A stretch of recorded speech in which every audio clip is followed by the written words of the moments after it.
Over the Teacups. By Oliver Wendell Holmes. Preface. The kind way in which this series of papers has been received has been a pleasure greater than I dared to anticipate.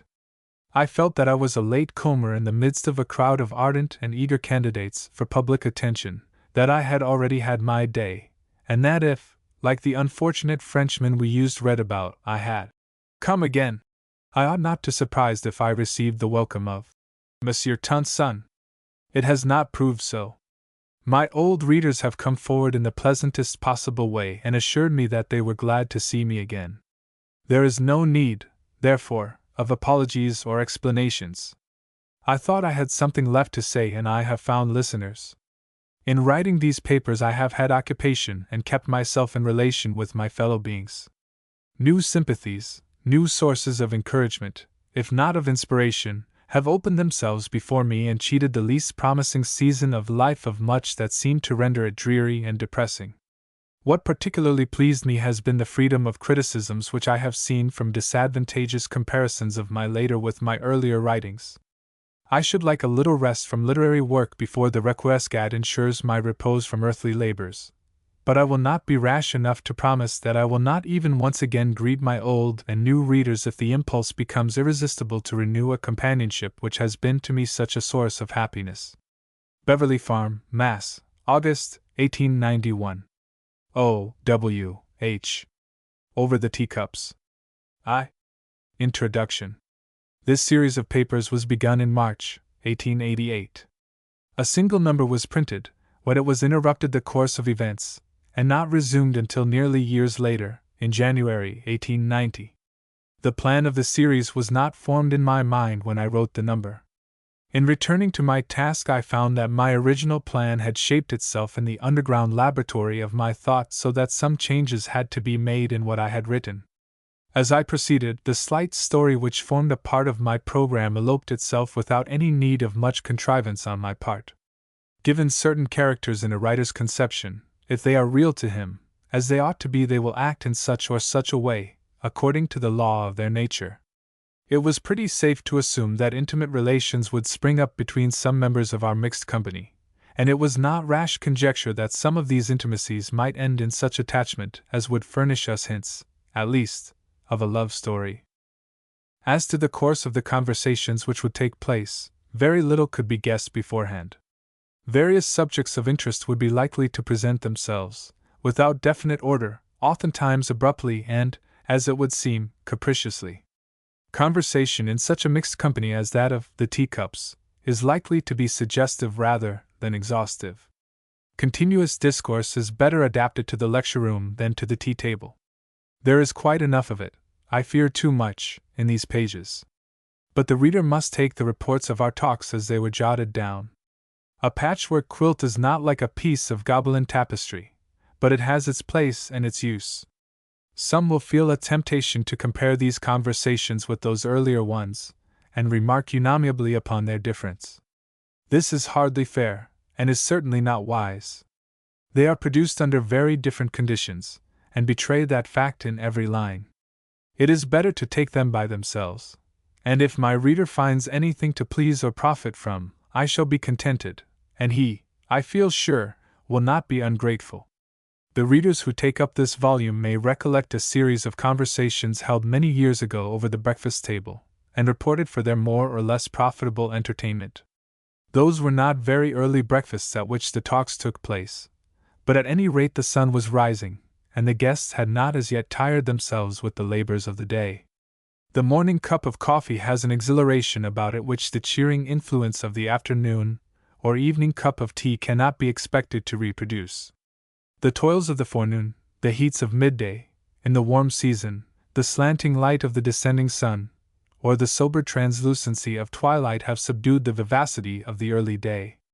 Yet under the influence of the benign stimulant many trains of thought which will bear recalling, may suggest themselves to some of our quiet circle and prove not uninteresting to a certain number of readers. How early many of my old breakfast companions went off to bed! I am thinking not merely of those who sat round our table, but of that larger company of friends who listened to our conversations as reported. Dear girl with the silken ringlets, dear boy with the down-shadowed cheek, your grandfather, your grandmother, turned over the freshly printed leaves that told the story of those earlier meetings around the plain board where so many things were said and sung, not all of which have quite faded from memory of this overburdened and forgetful time. Your father, your mother, found the scattered leaves gathered in a volume, and smiled upon them as not uncompanionable acquaintances. My tea table makes no promises. There is no program of exercises to study beforehand. What if I should content myself with a single report of what was said and done over our teacups?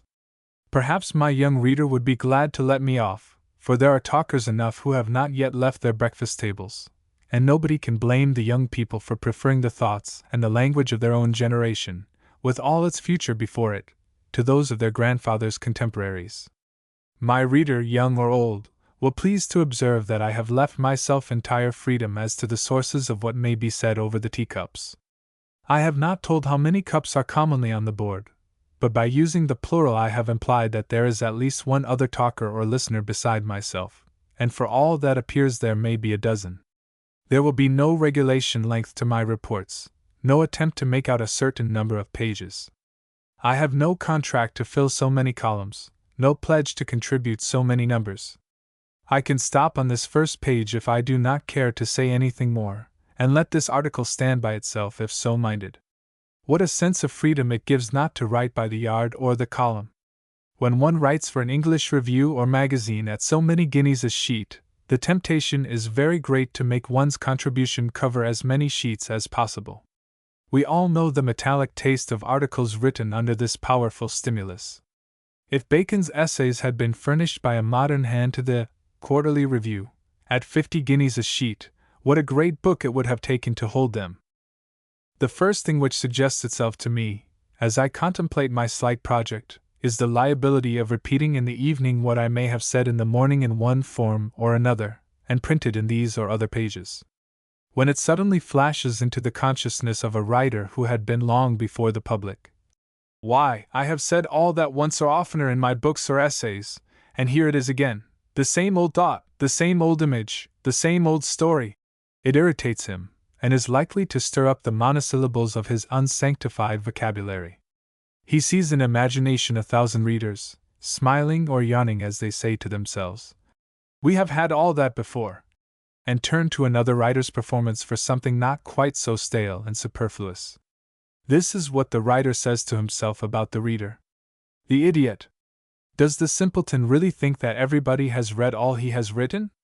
Does he really believe that everybody remembers all of his writers' words he may happen to have read? At one of those famous dinners of the Phi Beta Kappa Society, where no reporter was ever admitted, and which nothing ever leaks out about what is said and done, Mr. Edward Everett, in his after-dinner speech, quoted these lines from the Aeneid, giving a liberal English version of them, which he applied to the oration just delivered by Mr. Emerson. His nephew, the ingenious, inventive, and inexhaustible Edward Everett Hale, tells the story of this quotation, and of the various uses to which it might plied in after-dinner speeches. How often he ventured to repeat it at the Phi Beta Kappa dinners I am not sure, but as he reproduced it with his lively embellishments and fresh versions and artful circumlocutions, not one person in 10 remembered that he had listened to those same words in those same accents only a 12-month ago. The poor deluded creatures who take it for granted that all the world remembers what they have said, and laugh at them when they say it over again, may profit by this recollection. But what if one does say the same things, of course in a little different form each time, over her?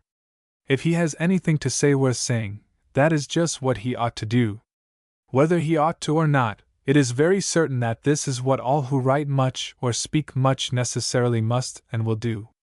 Think of the clergyman who preaches 50 or 100 or more sermons every year for 50 years. Think of the stump speaker who shouts before 100 audiences during the same political campaign, always using the same arguments, illustrations, and catchwords. Think of the editor, as Carlyle has pictured him, threshing the same straw every morning, until we know what is coming when we see the first line, as we do when we read the large capitals at the head of a thrilling story, which ends in an advertisement of an all-cleansing soap or an all-curing remedy. The latchkey which opens into the inner chambers of my consciousness fits, as I have sufficient reason to believe, the private apartments of a good many other people's thoughts. The longer we live, the more we find we are like other persons. When I meet with any facts in my own mental experience, I feel almost sure that I shall find them repeated or anticipated in the writings or the conversation of others. This feeling gives one a freedom in telling his own personal history he could not have enjoyed without it. My story belongs to you as much as to me. De te fabula narrator. Change the personal pronoun, that is all. It gives many readers a singular pleasure to find a writer telling them something they have long known or felt, but which they have never before found any one to put in words for them. An author does not always know when he is doing the service of the angel who stirred the waters of the pool of Bethesda. Many a reader is delighted to find his solitary thought has a companion, and is grateful to the benefactor who has strengthened him. This is the advantage of the humble reader over the ambitious and self-worshipping writer. It is not with him parent illi, but bidi sunt illi capro nobis nostra dixerunt, blessed are those who have said our good things for us. What I have been saying of repetitions leads me into a train of reflections like which I think many readers will find something in their own mental history. The area of consciousness is covered by layers of habitual thoughts, as a sea beach is covered with wave-worn, rounded pebbles, shaped, smoothed, and polished by long attrition against each other. These thoughts remain very much the same from day to day, from week to week, and as we grow older, from month to month, and from year to year. The tides of wakening consciousness roll in upon them daily as we unclose our eyelids, and keep up the gentle movement and murmur of ordinary mental respiration until we close them again in slumber. When we think we are thinking, we are for the most part only listening to sound of attrition between these inert elements of intelligence. They shift their places a little, they change their relations to each other, they roll over and turn up new surfaces. Now and then a new fragment is cast in among them, to be worn and rounded and takes its place with the others, but the pebbled floor of consciousness is almost as stationary as the pavement of a city thoroughfare. It so happens that at this particular time I have something to tell which I am quite sure is not one of rolled pebbles which my reader has seen before in any of my pages, or, as I feel confident, in those of any other writer. If my reader asks why I do not send the statement I am going to make to some one of the special periodicals that deal with such subjects, my answer is, that I like to tell my own stories at my own time, in own chosen columns, where they will be read by a class of readers with whom I like to talk. All men of letters or of science, all writers well known to the public, are constantly tampered with, in these days, by a class of predacious and hungry fellow laborers who may be collectively spoken of as the brain tappers. They want an author's ideas on the subjects which interest them, the inquirers, from the gravest religious and moral questions to the most trivial matters of his habits and his whims and fancies. Some of their questions he cannot answer, some he does not choose to answer, some he is not yet ready to answer, and when he is ready he prefers to select his own organ of publication. I do not find fault with all the brain tappers. Some of them are doing excellent service by accumulating facts which could not otherwise be attained. But one gets tired of the strings of questions sent him, to which he is expected to return an answer, plucked, ripe or unripe, from his private tree of knowledge. The brain tappers are like the owner of the goose that laid the golden eggs. They would have the embryos and germs of one's thoughts out of the mental oviducts, and cannot wait for their spontaneous evolution and extrusion. The story I have promised is, on the whole, the most remarkable of a series which I may have told in part at some previous date, but which, if I have not told, may be worth recalling at a future time. Some few of my readers may remember that in a former paper I suggested the possibility of the existence of an idiotic area in the human mind, corresponding to the blind spot in the human retina. I trust that I shall not be thought to have let my wits go wandering in that region of my own intellectual domain, when I relate a singular coincidence which very lately occurred in my experience, and add a few remarks made by one of our company on the delicate and difficult but fascinating subject which it forces upon our attention. I will first copy the memorandum made at the time. Remarkable coincidence. On Monday, April 18th, being at table from 6:30 p.m. to 7:30, with underscore and underscore the two ladies of my household, I told them of the case of trial by Battelle offered by Abraham Thornton in 1817. I mentioned his throwing down his glove, which was not taken up by the brother of his victim, and so he had to be let off, for the old law was still in force.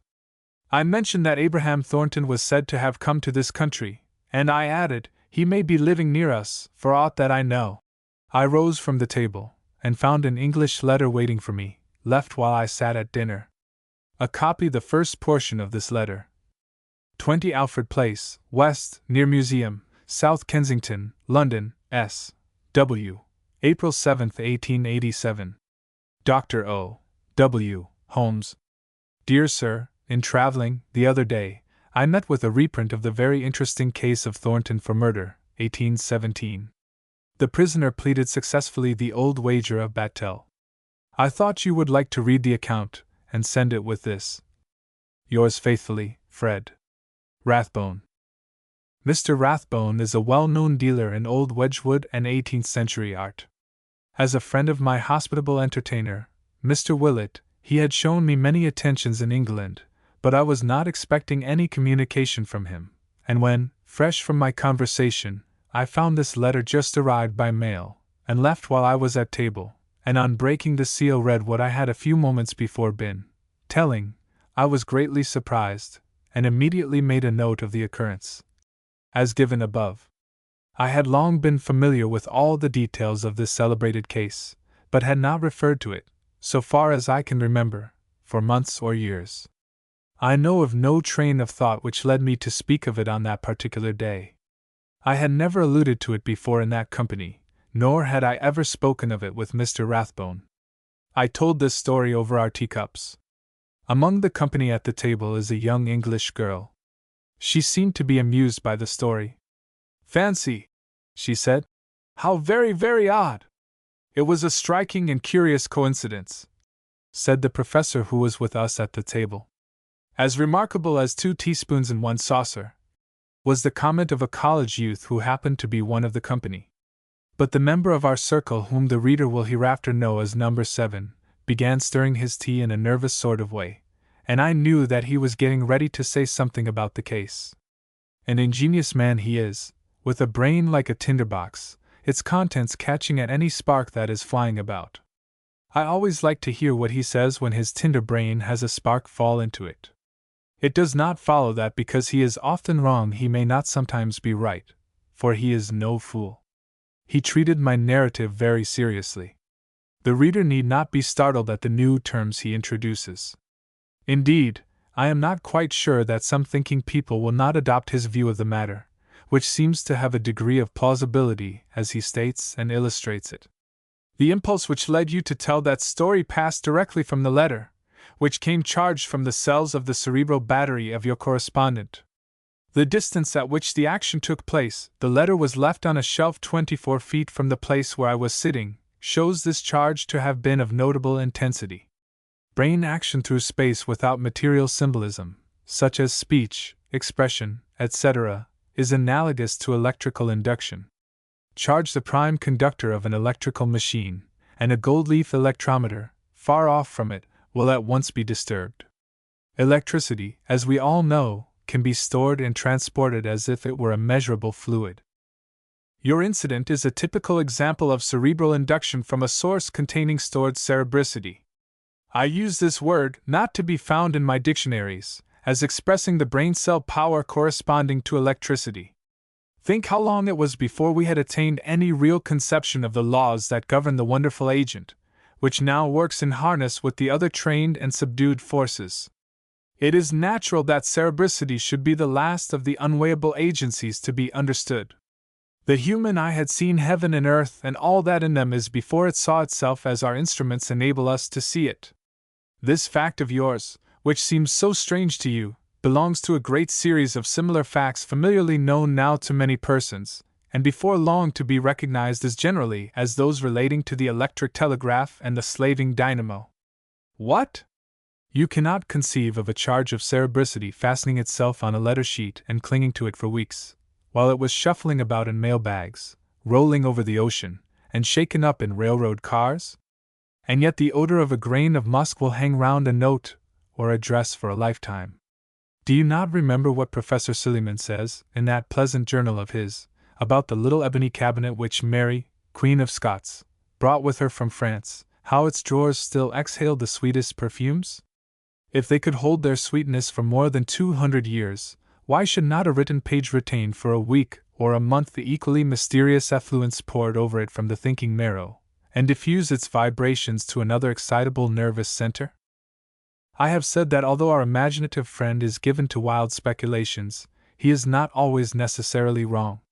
We know too little about the laws of brain force to be dogmatic with reference to it. I am, myself, therefore, fully in sympathy with the psychological investigators. When it comes to the various pretended sciences by which men and women make large profits, attempts at investigation are very apt to be used as lucrative advertisements for the charlatans. But a series of investigations of the significance of certain popular beliefs and superstitions, a careful study of the relations of certain facts to each other, whether that of cause and effect, or merely of coincidence, is a task not unworthy of sober-minded and well-trained students of nature. Such a series of investigations has been recently instituted, and was reported at a late meeting held in the rooms of the Boston Natural History Society. The results were mostly negative, and in one sense a disappointment. A single case, related by Professor Royce, attracted a good deal of attention. It was reported in the next morning's newspapers, and will be given at full length, doubtless, in the next number of the Psychological Journal. The leading facts were, briefly, these: a lady in Hamburg, Germany, wrote, on the 22d of June last, that she had what she supposed to be nightmare on the night of the 17th, 5 days before. It seemed, she wrote, to belong to you, to be a horrid pain in your head, as if it were being forcibly jammed into an iron cask, or some such pleasant instrument of torture. It proved that on that same 17th of June her sister was undergoing a painful operation at the hands of a dentist. No single case, adds Professor Royce, proves, or even makes probable, the existence of telepathic toothaches. But if there are any more cases of this sort, we want to hear of them, and that all the more because no folklore and no supernatural horrors have as yet mingled with the natural and well-known impressions that people associate with the dentist's chair. The case I have given is, I am confident, absolutely free from every source of error. I do not remember that Mr. Rathbone had communicated with me since he sent me a plentiful supply of mistletoe a year ago last Christmas. The account I received from him was cut out of The Sporting Times, of March 5, 1887. My own knowledge of the case came from Kirby's Wonderful Museum, a work presented to me at least 30 years ago. I had not looked at the account, spoken of it, nor thought of it for a long time, when it came to me by a kind of spontaneous generation, as it seemed, having no connection with any previous train of thought that I was aware of. I considered the evidence of entire independence, apart from possible, telepathic, causation, completely waterproof, airtight, incombustible, and unassailable. I referred, when first reporting this curious case of coincidence, with suggestive circumstances, to two others, one of which I said was the most picturesque and the other the most unlikely, as it would seem, to happen. This is the first of those two cases. Grenville Tudor Phillips was a younger brother of George Phillips, my college classmate, and of Wendell Phillips, the great orator. He lived in Europe a large part of his life, but at last returned, and in the year 1863 died at the house of his brother George. I read his death in the paper, but, having seen and heard very little of him during his life, should not have been much impressed by the fact, but for the following occurrence. Between the time of Grenville Phillips's death and his burial, I was looking in upon my brother, then living in the house in which we were both born. Some books which had been my father's were stored in shelves in the room I used to occupy when at Cambridge. Passing my eye over them, an old dark quarto attracted my attention. It must be a Bible, I said to myself, perhaps a rare one, the Breeches Bible or some other interesting specimen. I took it from the shelves, and, as I did so, an old slip of paper fell out and fluttered to the floor. On lifting it I read these words. The name is Grenville Tudor. What was the meaning of this slip of paper coming to light at this time, after reposing undisturbed so long? There was only one way of explaining its presence in my father's old Bible, a copy of the Scriptures which I did not remember ever having handled or looked into before. In christening a child, the minister is liable to forget the name, just at the moment when he ought to remember it. My father preached occasionally at the Brattle Street Church. I take this for granted, for I remember going with him on one occasion when he did so. Nothing was more likely than that he should be asked to officiate at the baptism of the younger son of his wife's first cousin, Judge Phillips. This slip was handed him to remind him of the name. He brought it home, put it in that old Bible, and there it lay quietly for nearly half a century, when, as if it had just heard of Mr. Phillips's decease, it flew from its hiding place and startled the eyes of those who had just read his name in the daily column of deaths. It would be hard to find anything more than a mere coincidence here, but it seems curious enough to be worth telling. The second of these two last stories must be told in prosaic detail to show its whole value as a coincidence. One evening while I was living in Charles Street, I received a call from Dr. S., a well-known and highly respected Boston physician, a particular friend of the late Alexander H. Stevens, Vice President of the Southern Confederacy. It was with reference to a work which Mr. Stevens was about to publish that Dr. S. called upon me. After talking that matter over, we got conversing on other subjects, among the rest a family relationship existing between us, not a very near one, but one which I think I had seen mentioned in genealogical accounts. Mary S., the last name being the same as that of my visitant, it appeared, was the great-great-grandmother of Mrs. H. and myself. After cordially recognizing our forgotten relationship, now for the first time called to mind, we parted, my guest leaving me for his own home. We had been sitting in my library on the lower floor. On going upstairs where Mrs. H. was sitting alone, just as I entered the room she pushed a paper across the table towards me, saying that perhaps it might interest me. It was one of a number of old family papers which she had brought from the house of her mother, recently deceased. I opened the paper, which was an old-looking document, and found that it was a copy, perhaps made in this century, of the will of that same Mary S., about whom we had been talking downstairs. If there is such a thing as a purely accidental coincidence, this must be considered an instance of it. All one can say about it is that it seems very unlikely that such a coincidence should occur, but it did. I have not tried to keep my own personality out of these stories. But after all, how little difference it makes whether or not a writer appears with a mask on which everybody can take off, whether he bolts his door or not, when everybody can look in at his windows, and all his entrances are at the mercy of the critic's skeleton key and the jimmy of any ill-disposed assailant. The company have been silent listeners for the most part, but the reader will have a chance to become better acquainted with some of them by and by. 2. To the reader. I know that it is a hazardous experiment to address myself again to a public which in days long past has given me a generous welcome. But my readers have been, and are, a very faithful constituency. I think there are many among them who would rather listen to an old voice they are used to than to a new one of better quality, even if the childish treble should betray itself now and then in the tones of the overtired organ. But there must be others, I am afraid many others, who will exclaim, "He has had his day, and why can't he be content? We don't want literary revenants, superfluous veterans, writers who have worn out their welcome and still insist on being attended to. Give us something fresh, something that belongs to our day and generation. Your morning draft was well enough, but we don't care for your evening slip-slop. You are not in relation with us, with our time, our ideas, our aims, our aspirations. Alas, alas! My friend, my young friend, for your hair is not yet whitened, I am afraid you are too nearly right. No doubt, no doubt. Teacups are not coffee cups.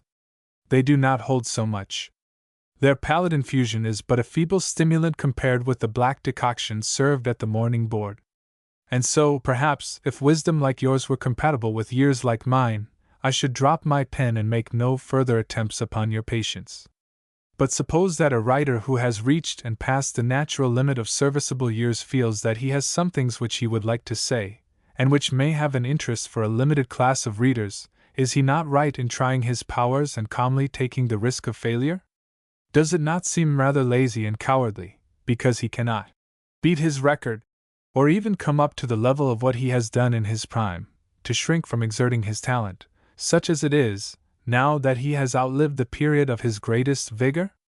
A singer who is no longer equal to the trials of opera on the stage may yet please at a chamber concert, or in the drawing room. There is one gratification an old author can afford a certain class of critics, that, namely, of comparing him as he is with what he was.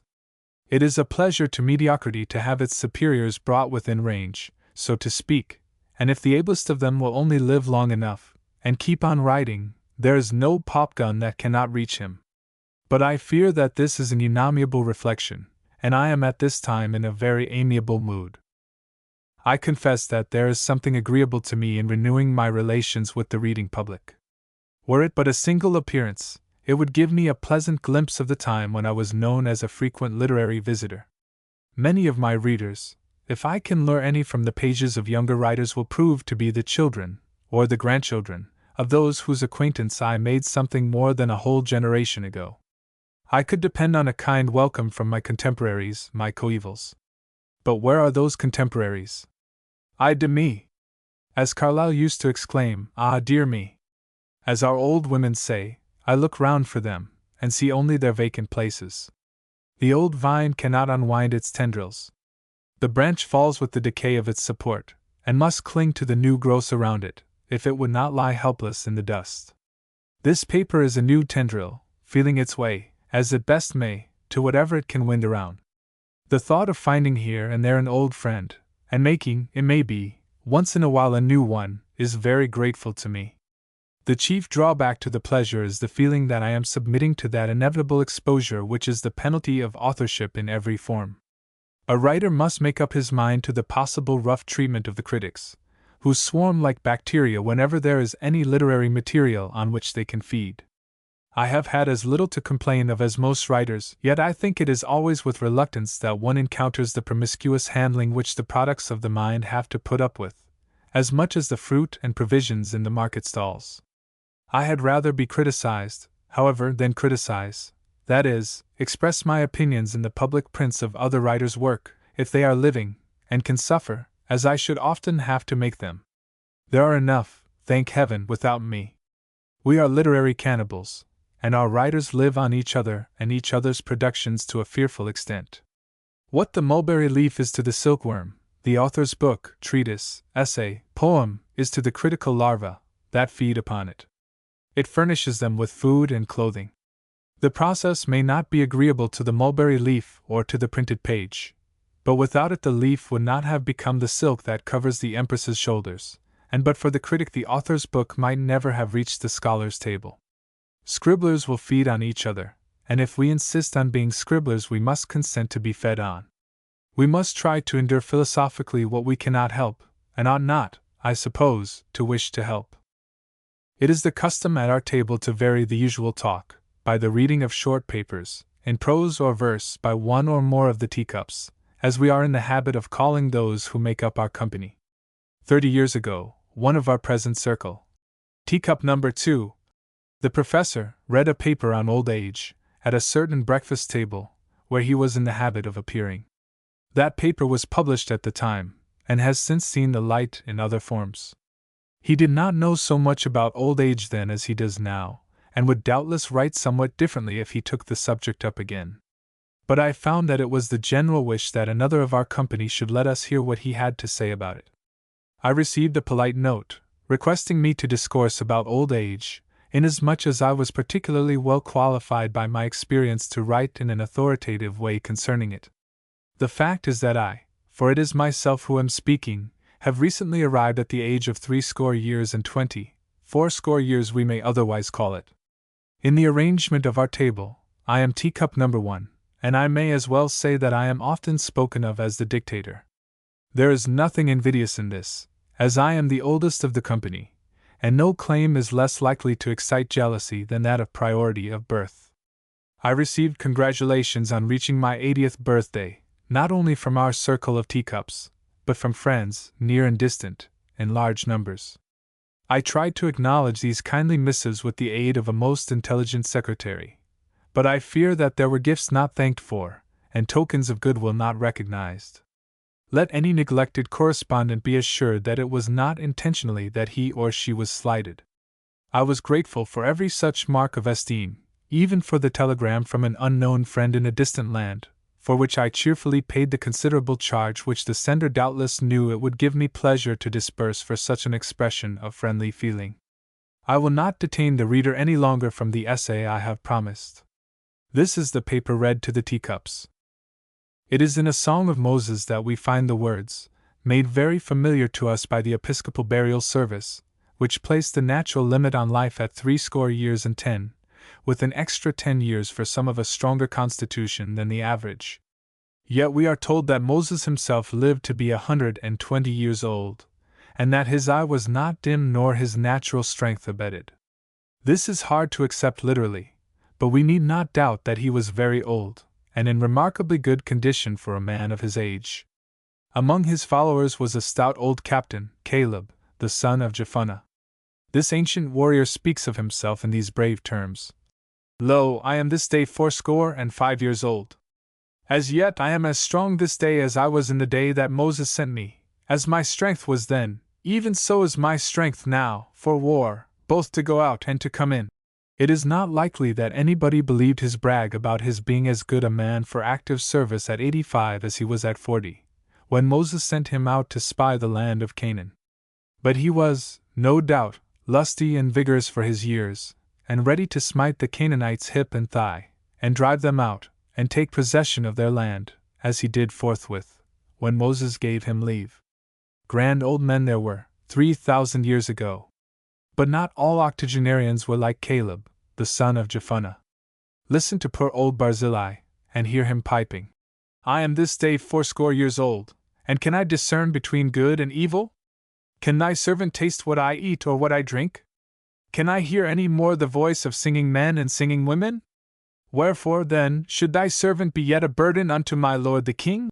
And poor King David was worse off than this, as you all remember, at the early age of 70.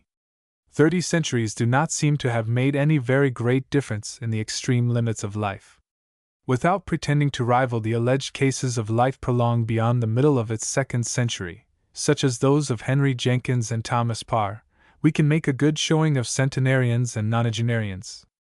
I myself remember Dr. Holyoke, of Salem, son of a president of Harvard College, who answered a toast proposed in his honor at a dinner given to him on his 100th birthday. Father Cleveland, our venerated city missionary, was born June 21, 1772, and died June 5, 1872, within a little more than a fortnight of his 100th birthday. Colonel Perkins, of Connecticut, died recently after celebrating his centennial anniversary. Among nonagenarians, 3 whose names are well known to Bostonians, Lord Lyndhurst, Josiah Quincy, and Sidney Bartlett, were remarkable for retaining their faculties in their extreme age. That patriarch of our American literature, the illustrious historian of his country, is still with us, his birth dating in 1800. Ranke, the great German historian, died at the age of 91, and Chevreul, the eminent chemist, at that of 102. Some English sporting characters have furnished striking examples of robust longevity. In Gilpin's Forest Scenery, there is the story of one of these horseback heroes. Henry Hastings was the name of this old gentleman, who lived in the time of Charles I. It would be hard to find a better portrait of a hunting squire than that which the Earl of Shaftesbury has the credit of having drawn of this very peculiar personage. His description ends by saying, "He lived to be 100, and never lost his eyesight nor used spectacles. He got on horseback without help, and rode to the death of the stag till he was past 80. Everything depends on habit. Old people can do, of course, more or less well, what they have been doing all their lives, but try to teach them any new tricks, and the truth of the old adage will very soon show itself. Mr. Henry Hastings had done nothing but hunt all his days, and his record would seem to have been a good deal like that of Philippus Zadarm in that untranslatable epitaph which may be found in Sartor Resartus. Judged by its products, it was a very short life of 100 useless 12 months. It is something to have climbed the white summit, the Mont Blanc of 80.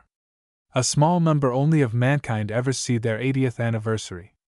I might go to the statistical tables of the annuity and life insurance offices for extended and exact information, but I prefer to take the facts which have impressed themselves upon me in my own career. The class of 1829 at Harvard College, of which I am a member, graduated, according to the triennial, 59 in number. It is 60 years, then, since that time, and as they were, on an average, about 20 years old, those who survive must have reached 80 years. Of the 59 graduates, 10 only are living, or were at the last accounts, 1 in 6, very nearly.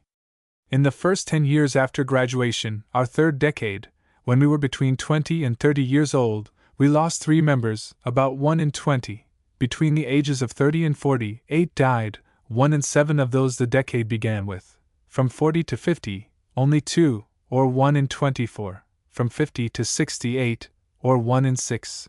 From 60 to 70, 15, or 2 out of every 5.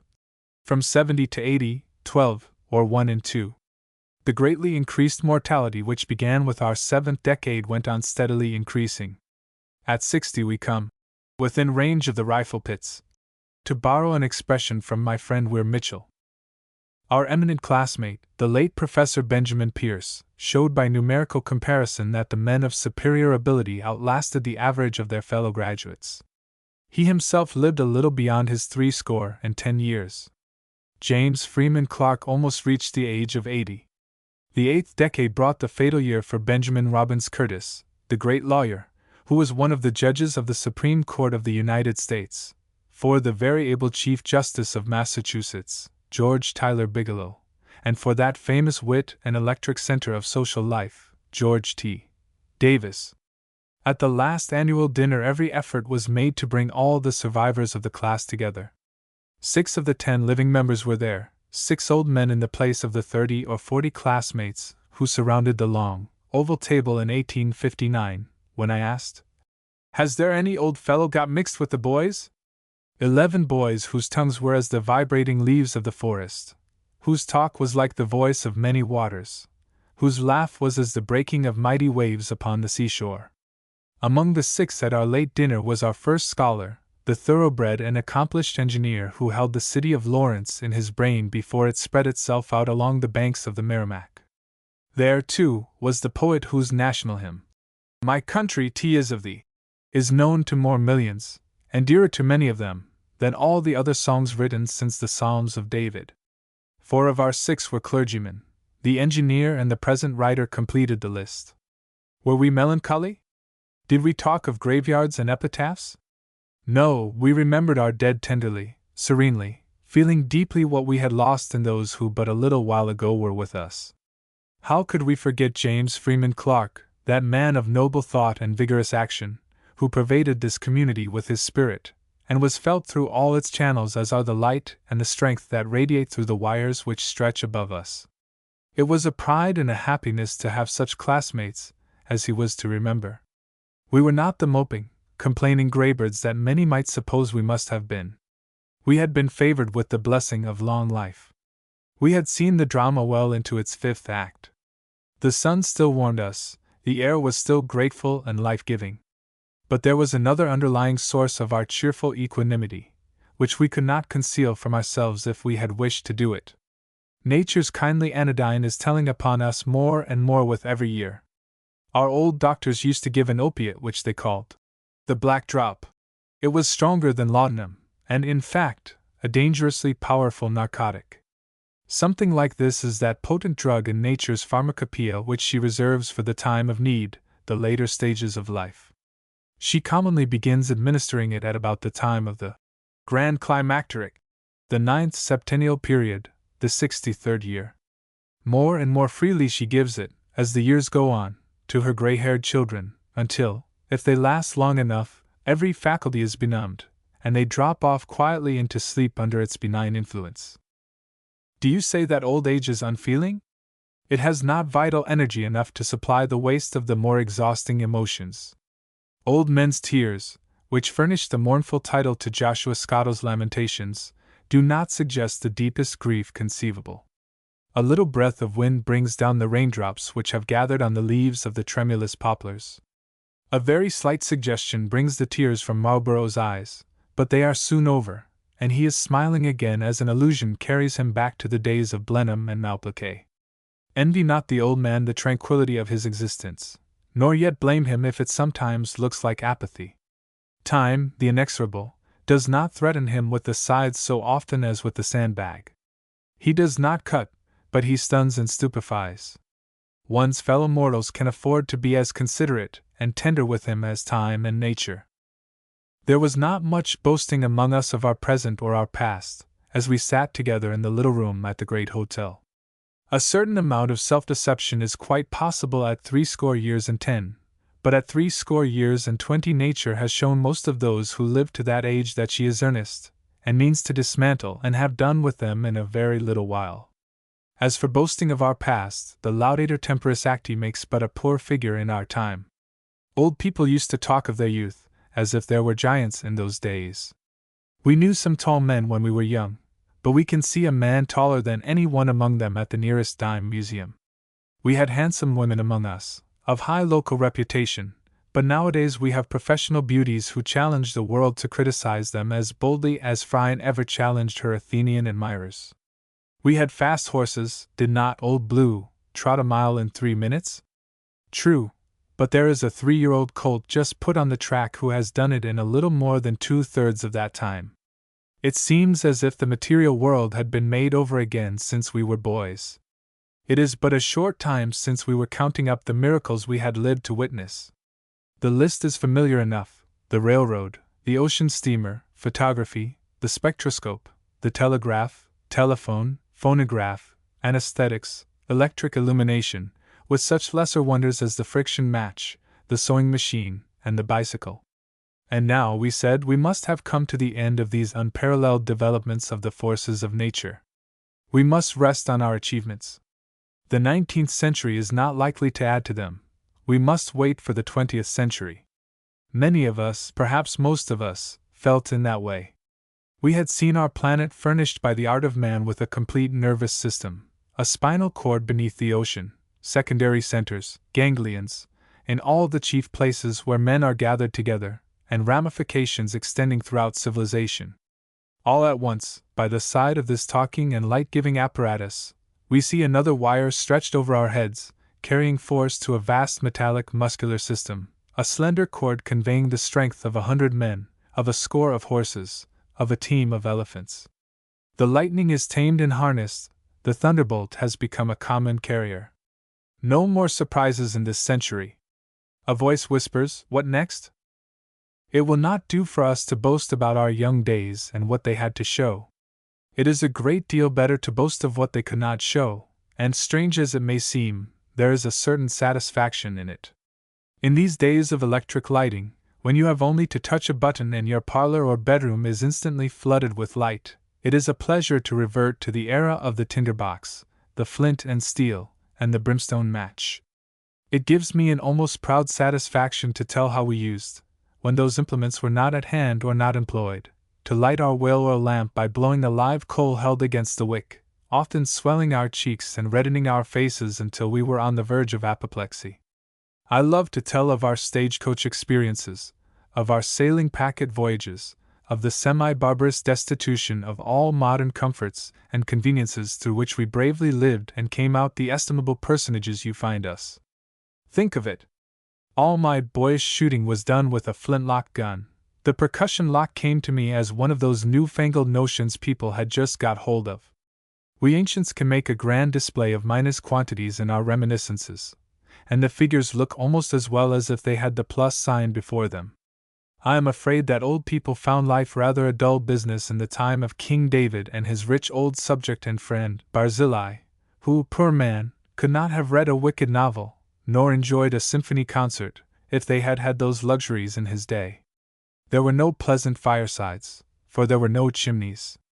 There were no daily newspapers for the old man to read, and he could not read them if there were, with his dimmed eyes, nor hear them read, very probably, with his dulled ears. There was no tobacco, a soothing drug, which in its various forms is a great solace to many old men and to some old women, Carlyle and his mother used to smoke their pipes together, you remember.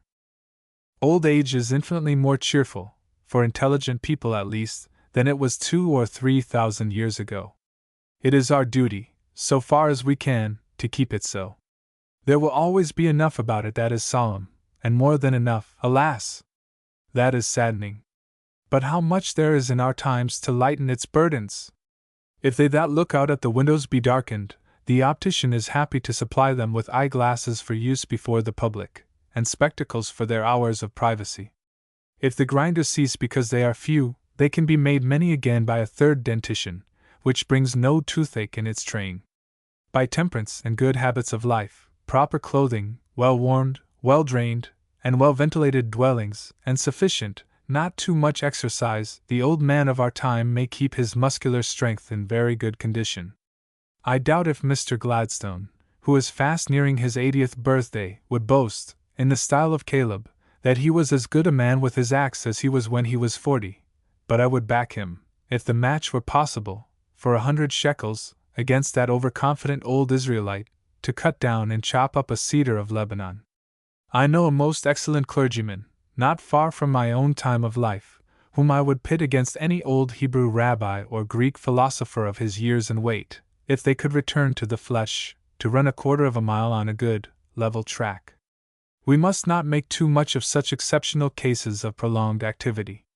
I often reproach my dear friend and classmate, Thames Freeman Clarke, that his ceaseless labors made it impossible for his coevals to enjoy the luxury of that repose which their years demanded. A wise old man, the late Dr. James Walker, president of Harvard University, said that the great privilege of old age was the getting rid of responsibilities. These hard-working veterans will not let one get rid of them until he drops in his harness, and so gets rid of them and his life together. How often has many a tired old man envied the superannuated family cat, stretched upon the rug before the fire, letting the genial warmth tranquilly diffuse itself through all her internal arrangements. No more watching for mice in dark, damp cellars, no more awaiting the savage gray rat at the mouth of his den, no more scurrying up trees and lampposts to avoid the neighbor's cur who wishes to make her acquaintance. It is very grand to die in harness, but it is very pleasant to have the tight straps unbuckled and the heavy collar lifted from the neck and shoulders. It is natural enough to cling to life. We are used to atmospheric existence, and can hardly conceive of ourselves except as breathing creatures. We have never tried any other mode of being, or, if we have forgotten all about it, whatever Wordsworth's grand ode may tell us we remember. Heaven itself must be an experiment to every human soul which shall find itself there. It may take time for an earth-born saint to become acclimated to the celestial ether, that is, if time can be said to exist for a disembodied spirit. We are all sentenced to capital punishment for the crime of living, and though the condemned cell of our earthly existence is but a narrow and bare dwelling-place, we have adjusted ourselves to it, and made it tolerably comfortable for the little while we are to be confined in it. The prisoner of Sheol. And a tender-hearted mortal might be pardoned for looking back, like the poor lady who was driven from her dwelling-place by fire and brimstone, at the home he was leaving for the undiscovered country. On the other hand, a good many persons, not suicidal in their tendencies, get more of life than they want. One of our wealthy citizens said, on hearing that a friend had dropped off from apoplexy, that it made his mouth water to hear of such a case. It was an odd expression, but I have no doubt that the fine old gentleman to whom it was attributed made use of it. He had had enough of his gout and other infirmities. Swift's account of the Struldbrugs is not very amusing reading for old people, but some may find it a consolation to reflect on the probable miseries they escape in not being doomed to an undying earthly existence. There are strange diversities in the way in which different old persons look upon their prospects. A millionaire whom I well remember confessed that he should like to live long enough to learn how much a certain fellow citizen, a multimillionaire, was worth. One of the 3 nonagenarians before referred to expressed himself as having a great curiosity about the new sphere of existence to which he was looking forward. The feeling must of necessity come to many aged persons that they have outlived their usefulness, that they are no longer wanted, but rather in the way, drags on the wheels rather than helping them forward. But let them remember the often quoted line of Milton: This is peculiarly true of them. They are helping others without always being aware of it. They are the shields, the breakwaters, of those who come after them. Every decade is a defense of the one next behind it. At 30 the youth has sobered into manhood, but the strong men of 40 rise in almost unbroken rank between him and the approaches of old age as they show in the men of 50. At 40 he looks with a sense of security at the strong men of 50, and sees behind them the row of sturdy sexagenarians. When 50 is reached, somehow 60 does not look so old as it once used to, and 70 is still afar off. After 60 the stern sentence of the burial service seems to have a meaning that one did not notice in former years. There begins to be something personal about it. But if one lives to 70 he soon gets used to the text with the 60 years and 10 in it, and begins to count himself among those who by reason of strength are destined to reach 80, of whom he can see a number still in reasonably good condition. The octogenarian loves to read about people of 90 and over. He peers among the asterisks of the triennial catalogue of the university for the names of graduates who have been 70 years out of college and remain still unstarred. He is curious about the biographies of centenarians. Such escapades as those of that terrible old sinner and ancestor of great men, the Reverend Stephen Batchelder, interest him as they never did before. But he cannot deceive himself much longer. See him walking on a level surface, and he steps off almost as well as ever. But watch him coming down a flight of stairs, and the family record could not tell his years more faithfully. He cut you dead, you say? Did it occur to you that he could not see you clearly enough to know you from any other son or daughter of Adam? He said he was very glad to hear it, did he, when you told him that your beloved grandmother had just deceased? Did you happen to remember that though he does not allow that he is deaf, he will not deny that he does not hear quite so well as he used to? No matter about his failings, the longer he holds on to life, the longer he makes life seem to all the living who follow him, and thus he is their constant benefactor. Every stage of existence has its special trials and its special consolations. Habits are the crutches of old age. By the aid of these we manage to hobble along after the mental joints are stiff and the muscles rheumatic, to speak metaphorically, that is to say, when every act of self-determination costs an effort and a pang. We become more and more automatic as we grow older, and if we lived long enough we should come to be pieces of creaking machinery like Maelzel's chess player, or what that seemed to be. Emerson was 63 years old, the year I have referred to as that of the grand climacteric, when he read to his son the poem he called Terminus, beginning. It was early in life to feel that the productive stage was over, but he had received warning from within, and did not wish to wait for outside advices. There is all the difference in the world in the mental as in the bodily constitution of different individuals.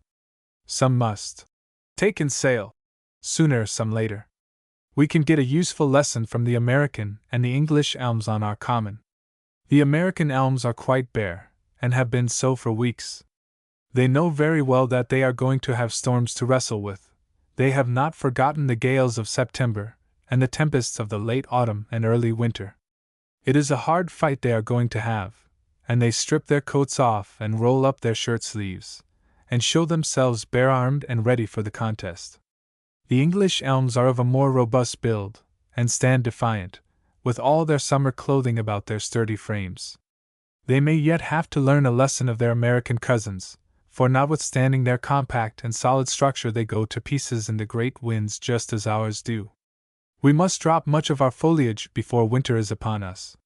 We must take in sail and throw over cargo, if that is necessary, to keep us afloat. We have to decide between our duties and our instinctive demand of rest.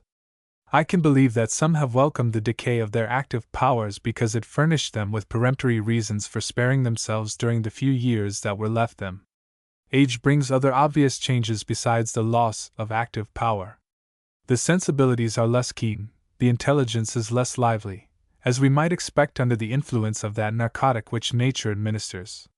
But there is another effect of her black drop, which is not so commonly recognized. Old age is like an opium dream. Nothing seems real except what is unreal. I am sure that the pictures painted by the imagination, the faded frescoes on the walls of memory, come out in clearer and brighter colors than belonged to them many years earlier. Nature has her special favors for her children of every age, and this is one which she reserves for our second childhood. No man can reach an advanced age without thinking of that great change to which, in the course of nature, he must be so near. It has been remarked that the sterner beliefs of rigid theologians are apt to soften in their later years. All reflecting persons, even those whose minds have been half palsied by the deadly dogmas which have done all they could to disorganize their thinking powers, all reflecting persons, I say, must recognize, in looking back over a long life, how largely their creeds, their course of life, their wisdom and unwisdom, their whole characters, was shaped by the conditions which surrounded them. Little children, they came from the hands of the Father of all. Little children, in their helplessness, their ignorance, they are going back to Him. They cannot help feeling that they are to be transferred from the rude embrace of the boisterous elements to arms that will receive them tenderly.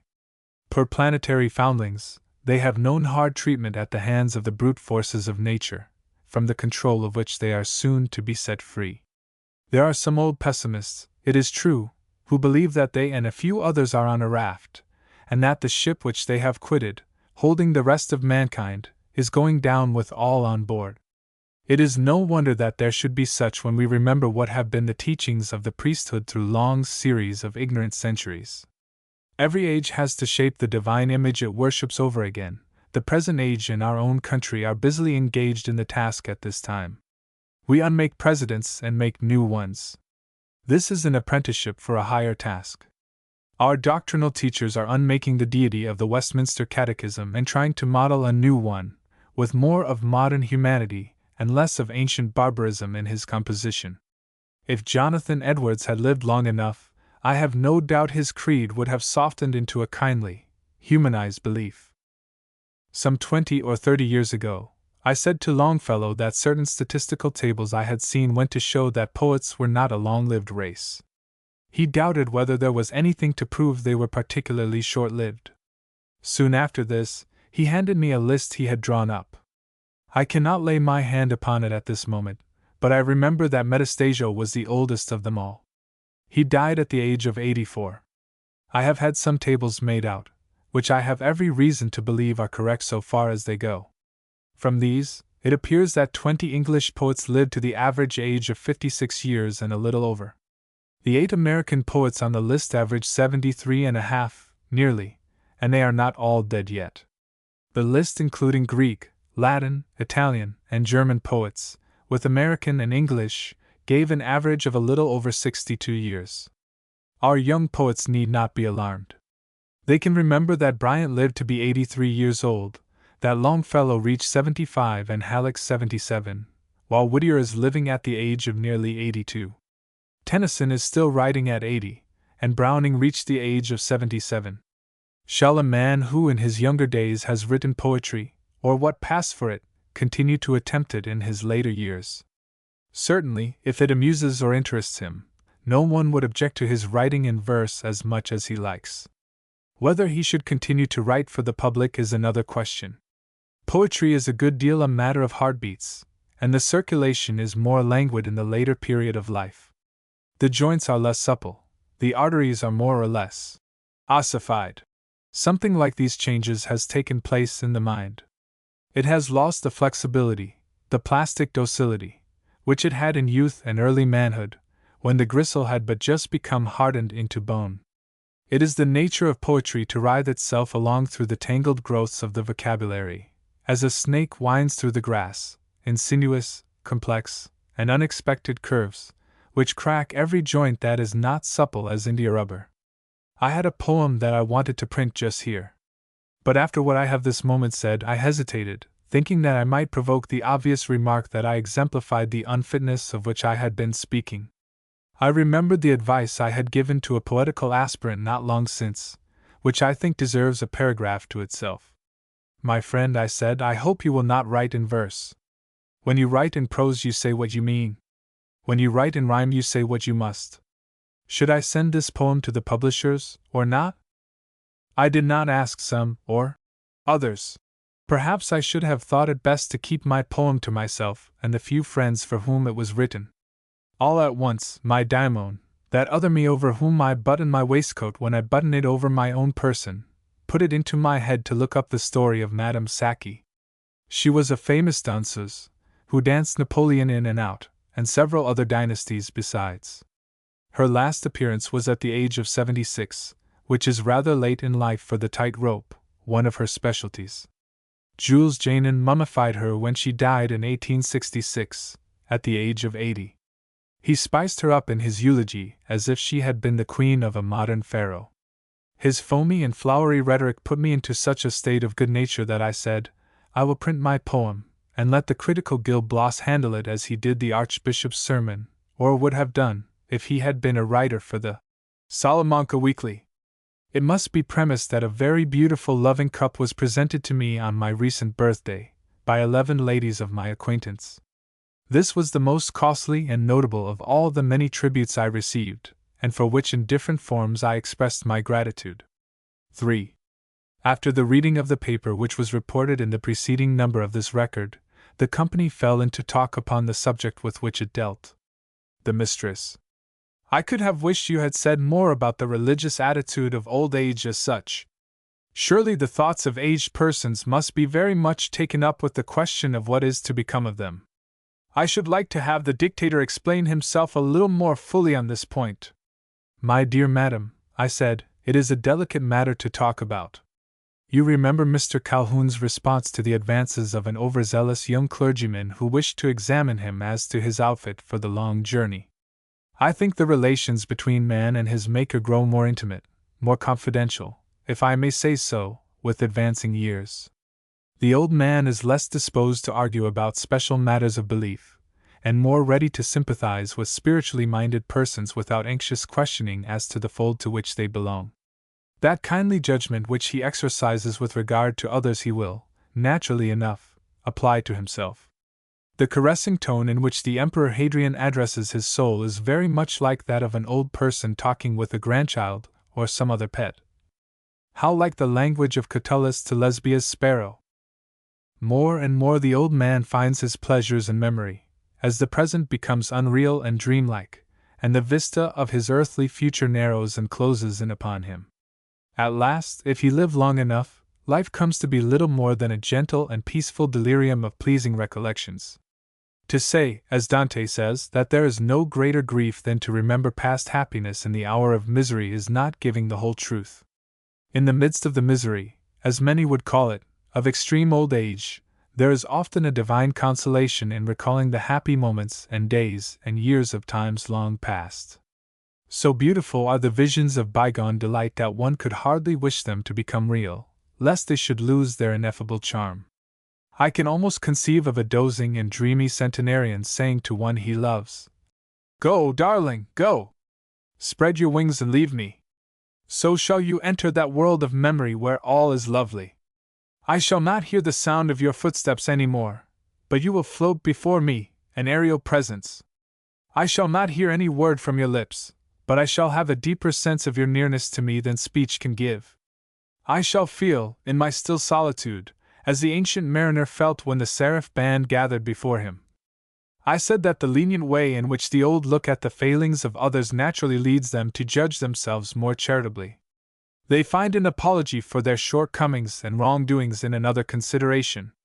They know very well that they are not the same persons as the middle-aged individuals, the young men, the boys, the children, that bore their names, and whose lives were continuous with theirs.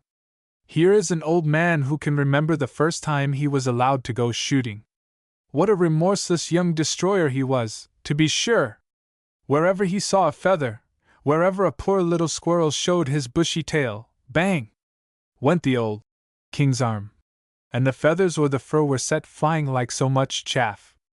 Now that same old man, the mortal that was called by his name and has passed for the same person for some scores of years, is considered absurdly sentimental by kind-hearted women, because he opens the fly-trap and sets all its captives free, out of doors, of course, but the dear souls all insisting, meanwhile, that the flies will, every one of them, be back again in the house before the day is over.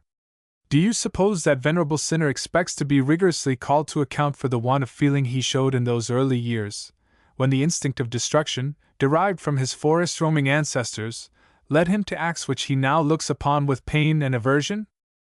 Senex has seen 3 generations grow up, the son repeating the virtues and the failings of the father, the grandson showing the same characteristics as the father and grandfather.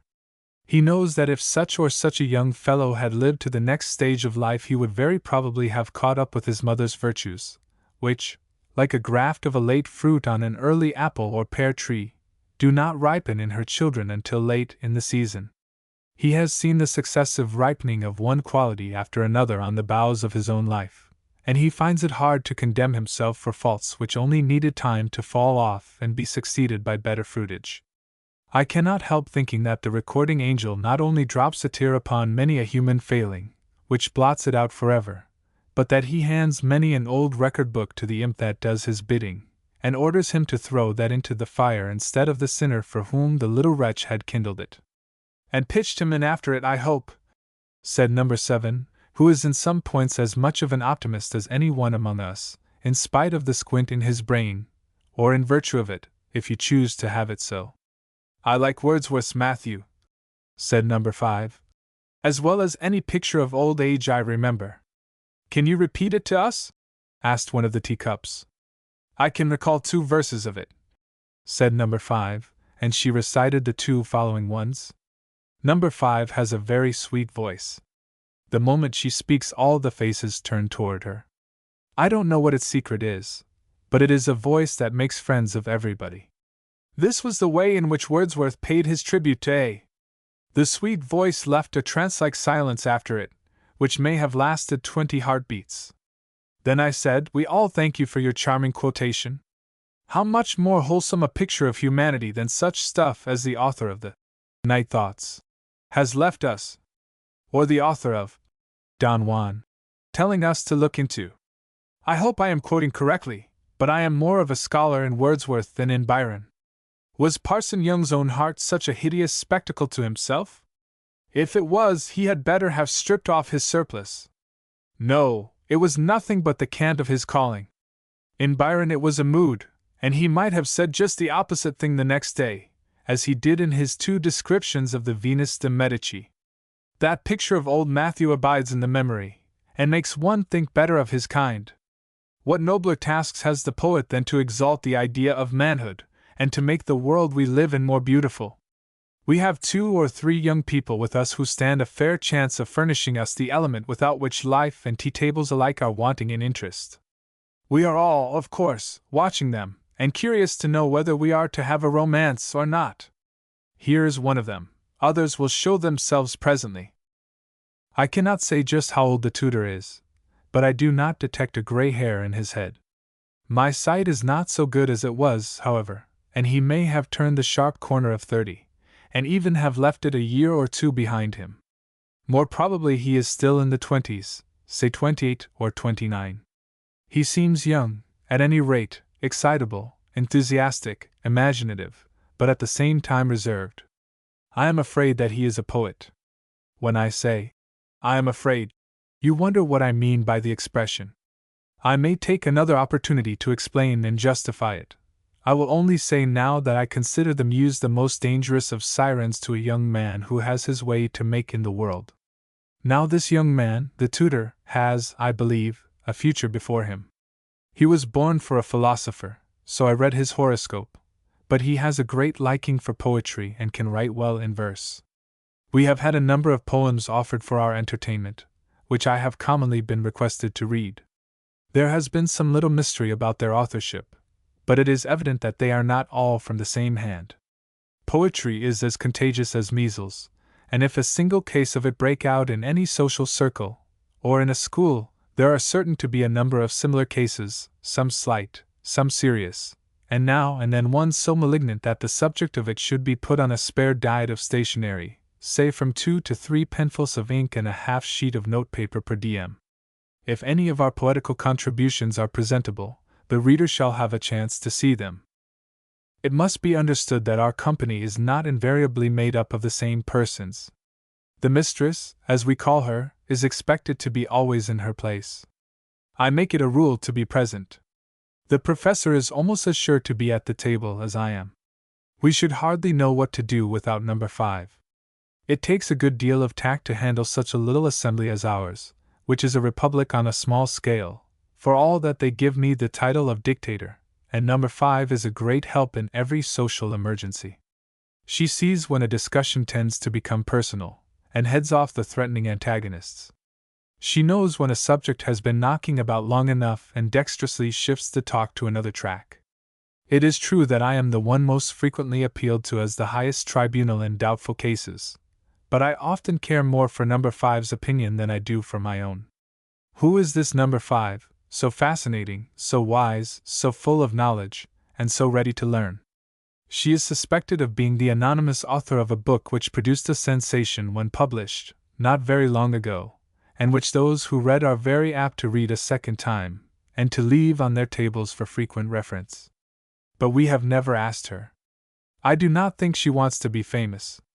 How she comes to be unmarried is a mystery to me. It must be that she has found nobody worth caring enough for. I wish she would furnish us with the romance which, as I said, our tea table needs to make it interesting. Perhaps the newcomer will make love to her. I should think it possible she might fancy him. And who is the newcomer? He is a counselor and a politician. Has a good war record. Is about 45 years old, I conjecture. Is engaged in a great law case just now. Said to be very eloquent. Has an intellectual head, and the bearing of one who has commanded a regiment, or perhaps a brigade.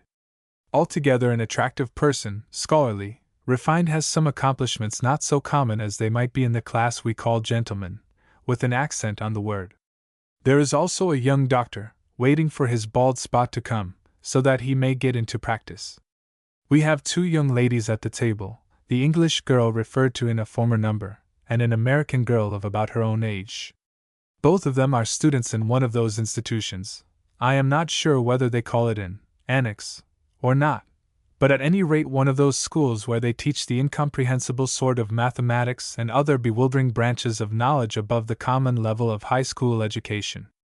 They seem to be good friends, and form a very pleasing pair when they walk in arm, nearly enough alike to seem to belong together, different enough to form an agreeable contrast. Of course we were bound to have a musician at our table, and we have one who sings admirably, and accompanies himself, or one or more of our ladies, very frequently. Such is our company when the table is full. But sometimes only half a dozen, or it may be only 3 or 4, are present. At other times we have a visitor or 2, either in the place of one of our habitual number, or in addition to it. We have the elements, we think, of a pleasant social gathering, different sexes, ages, pursuits, and tastes, all that is required for a symphony concert of conversation. One of the curious questions which might well be asked by those who had been with us on different occasions would be, "How many poets are there among you?" Nobody can answer this question. It is a point of etiquette with us not to press our inquiries about these anonymous poems too sharply, especially if any of them betray sentiments which would not bear rough handling. I don't doubt that the different personalities at our table will get mixed up in the reader's mind if he is not particularly clear-headed. That happens very often, much oftener than all would be willing to confess, in reading novels and plays. I am afraid we should get a good deal confused even in reading our Shakespeare if we did not look back now and then at the dramatis personae. I am sure that I am very apt to confound the characters in a moderately interesting novel. Indeed, I suspect that the writer is often no better off than the reader in the dreary middle of the story, when his characters have all made their appearance, and before they have reached near enough to the denouement to have fixed their individuality by the position they have arrived at in the chain of the narrative. My reader might be a little puzzled when he read that number 5 did or said such a thing, and ask, "Whom do you mean by that title?" I am not quite sure that I remember. Just associate her with that line of Emerson, and that will remind you that she is the favorite of our table. You cannot forget who number 7 is if I inform you that he specially prides himself on being a 7th son of a 7th son. The fact of such a descent is supposed to carry wonderful endowments with it. Number 7 passes for a natural healer. He is looked upon as a kind of wizard, and is lucky in living in the 19th century instead of the 16th, or earlier. How much confidence he feels in himself as the possessor of half-supernatural gifts I cannot say. I think his peculiar birthright gives him a certain confidence in his whims and fancies which but for that he would hardly feel. After this explanation, when I speak of number 5 or number 7, you will know to whom I refer. The company are very frank in their criticisms of each other. I did not like that expression of yours, planetary foundlings, said the mistress. It seems to me that it is too like atheism for a good Christian like you to use. Ah, my dear madam, I answered, I was thinking of the elements and the natural forces to which man was born an almost helpless subject in the rudimentary stages of his existence, and from which he has only partially got free after ages upon ages of warfare with their tyranny. Think what hunger forced the caveman to do. Think of the surly indifference of the storms that swept the forest and the waters, the earthquake chasms that engulfed him, the inundations that drowned him out of his miserable hiding places, the pestilences that lay in wait for him, the unequal strife with ferocious animals. I need not sum up all the wretchedness that goes to constitute the martyrdom of man. When our forefathers came to this wilderness as it then was, and found everywhere the bones of the poor natives who had perished in the great plague, which our doctor there thinks was probably the smallpox, they considered this destructive malady as a special mark of providential favor for them. How about the miserable Indians? Were they anything but planetary foundlings? No. Civilization is a great foundling hospital, and fortunate are all those who get safely into the creche before the frost or the malaria has killed them, the wild beasts or the venomous reptiles worked out their deadly appetites and instincts upon them. The very idea of humanity seems to be that it shall take care of itself and develop its powers in the struggle for life. Whether we approve it or not, if we can judge by the material record, man was born a foundling, and fought his way as he best might to that kind of existence which we call civilized, one which a considerable part of the inhabitants of our planet have reached. If you do not like the expression planetary foundlings, I have no objection to your considering the race as put out to nurse. And what a nurse nature is! She gives her charge a hole in the rocks to live in, ice for his pillow and snow for his blanket, in one part of the world, the jungle for his bedroom in another, with the tiger for his watchdog, and the cobra as his playfellow. Well, I said, there may be other parts of the universe where there are no tigers and no cobras. It is not quite certain that such realms of creation are better off, on the whole, than this earthly residence of ours, which has fought its way up to the development of such centers of civilization as Athens and Rome, to such personalities as Socrates, as Washington. One of our company has been on an excursion among the celestial bodies of our system, I understand, said the professor. Number 5 colored. Nothing but a dream, she said. The truth is, I had taken ether in the evening for a touch of neuralgia, and it set my imagination at work in a way quite unusual with me. I had been reading a number of books about an ideal condition of society, Sir Thomas More's Utopia, Lord Bacon's New Atlantis, and another of more recent date.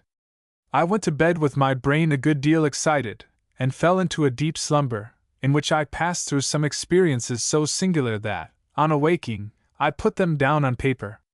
I don't know that there is anything very original about the experiences I have recorded, but I thought them worth preserving. Perhaps you would not agree with me in that belief. If number 5 will give us a chance to form our own judgment about her dream or vision, I think we shall enjoy it, said the mistress. She knows what will please the teacups in the way of reading as well as I do how many lumps of sugar the professor wants in his tea and how many I want in mine. The company was so urgent that number 5 sent upstairs for her paper. Number 5 reads the story of her dream. It cost me a great effort to set down the words of the manuscript from which I am reading. My dreams for the most part fade away so soon after their occurrence that I cannot recall them at all. But in this case my ideas held together with remarkable tenacity.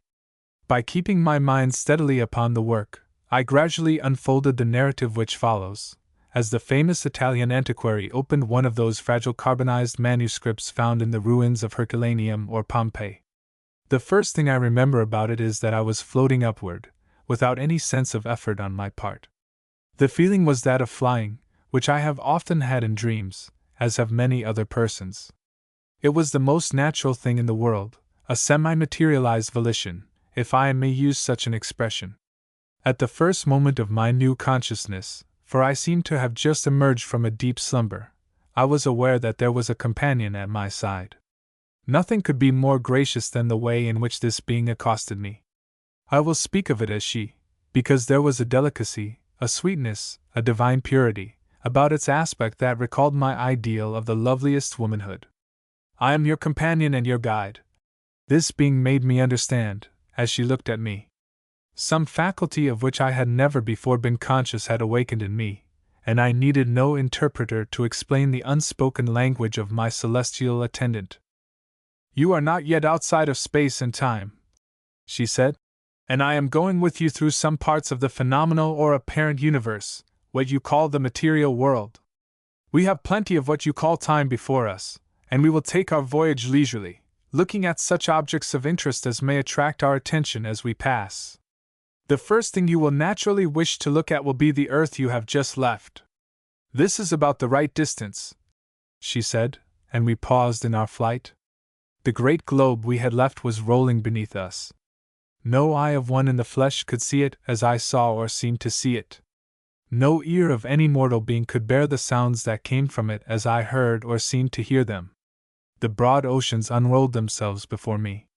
I could recognize the calm Pacific and the stormy Atlantic, the ships that dotted them, the white lines where the waves broke on the shore, frills on the robes of the continents, so they looked to my woman's perception, the vast South American forests, the glittering icebergs about the poles, the snowy mountain ranges, here and there a summit sending up fire and smoke, mighty rivers, dividing provinces within sight of each other, and making neighbors of realms thousands of miles apart, cities, lighthouses to ensure the safety of seagoing vessels, and warships to knock them to pieces and sink them. All this, and infinitely more, showed itself to me during a single revolution of the sphere.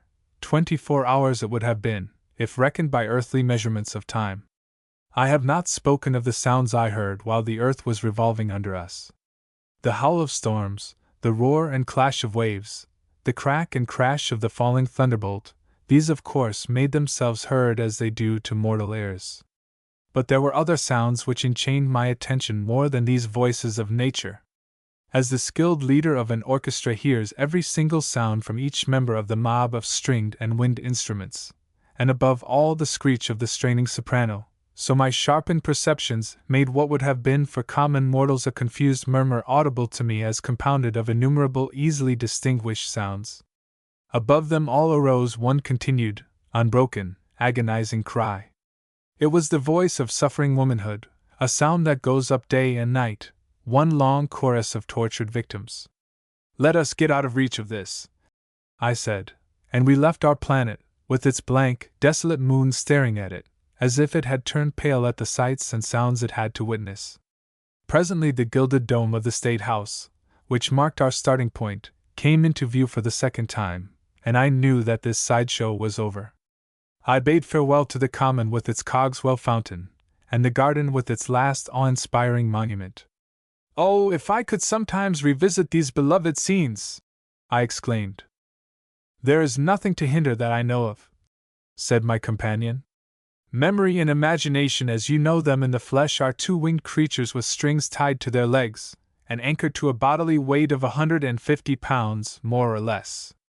When the string is cut you can be where you wish to be, not merely a part of you, leaving the rest behind, but the whole of you.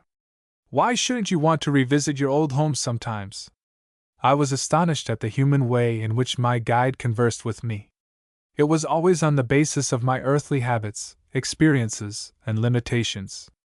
Your solar system, she said, is a very small part of the universe, but you naturally feel a curiosity about the bodies which constitute it and about their inhabitants. There is your moon, a bare and desolate-looking place it is, and well it may be, for it has no respirable atmosphere, and no occasion for one. The Lunites do not breathe, they live without waste and without supply. You look as if you do not understand this. Yet your people have, as you well know, what they call incandescent lights everywhere.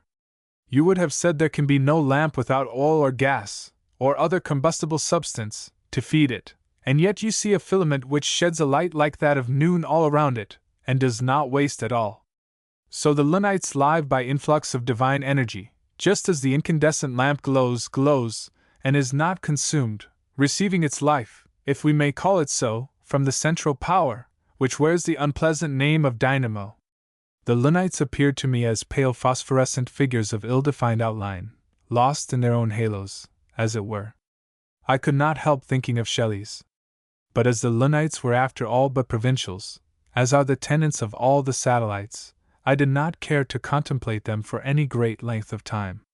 I do not remember much about the two planets that came next to our own, except the beautiful rosy atmosphere of one and the huge bulk of the other.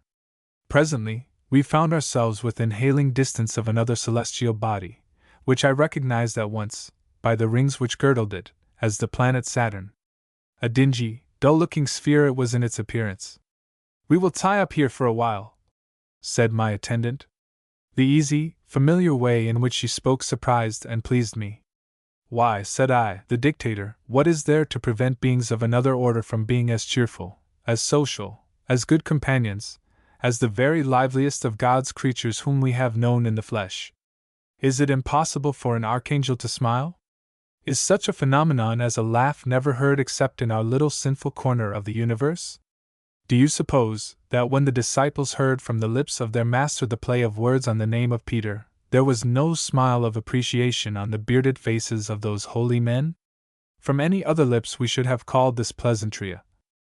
Number 5 shook her head very slightly, and gave me a look that seemed to say, "Don't frighten the other teacups. We don't call things by the names that belong to them when we deal with celestial subjects." We tied up, as my attendant playfully called our resting, so near the planet that I could know, I will not say see and hear, but apprehend, all that was going on in that remote sphere, remote, as we who live in what we have been used to consider the center of the rational universe regard it. What struck me at once was the deadness of everything I looked upon. Dead, uniform color of surface and surrounding atmosphere. Dead complexion of all the inhabitants. Dead-looking trees, dead-looking grass, no flowers to be seen anywhere. "What is the meaning of all this?" I said to my guide. She smiled good-naturedly, and replied, "It is a forlorn home for anything above a lichen or a toadstool, but that is no wonder, when you know what the air is which they breathe. It is pure nitrogen." The professor spoke up.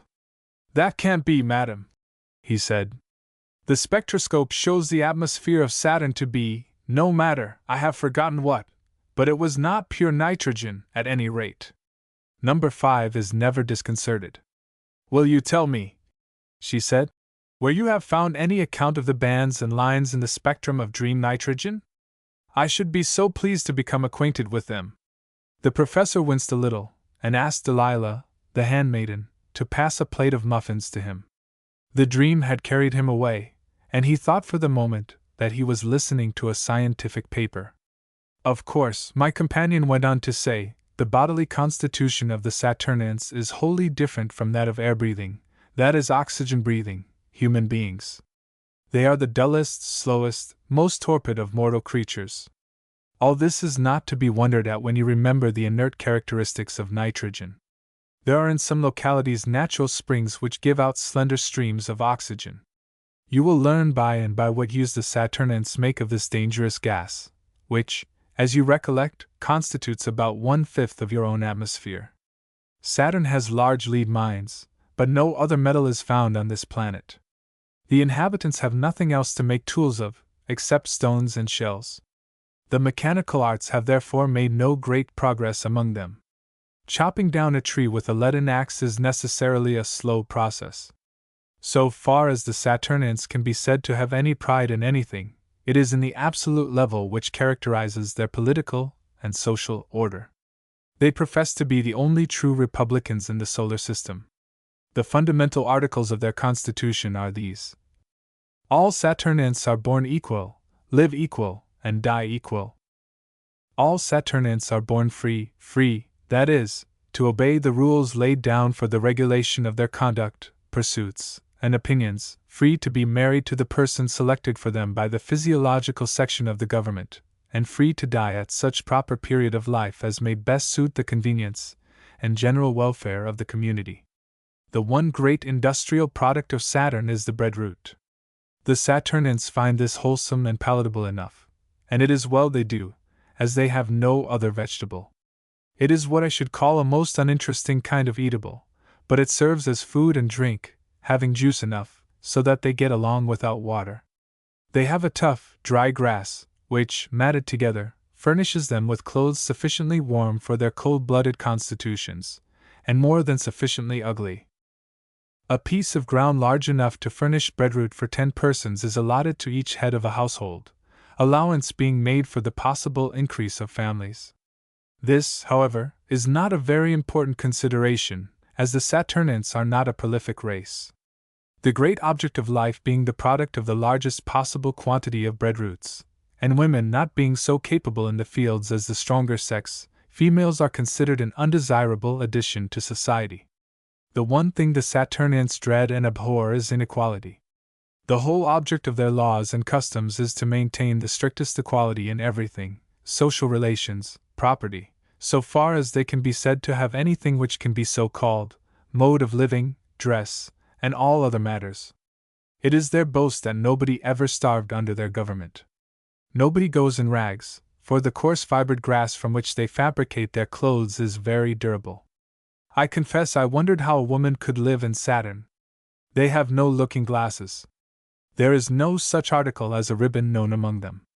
All their clothes are of one pattern. I noticed that there were no pockets in any of their garments, and learned that a pocket would be considered prima facie evidence of theft, as no honest person would have use for such a secret receptacle. Before the revolution which established the great law of absolute and lifelong equality, the inhabitants used to feed at their own private tables. Since the regeneration of society, all meals are taken in common. The last relic of barbarism was the use of plates, one or even more to each individual. This odious relic of an effete civilization, as they called it, has long been superseded by oblong hollow receptacles, one of which is allotted to each 12 persons.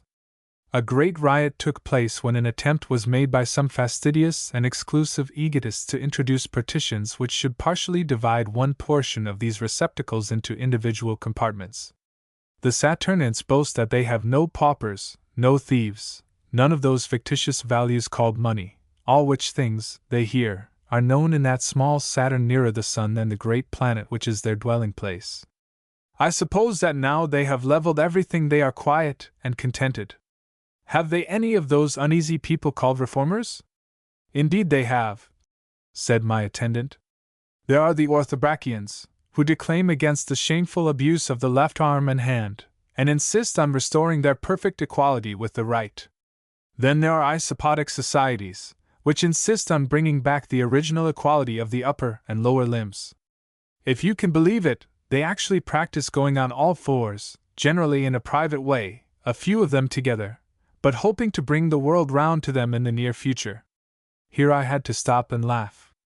I should think life might be a little dull in Saturn, I said. It is liable to that accusation, she answered. Do you notice how many people you meet with their mouths stretched wide open? Yes, I said, and I do not know what to make of it.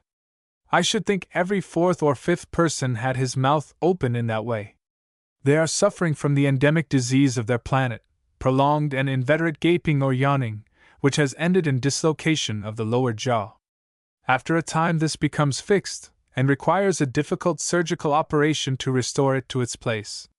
It struck me that, in spite of their boast that they have no paupers, no thieves, no money, they were a melancholy-looking set of beings. What are their amusements? I asked. Intoxication and suicide are their chief recreations. They have a way of mixing the oxygen which issues in small jets from certain natural springs with their atmospheric nitrogen in the proportion of about 20%, which makes very nearly the same thing as the air of your planet. But to the Saturnians the mixture is highly intoxicating, and is therefore a relief to the monotony of their everyday life. This mixture is greatly sought after, but hard to obtain, as the sources of oxygen are few and scanty. It shortens the lives of those who have recourse to it, but if it takes too long, they have other ways of escaping from a life which cuts and dries everything for its miserable subjects, defeats all the natural instincts, confounds all individual characteristics, and makes existence such a colossal bore, as your worldly people say, that self-destruction becomes a luxury. Number 5 stopped here. Your imaginary wholesale shakerdom is all very fine, said I. Your utopia, your new Atlantis, and the rest are pretty to look at. But your philosophers are treating the world of living souls as if they were, each of them, playing a game of solitaire, all the pegs and all the holes alike. Life is a very different sort of game.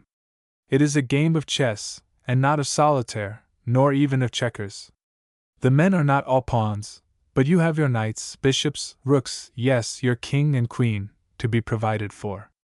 Not with these names, of course, but all looking for their proper places, and having their own laws and modes of action. You can play solitaire with the members of your own family for pegs, if you like, and if none of them rebel. You can play checkers with a little community of meek, like-minded people.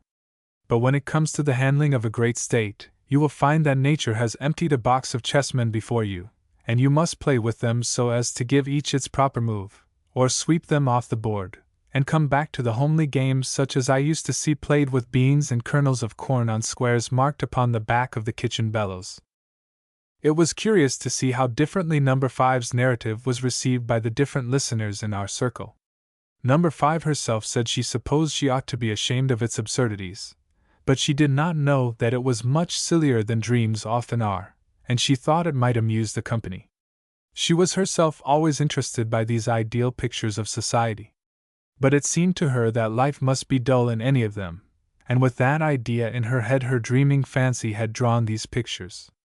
The professor was interested in her conception of the existence of the Lunites without waste, and the death and life of the nitrogen-breathing Saturnids. Dream chemistry was a new subject to him. Perhaps Number 5 would give him some lessons in it. At this she smiled, and said she was afraid she could not teach him anything, but if he would answer a few questions in matter-of-fact chemistry which had puzzled her she would be vastly obliged to him. "You must come to my laboratory," said the professor. "I will come tomorrow," said Number 5. "Oh, yes. Much laboratory work they will do. Play of mutual affinities. Amalgamates. No freezing mixtures, I'll warrant. Why shouldn't we get a romance out of all this, hey? But Number 5 looks as innocent as a lamb, and as brave as a lion. She does not care a copper for the looks that are going round the teacups." Our doctor was curious about those cases of ankylosis, as he called it, of the lower jaw. He thought it a quite possible occurrence. Both the young girls thought the dream gave a very hard view of the optimists, who look forward to a reorganization of society which shall rid mankind of the terrible evils of overcrowding and competition. Number 7 was quite excited about the matter. He had himself drawn up a plan for a new social arrangement. He had shown it to the legal gentleman who has lately joined us. This gentleman thought it well intended, but that it would take one constable to every 3 inhabitants to enforce its provisions. I said the dream could do no harm. It was too outrageously improbable to come home to anybody's feelings. Dreams were like broken mosaics. The separated stones might here and there make parts of pictures. If one found a caricature of himself made out of the pieces which had accidentally come together, he would smile at it, knowing that it was an accidental effect with no malice in it. If any of you really believe in a working utopia, why not join the Shakers, and convert the world to this mode of life? Celibacy alone would cure a great many of the evils you complain of. I thought this suggestion seemed to act rather unfavorably upon the ladies of our circle. The 2 annexes looked inquiringly at each other. Number 5 looked smilingly at them. She evidently thought it was time to change the subject of conversation, for she turned to me and said, "You promised to read us the poem you read before your old classmates the other evening." "I will fulfill my promise," I said. We felt that this might probably be our last meeting as a class.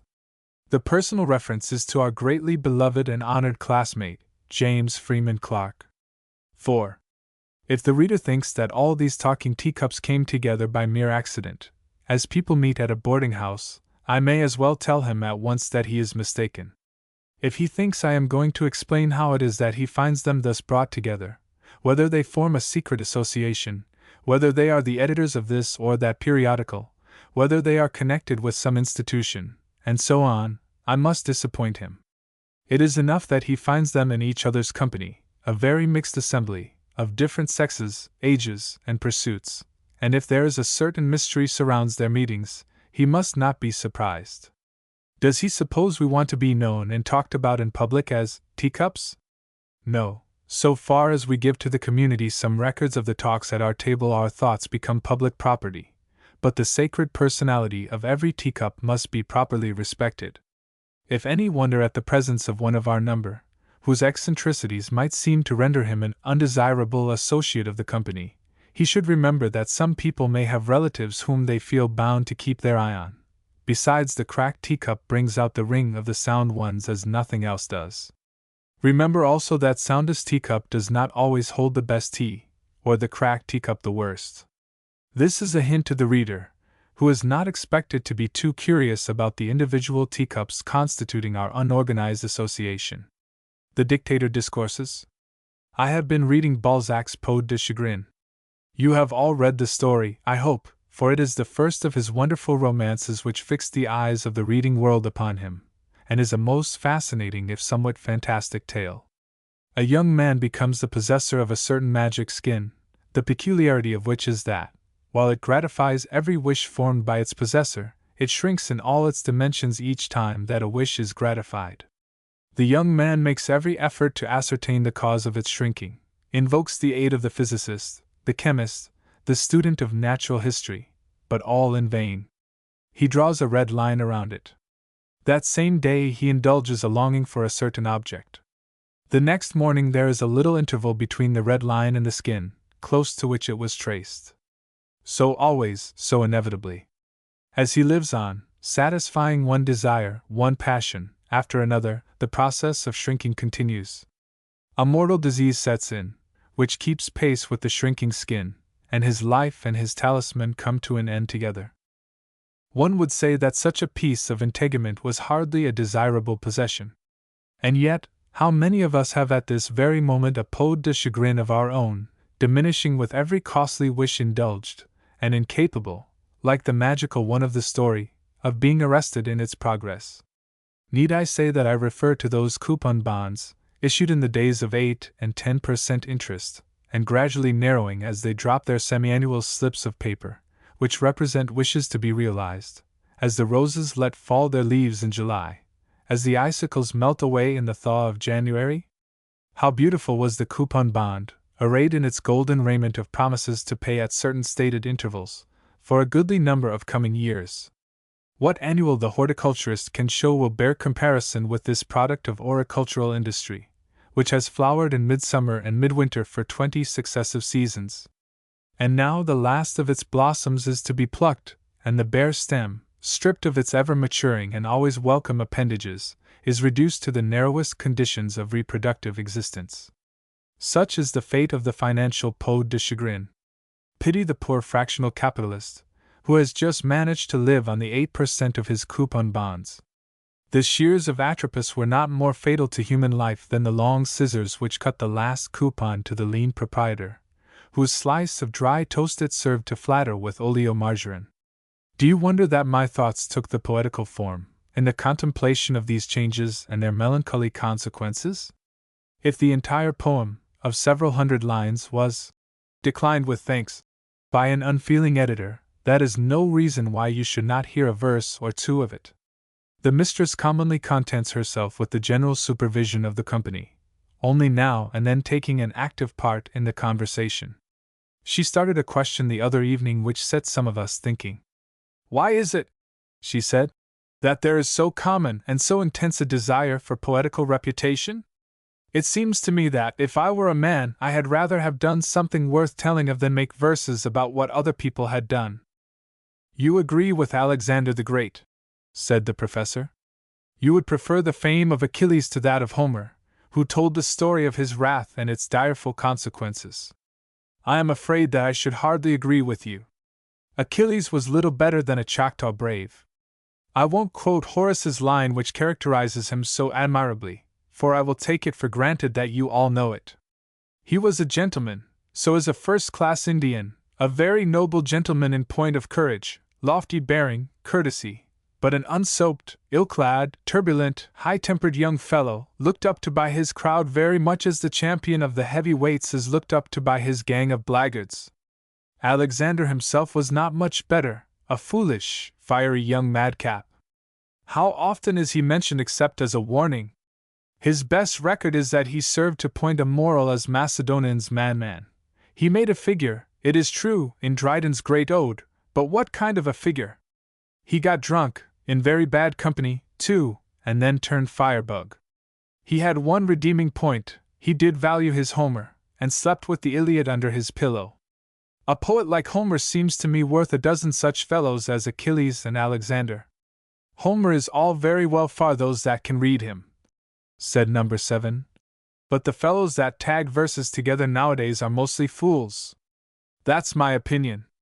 I wrote some verses once myself, but I had been sick and was very weak, hadn't strength enough to write in prose, I suppose. This aggressive remark caused a little stir at our tea table. For you must know, if I have not told you already, there are suspicions that we have more than one poet at our table. I have already confessed that I do myself indulge in verse now and then, and have given my readers a specimen of my work in that line. But there is so much difference of character in the verses which are produced at our table, without any signature, that I feel quite sure there are at least 2 or 3 other contributors besides myself. There is a tall, old-fashioned silver urn, a sugar bowl of the period of the Empire, in which the poems sent to be read are placed by unseen hands. When the proper moment arrives, I lift the cover of the urn and take out any manuscript it may contain.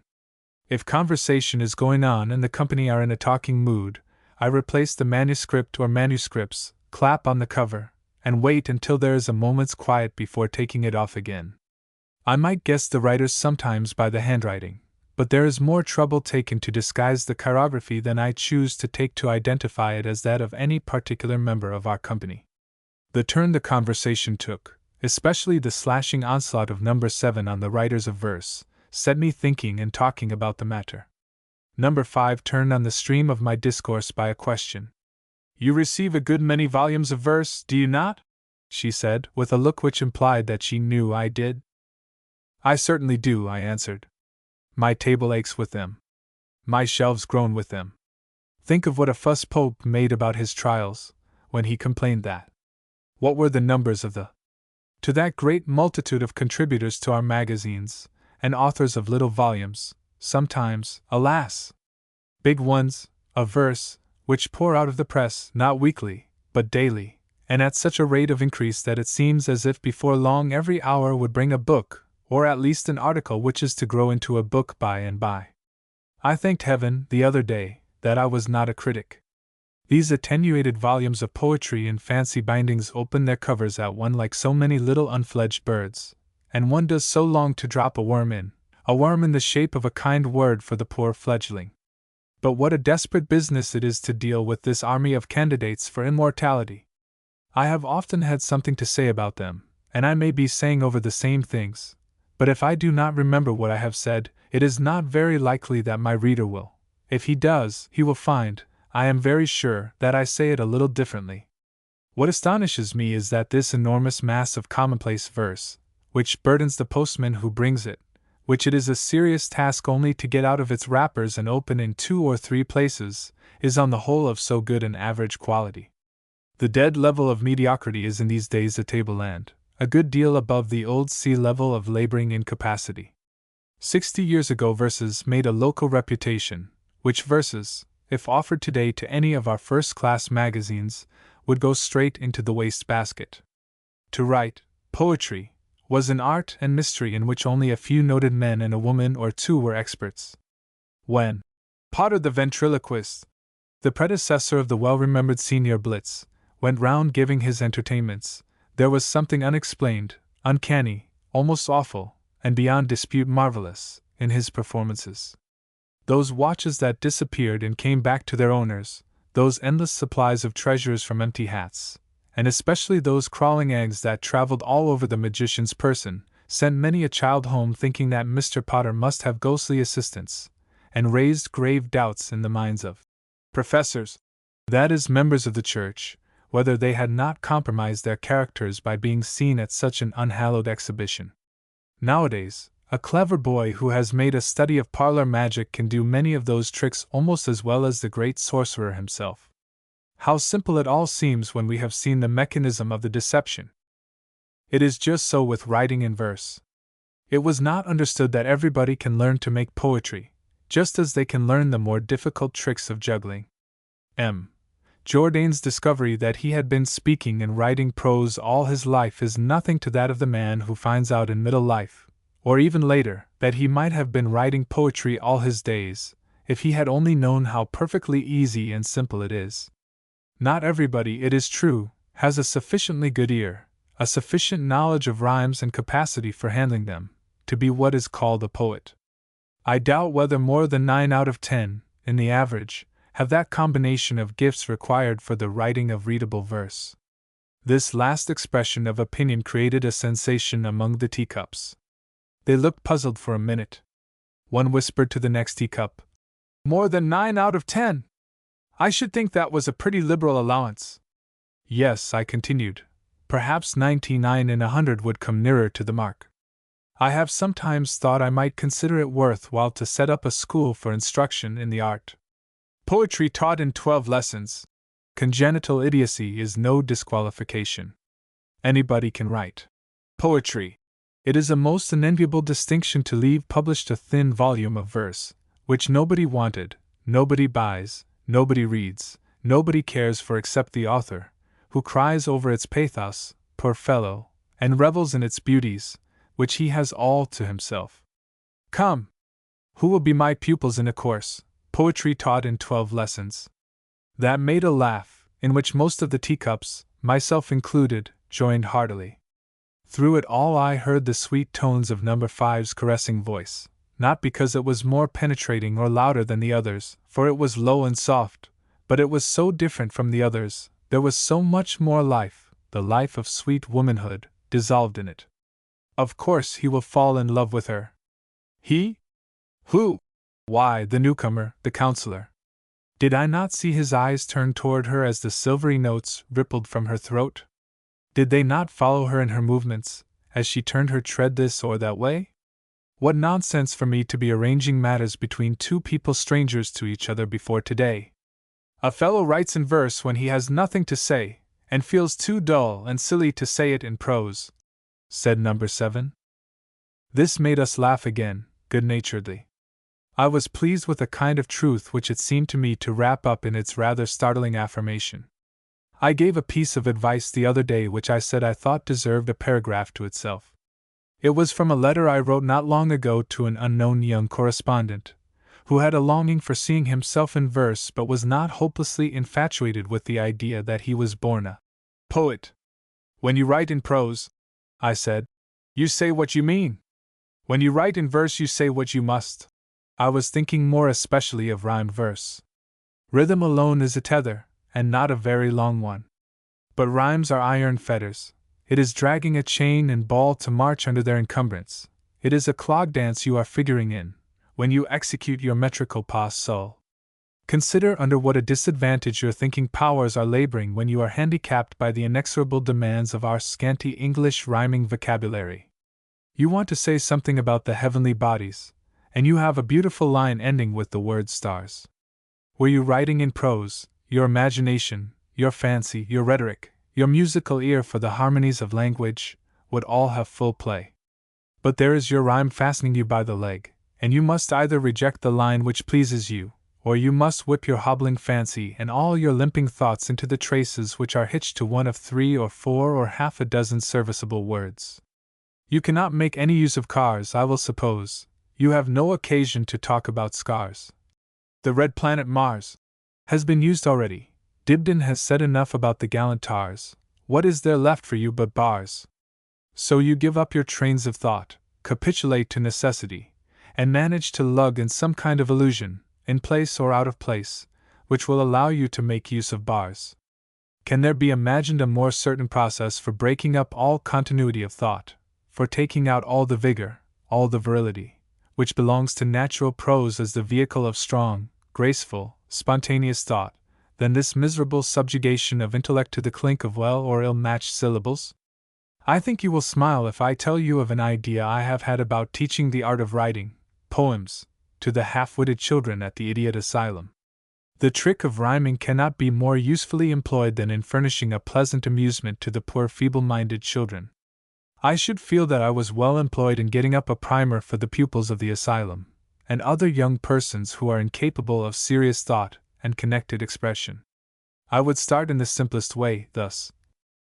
The pupil begins by supplying the missing words, which most children who are able to keep out of fire and water can accomplish after a certain number of trials. When the poet that is to be has got so as to perform this task easily, a skeleton verse, in which 2 or 3 words of each line are omitted, is given the child to fill up. By and by the more difficult forms of meter are outlined, until at length a feeble-minded child can make out a sonnet, completely equipped with its 4 pairs of rhymes in the first section, and its 3 pairs in the second part. Number 7 interrupted my discourse somewhat abruptly, as is his wont, for we grant him a license, in virtue of his eccentricity, which we should hardly expect to be claimed by a perfectly sound teacup. "That's the way, that's the way!" exclaimed he. "It's just the same thing as my plan for teaching drawing." Some curiosity was shown among the teacups to know what the queer creature had got into his mind, and number 5 asked him, in her irresistible tones, if he wouldn't oblige us by telling us all about it. He looked at her a moment without speaking. I suppose he has often been made fun of, slighted in conversation, taken as a butt for people who thought themselves witty, made to feel as we may suppose a cracked piece of chinaware feels when it is clinked in the company of sound bits of porcelain. I never saw him when he was carelessly dealt with in conversation, for it would sometimes happen, even at our table, without recalling some lines of Emerson which always struck me as of wonderful force and almost terrible truthfulness. Poor fellow! Number 7 has to bear a good deal in the way of neglect and ridicule, I do not doubt.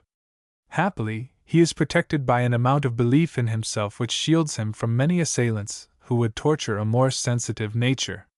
But the sweet voice of number 5 and her sincere way of addressing him seemed to touch his feelings. That was the meaning of his momentary silence, in which I saw that his eyes glistened and a faint flush rose on his cheeks. In a moment, however, as soon as he was on his hobby, he was all right, and explained his new and ingenious system as follows. A man at a certain distance appears as a dark spot, nothing more. Good. Anybody, man, woman, or child, can make a dot, say a period, such as we use in writing. Lesson number 1. Make a dot, that is, draw your man, a mile off, if that is far enough. Now make him come a little nearer, a few rods, say. The dot is an oblong figure now. Good. Let your scholar draw the oblong figure. It is as easy as it is to make a note of admiration. Your man comes nearer, and now some hint of a bulbous enlargement at one end, and perhaps of lateral appendages and a bifurcation, begins to show itself. The pupil sets down with his pencil just what he sees, no more. So by degrees the man who serves as model approaches.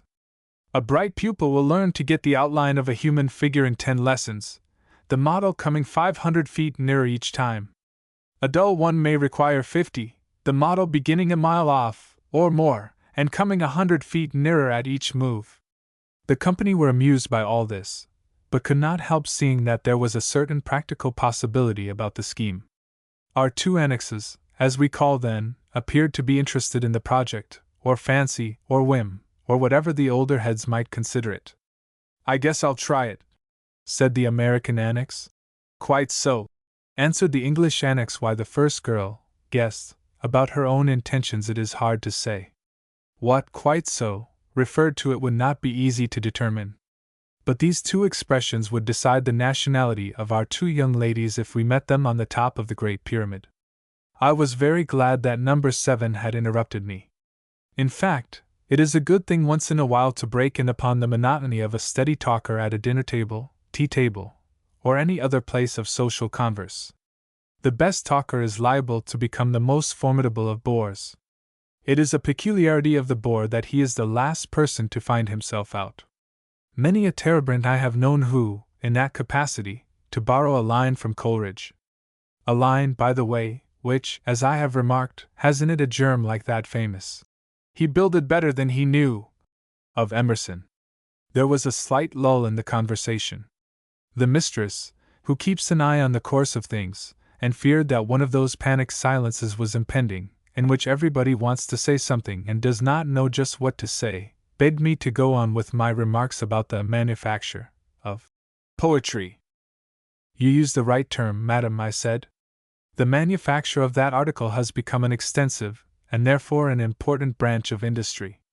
One must be an editor, which I am not, or a literary confidant of a wide circle of correspondence, which I am, to have any idea of the enormous output of verse which is characteristic of our time. There are many curious facts connected with this phenomenon. Educated people, yes, and many who are not educated, have discovered that rhymes are not the private property of a few noted writers who, having squatted on that part of the literary domain some 20 or 40 or 60 years ago, have, as it were, fenced it in with their touchy, barbed wire reputations, and have come to regard it, and cause it to be regarded as their private property. The discovery having been made that rhyme is not a paddock for this or that racehorse, but a common, where every colt, pony, and donkey can range at will, a vast eruption into that once privileged enclosure has taken place. The study of the great invasion is interesting. Poetry is commonly thought to be the language of emotion. On the contrary, most of what is so called proves the absence of all passionate excitement. It is a cold-blooded, haggard, anxious, worrying hunt after rhymes which can be made serviceable, after images which will be effective, after phrases which are sonorous, all this under limitations which restrict the natural movements of fancy and imagination. There is a secondary excitement in overcoming the difficulties of rhythm and rhyme, no doubt, but this is not the emotional heat excited by the subject of the poet's treatment. True poetry, the best of it, is but the ashes of a burned-out passion.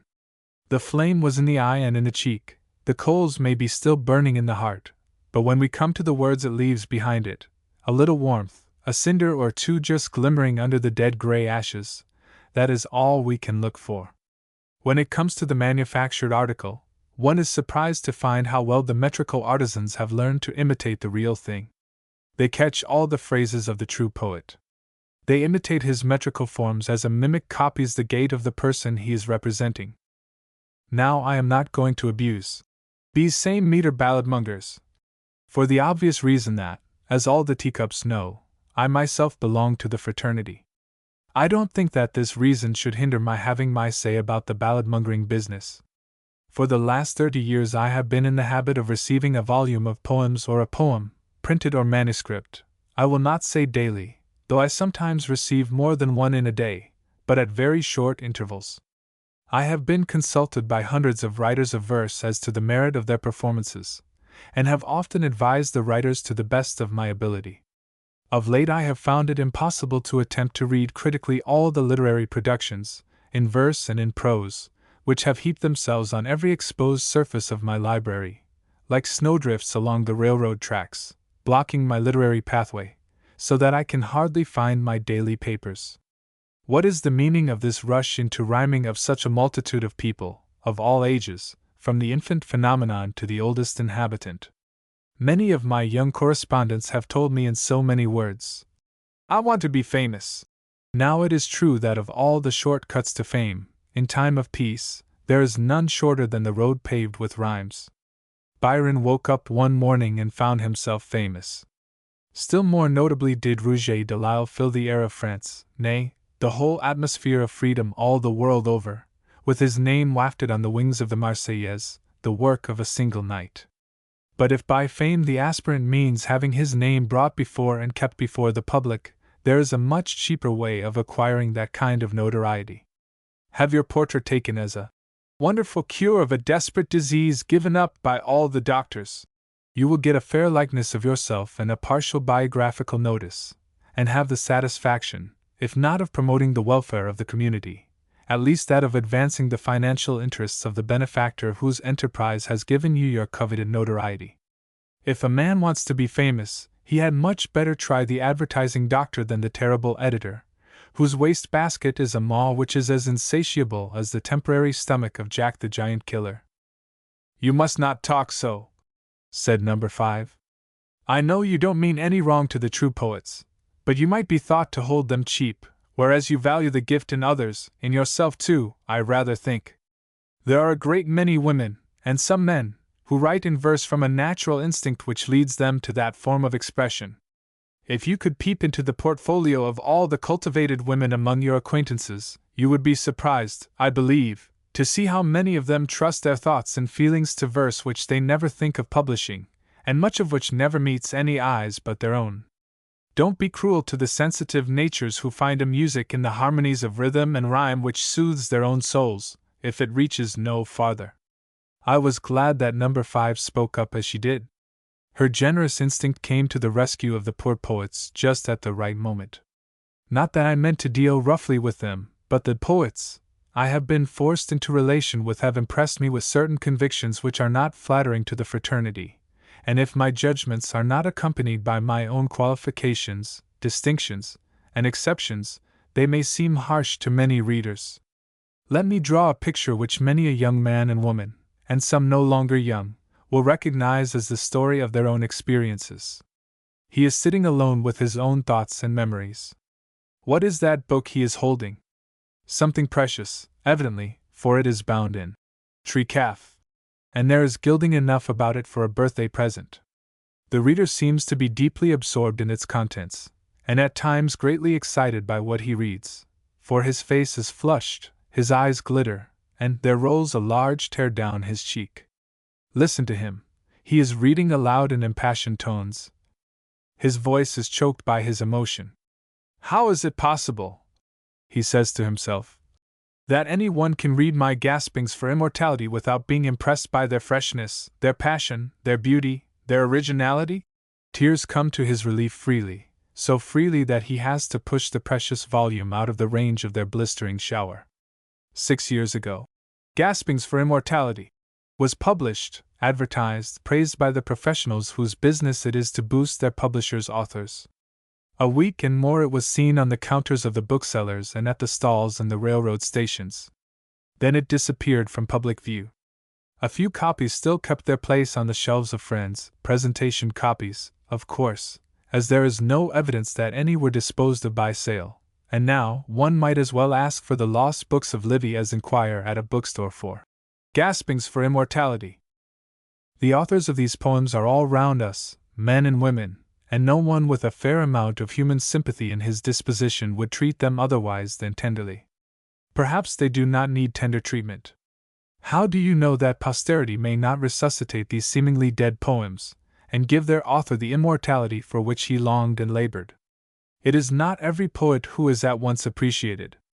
Some will tell you that the best poets never are. Who can say that you, dear unappreciated brother or sister, are not one of those whom it is left for after times to discover among the wrecks of the past, and hold up to the admiration of the world? I have not thought it necessary to put in all the interpolations, as the French call them, which broke the course of this somewhat extended series of remarks, but the comments of some of the teacups helped me to shape certain additional observations, and may seem to the reader as of more significance than what I had been saying. Number 7 saw nothing but the folly and weakness of the rhyming cranks, as he called them. He thought the fellow that I had described as blubbering over his stillborn poems would have been better occupied in earning his living in some honest way or other. He knew one chap that published a volume of verses, and let his wife bring up the wood for the fire by which he was writing. A fellow says, "I am a poet," and he thinks himself different from common folks. He ought to be excused from military service. He might be killed, and the world would lose the inestimable products of his genius. I believe some of them think, said number 7, that they ought not to be called upon to pay their taxes and their bills for household expenses, like the rest of us. If they would only study and take to heart Horace's Ars Poetica, said the professor, it would be a great benefit to them and to the world at large. I would not advise you to follow him too literally, of course, for, as you will see, the changes that have taken place since his time would make some of his precepts useless and some dangerous, but the spirit of them is always instructive. This is the way, somewhat modernized and accompanied by my running commentary, in which he counsels a young poet, Don't try to write poetry, my boy, when you are not in the mood for doing it, when it goes against the grain. You are a fellow of sense, you understand all that. If you have written anything which you think well of, show it to Mr. the well-known critic, to the governor, as you call him, your honored father, and to me, your friend. To the critic is well enough. If you like to be overhauled and put out of conceit with yourself, it may do you good, but I wouldn't go to the governor with my verses, if I were you. For either he will think what you have written is something wonderful, almost as good as he could have written himself, in fact, he always did believe in hereditary genius, or he will pooh-pooh the whole rhyming nonsense, and tell you that you had a great deal better stick to your business, and leave all the word jingling to Mother Goose and her followers. Show me your verses, says Horace. Very good it was in him, and mighty encouraging the first counsel he gives. Keep your poem to yourself for some 8 or 10 years, you will have time to look it over, to correct it and make it fit to present to the public. Much obliged for your advice, says the poor poet, thirsting for a draught of fame, and offered a handful of dust. And off he hurries to the printer, to be sure that his poem comes out in the next number of the magazine he writes for. Is not poetry the natural language of lovers? It was the tutor who asked this question, and I thought he looked in the direction of number 5, as if she might answer his question. But number 5 stirred her tea devotedly.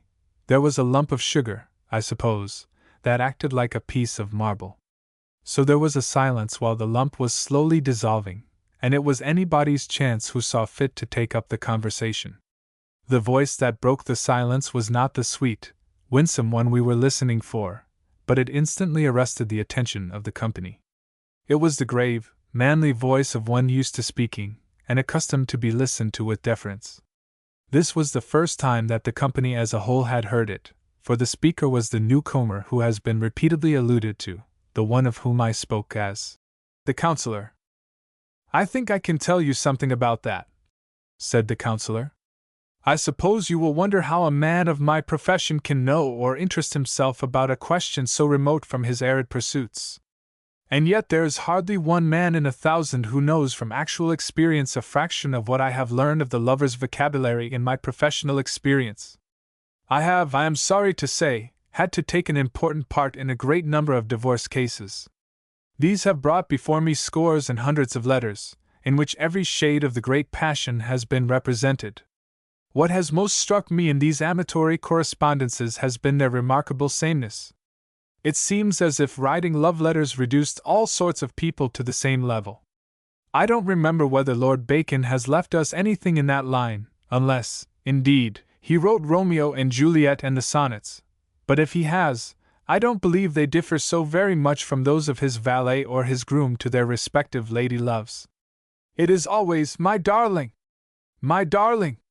The words of endearment are the only ones the lover wants to employ, and he finds the vocabulary too limited for his vast desires. So his letters are apt to be rather tedious except to the personage to whom they are addressed. As to poetry, it is very common to find it in love letters, especially in those that have no love in them. The letters of bigamists and polygamists are rich in poetical extracts.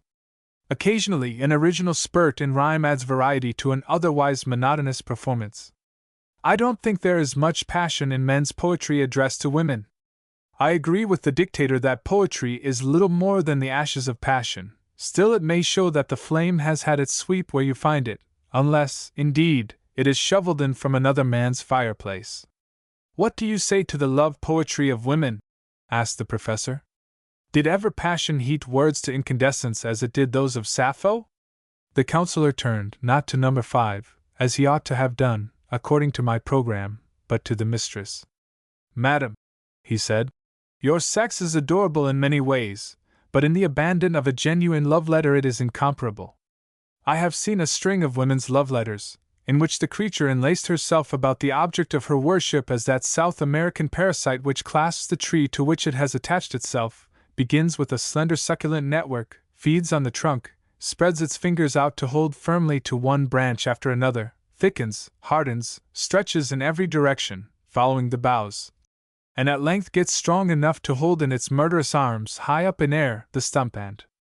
shaft of the once sturdy growth that was its support and subsistence. The counselor did not say all this quite so formally as I have set it down here, but in a much easier way. In fact, it is impossible to smooth out a conversation from memory without stiffening it. You can't have a dress shirt look quite right without starching the bosom. Some of us would have liked to hear more about those letters in the divorce cases, but the counselor had to leave the table. He promised to show us some pictures he has of the South American parasite. I have seen them, and I can assure you they are very curious. The following verses were found in the urn, or sugar bowl. V.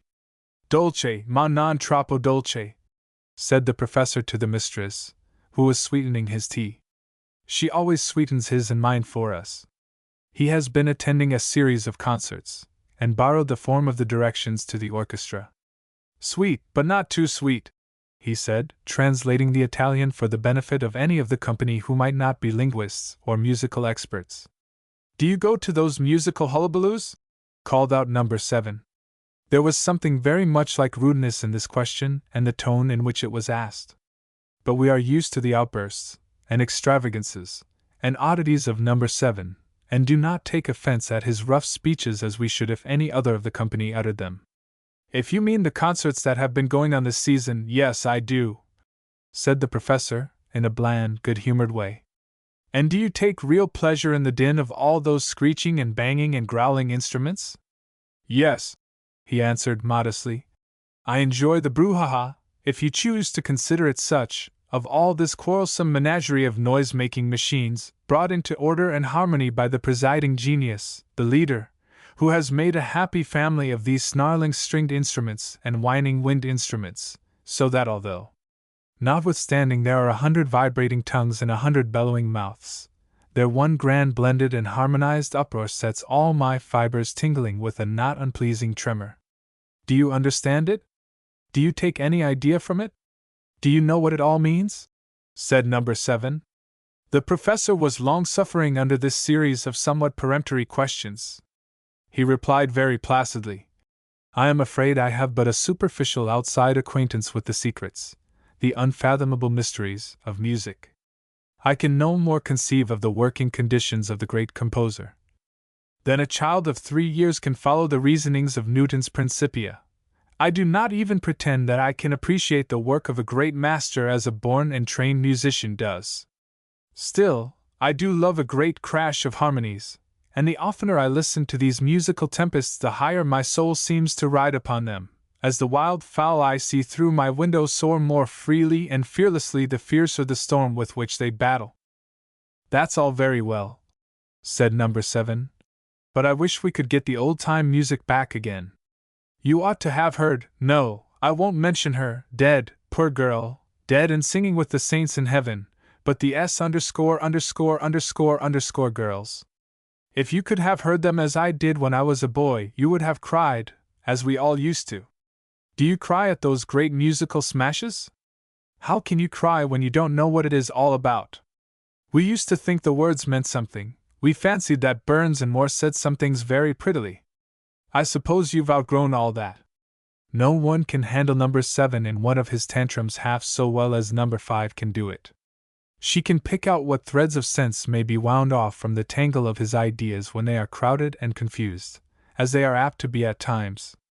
She can soften the occasional expression of half-concealed ridicule with which the poor old fellow's sallies are liable to be welcomed, or unwelcomed.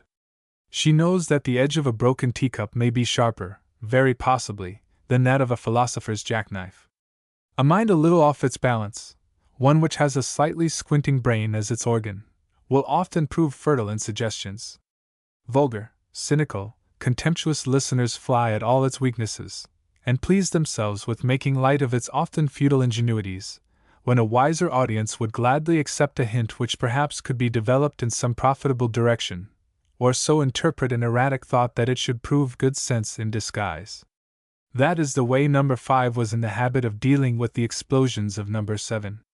Do you think she did not see the ridiculous element in a silly speech, or the absurdity of an outrageously extravagant assertion? Then you never heard her laugh when she could give way to her sense of the ludicrous without wounding the feelings of any other person. but her kind heart never would forget itself, and so number 7 had a champion who was always ready to see that his flashes of intelligence, fitful as they were, and liable to be streaked with half-crazy fancies, always found one willing recipient of what light there was in them. Number 5, I have found, is a true lover of music, and has a right to claim a real knowledge of its higher and deeper mysteries. But she accepted very cordially what our light-headed companion said about the songs he used to listen to. "There is no doubt," she remarked, "that the tears which used to be shed over oft in the sully night, or Auld Robin Grey, or A Place in Thy Memory, Dearest, were honest tears, coming from the true sources of emotion. There was no affectation about them. Those songs came home to the sensibilities of young people, of all who had any sensibilities to be acted upon. And on the other hand, there is a great amount of affectation in the apparent enthusiasm of many persons in admiring and applauding music of which they have not the least real appreciation. They do not know whether it is good or bad, the work of a first-rate or a fifth-rate composer, whether there are coherent elements in it, or whether it is nothing more than a concourse of sweet sounds with no organic connections. One must be educated, no doubt, to understand the more complex and difficult kinds of musical composition. Go to the great concerts where you know that the music is good, and that you ought to like it whether you do or not. Take a music bath once or twice a week for a few seasons, and you will find that it is to the soul what the water bath is to the body. I wouldn't trouble myself about the affectations of people who go to this or that series of concerts chiefly because it is fashionable. Some of these people whom we think so silly and hold so cheap will perhaps find, sooner or later, that they have a dormant faculty which is at last waking up, and that they who came because others came, and began by staring at the audience, are listening with a newly found delight. Every one of us has a harp under bodice or waistcoat, and if it can only once get properly strung and tuned it will respond to all outside harmonies. The professor has some ideas about music, which I believe he has given to the world in one form or another, but the world is growing old and forgetful, and needs to be reminded now and then of what one has formerly told it. "I have had glimpses," the professor said, "of the conditions into which music is capable of bringing a sensitive nature. Glimpses, I say, because I cannot pretend that I am capable of sounding all the depths or reaching all the heights to which music may transport our mortal consciousness. Let me remind you of a curious fact with reference to the seat of the musical sense. Far down below the great masses of thinking marrow and its secondary agents, just as the brain is about to merge in the spinal cord, the roots of the nerve of hearing spread their white filaments out into the sentient matter, where they report what the external organs of hearing tell them. This sentient matter is in remote connection only with the mental organs, far more remote than the centers of the sense of vision and that of smell. In a word, the musical faculty might be said to have a little brain of its own. It has a special world and a private language all to itself. How can one explain its significance to those whose musical faculties are in a rudimentary state of development, or who have never had them trained? Can you describe in intelligible language the smell of a rose as compared with that of a violet? No, music can be translated only by music. Just so far as it suggests worded thought, it falls short of its highest office. Pure emotional movements of the spiritual nature, that is what I ask of music. Music will be the universal language, the Volapuk of spiritual being. Angels sit down with their harps and play at each other, I suppose, said number 7. Must have an atmosphere up there if they have harps, or they wouldn't get any music. Wonder if angels breathe like mortals? If they do, they must have lungs and air passages, of course. Think of an angel with the influenza, and nothing but a cloud for a handkerchief. This is a good instance of the way in which number 7's squinting brain works. You will now and then meet just such brains and heads you know very well. Their owners are much given to asking unanswerable questions. A physicist may settle it for us whether there is an atmosphere about a planet or not, but it takes a brain with an extra fissure in it to ask these unexpected questions, questions which the natural philosopher cannot answer, and which the theologian never thinks of asking. The company at our table do not keep always in the same places. The first thing I noticed, the other evening, was that the tutor was sitting between the two annexes, and the counselor was next to number 5. Something ought to come of this arrangement. One of those two young ladies must certainly captivate and perhaps capture the tutor. They are just the age to be falling in love and to be fallen in love with. The tutor is good-looking, intellectual, suspected of writing poetry, but a little shy, it appears to me. I am glad to see him between the two girls. If there were only one, she might be shy too, and then there would be less chance for a romance such as I am on the lookout for. But these young persons lend courage to each other, and between them, if he does not wake up like Simon at the sight of Iphigenia, I shall be disappointed. As for the counselor and number 5, they will soon find each other out. Yes, it is all pretty clear in my mind, except that there is always an X in a problem where sentiments are involved. No, not so clear about the tutor. Predestined, I venture my guess, to one or the other, but to which? I will suspend my opinion for the present. I have found out that the counselor is a childless widower. I am told that the tutor is unmarried, and so far as known not engaged. There is no use in denying it. A company without the possibility of a love match between two of its circle is like a champagne bottle with the cork out for some hours as compared to one with its pop yet in reserve. However, if there should be any love-making, it need not break up our conversations.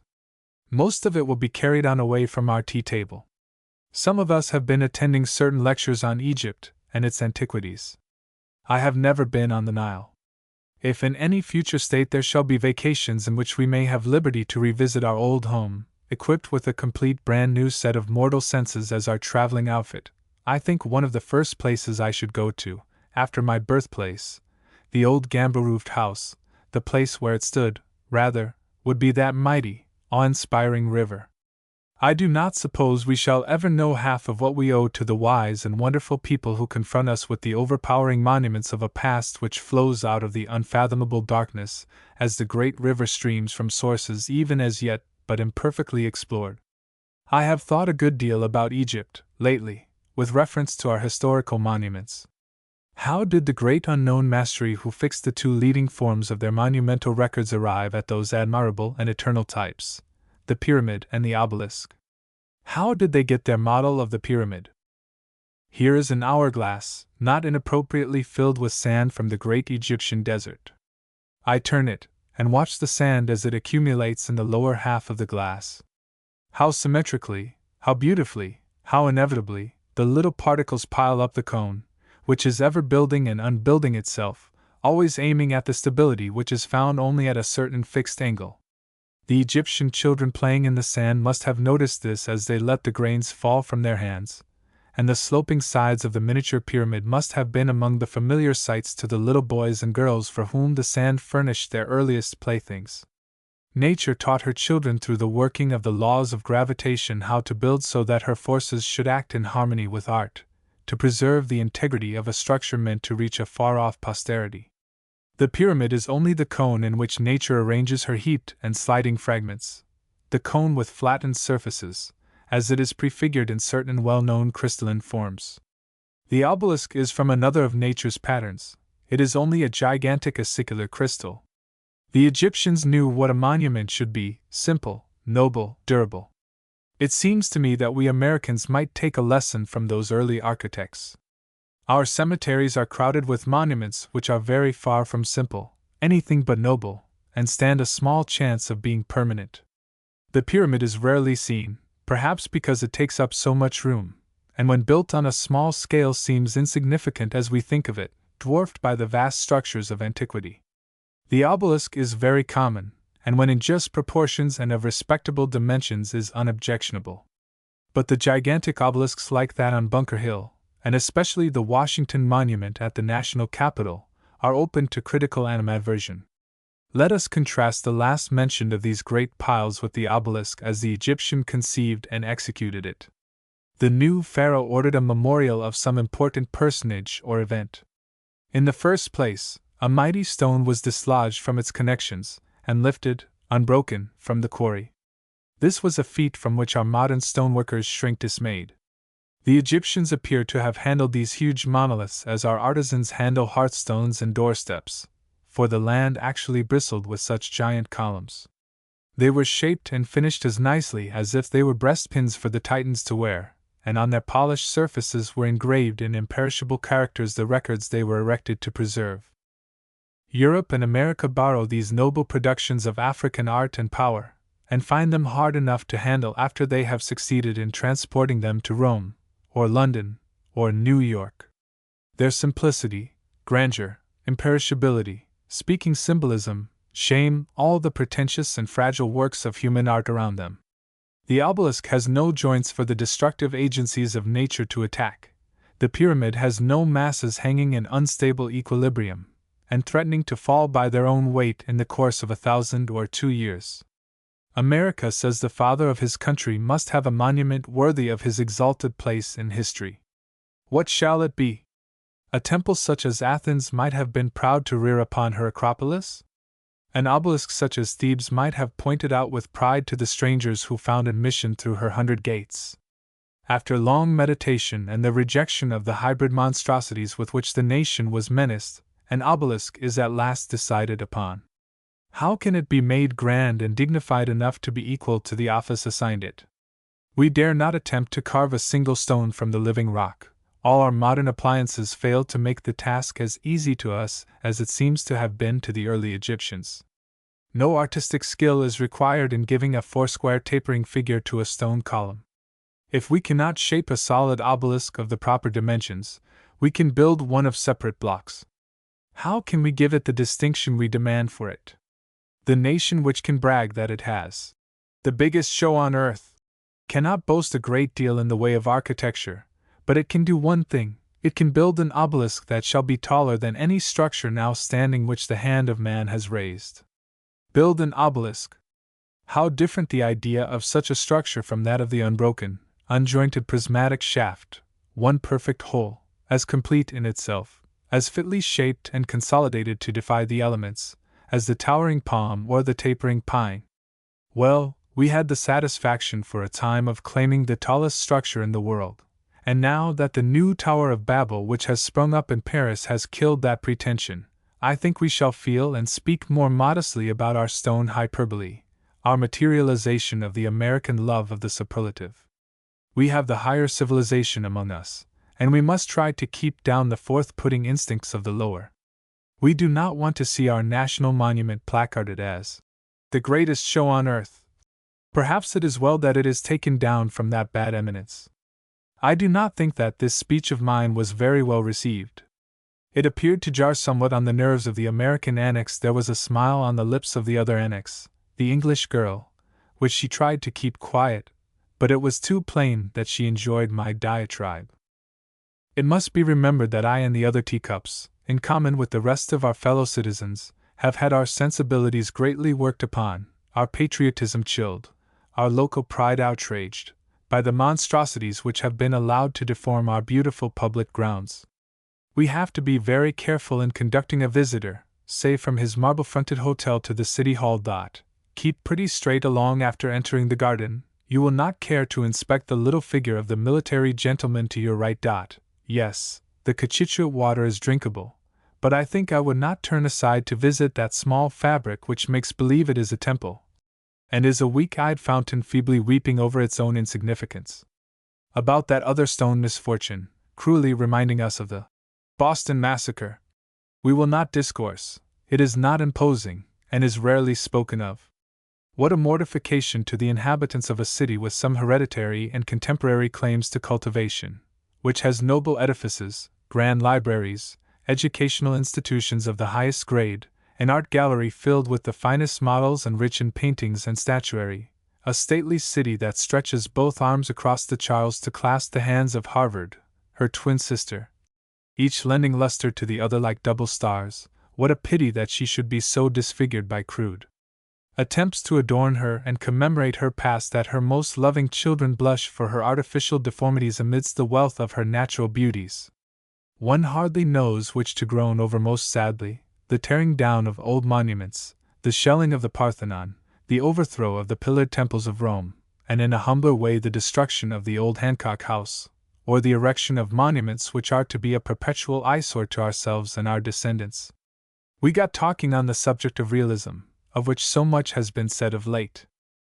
It seems to me, I said that the great additions which have been made by realism to the territory of literature consist largely in swampy, malarious, ill-smelling patches of soil which had previously been left to reptiles and vermin. It is perfectly easy to be original by violating the laws of decency and the canons of good taste. The general consent of civilized people was supposed to have banished certain subjects from the conversation of well-bred people and the pages of respectable literature.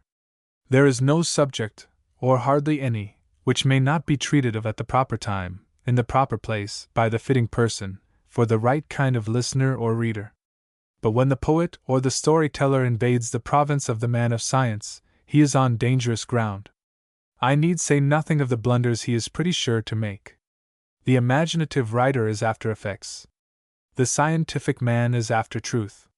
Science is decent, modest, does not try to startle, but to instruct. The same scenes and objects which outrage every sense of delicacy in the storyteller's highly colored paragraphs can be read without giving offense in the chaste language of the physiologist or the physician. There is a very celebrated novel, Madame Bovary, the work of M. Flaubert, which is noted for having been the subject of prosecution as an immoral work. That it has a serious lesson there is no doubt, if one will drink down to the bottom of the cup. But the honey of sensuous description is spread so deeply over the surface of the goblet that a large proportion of its readers never think of its holding anything else. All the phases of unhallowed passion are described in full detail. That is what the book is bought and read for, by the great majority of its purchasers, as all but simpletons very well know. That is what makes it sell and brought it into the courts of justice. This book is famous for its realism. In fact, it is recognized as one of the earliest and most brilliant examples of that modern style of novel which, beginning where Balzac left off, attempted to do for literature what the photograph has done for art. For those who take the trouble to drink out of the cup below the rim of honey, there is a scene where realism is carried to its extreme, surpassed in horror by no writer, unless it be the one whose name must be looked for at the bottom of the alphabet, as if its natural place were as low down in the dregs of realism as it could find itself. This is the deathbed scene, where Madame Bovary expires in convulsions.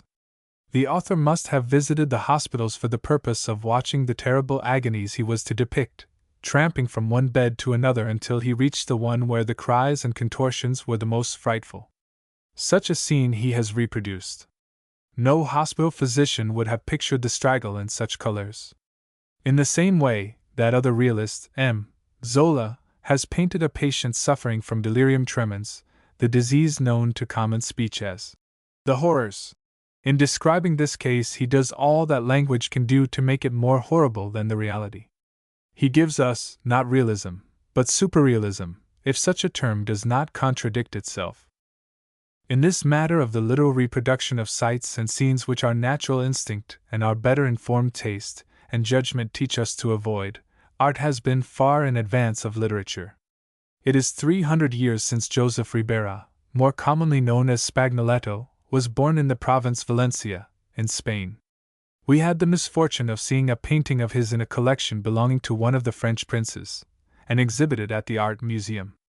It was that of a man performing upon himself the operation known to the Japanese as harakiri. Many persons who looked upon this revolting picture will never get rid of its remembrance, and will regret the day when their eyes fell upon it. I should share the offense of the painter if I ventured to describe it.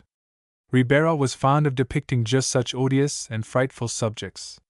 St. Lawrence writhing on his gridiron, St. Sebastian full of arrows, were equally a source of delight to him. Even in subjects which had no such elements of horror he finds the materials for the delectation of his ferocious pencil. He makes up for the defect by rendering with a brutal realism deformity and ugliness. The first great mistake made by the ultrarealists, like Flaubert and Zola, is, as I have said, their ignoring the line of distinction between imaginative art and science. We can find realism enough in books of anatomy, surgery, and medicine. In studying the human figure, we want to see it clothed with its natural integuments.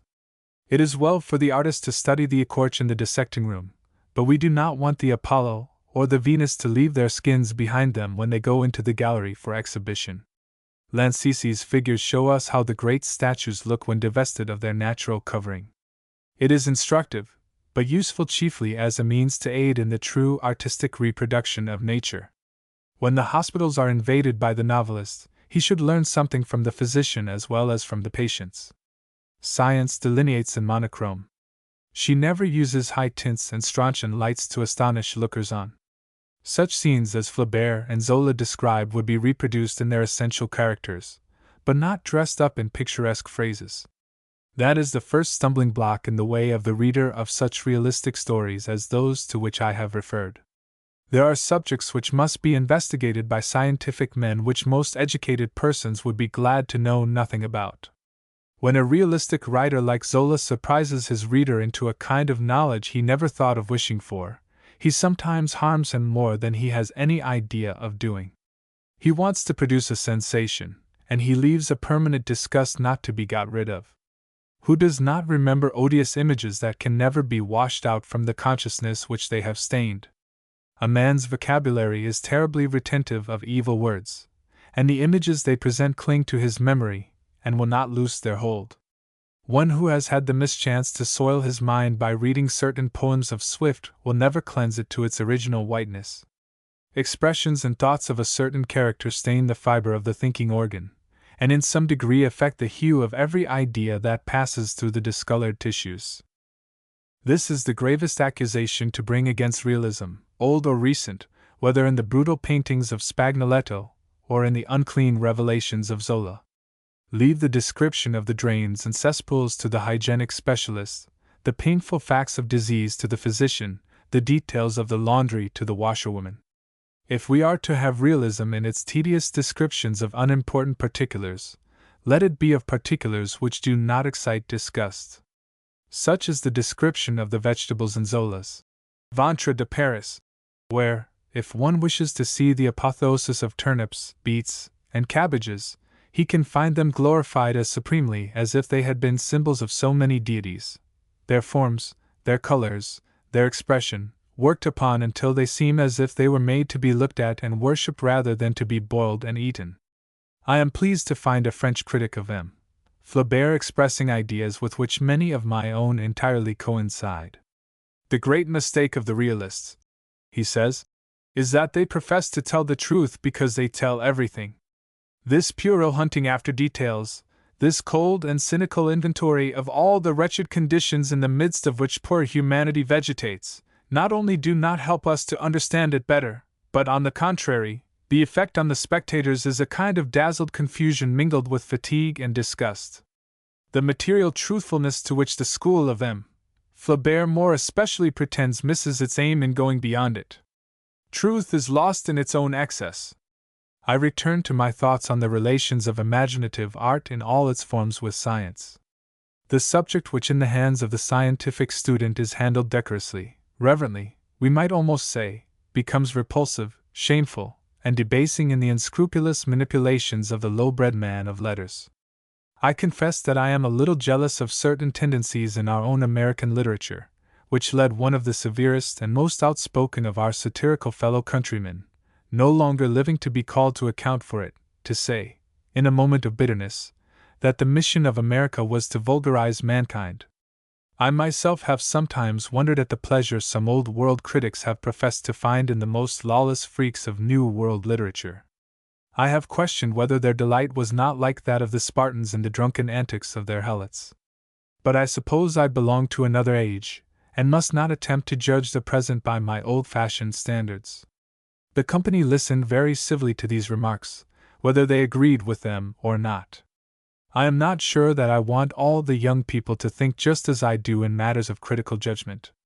New wine does not go well into old bottles, but if an old cask has held good wine, it may improve a crude juice to stand a while upon the lees of that which once filled it. I thought the company had had about enough of this disquisition. They listened very decorously, and the professor, who agrees very well with me, as I happen to know, in my views on this business of realism, thanked me for giving them the benefit of my opinion. The silence that followed was broken by number 7 suddenly exclaiming, "I should like to boss creation for a week." This expression was an outbreak suggested by some train of thought which number 7 had been following while I was discoursing. I do not think one of the company looked as if he or she were shocked by it as an irreligious or even profane speech. It is a better way always, in dealing with one of those squinting brains, to let it follow out its own thought. It will keep to it for a while, then it will quit the rail, so to speak, and run to any side track which may present itself. "What is the first thing you would do?" asked number 5 in a pleasant, easy way. "The first thing? Pick out a few thousand of the best specimens of the best races, and drown the rest like so many blind puppies." "Why," said she, "that was tried once, and does not seem to have worked very well." "Very likely. You mean Noah's flood, I suppose? More people nowadays, and a better lot to pick from than Noah had. Do tell us whom you would take with you," said number 5. "You, if you would go," he answered, and I thought I saw a slight flush on his cheek. "But I didn't say that I should go aboard the new ark myself. I am not sure that I should. No, I am pretty sure that I shouldn't. I don't believe, on the whole, it would pay me to save myself. I ain't of much account. But I could pick out some that were." And just now he was saying that he should like to boss the universe. All this has nothing very wonderful about it. Every one of us is subject to alternations of overvaluation and undervaluation of ourselves. Do you not remember soliloquies something like this? "Was there ever such a senseless, stupid creature as I am? How have I managed to keep so long out of the idiot asylum? Undertook to write a poem, and stuck fast at the first verse. Had a call from a friend who had just been round the world. Didn't ask him one word about what he had seen or heard, but gave him full details of my private history, I having never been off my own hearthrug for more than an hour or two at a time, while he was circumnavigating and circumrailroading the globe. Yes, if anybody can claim the title, I am certainly the prize idiot. I am afraid that we all say such things as this to ourselves at times. Do we not use more emphatic words than these in our self-depreciation? I cannot say how it is with others, but my vocabulary of self-reproach and humiliation is so rich in energetic expressions that I should be sorry to have an interviewer present at an outburst of one of its raging geysers, its savage soliloquies. A man is a kind of inverted thermometer, the bulb uppermost, and the column of self-valuation is all the time going up and down. Number 7 is very much like other people in this respect, very much like you and me. This train of reflections must not carry me away from number 7. "If I can't get a chance to boss this planet for a week or so," he began again, "I think I could write its history, yes, the history of the world, in less compass than any one who has tried it so far." "You know Sir Walter Raleigh's History of the World, of course?" said the professor. More or less," said number 7 prudently. "But I don't care who has written it before me. I will agree to write the story of 2 worlds, this and the next, in such a compact way that you can commit them both to memory in less time than you can learn the answer to the first question in the catechism." What he had got into his head we could not guess, but there was no little curiosity to discover the particular bee which was buzzing in his bonnet. He evidently enjoyed our curiosity, and meant to keep us waiting a while before revealing the great secret. "How many words do you think I shall want?" "It is a formula, I suppose," I said, "and I will grant you 100 words." 20, said the professor. That was more than the wise men of Greece wanted for their grand utterances. The 2 annexes whispered together, and the American annex gave their joint result. 1,000 was the number they had fixed on. They were used to hearing lectures, and could hardly conceive that any subject could be treated without taking up a good part of an hour. "Less than 10, said number 5. "If there are to be more than 10, I don't believe that number 7 would think the surprise would be up to our expectations." "Guess as much as you like," said number 7. "The answer will keep. I don't mean to say what it is until we are ready to leave the table." He took a blank card from his pocket-book, wrote something on it, or appeared, at any rate, to write, and handed it, face down, to the mistress. What was on the card will be found near the end of this paper. I wonder if anybody will be curious enough to look further along to find out what it was before she reads the next paragraph. In the meantime there is a train of thought suggested by number 7 and his whims. If you want to know how to account for yourself, study the characters of your relations. All of our brains squint more or less. There is not one in 100, certainly, that does not sometimes see things distorted by double refraction, out of plumb or out of focus, or with colors which do not belong to it, or in some way betraying that the two halves of the brain are not acting in harmony with each other. You wonder at the eccentricities of this or that connection of your own. Watch yourself, and you will find impulses which, but for the restraints you put upon them, would make you do the same foolish things which you laugh at in that cousin of yours. I once lived in the same house with the near relative of a very distinguished person, whose name is still honored and revered among us. His brain was an active one, like that of his famous relative, but it was full of random ideas, unconnected trains of thought, whims, crotchets, erratic suggestions. Knowing him, I could interpret the mental characteristics of the whole family connection in the light of its exaggerated peculiarities as exhibited in my odd fellow boarder. Squinting brains are a great deal more common than we should at first sight believe. Here is a great book, a solid octavo of 500 pages, full of the vagaries of this class of organizations. I hope to refer to this work hereafter, but just now I will only say that, after reading till one is tired the strange fancies of the squarers of the circle, the inventors of perpetual motion, and the rest of the moonstruck dreamers, most persons will confess to themselves that they have had notions as wild, conceptions as extravagant, theories as baseless, as the least rational of those which are here recorded. Some day I want to talk about my library. It is such a curious collection of old and new books, such a mosaic of learning and fancies and follies, that a glance over it would interest the company. Perhaps I may hereafter give you a talk about books, but while I am saying a few passing words upon the subject, the greatest bibliographical event that ever happened in the book market of the New World is taking place under our eyes. Here is Mr. Bernard Quaritch just come from his well-known habitat, number 15 Piccadilly, with such a collection of rare, beautiful, and somewhat expensive volumes as the Western continent never saw before on the shelves of a bibliopole. We bookworms are all of us now and then betrayed into an extravagance.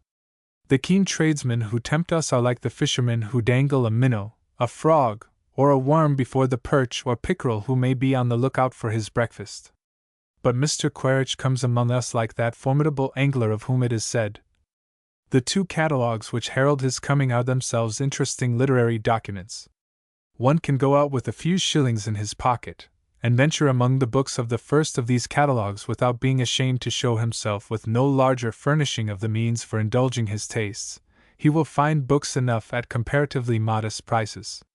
But if one feels very rich, so rich that it requires a good deal to frighten him, let him take the other catalogue and see how many books he proposes to add to his library at the prices affixed.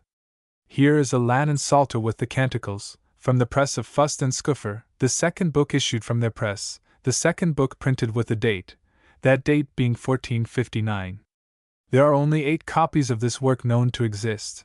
You can have one of them, if so disposed, and if you have change enough in your pocket. $26,250 will make you the happy owner of this precious volume. If this is more than you want to pay, you can have the Gold Gospels of Henry VIII, on purple vellum, for about half the money. There are pages on pages of titles of works, any one of which would be a snug little property if turned into money at its catalogue price.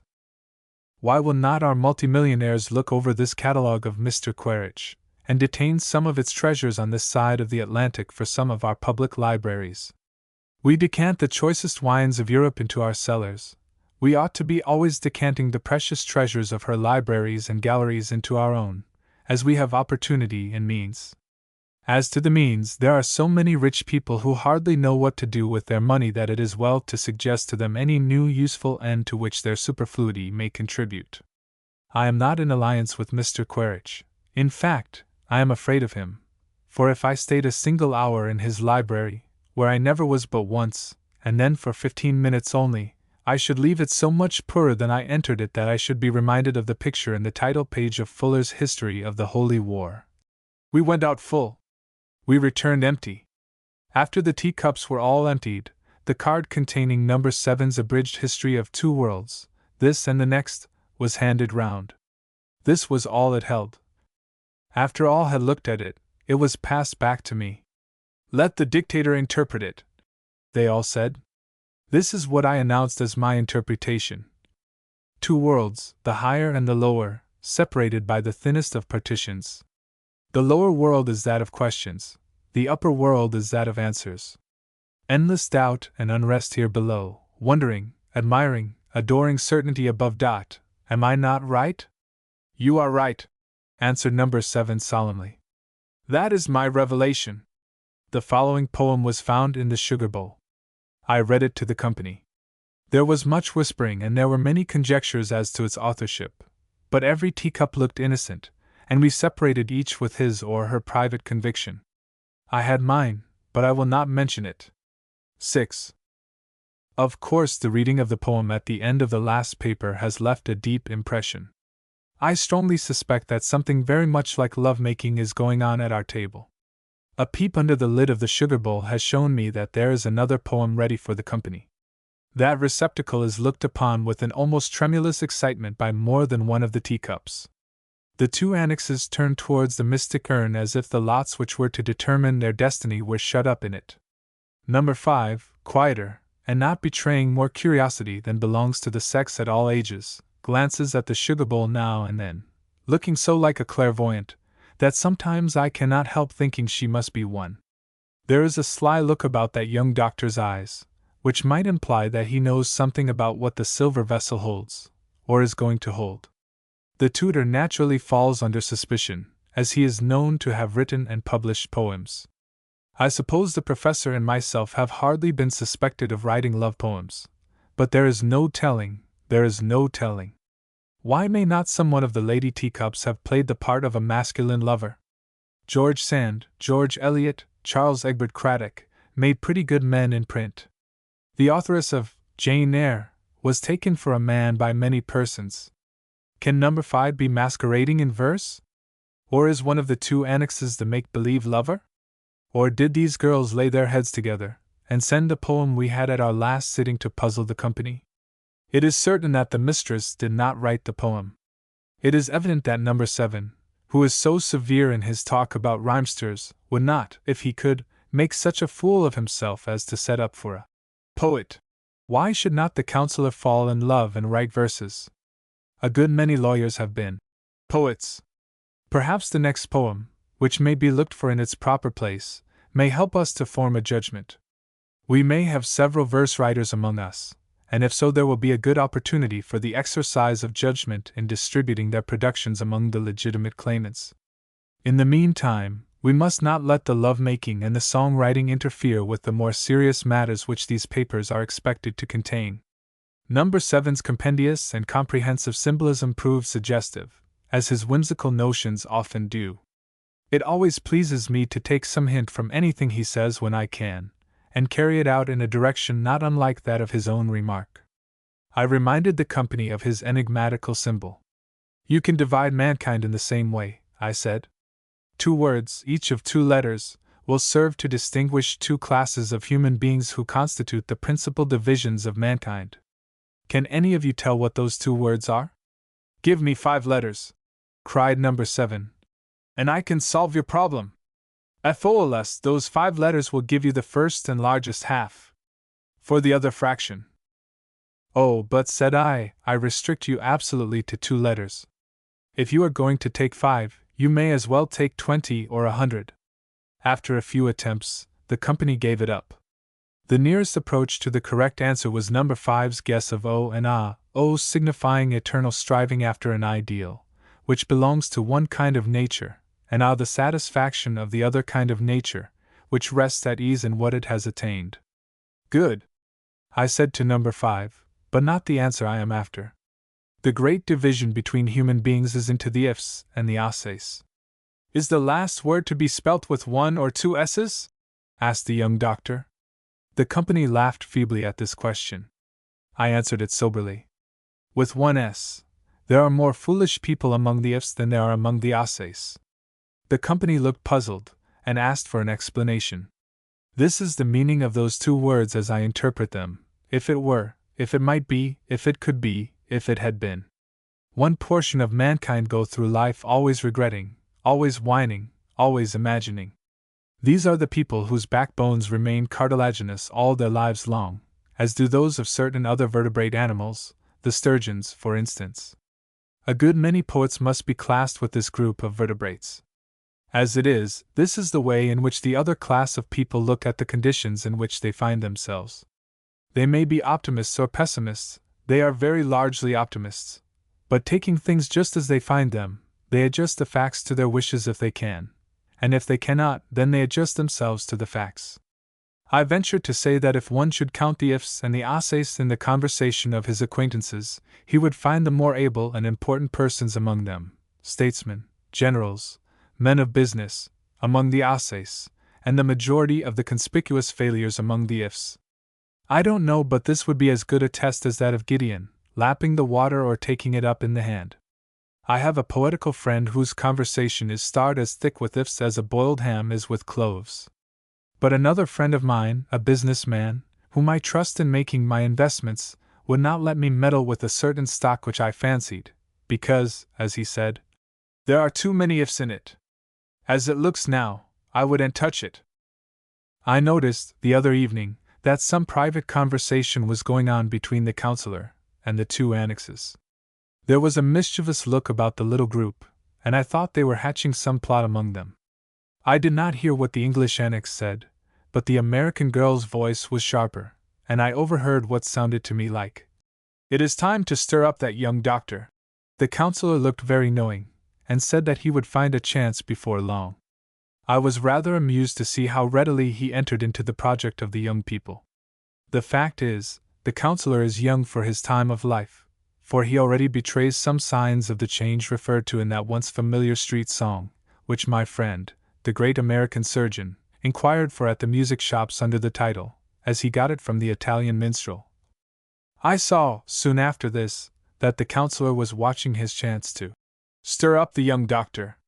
It does not follow, because our young doctor's bald spot is slower in coming than he could have wished, that he has not had time to form many sound conclusions in the calling to which he has devoted himself. Vesalius, the father of modern descriptive anatomy, published his great work on that subject before he was 30. Bichat, the great anatomist and physiologist, who died near the beginning of this century, published his treatise, which made a revolution in anatomy and pathology, at about the same age, dying soon after he had reached the age of 30. So, possibly the counselor may find that he has stirred up a young man who can take care of his own head in case of aggressive movements in its direction. "Well, doctor," the counselor began, "how are stocks in the measles market about these times? Any corner in bronchitis? Any syndicate in the vaccination business?" All this playfully. "I can't say how it is with other people's patients. Most of my families are doing very well without my help at this time. Do tell me, doctor, how many families you own. I have heard it said that some of our fellow citizens have 2 distinct families, but you speak as if you had a dozen." "I have, but not so large a number as I should like. I could take care of 15 or 20 more without having to work too hard." "Why, doctor, you are as bad as a Mormon. What do you mean by calling certain families yours? Don't you speak about my client? Don't your clients call you their lawyer? Doesn't your baker, doesn't your butcher speak of the families he supplies as his families?" "To be sure, yes, of course they do. But I had a notion that a man had as many doctors as he had organs to be doctored." "Well, there is some truth in that. But did you think the old-fashioned family doctor was extinct, a fossil like the Megatherium?" "Why, yes, after the recent experience of a friend of mine, I did begin to think that there would soon be no such personage left as that same old-fashioned family doctor. Shall I tell you what that experience was?" The young doctor said he should be mightily pleased to hear it. He was going to be one of those old fogey practitioners himself. "I don't know," the counselor said, "whether my friend got all the professional terms of his story correctly, nor whether I have got them from him without making any mistakes. But if I do make blunders in some of the queer names, you can correct me. This is my friend's story. My family doctor," he said, "was a very sensible man, educated at a school where they professed to teach all the specialties, but not confining himself to any one branch of medical practice. Surgical practice he did not profess to meddle with, and there were some classes of patients whom he was willing to leave to the female physician. But throughout the range of diseases not requiring exceptionally skilled manual interference, his education had authorized him to consider himself, and he did consider himself, qualified to undertake the treatment of all ordinary cases. It so happened that my young wife was one of those uneasy persons who are never long contented with their habitual comforts and blessings, but always trying to find something a little better, something newer, at any rate. I was getting to be near 50 years old, and it happened to me, as it not rarely does to people at about that time of life, that my hair began to fall out. I spoke of it to my doctor, who smiled, said it was a part of the process of reversed evolution, but might be retarded a little, and gave me a prescription. I did not find any great effect from it, and my wife would have me go to a noted dermatologist. The distinguished specialist examined my denuded scalp with great care. He looked at it through a strong magnifier. He examined the bulb of a fallen hair in a powerful microscope. He deliberated for a while, and then said, "This is a case of alopecia. It may perhaps be partially remedied. I will give you a prescription," which he did, and told me to call again in a fortnight. At the end of 3 months I had called 6 times, and each time got a new recipe, and detected no difference in the course of my alopecia. After I had got through my treatment, I showed my recipes to my family physician, and we found that 3 of them were the same he had used, familiar, old-fashioned remedies, and the others were taken from a list of new and little-tried prescriptions mentioned in one of the last medical journals, which was lying on the old doctor's table. I might as well have got no better under his charge, and should have got off much cheaper. The next trouble I had was a little redness of the eyes, for which my doctor gave me a wash, but my wife would have it that I must see an oculist. So I made 4 visits to an oculist, and at the last visit the redness was nearly gone, as it ought to have been by that time. The specialist called my complaint conjunctivitis, but that did not make it feel any better nor get well any quicker. If I had had a cataract or any grave disease of the eye, requiring a nice operation on that delicate organ, of course I should have properly sought the aid of an expert, whose eye, hand, and judgment were trained to that special business. But in this case I don't doubt that my family doctor would have done just as well as the expert. However, I had to obey orders, and my wife would have it that I should entrust my precious person only to the most skillful specialist in each department of medical practice. In the course of the year I experienced a variety of slight indispositions. For these I was horoscoped by an aurist, laryngoscoped by a laryngologist, ausculted by a stethoscopist, and so on, until a complete inventory of my organs was made out, and I found that if I believed all these searching inquirers professed to have detected in my unfortunate person, I could repeat with too literal truth the words of the general confession, "And there is no health in us." I never heard so many hard names in all my life. I proved to be the subject of a long catalogue of diseases, and what maladies I was not manifestly guilty of I was at least suspected of harboring. I was handed along all the way from alopecia, which used to be called baldness, to zoster, which used to be known as shingles. I was the patient of more than a dozen specialists. Very pleasant persons, many of them, but what a fuss they made about my trifling incommodities. Please look at that photograph. See if there is a minute elevation under one eye. On which side? I asked him, for I could not be sure there was anything different on one side from what I saw on the other. Under the left eye. I called it a pimple, the specialist called it acne. Now look at this photograph. It was taken after my acne had been 3 months under treatment. It shows a little more distinctly than in the first photograph, doesn't it? I think it does, I answered. It does, and seemed to me that you gained a great deal by leaving your customary advisor for the specialist. Well, my friend continued, following my wife's urgent counsel, I kept on, as I told you, for a whole year with my specialists, going from head to foot, and tapering off with a chiropodist. I got a deal of amusement out of their contrivances and experiments. Some of them lighted up my internal surfaces with electrical or other illuminating apparatus. Thermometers, dynamometers, exploring tubes, little mirrors that went halfway down to my stomach, tuning forks, ophthalmoscopes, percussion hammers, single and double stethoscopes, speculums, sphygmometers, such a battery of detective instruments I had never imagined. All useful, I don't doubt, but at the end of the year I began to question whether I should have done about as well to stick to my long-tried practitioner. When the bills for professional services came in, and the new carpet had to be given up, and the old bonnet trimmed over again, and the sealskin sack remained a vision, we both agreed, my wife and I, that we would try to get along without consulting specialists, except in such cases as our family physician considered to be beyond his skill. The counselor's story of his friend's experiences seemed to please the young doctor very much.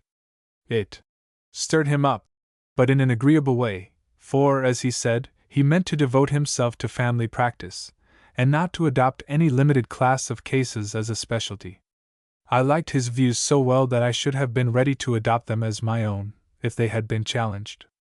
I am very glad, he said, that we have a number of practitioners among us who confine themselves to the care of single organs and their functions. I want to be able to consult an oculist who has done nothing but attend to eyes long enough to know all that is known about their diseases and their treatment, skillful enough to be trusted with the manipulation of that delicate and most precious organ. I want an aurist who knows all about the ear and what can be done for its disorders. The maladies of the larynx are very ticklish things to handle, and nobody should be trusted to go behind the epiglottis who has not the tactus eruditus. And so of certain other particular classes of complaints. A great city must have a limited number of experts, each a final authority, to be appealed to in cases where the family physician finds himself in doubt. There are operations which no surgeon should be willing to undertake unless he has paid a particular, if not an exclusive, attention to the cases demanding such operations. All this I willingly grant. But it must not be supposed that we can return to the methods of the old Egyptians, who, if my memory serves me correctly, had a special physician for every part of the body, without falling into certain errors and incurring certain liabilities. The specialist is much like other people engaged in lucrative business. He is apt to magnify his calling, to make much of any symptom which will bring a patient within range of his battery of remedies. I found a case in one of our medical journals, a couple of years ago, which illustrates what I mean. Doctor underscore underscore underscore underscore underscore underscore underscore underscore underscore underscore of Philadelphia had a female patient with a crooked nose, deviated septum, if our young scholars like that better. She was suffering from what the doctor called reflex headache. She had been to an oculist, who found that the trouble was in her eyes. She went from him to a gynecologist, who considered her headache as owing to causes for which his specialty had the remedies. How many more specialists would have appropriated her, if she had gone the rounds of them all, I dare not guess. But you remember the old story of the siege, in which each artisan proposed means of defense which he himself was ready to furnish. Then a shoemaker said, "Hang your walls with new boots." Human nature is the same with medical specialists as it was with ancient cordwainers, and it is too possible that a hungry practitioner may be warped by his interest in fastening on a patient who, as he persuades himself, comes under his medical jurisdiction. The specialist has but one thong with which to seize and bolt his prey, but that thong is a fearfully long and sharp canine. Being confined to a narrow field of observation and practice, he is apt to give much of his time to curious study, which may be magnifique, but is not exactly la guerre against the patient's malady. He divides and subdivides, and gets many varieties of diseases, in most respects similar. These he equips with new names, and thus we have those terrific nomenclatures which are enough to frighten the medical student, to say nothing of the sufferers staggering under this long catalogue of local infirmities. The old fogey doctor, who knows the family tendencies of his patient, who understands his constitution, will often treat him better than the famous specialist, who sees him for the first time, and has to guess at many things the old doctor knows from his previous experience with the same patient and the family to which he belongs. It is a great luxury to practice as a specialist in almost any class of diseases. The special practitioner has his own hours, hardly needs a night bell, can have his residence out of the town in which he exercises his calling, in short, lives like a gentleman, while the hard-worked general practitioner submits to a servitude more exacting than that of the man who is employed in his stable, or in his kitchen. That is the kind of life I have made up my mind to. The teaspoons tinkled all round the table. This was the usual sign of approbation, instead of the clapping of hands. The young doctor paused, and looked round among the teacups. "I beg your pardon," he said, "for taking up so much of your time with medicine. It is a subject that a good many persons, especially ladies, take an interest in and have a curiosity about, but I have no right to turn this tea table into a lecture platform. We should like to hear you talk longer about it," said the English annex. "One of us has thought of devoting herself to the practice of medicine. Would you lecture to us, if you were a professor in one of the great medical schools? Lecture to students of your sex? Why not, I should like to know? I don't think it is the calling for which the average woman is especially adapted, but my teacher got a part of his medical education from a lady, Madame La Chapelle, and I don't see why, if one can learn from a woman, he may not teach a woman, if he knows enough. We all like a little medical talk now and then," said number 5. "And we are much obliged to you for your discourse. You are specialist enough to take care of a sprained ankle, I suppose, are you not?" "I hope I should be equal to that emergency," answered the young doctor. "But I trust you are not suffering from any such accident?" "No," said number 5. "But there is no telling what may happen.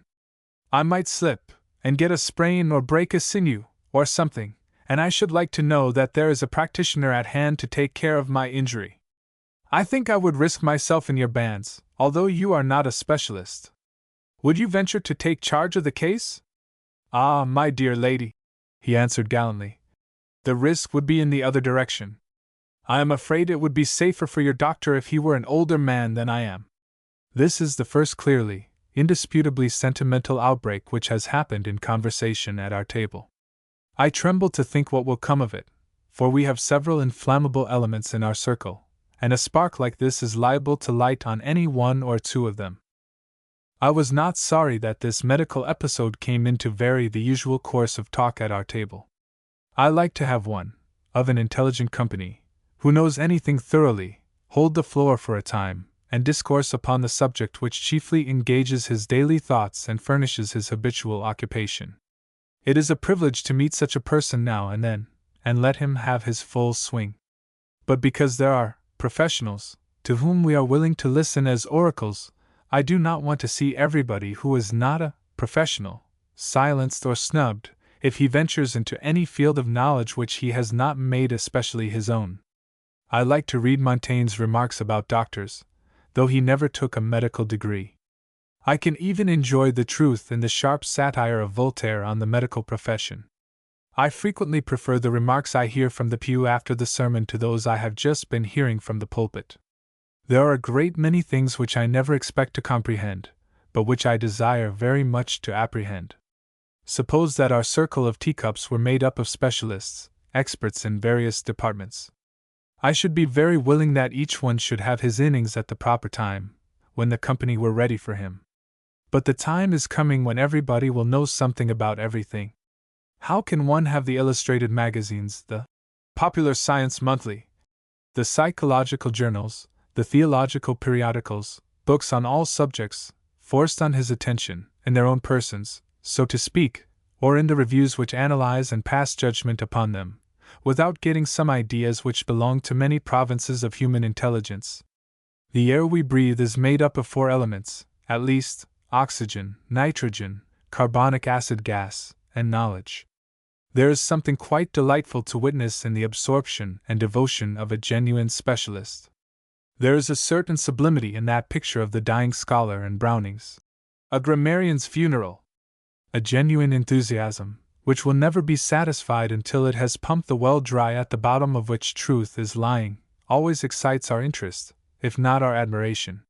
One of the pleasantest of our American writers, whom we all remember as Marvell, and greet in his more recent appearance as Donald Grant Mitchell, speaks of the awkwardness which he feels in offering to the public a panoramic view of British writers in these days of specialists, when students devote half a lifetime to the analysis of the works of a single author, and to the proper study of a single period. He need not have feared that his connected sketches of English lands, letters, and kings would be any less welcome because they do not pretend to fill up all the details or cover all the incidents they hint in vivid outline. How many of us ever read or ever will read Drayton's Polyolbion? 20,000 long Alexandrines are filled with admirable descriptions of scenery, natural productions, and historical events, but how many of us in these days have time to read and inwardly digest 20,000 Alexandrine verses? I fear that the specialist is apt to hold his intelligent reader or hearer too cheap. So far as I have observed in medical specialties, what he knows in addition to the knowledge of the well-taught general practitioner is very largely curious rather than important. Having exhausted all that is practical, the specialist is naturally tempted to amuse himself with the natural history of the organ or function he deals with, to feel as a writing master does when he sets a copy, not content to shape the letters properly, but he must add flourishes and fancy figures, to let off his spare energy. I am beginning to be frightened. When I began these papers, my idea was a very simple and innocent one. Here was a mixed company, of various conditions, as I have already told my readers, who came together regularly, and before they were aware of it formed something like a club or association. As I was the patriarch among them, they gave me the name some of you may need to be reminded of, for as these reports are published at intervals, you may not remember the fact that I am what the Teacups have seen fit to call the dictator. Now, what did I expect when I began these papers, and what is it that has begun to frighten me? I expected to report grave conversations and light colloquial passages of arms among the members of the circle. I expected to hear, perhaps to read, a paper now and then. I expected to have, from time to time, a poem from some one of the Teacups, for I felt sure there must be among them one or more poets, teacups of the finer and rarer translucent kind of porcelain, to speak metaphorically. Out of these conversations and written contributions I thought I might make up a readable series of papers, a not wholly unwelcome string of recollections, anticipations, suggestions, too often perhaps repetitions, that would be to the twilight what my earlier series had been to the morning. I hoped also that I should come into personal relations with my old constituency, if I may call my nearer friends, and those more distant ones who belong to my reading parish, by that name. It is time that I should. I received this blessed morning, I am telling the literal truth, a highly flattering obituary of myself in the shape of an extract from Le National, of the 10th of February last. This is a bi-weekly newspaper, published in French, in the city of Plattsburgh, Clinton County, New York. I am occasionally reminded by my unknown friends that I must hurry up their autograph, or make haste to copy that poem they wish to have in the author's own handwriting, or it will be too late, but I have never before been huddled out of the world in this way. I take this rather premature obituary as a hint that, unless I come to some arrangement with my well-meaning but insatiable correspondents, it would be as well to leave it in type, for I cannot bear much longer the load they lay upon me. I will explain myself on this point after I have told my readers what has frightened me. I am beginning to think this room where we take our tea is more like a tinderbox than a quiet and safe place for a party in a parlor. It is true that there are at least 2 or 3 incombustibles at our table, but it looks to me as if the company might pair off before the season is over, like the crew of Her Majesty's ship the Mantelpiece. 3 or 4 weddings clear our whole table of all but 1 or 2 of the impregnables. The poem we found in the sugar bowl last week first opened my eyes to the probable state of things. Now, the idea of having to tell a love story, perhaps 2 or 3 love stories, when I set out with the intention of repeating instructive, useful, or entertaining discussions, naturally alarms me. It is quite true that many things which look to me suspicious may be simply playful. Young people, and we have several such among the Teacups, are fond of make-believe courting when they cannot have the real thing. Flirting, as it used to be practiced in the days of Arcadian innocence, not the more modern and more questionable recreation which has reached us from the home of the Cicisbeo. Whatever comes of it, I shall tell what I see, and take the consequences. But I am at this moment going to talk in my own proper person to my own particular public, which, as I find by my correspondence, is a very considerable one, and with which I consider myself in exceptionally pleasant relations. I have read recently that Mr. Gladstone receives 600 letters a day. Perhaps he does not receive 600 letters every day, But if he gets anything like half that number daily, what can he do with them? There was a time when he was said to answer all his correspondence. It is understood, I think, that he has given up doing so in these later days. I do not pretend that I receive 600 or even 60 letters a day, but I do receive a good many, and have told the public of the fact from time to time, under the pressure of their constantly increasing exertions. As it is extremely onerous, and is soon going to be impossible, for me to keep up the wide range of correspondence which has become a large part of my occupation, and tends to absorb all the vital force which is left me, I wish to enter into a final explanation with the well-meaning but merciless taskmasters who have now for many years been levying their daily tax upon me. I have preserved thousands of their letters, and destroyed a very large number, after answering most of them. A few interesting chapters might be made out of the letters I have kept, not only such as are signed by the names of well-known personages, but many from unknown friends, of whom I had never heard before and have never heard since. A great deal of the best writing the languages of the world have ever known has been committed to leaves that withered out of sight before a second sunlight had fallen upon them. I have had many letters I should have liked to give the public, had their nature admitted of their being offered to the world. What straggles of young ambition, finding no place for its energies, or feeling its incapacity to reach the ideal towards which it was striving. What longings of disappointed, defeated fellow mortals, trying to find a new home for themselves in the heart of one whom they have amiably idealized. And oh, what hopeless efforts of mediocrities and inferiorities, believing in themselves as superiorities, and stumbling on through limping disappointments to prostrate failure. Poverty comes pleading, not for charity, for the most part, but imploring us to find a purchaser for its unmarketable wares. The unreadable author particularly requests us to make a critical examination of his book, and report to him whatever may be our verdict, as if he wanted anything but our praise, and that very often to be used in his publisher's advertisements. But what does not one have to submit to who has become the martyr, the Saint Sebastian, of a literary correspondence? I will not dwell on the possible impression produced on a sensitive nature by reading one's own premature obituary, as I have told you has been my recent experience. I will not stop to think whether the urgent request for an autograph by return post, in view of the possible contingencies which might render it the last one was ever to write, is pleasing or not. At 21 one must expect such hints of what is like to happen before long. I suppose, if some near friend were to watch one who was looking over such a pressing letter, he might possibly see a slight shadow flit over the reader's features, and some such dialogue might follow as that between Othello and Iago, after this honest creature has been giving breath to his suspicions about Desdemona. And a little later the reader might, like Othello, complain. Nothing more likely. But, for myself, I have grown callous to all such illusions. The repetition of the scriptural phrase for the natural term of life is so frequent that it wears out one's sensibilities. But how many charming and refreshing letters I have received!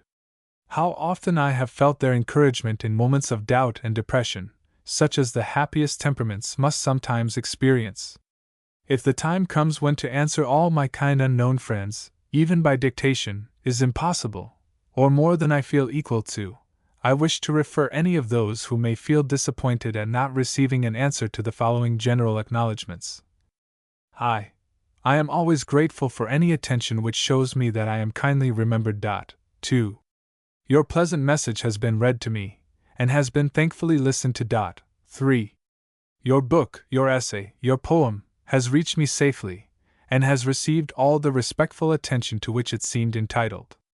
It would take more than all the time I have at my disposal to read all the printed matter and all the manuscripts which are sent to me, and you would not ask me to attempt the impossible. You will not, therefore, expect me to express a critical opinion of your work. 4. I am deeply sensible to your expressions of personal attachment to me as the author of certain writings which have brought me very near to you, in virtue of some affinity in our ways of thought and moods of feeling. Although I cannot keep up correspondences with many of my readers who seem to be thoroughly congenial with myself, let them be assured that their letters have been read or heard with peculiar gratification, and are preserved as precious treasures. I trust that after this notice no correspondent will be surprised to find his or her letter thus answered by anticipation, and that if one of the above formulae is the only answer he receives, the unknown friend will remember that he or she is one of a great many whose incessant demands have entirely outrun my power of answering them as fully as the applicants might wish and perhaps expect. I could make a very interesting volume of the letters I have received from correspondents unknown to the world of authorship, but writing from an instinctive impulse, which many of them say they have long felt and resisted. One must not allow himself to be flattered into an overestimate of his powers because he gets many letters expressing a peculiar attraction towards his books, and a preference of them to those with which he would not have dared to compare his own. Still, if the Homo Unius Libri, the man of one book, choose to select one of our own writing as his favorite volume, it means something, not much, perhaps, but if one has unlocked the door to the secret entrance of one heart, it is not unlikely that his key may fit the locks of others. What if nature has lent him a master key? He has found the wards and slid back the bolt of one lock. Perhaps he may have learned the secret of others. One success is an encouragement to try again.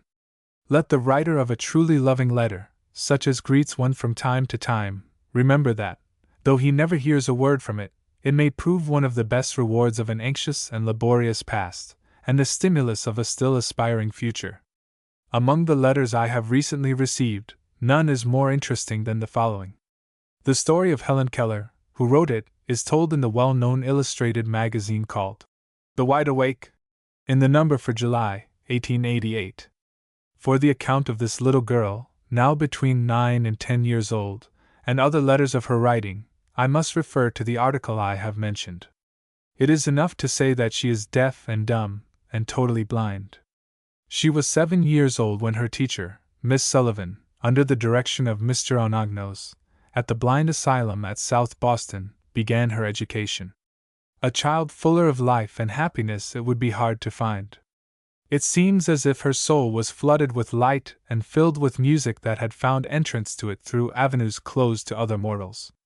It is hard to understand how she has learned to deal with abstract ideas, and so far to supplement the blanks left by the senses of sight and hearing that one would hardly think of her as wanting in any human faculty. Remember Milton's pathetic picture of himself, suffering from only one of poor little Helen's deprivations. Surely for this loving and lovely child does. Anthropologist, metaphysician, most of all theologian, here is a lesson which can teach you much that you will not find in your primers and catechisms. Why should I call her poor little Helen? Where can you find a happier child? South Boston, Massachusetts, March 1, 1890. Dear kind poet, I have thought of you many times since that bright Sunday when I bade you goodbye, and I am going to write you a letter because I love you. I am sorry that you have no little children to play with sometimes, but I think you are very happy with your books, and your many, many friends.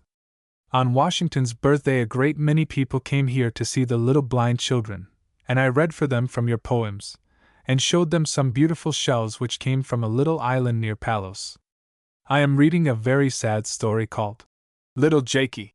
Jakey was the sweetest little fellow you can imagine, but he was poor and blind.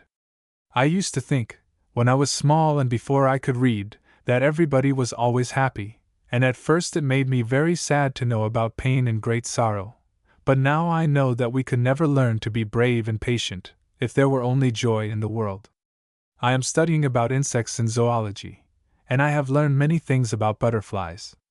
They do not make honey for us, like the bees, but many of them are as beautiful as the flowers they light upon, and they always delight the hearts of little children. They live a gay life, flitting from flower to flower, sipping the drops of honeydew, without a thought for the morrow. They are just like little boys and girls when they forget books and studies, and run away to the woods and the fields to gather wild flowers, or wade in the ponds for fragrant lilies, happy in the bright sunshine. If my little sister comes to Boston next June, will you let me bring her to see you? She is a lovely baby and I am sure you will love her. Now I must tell my gentle poet goodbye, for I have a letter to write home before I go to bed. From your loving little friend, Helen A. Keller.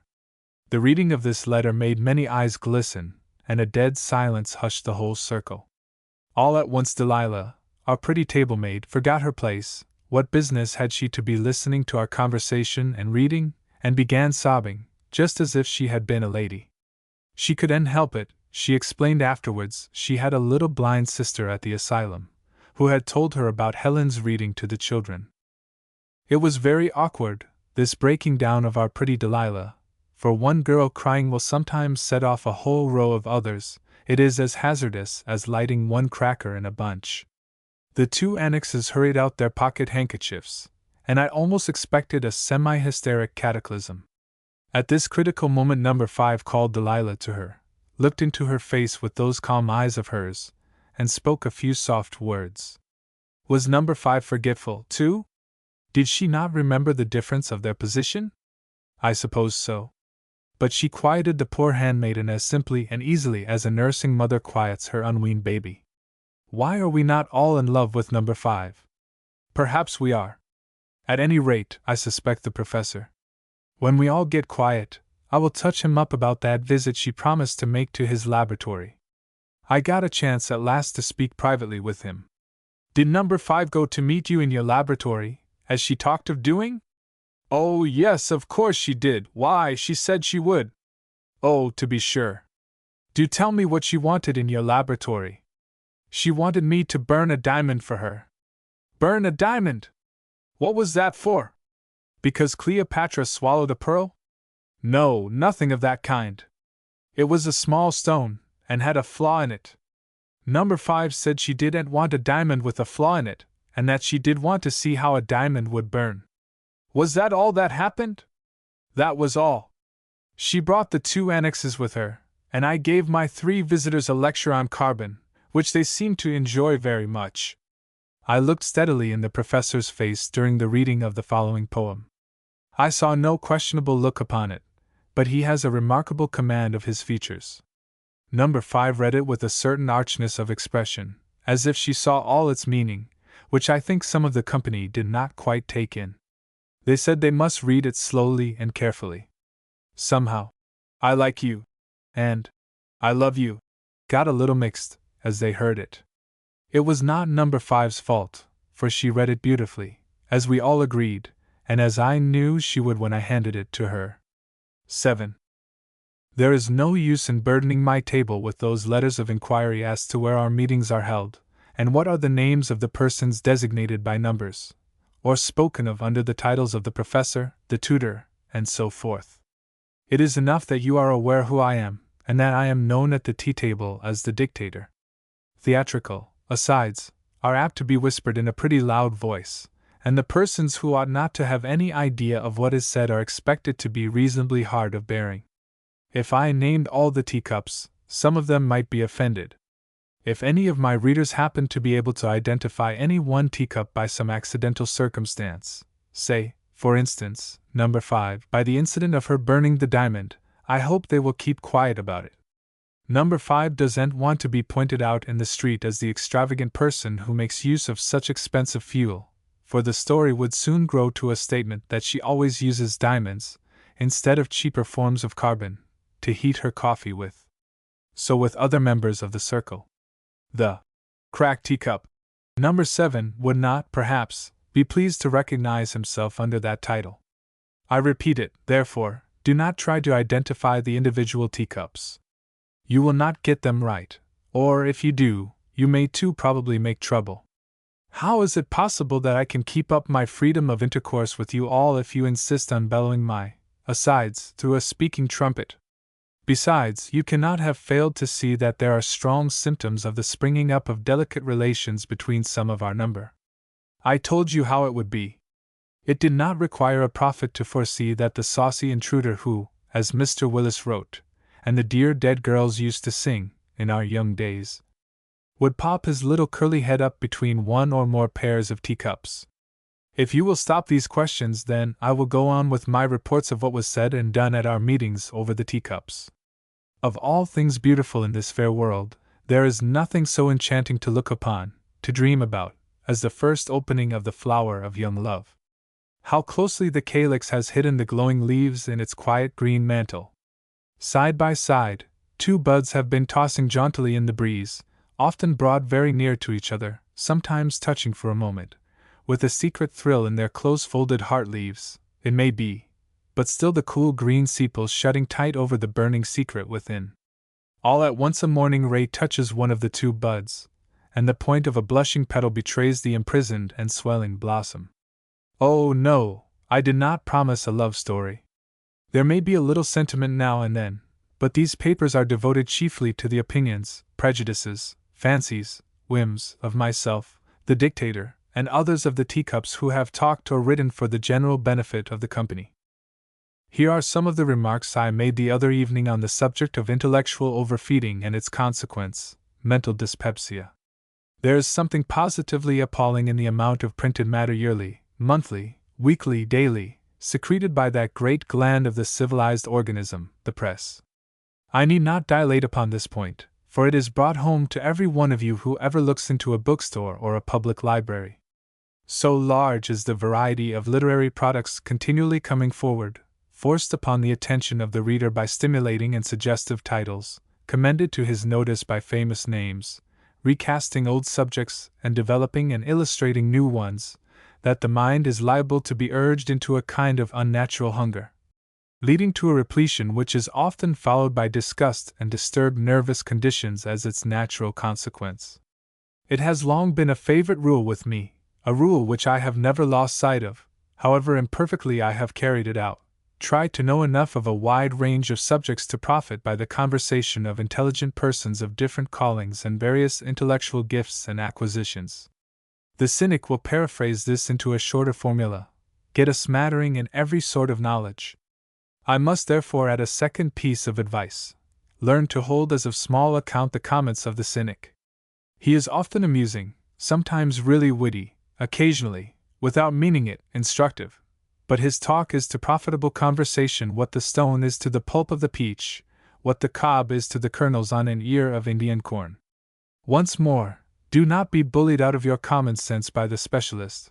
2 to 1, he is a pedant, with all his knowledge and valuable qualities, and will cavil on the 9th part of a hair, if it will give him a chance to show off his idle erudition. I saw attributed to me, the other day, the saying, knows something about everything, and everything about something. I am afraid it does not belong to me, but I will treat it as I used to treat a stray boat which came through my meadow, floating down the Housatonic, get hold of it and draw it ashore, and hold on to it until the owner turns up. If this precept is used discreetly, it is very serviceable, but it is as well to recognize the fact that you cannot know something about everything in days like these of intellectual activity, of literary and scientific production. We all feel this. It makes us nervous to see the shelves of new books, many of which we feel as if we ought to read, and some among them to study. We must adopt some principle of selection among the books outside of any particular branch which we may have selected for study. I have often been asked what books I would recommend for a course of reading. I have always answered that I had a great deal rather take advice than give it. Fortunately, a number of scholars have furnished lists of books to which the inquirer may be directed. But the worst of it is that each student is in need of a little library specially adapted to his wants. Here is a young man writing to me from a Western college, and wants me to send him a list of the books which I think would be most useful to him. He does not send me his intellectual measurements, and he might as well have sent to a Boston tailor for a coat, without any hint of his dimensions in length, breadth, and thickness. But instead of laying down rules for reading, and furnishing lists of the books which should be read in order, I will undertake the much humbler task of giving a little quasi-medical advice to persons, young or old, suffering from book hunger, book surfeit, book nervousness, book indigestion, book nausea, and all other maladies which, directly or indirectly, may be traced to books, and to which I could give Greek or Latin names if I thought it worth while. I have a picture hanging in my library, a lithograph, of which many of my readers may have seen copies. It represents a gray-haired old book lover at the top of a long flight of steps. He finds himself in clover, so to speak, among rare old editions, books he has longed to look upon and never seen before, rarities, precious old volumes, incunabula, cradle books, printed while the art was in its infancy, its glorious infancy, for it was born a giant. The old bookworm is so intoxicated with the sight and handling of the priceless treasures that he cannot bear to put one of the volumes back after he has taken it from the shelf. So there he stands, one book open in his hands, a volume under each arm, and one or more between his legs, loaded with as many as he can possibly hold at the same time. Now, that is just the way in which the extreme form of book hunger shows itself in the reader whose appetite has become overdeveloped. He wants to read so many books that he overcrams himself with the crude materials of knowledge, which become knowledge only when the mental digestion has time to assimilate them. I never can go into that famous corner bookstore and look over the new books in the row before me, as I enter the door, without seeing half a dozen which I want to read, or at least to know something about. I cannot empty my purse of its contents, and crowd my bookshelves with all those volumes. The titles of many of them interest me. I look into one or two, perhaps. I have sometimes picked up a line or a sentence, in these momentary glances between the uncut leaves of a new book, which I have never forgotten. As a trivial but bona fide example, one day I opened a book on dueling. I remember only these words: Conservansla, set noble institution. I had never before seen dueling called a noble institution, and I wish I had taken the name of the book. Book tasting is not necessarily profitless, but it is very stimulating, and makes one hungry for more than he needs for the nourishment of his thinking marrow. To feed this insatiable hunger, the abstracts, the reviews, do their best. But these, again, have grown so numerous and so crowded with matter that it is hard to find time to master their contents. We are accustomed, therefore, to look for analyses of these periodicals, and at last we have placed before us a formidable-looking monthly, the Review of Reviews. After the analyses comes the newspaper notice, and there is still room for the epigram, which sometimes makes short work with all that has gone before on the same subject. It is just as well to recognize the fact that if one should read day and night, confining himself to his own language, he could not pretend to keep up with the press. He might as well try to race with a locomotive. The first discipline, therefore, is that of despair. If you could stick to your reading day and night for 50 years, what a learned idiot you would become long before the half-century was over. Well, then, there is no use in gorging oneself with knowledge, and no need of self-reproach because one is content to remain more or less ignorant of many things which interest his fellow creatures. We gain a good deal of knowledge through the atmosphere. We learn a great deal by accidental hearsay, provided we have the mordant in our own consciousness which makes the wise remark, the significant fact, the instructive incident, take hold upon it. After the stage of despair comes the period of consolation. We soon find that we are not so much worse off than most of our neighbors as we supposed.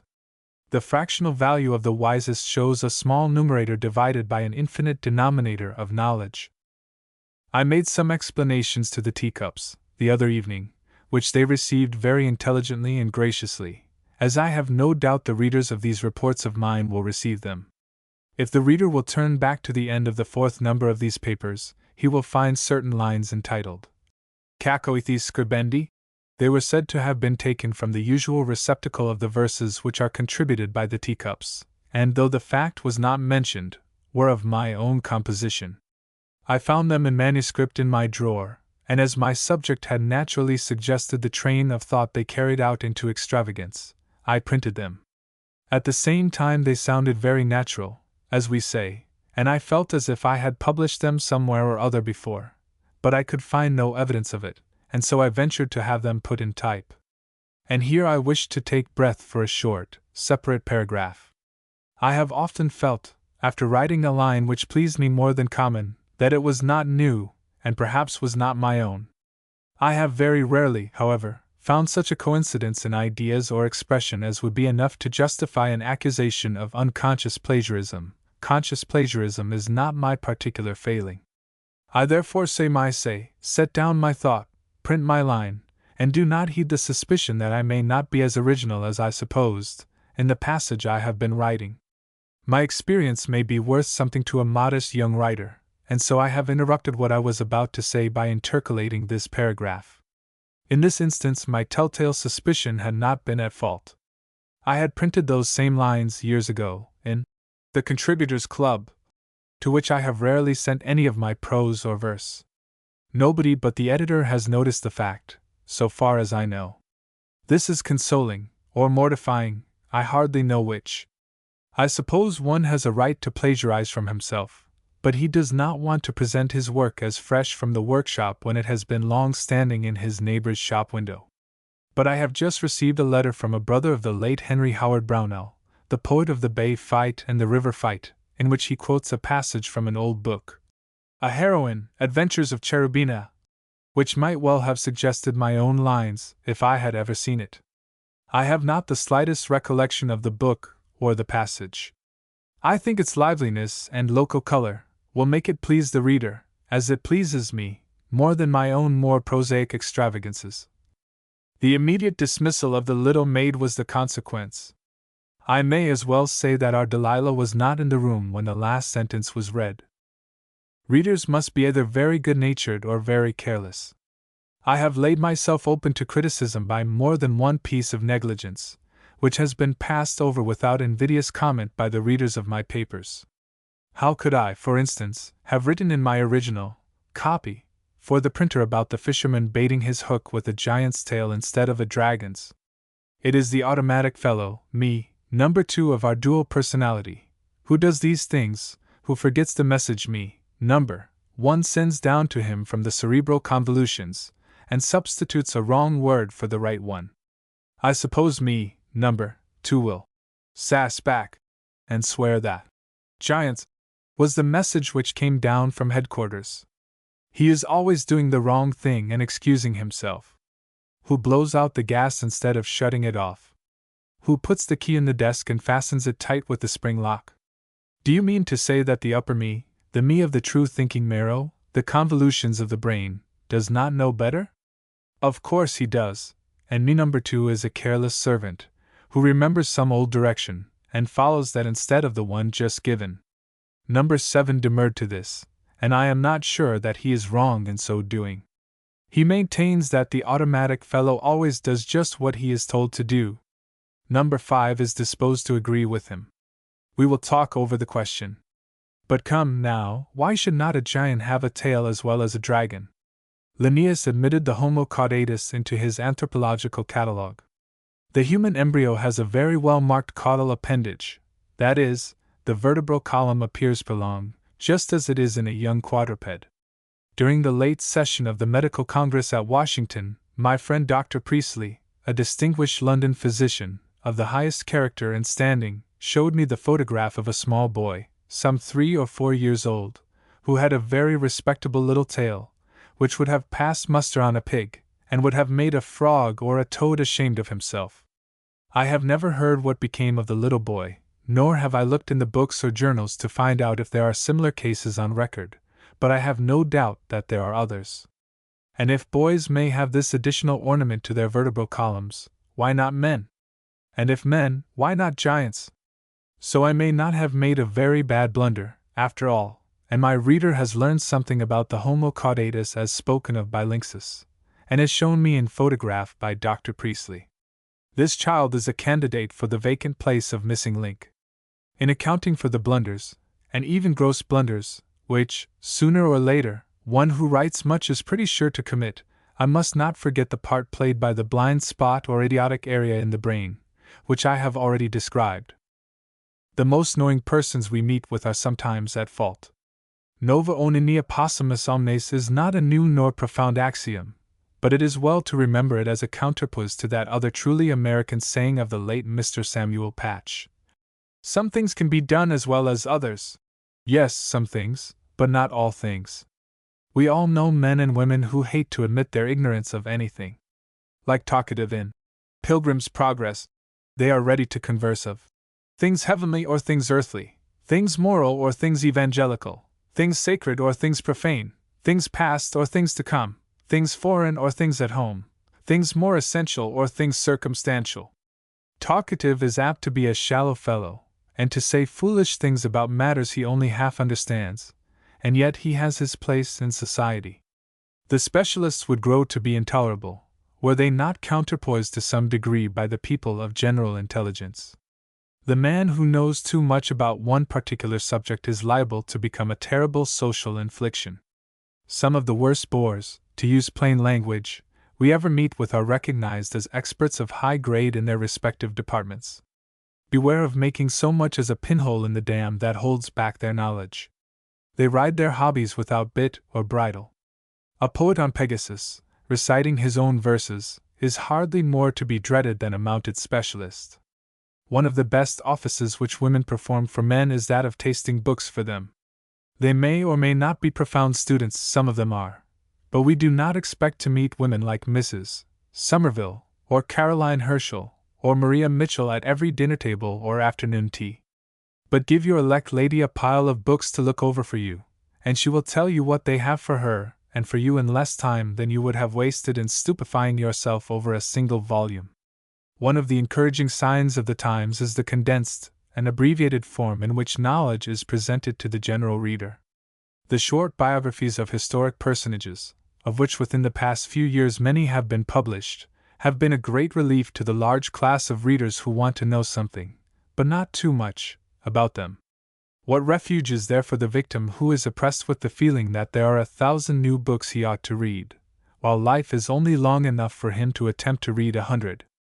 Many readers remember what Old Rogers, the poet, said: "When I hear a new book talked about or have it pressed upon me, I read an old one." Happy the man who finds his rest in the pages of some favorite classic. I know no reader more to be envied than that friend of mine who for many years has given his days and nights to the loving study of Horace.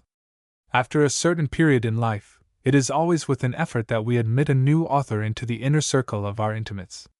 The Parisian omnibuses, as I remember them half a century ago, they may still keep to the same habit, for aught that I know, used to put up the sign "Complete" as soon as they were full. Our public conveyances are never full until the natural atmospheric pressure of 16 pounds to the square inch is doubled, and the close packing of the human sardines that fill the all-accommodating vehicles. A newcomer, however well-mannered and well-dressed, is not very welcome under these circumstances. In the same way, our tables are full of books half-read and books we feel that we must read. And here come in 2 thick volumes, with uncut leaves, in small type, with many pages, and many lines to a page, a book that must be read and ought to be read at once. What a relief to hand it over to the lovely keeper of your literary conscience, who will tell you all that you will most care to know about it, and leave you free to plunge into your beloved volume, in which you are ever finding new beauties, and from which you rise refreshed, as if you had just come from the cool waters of Hippocrene. The stream of modern literature represented by the books and periodicals on the crowded counters is a turbulent and clamorous torrent, dashing along among the rocks of criticism, over the pebbles of the world's daily events, trying to make itself seen and heard amidst the hoarse cries of the politicians and the rumbling wheels of traffic. The classic is a still lakelet, a mountain tarn, fed by springs that never fail, its surface never ruffled by storms, always the same, always smiling a welcome to its visitor. Such is Horace to my friend. To his eye, Lydia Dic per omnes is as familiar as Pater Noster Quies in Calis to that of a pious Catholic. Integer vitae, which he has put into manly English, his Horace opens to as what's in book opens to. From all that dwell below the skies. The more he reads, the more he studies his author, the richer are the treasures he finds.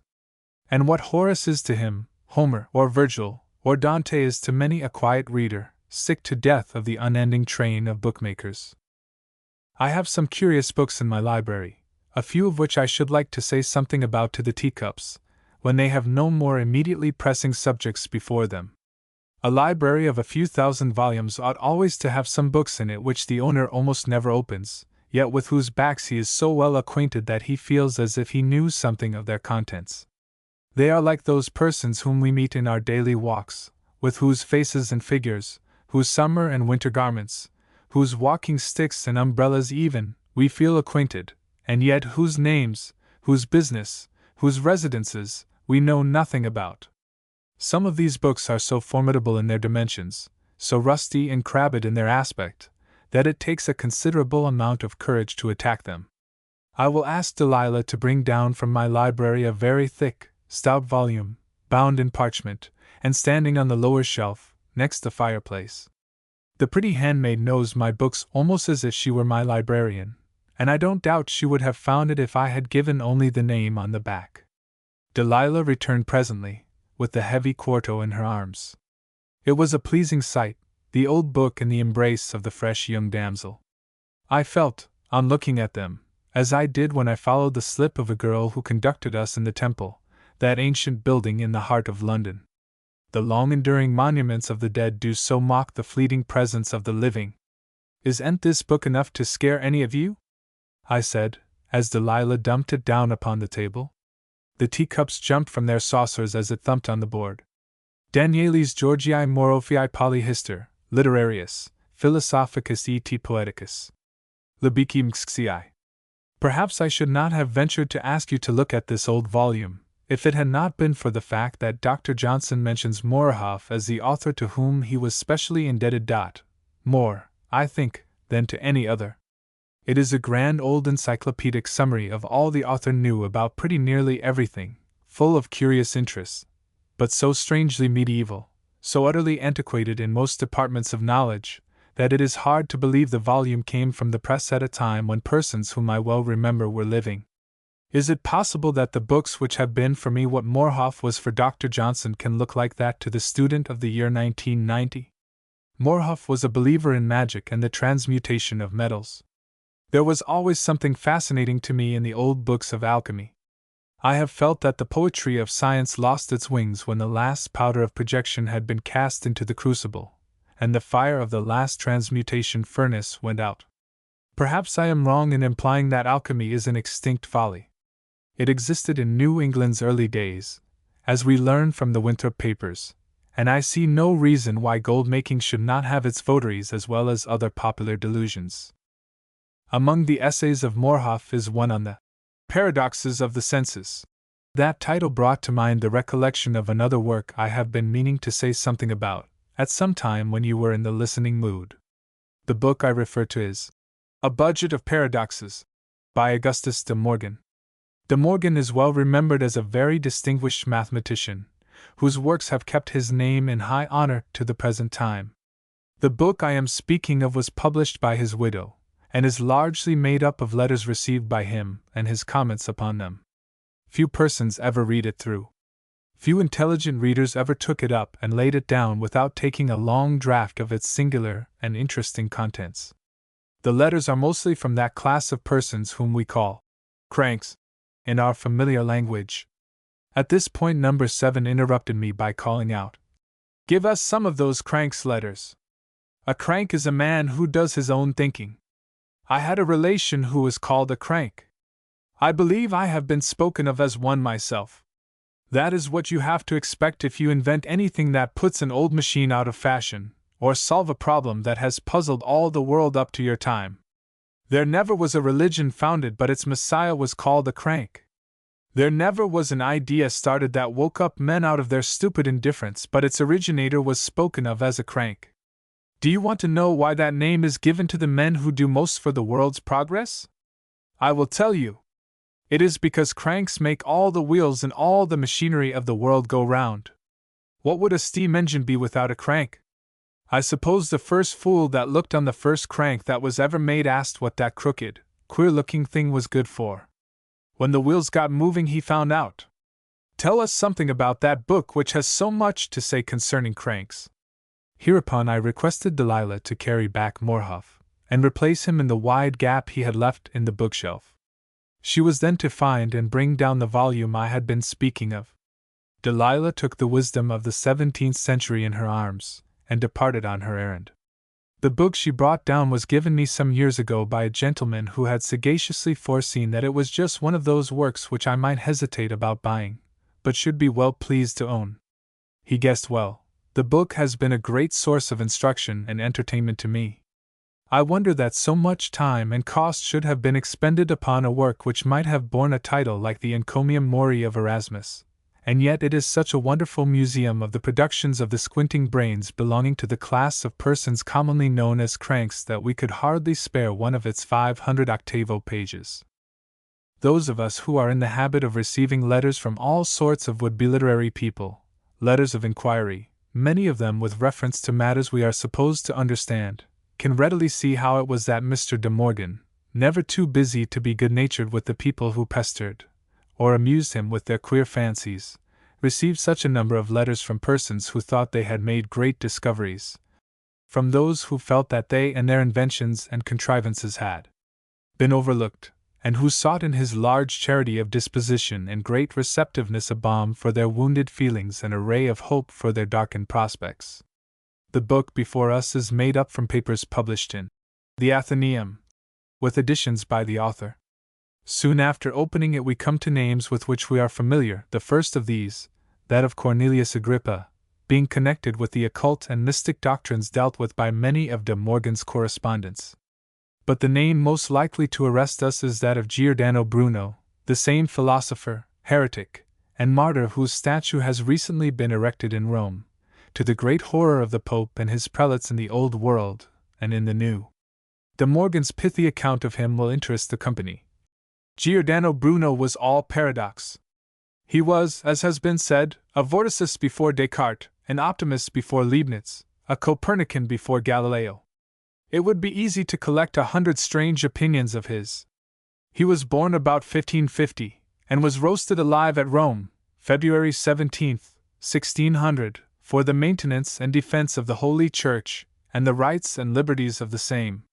Number 7 could not contain himself when the reading had reached this point.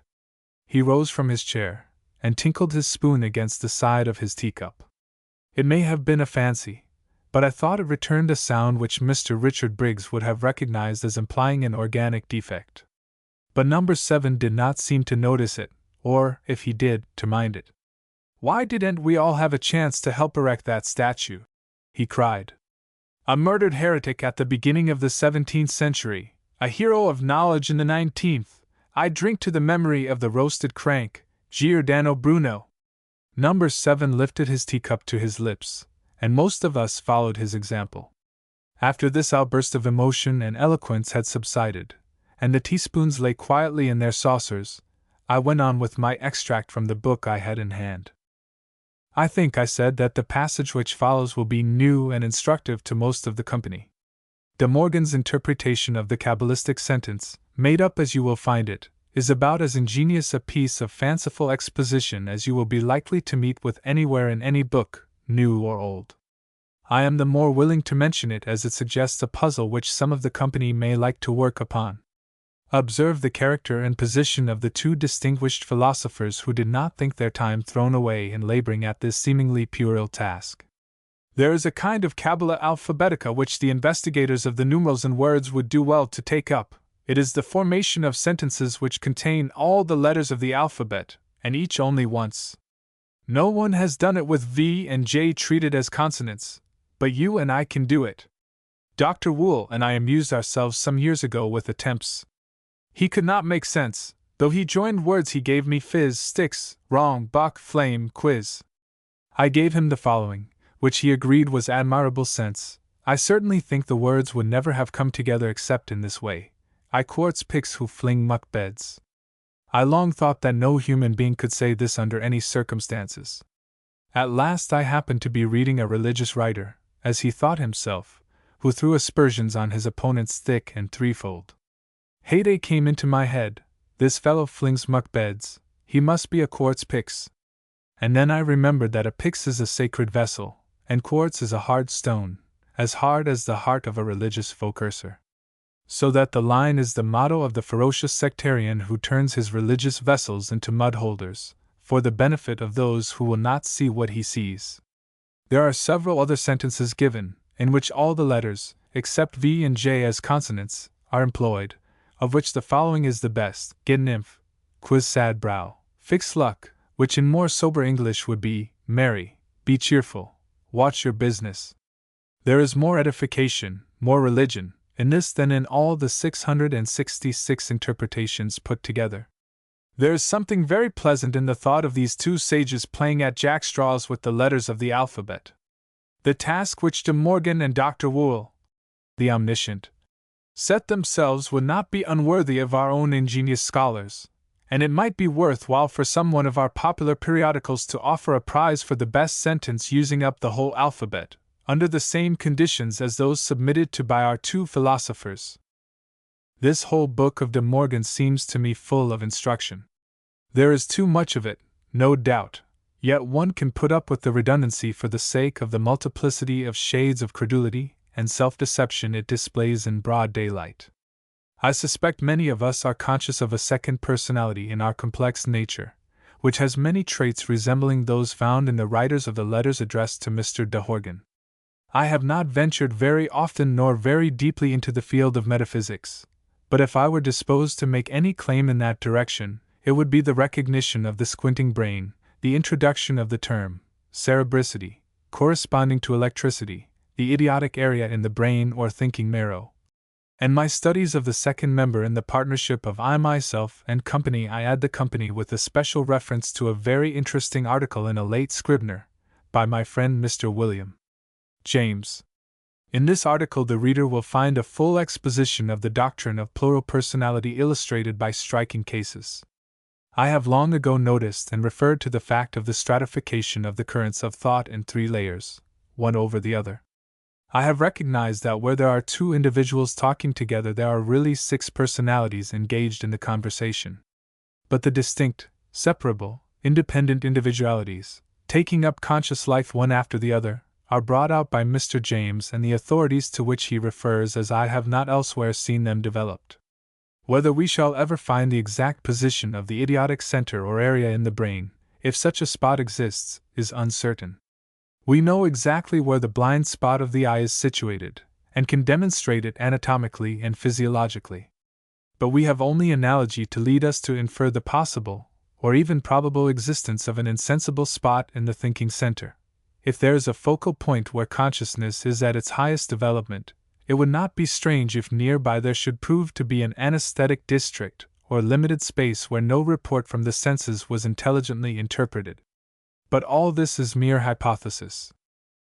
Notwithstanding the fact that I am nominally the head personage of the circle of Teacups, I do not pretend or wish to deny that we all look to number 5 as our chief adviser in all the literary questions that come before us. She reads more and better than any of us. She is always ready to welcome the first sign of genius, or of talent which approaches genius. She makes short work with all the pretenders whose only excuse for appealing to the public is that they want to be famous. She is one of the very few persons to whom I am willing to read any one of my own productions while it is yet in manuscript, unpublished. I know she is disposed to make more of it than it deserves, but on the other hand, there are degrees in her scale of judgment, and I can distinguish very easily what delights her from what pleases only, or is, except for her kindly feeling to the writer, indifferent, or open to severe comment. What is curious is that she seems to have no literary aspirations, no desire to be known as a writer. Yet number 5 has more esprit, more sparkle, more sense in her talk, than many a famous authoress from whom we should expect brilliant conversation. There are mysteries about number 5. I am not going to describe her personally. Whether she belongs naturally among the bright young people, or in the company of the mature persons, who have had a good deal of experience of the world, and have reached the wisdom of the riper decades without losing the graces of the earlier ones, it would be hard to say. The men and women, young and old, who throng about her forget their own ages. There is no such thing as time in her presence, said the professor the other day, in speaking of her. Whether the professor is in love with her or not is more than I can say, but I am sure that he goes to her for literary sympathy and counsel, just as I do.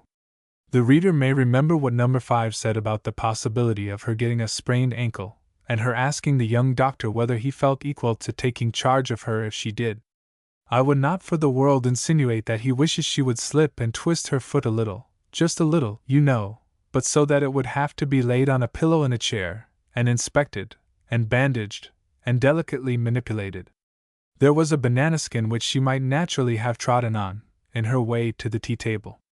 Nobody can suppose that it was there except by the most innocent of accidents. There are people who will suspect everybody. The idea of the doctor's putting that banana skin there! People love to talk in that silly way about doctors. Number 5 had promised to read us a narrative which she thought would interest some of the company. Who wrote it she did not tell us, but I inferred from various circumstances that she had known the writer. She read the story most effectively in her rich, musical voice. I noticed that when it came to the sounds of the striking clock, the ringing of the notes was so like that which reaches us from some far-off cathedral tower that we wanted to bow our heads, as if we had just heard a summons to the Angelus. This was the short story that Number 5 read to the Teacups. I have somewhere read this anecdote. Louis XIV was looking out, one day, from a window of his palace of Saint-Germain. It was a beautiful landscape which spread out before him, and the monarch, exulting in health, strength, and the splendors of his exalted position, felt his bosom swell with emotions of pride and happiness. Presently he noticed the towers of a church in the distance, above the treetops. "What building is that?" he asked. "May it please your Majesty, that is the church of St. Denis, where your royal ancestors have been buried for many generations." The answer did not please his royal Majesty. There, then, was the place where he too was to lie and moulder in the dust. He turned, sick at heart, from the window, and was uneasy until he had built him another palace, from which he could never be appalled by that fatal prospect. Something like the experience of Louis XIV was that of the owner of. I give the story as transcribed from the original manuscript. The clock was bequeathed to me by an old friend who had recently died. His mind had been a good deal disordered in the later period of his life. This clock, I am told, seemed to have a strange fascination for him. His eyes were fastened on it during the last hours of his life. He died just at midnight. The clock struck 12, the nurse told me, as he drew his last breath, and then, without any known cause, stopped, with both hands upon the hour. It is a complex and costly piece of mechanism. The escapement is in front, so that every tooth is seen as it frees itself. It shows the phases of the moon, the month of the year, the day of the month, and the day of the week, as well as the hour and minute of the day. I had not owned it a week before I began to perceive the same kind of fascination as that which its former owner had experienced. This gradually grew upon me, and presently led to trains of thought which became at first unwelcome, then worrying, and at last unendurable. I began by taking offense at the moon. I did not like to see that. Something large and smooth and round. So like the skull which little Peterkin picked up on the field of Blenheim. How many times, I kept saying to myself, "Is that wicked old moon coming up to stare at me?" I could not stand it. I stopped a part of the machinery, and the moon went into permanent eclipse. By and by the sounds of the infernal machine began to trouble and pursue me. They talked to me. More and more their language became that of articulately speaking men. They twigged me with the rapid flight of time. They hurried me, as if I had not a moment to lose. Quick! Quick! Quick! As each tooth released itself from the escapement. And as I looked and listened there could not be any mistake about it. I heard quick! Quick! Quick! As plainly, at least, as I ever heard a word from the phonograph. I stood watching the dial one day. It was near 1 o'clock, and a strange attraction held me fastened to the spot. Presently something appeared to trip or stumble inside of the infernal mechanism. I waited for the sound I knew was to follow. How nervous I got! It seemed to me that it would never strike. At last the minute hand reached the highest point of the dial. Then there was a little stir among the works, as there is in a congregation as it rises to receive the benediction. It was no form of blessing which rung out those deep, almost sepulchral tones. But the word they uttered could not be mistaken. I can hear its prolonged, solemn vibrations as if I were standing before the clock at this moment. Gone! Yes, I said to myself, gone, its record made up to be opened in eternity. I stood still, staring vaguely at the dial as in a trance. And as the next hour creeps stealthily up, it starts all at once, and cries aloud, "Gone, gone." The sun sinks lower, the hour hand creeps downward with it, until I hear the thrice-repeated monosyllable, "Gone, gone, gone." Soon through the darkening hours, until at the dead of night the long roll is called, and with the last "gone," The latest of the long procession that filled the day follows its ghostly companions into the stillness and darkness of the past. I silenced the striking part of the works.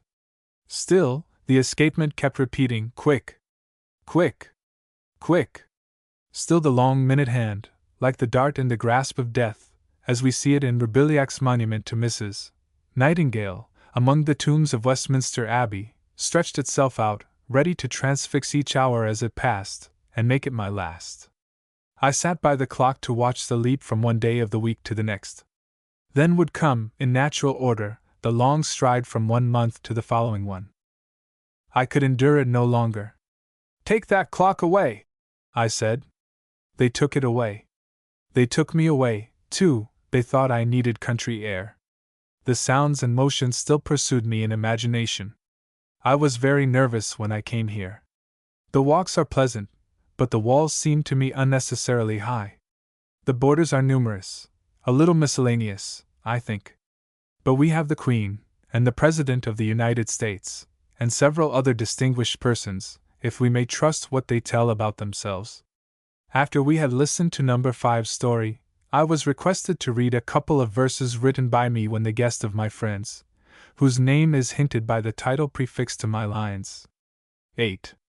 I had intended to devote this particular report to an account of my replies to certain questions which have been addressed to me, questions which I have a right to suppose interest the public, and which, therefore, I was justified in bringing before the Teacups, and presenting to the readers of these articles. Some may care for one of these questions, and some for another.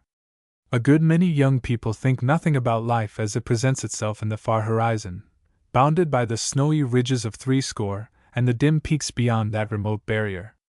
Again, there are numbers of persons who know nothing at all about the Jews, while, on the other hand, there are those who can, or think they can, detect the Israelitish blood in many of their acquaintances who believe themselves of the purest Japhetic origin, and are full of prejudices about the Semitic race. I do not mean to be cheated out of my intentions. I propose to answer my questioners on the 2 points just referred to, but I find myself so much interested in the personal affairs of the Teacups that I must deal with them before attacking those less exciting subjects. There is no use, let me say here, in addressing to me letters marked personal, private, confidential, and so forth, asking me how I came to know what happened in certain conversations of which I shall give a partial account. If there is a very sensitive phonograph lying about here and there in unsuspected corners, that might account for some part of my revelations. If Delilah, whose hearing is of almost supernatural delicacy, reports to me what she overhears, it might explain a part of the mystery. I do not want to accuse Delilah, but a young person who assures me she can hear my watch ticking in my pocket, when I am in the next room, might undoubtedly tell many secrets, if so disposed. No. 5 is pretty nearly omniscient, and she and I are on the best terms with each other. These are all the hints I shall give you at present. The Teacups of whom the least has been heard at our table are the tutor and the musician. The tutor is a modest young man, kept down a little, I think, by the presence of older persons, like the professor and myself. I have met him several times, of late, walking with different lady Teacups, once with the American annex, twice with the English annex, once with the 2 annexes together, once with No. 5. I have mentioned the fact that the tutor is a poet as among his claims to our attention. I must add that I do not think any the worse of him for expressing his emotions and experiences in verse. For though rhyming is often a bad sign in a young man, especially if he is already out of his teens, there are those to whom it is as natural, one might almost say as necessary, as it is to a young bird to fly. One does not care to see barnyard fowls tumbling about in trying to use their wings. They have a pair of good, stout drumsticks, and had better keep to them, for the most part. But that feeling does not apply to young eagles, or even to young swallows and sparrows. The tutor is by no means one of those ignorant, silly, conceited phrase tinklers, who live on the music of their own jingling syllables and the flattery of their foolish friends. I think No. 5 must appreciate him. He is sincere, warm-hearted, his poetry shows that, not in haste to be famous, and he looks to me as if he only wanted love to steady him. With one of those 2 young girls he ought certainly to be captivated, if he is not already.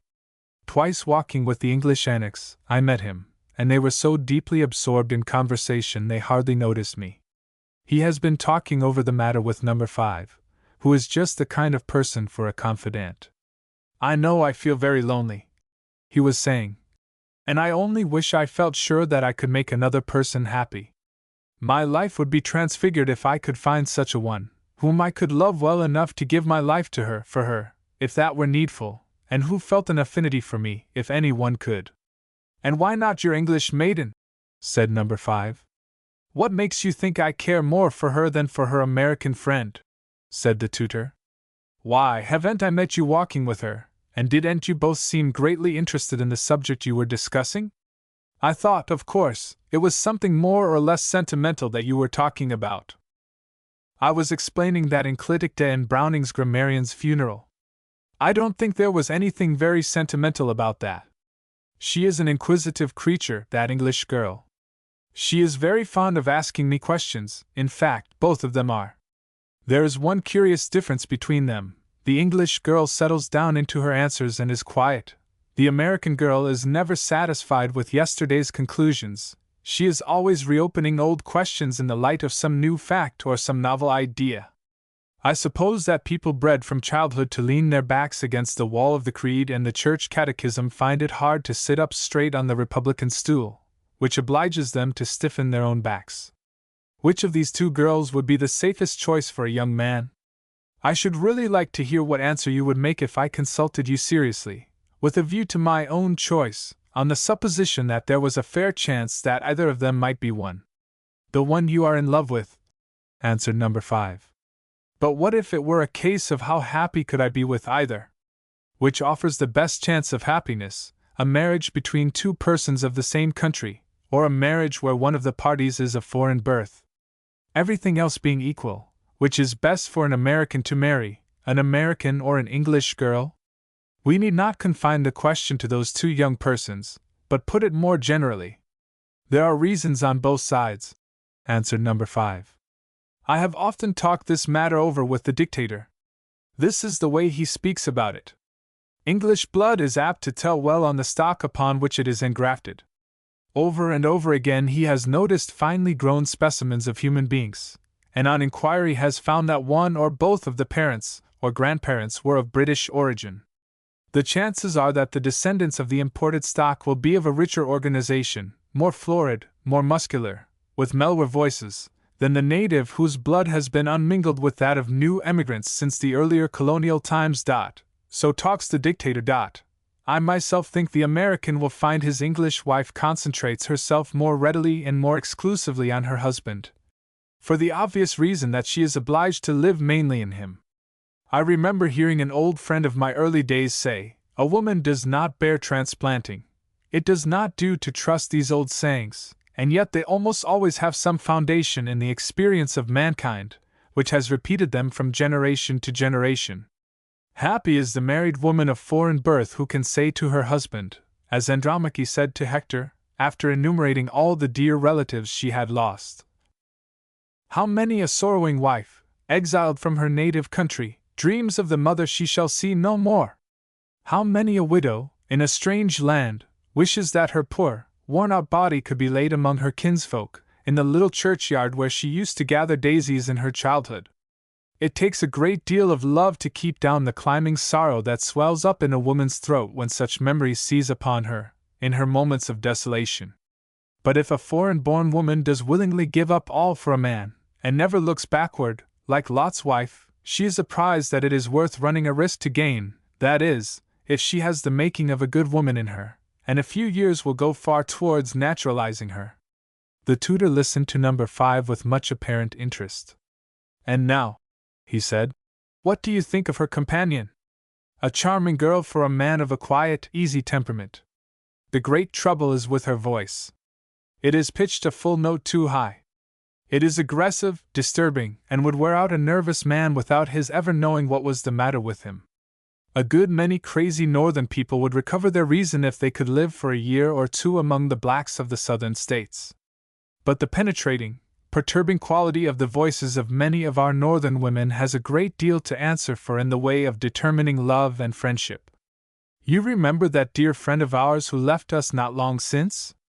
If there were more voices like hers, the world would be a different place to live in.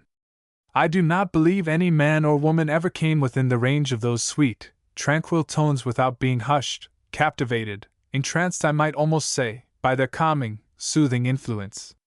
Can you not imagine the tones in which those words, "Peace, be still," were spoken? Such was the effect of the voice to which but a few weeks ago we were listening. It is hard to believe that it has died out of human consciousness. Can such a voice be spared from that world of happiness to which we fondly look forward, where we love to dream, if we do not believe with assured conviction that whatever is loveliest in this our mortal condition shall be with us again as an undying possession? Your English friend has a very agreeable voice, round, mellow, cheery, and her articulation is charming. Other things being equal, I think you, who are, perhaps, oversensitive, would live from 2 to 3 years longer with her than with the other. I suppose a man who lived within hearing of a murmuring brook would find his life shortened if a sawmill were set up within earshot of his dwelling.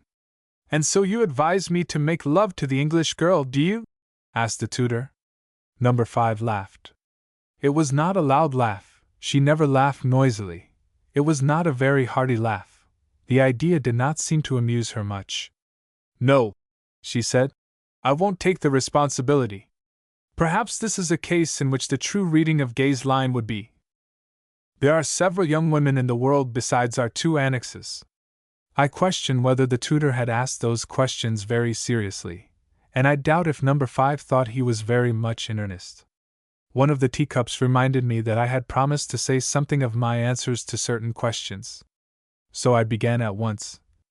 I have given the name of brain tappers to the literary operatives who address persons whose names are well known to the public, asking their opinions or their experiences on subjects which are at the time of general interest.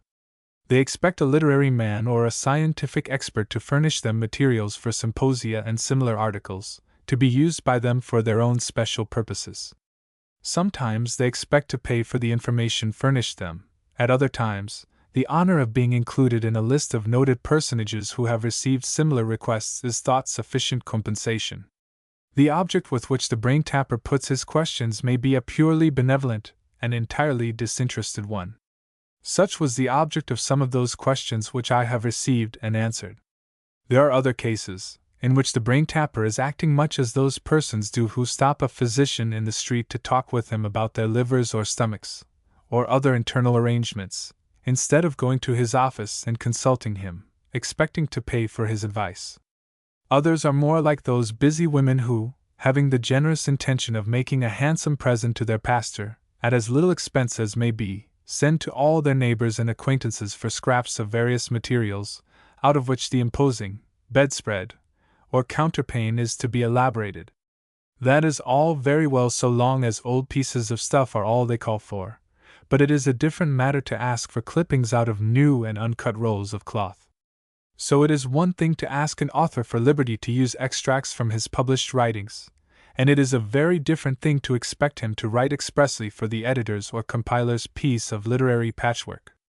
I have received many questions within the last year or 2, some of which I am willing to answer, but prefer to answer at my own time, in my own way, through my customary channel of communication with the public. I hope I shall not be misunderstood as implying any reproach against the inquirers who, in order to get at facts which ought to be known, apply to all whom they can reach for information. Their inquisitiveness is not always agreeable or welcome, but we ought to be glad that there are mousing fact hunters to worry us with queries to which, for the sake of the public, we are bound to give our attention. Let me begin with my brain tappers. And first, as the papers have given publicity to the fact that I, the dictator of this tea table, have reached the age of 80, I am requested to give information as to how I managed to do it, and to explain just how they can go and do likewise. I think I can lay down a few rules that will help them to the desired result. There is no certainty in these biological problems, but there are reasonable probabilities upon which it is safe to act. The first thing to be done is, some years before birth, to advertise for a couple of parents both belonging to long-lived families. Especially let the mother come of a race in which octogenarians and nonagenarians are very common phenomena. There are practical difficulties in following out this suggestion, but possibly the forethought of your progenitors, or that concurrence of circumstances which we call accident, may have arranged this for you. Do not think that a robust organization is any warrant of long life, nor that a frail and slight bodily constitution necessarily means scanty length of days. Many a strong-limbed young man and many a blooming young woman have I seen failing and dropping away in or before middle life, and many a delicate and slightly constituted person outliving the athletes and the beauties of their generation.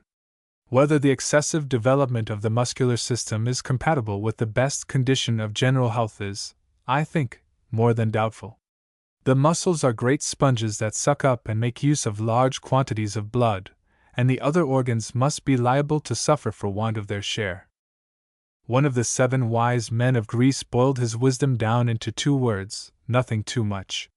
It is a rule which will apply to food, exercise, labor, sleep, and, in short, to every part of life. This is not so very difficult a matter if one begins in good season and forms regular habits. But what if I should lay down the rule: be cheerful, take all the troubles and trials of life with perfect equanimity and a smiling countenance? Admirable directions! Your friend, the curly-haired blonde, with florid complexion, round cheeks, the best possible digestion and respiration, the stomach of an ostrich and the lungs of a pearl diver, finds it perfectly easy to carry them into practice. You, of leaden complexion, with black and lank hair, lean, hollow-eyed, dyspeptic, nervous, find it not so easy to be always hilarious and happy. The truth is that the persons of that buoyant disposition which comes always heralded by a smile, as a yacht driven by a favoring breeze carries a wreath of sparkling foam before her, are born with their happiness ready-made. They cannot help being cheerful any more than their saturnine fellow mortal can help seeing everything through the cloud he carries with him. I give you the precept, then, be cheerful, for just what it is worth, as I would recommend to you to be 6 feet, or at least 5 feet 10, in stature. You cannot settle that matter for yourself, but you can stand up straight, and give your 5 feet 5 its full value. You can help along a little by wearing high-heeled shoes. So you can do something to encourage yourself in serenity of aspect and demeanor, keeping your infirmities and troubles in the background instead of making them the staple of your conversation. This piece of advice, if followed, may be worth from 3 to 5 years of the 80 which you hope to attain. If, on the other hand, instead of going about cheerily in society, making the best of everything and as far as possible forgetting your troubles, you can make up your mind to economize all your stores of vital energy, to hoard your life as a miser hoards his money, you will stand a fair chance of living until you are tired of life, fortunate if everybody is not tired of you. One of my prescriptions for longevity may startle you somewhat. It is this: become the subject of a mortal disease.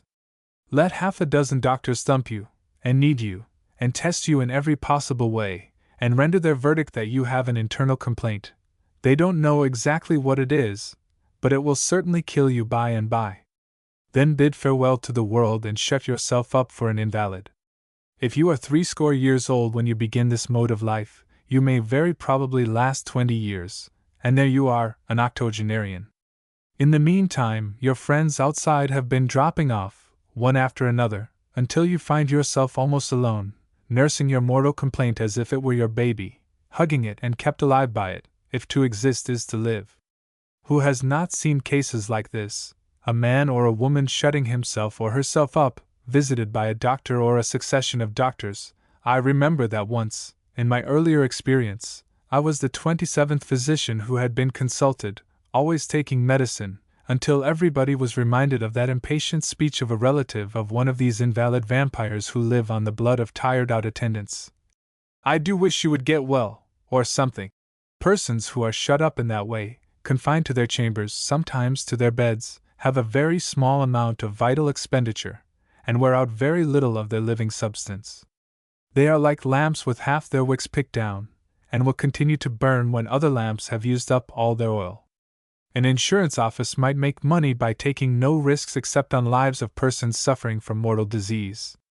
It is on this principle of economizing the powers of life that a very eminent American physician, Dr. Weir Mitchell, a man of genius, has founded his treatment of certain cases of nervous exhaustion. What have I got to say about temperance, the use of animal food, and so forth? These are questions asked me. Nature has proved a wise teacher, as I think, in my own case. The older I grow, the less use I make of alcoholic stimulants. In fact, I hardly meddle with them at all, except a glass or two of champagne occasionally. I find that by far the best born of all drinks containing alcohol. I do not suppose my experience can be the foundation of a universal rule. Dr. Holyoake, who lived to be 100, used habitually, in moderate quantities, a mixture of cider, water, and rum. I think, as one grows older, less food, especially less animal food, is required. But old people have a right to be epicures, if they can afford it. The pleasures of the palate are among the last gratifications of the senses allowed them. We begin life as little cannibals, feeding on the flesh and blood of our mothers. We range through all the vegetable and animal products of nature, and I suppose, if the second childhood could return to the food of the first, it might prove a wholesome diet. What do I say to smoking? I cannot grudge an old man his pipe, but I think tobacco often does a good deal of harm to the health, to the eyes especially, to the nervous system generally, producing headache, palpitation, and trembling. I myself gave it up many years ago. Philosophically speaking, I think self-narcotization and self-alcoholization are rather ignoble substitutes for undisturbed self-consciousness and unfettered self-control. Here is another of those brain-tapping letters, of similar character, which I have no objection to answering at my own time and in the place which best suits me. As the questions must be supposed to be asked with a purely scientific and philanthropic purpose, it can make little difference when and where they are answered. For myself, I prefer our own tea-table to the symposia to which I am often invited. I do not quarrel with those who invite their friends to a banquet to which many strangers are expected to contribute. It is a very easy and pleasant way of giving an entertainment at little cost and with no responsibility. Somebody has been writing to me about oatmeal and literature, and somebody else wants to know whether I have found character influenced by diet, also whether, in my opinion, oatmeal is preferable to pie as an American national food. In answer to these questions, I should say that I have my beliefs and prejudices, but if I were pressed hard for my proofs of their correctness, I should make but a poor show in the witness box. Most assuredly, I do believe that body and mind are much influenced by the kind of food habitually depended upon. I am persuaded that a too exclusively porcine diet gives a bristly character to the beard and hair, which is borrowed from the animal whose tissues these stiff-bearded compatriots of ours have too largely assimilated. I can never stray among the village people of our windy capes without now and then coming upon a human being who looks as if he had been split, salted, and dried, like the saltfish which has built up his arid organism. If the body is modified by the food which nourishes it, the mind and character very certainly will be modified by it also. We know enough of their close connection with each other to be sure of that, without any statistical observations to prove it. Do you really want to know whether oatmeal is preferable to pie as an American national food? I suppose the best answer I can give to your question is to tell you what is my own practice.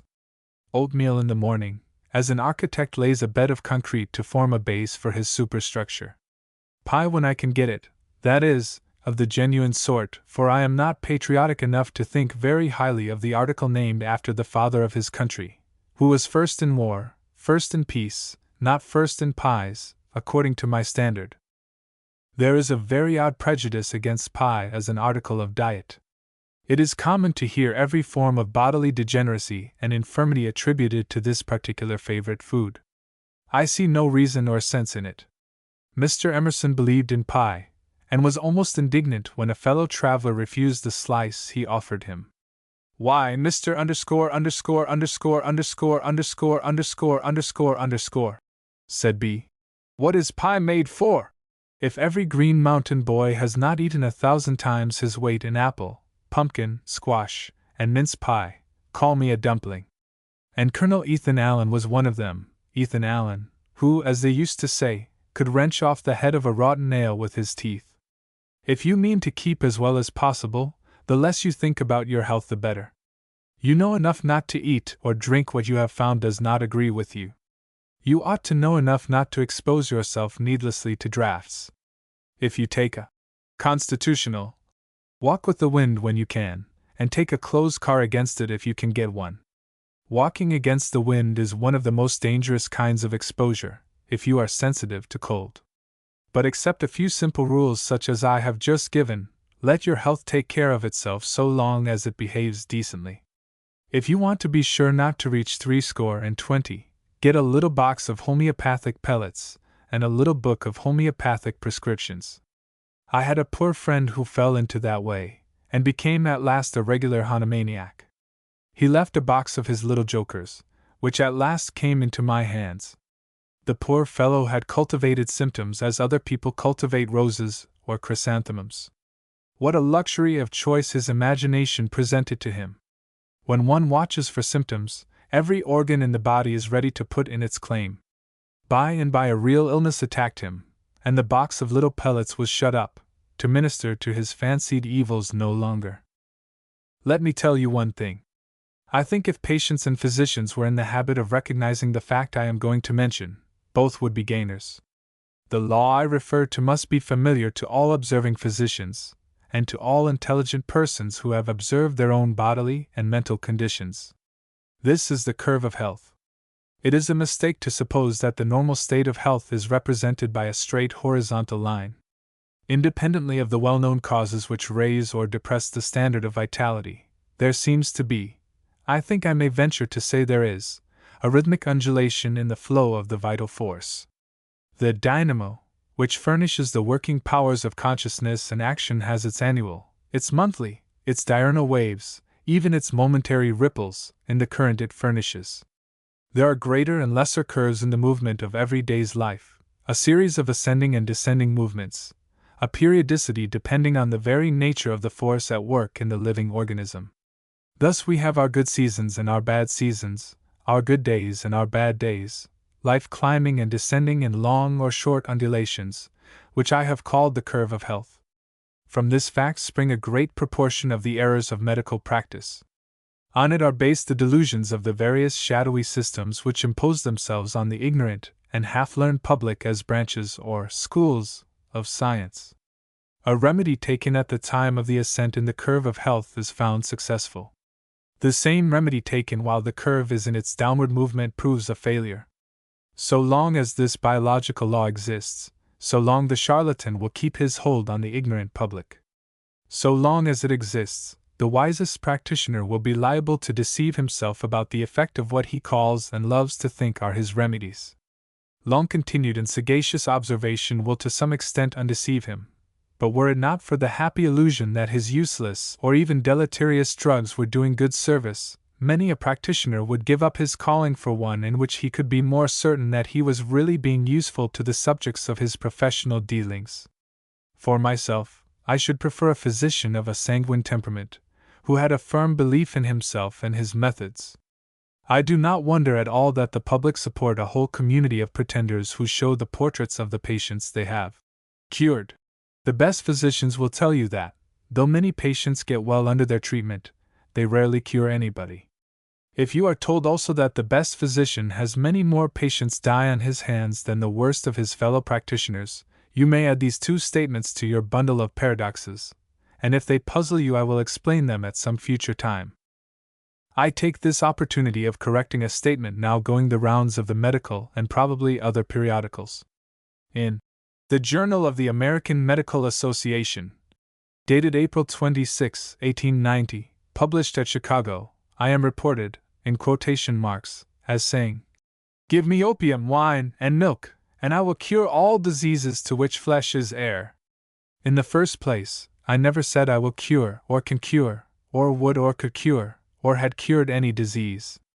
My venerated instructor, Dr. James Jackson, taught me never to use that expression. Cure means I take care of, he used to say, and in that sense, if you mean nothing more, it is properly employed. So, in the amphitheater of the École de Médecine, I used to read the words of Ambrose Père. J'ai le pensée, Dieu le guérisse. I dressed his wound, and God cured him. Next, I am not in the habit of talking about the diseases to which flesh is heir. The expression has become rather too familiar for repetition, and belongs to the rhetoric of other latitudes.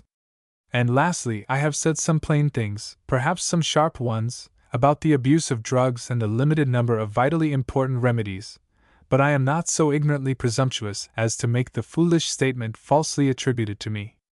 I paused a minute or two, and as no one spoke out, I put a question to the counselor.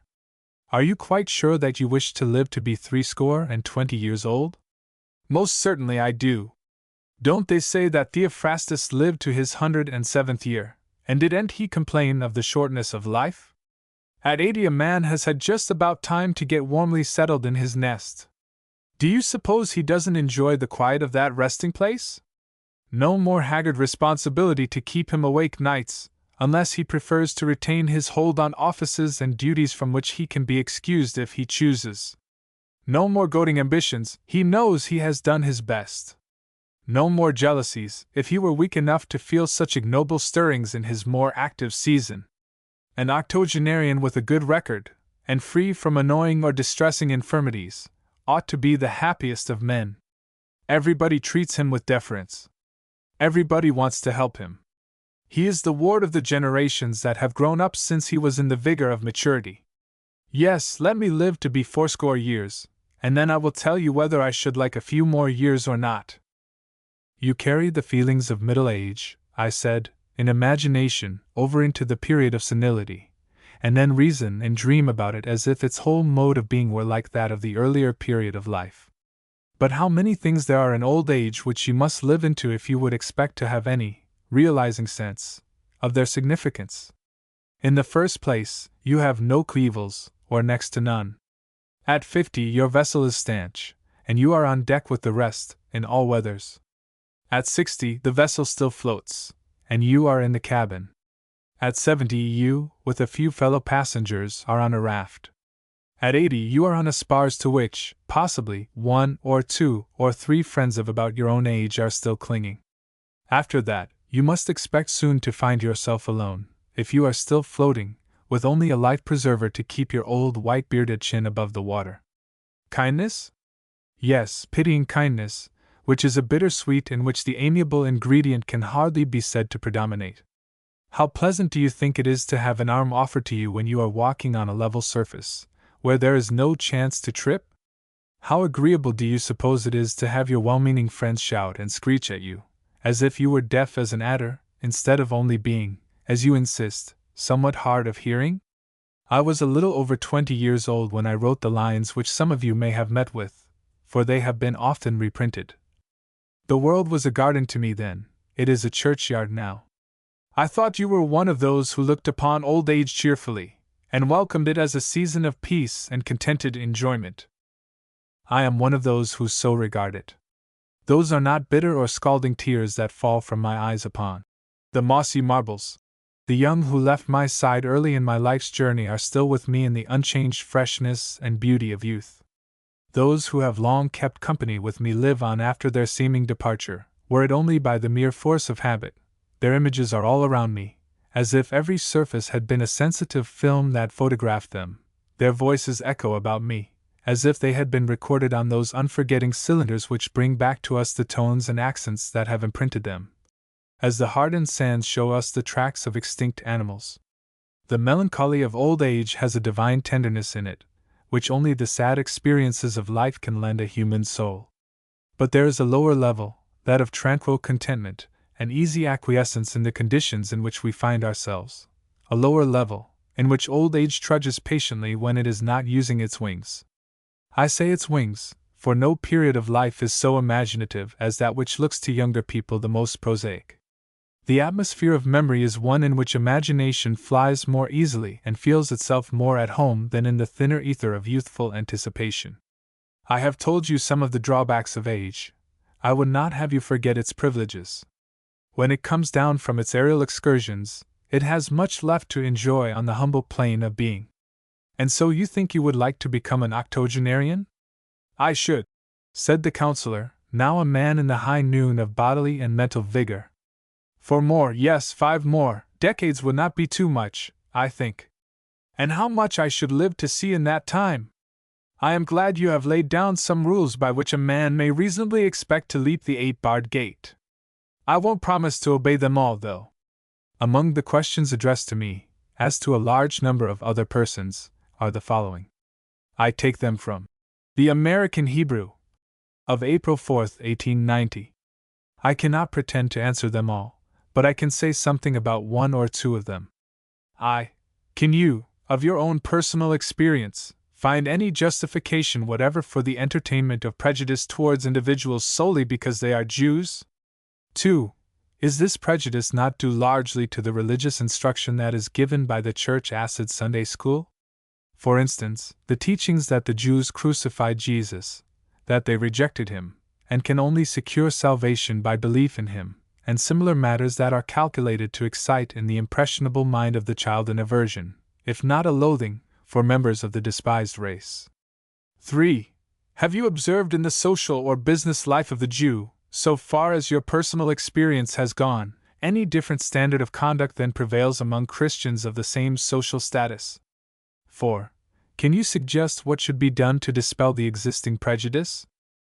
As to the first question, I have had very slight acquaintance with the children of Israel. I shared more or less the prevailing prejudices against the persecuted race. I used to read in my hymn book, I hope I quote correctly. I grew up inheriting the traditional idea that they were a race lying under a curse for their obstinacy in refusing the gospel. Like other children of New England birth, I walked in the narrow path of Puritan exclusiveness. The great historical church of Christendom was presented to me as Bunyan depicted it, one of the two giants sitting at the door of their caves, with the bones of pilgrims scattered about them, and grinning at the travelers whom they could no longer devour. In the nurseries of old-fashioned orthodoxy there was one religion in the world, one religion, and a multitude of detestable, literally damnable impositions, believed in by uncounted millions, who were doomed to perdition for so believing. The Jews were the believers in one of these false religions. It had been true once, but was now a pernicious and abominable lie. The principal use of the Jews seemed to be to lend money, and to fulfill the predictions of the old prophets of their race. No doubt the individual sons of Abraham whom we found in our ill-favored and ill-flavored streets were apt to be unpleasing specimens of the race. It was against the most adverse influences of legislation, of religious feeling, of social repugnance, that the great names of Jewish origin made themselves illustrious, that the philosophers, the musicians, the financiers, the statesmen of the last centuries forced the world to recognize and accept them. Benjamin, the son of Isaac, a son of Israel, as his family name makes obvious, has shown how largely Jewish blood has been represented in the great men and women of modern days. There are two virtues which Christians have found it very hard to exemplify in practice. These are modesty and civility. The founder of the Christian religion appeared among a people accustomed to look for a Messiah, a special ambassador from heaven, with an authoritative message. They were intimately acquainted with every expression having reference to this divine messenger. They had a religion of their own, about which Christianity agrees with Judaism in asserting that it was of divine origin. It is a serious fact, to which we do not give all the attention it deserves, that this divinely instructed people were not satisfied with the evidence that the young rabbi who came to overthrow their ancient church and found a new one was a supernatural being. "We think he was a great doctor," said a Jewish companion with whom I was conversing. He meant a great teacher, I presume, though healing the sick was one of his special offices. Instead of remembering that they were entitled to form their own judgment of the new teacher, as they had judged of Hillel and other great instructors, Christians, as they called themselves, have insulted, calumniated, oppressed, abased, outraged the chosen race. During the long succession of centuries since the Jewish contemporaries of the founder of Christianity made up their minds that he did not meet the conditions required by the subject of the predictions of their scriptures. The course of the argument against them is very briefly and effectively stated by Mr. Emerson. "This was Jehovah come down out of heaven. I will kill you if you say he was a man." It seems as if there should be certain laws of etiquette regulating the relation of different religions to each other. It is not civil for a follower of Muhammad to call his neighbor of another creed a Christian dog. Still more, There should be something like politeness in the bearing of Christian sects toward each other, and of believers in the new dispensation toward those who still adhere to the old. We are in the habit of allowing a certain arrogant assumption to our Roman Catholic brethren. We have got used to their pretensions. They may call us heretics, if they like. They may speak of us as infidels, if they choose, especially if they say it in Latin. So long as there is no inquisition, so long as there is no auto de fe, we do not mind the hard words much, and we have as good phrases to give them back. The man of sin and the scarlet woman will serve for examples. But it is better to be civil to each other all round. I doubt if a convert to the religion of Mahomet was ever made by calling a man a Christian dog. I doubt if a Hebrew ever became a good Christian if the baptismal rite was performed by spitting on his Jewish gabardine. I have often thought of the advance in comedy and true charity shown in the title of my late honored friend James Freeman Clarke's book, The 10 Great Religions. If the creeds of mankind try to understand each other before attempting mutual extermination, they will be sure to find a meaning in beliefs which are different from their own. The old Calvinistic spirit was almost savagely exclusive. While the author of the 10 Great Religions was growing up in Boston under the benignant, large-minded teachings of the Rev. James Freeman, the famous Dr. John M. Mason, at New York, was fiercely attacking the noble humanity of the universal prayer. In preaching, says his biographer, he once quoted Pope's lines as to God's being adored alike by saint, by savage, and by sage, and pronounced it, in his deepest guttural, the most damnable lie. What could the Hebrew expect when a Christian preacher could use such language about a petition breathing the very soul of humanity? Happily, the true human spirit is encroaching on that arrogant and narrow-minded form of selfishness which called itself Christianity. The golden rules should govern us in dealing with those whom we call unbelievers, with heathen, and with all who do not accept our religious views. The Jews are with us as a perpetual lesson to teach us modesty and civility. The religion we profess is not self-evident. It did not convince the people to whom it was sent. We have no claim to take it for granted that we are all right, and they are all wrong. And therefore, in the midst of all the triumphs of Christianity, it is well that the stately synagogue should lift its walls by the side of the aspiring cathedral, a perpetual reminder that there are many mansions in the Father's earthly house as well as in the heavenly one, that civilized humanity, longer in time and broader in space than any historical form of belief, is mightier than any one institution or organization it includes. Many years ago I argued with myself the proposition which my Hebrew correspondent has suggested. Recognizing the fact that I was born to a birthright of national and social prejudices against the chosen people, chosen as the object of contumely and abuse by the rest of the world, I pictured my own inherited feelings of aversion in all their intensity, and the strain of thought under the influence of which those prejudices gave way to a more human, a more truly Christian feeling of brotherhood. I must ask your indulgence while I quote a few verses from a poem of my own, printed long ago under the title, At the Pantomime. I was crowded between 2 children of Israel, and gave free inward expression to my feelings. All at once I happened to look more closely at one of my neighbors, and saw that the youth was the very ideal of the Son of Mary.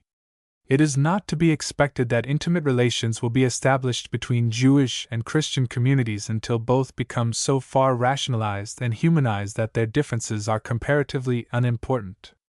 But already there is an evident approximation in the extreme left of what is called liberal Christianity, and the representatives of modern Judaism. The life of a man like the late Sir Moses Montefiore reads a lesson from the Old Testament which might well have been inspired by the noblest teachings of the Christian Gospels. "Est-elle bien gentle?" said Petite. I said one day to number 5, as our pretty Delilah put her arm between us with a bunch of those tender early radishes that so recalled the rosy-fingered morning of Homer. The little hand which held the radishes would not have shamed Aurora. That hand has never known drudgery, I feel sure. When I spoke those French words, our little Delilah gave a slight, seemingly involuntary start, and her cheeks grew of as bright a red as her radishes. Ah, said I to myself, does that young girl understand French? It may be worth while to be careful what one says before her. There is a mystery about this girl. She seems to know her place perfectly, except, perhaps, when she burst out crying, the other day, which was against all the rules of table maiden's etiquette, and yet she looks as if she had been born to be waited on, and not to perform that humble service for others. We know that once in a while girls with education and well connected take it into their heads to go into service for a few weeks or months. Sometimes it is from economic motives, to procure means for their education, or to help members of their families who need assistance. At any rate, they undertake the lighter menial duties of some household where they are not known, and having stooped, if stooping it is to be considered, to lowly offices, no born and bred servants are more faithful to all their obligations. You must not suppose she was christened Delilah. Any of our ministers would hesitate to give such a heathen name to a Christian child. The way she came to get it was this. The professor was going to give a lecture before an occasional audience, one evening. When he took his seat with the other teacups, the American annex whispered to the other annex, "His hair wants cutting, it looks like fury." "Quite so," said the English annex. "I wish you would tell him so, I do awfully." "I'll fix it," said the American girl. So, after the teacups were emptied and the company had left the table, she went up to the professor. "You read this lecture, don't you, Professor?" she said. "I do," he answered. "I should think that lock of hair which falls down over your forehead would trouble you," she said. "It does sometimes," replied the professor. "Let our little maid trim it for you. You're equal to that, aren't you?" turning to the handmaiden. "I always used to cut my father's hair," she answered. She brought a pair of glittering shears, and before she would let the professor go she had trimmed his hair and beard as they had not been dealt with for many a day. Everybody said the professor looked 10 years younger. After that our little handmaiden was always called Delilah, among the talking teacups. The mistress keeps a watchful eye on this young girl. I should not be surprised to find that she was carrying out some ideal, some fancy or whim, possibly nothing more, but springing from some generous, youthful impulse. Perhaps she is working for that little sister at the blind asylum. Where did she learn French? She did certainly blush, and betrayed every sign of understanding the words spoken about her in that language. Sometimes she sings while at her work, and we have all been struck with the pure, musical character of her voice. It is just such a voice as ought to come from that round white throat. We made a discovery about it the other evening. The mistress keeps a piano in her room, and we have sometimes had music in the evening.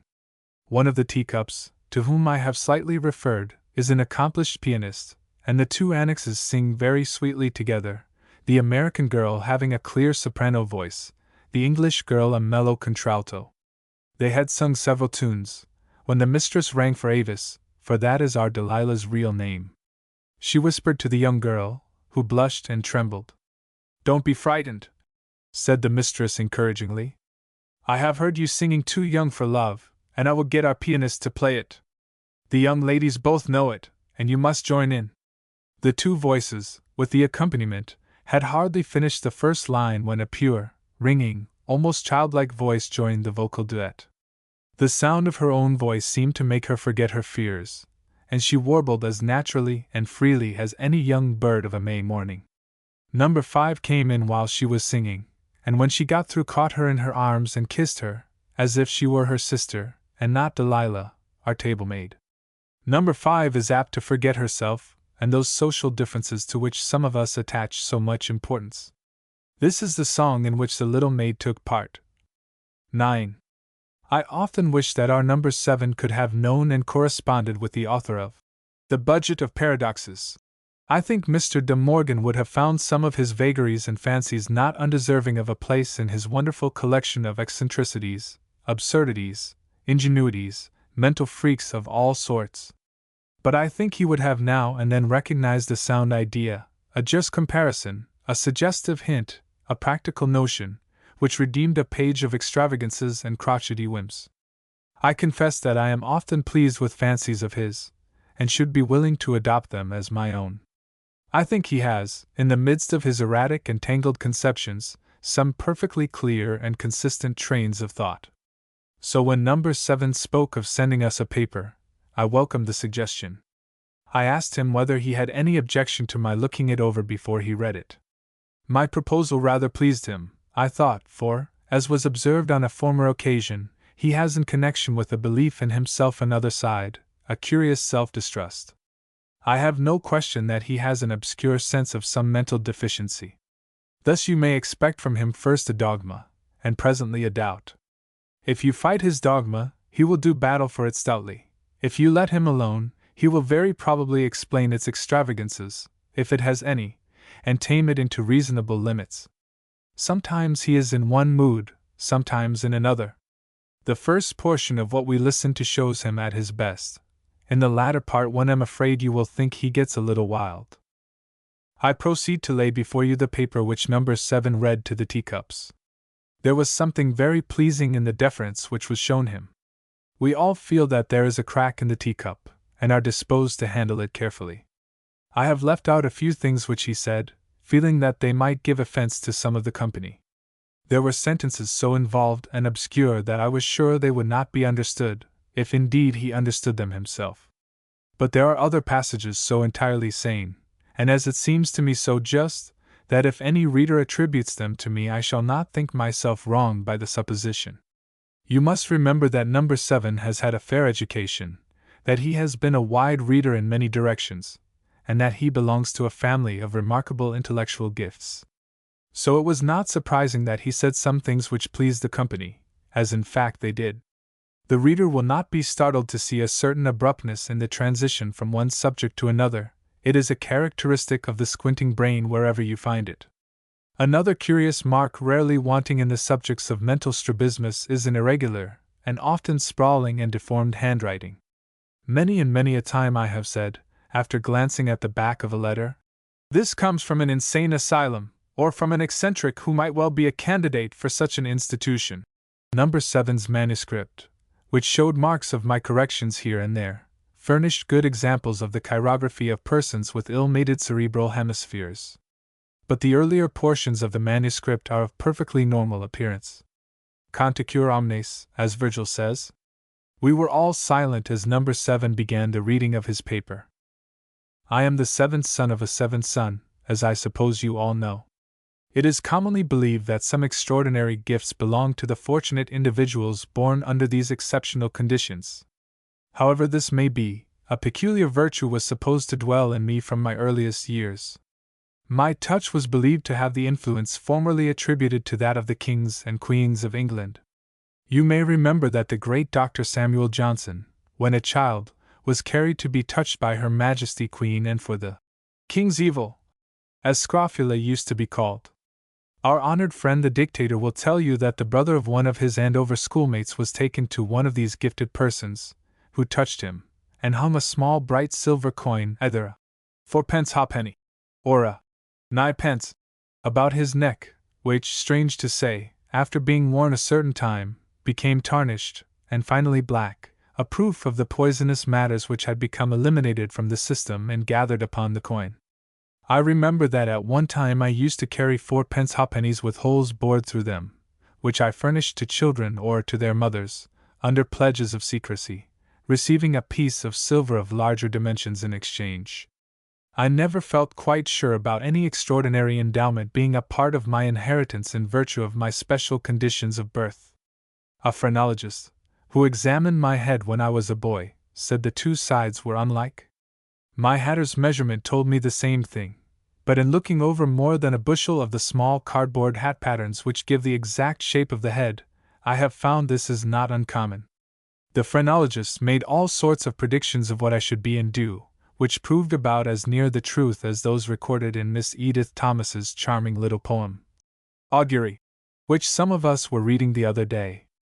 I have never been through college, but I had a relative who was famous as a teacher of rhetoric in one of our universities, and especially for taking the nonsense out of sophomorical young fellows who could not say anything without rigging it up in showy and sounding phrases.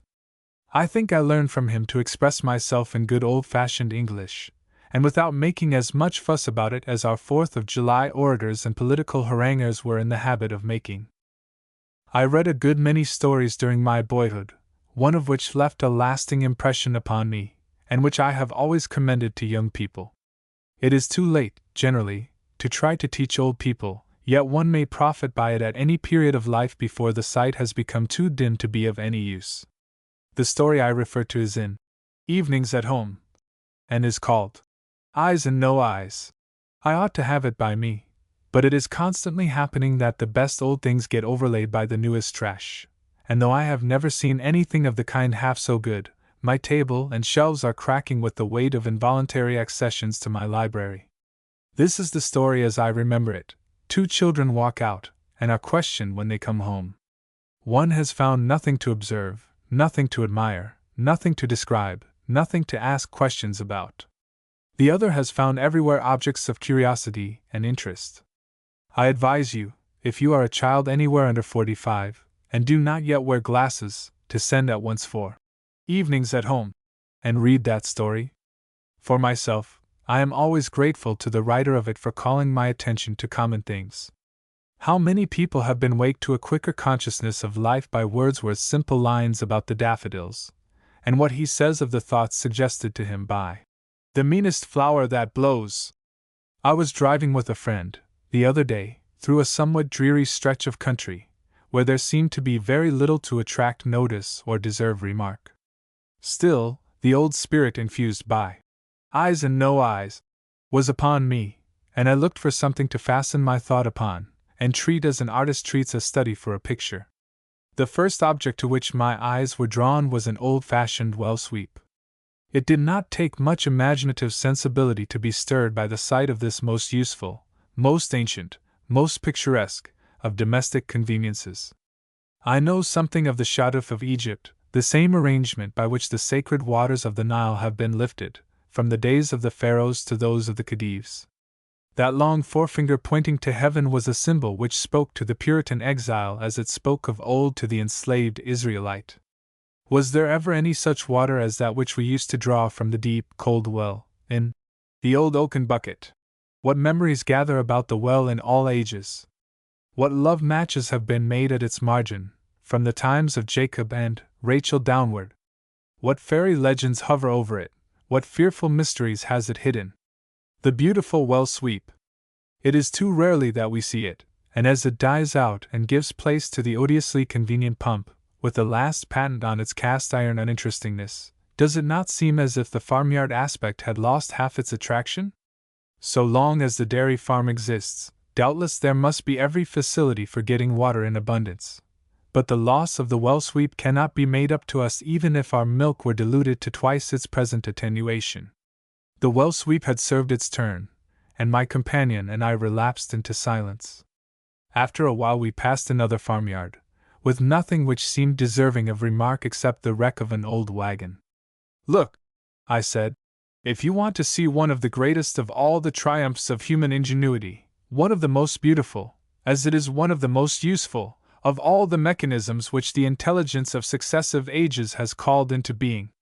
"I see nothing," my companion answered, "but an old broken-down wagon. Why they leave such a piece of lumbering trash about their place, where people can see it as they pass, is more than I can account for." "And yet," said I, "there is one of the most extraordinary products of human genius and skill, an object which combines the useful and the beautiful to an extent which hardly any simple form of mechanism can pretend to rival. Do you notice how, while everything else has gone to smash, that will remain sound and fit for service? Look at it merely for its beauty. See the perfect circles, the outer and the inner. A circle is in itself a consummate wonder of geometrical symmetry. It is the line in which the omnipotent energy delights to move. There is no fault in it to be amended. The first drawn circle and the last both embody the same complete fulfillment of a perfect design. Then look at the rays which pass from the inner to the outer circle. How beautifully they bring the greater and lesser circles into connection with each other. The flowers know that secret. The marguerite in the meadow displays it as clearly as the great sun in heaven. How beautiful is this flower of wood and iron, which we were ready to pass by without wasting a look upon it. But its beauty is only the beginning of its wonderful claim upon us for our admiration. Look at that field of flowering grass, the Triticum vulgar. See how its waves follow the breeze in satiny alternations of light and shadow.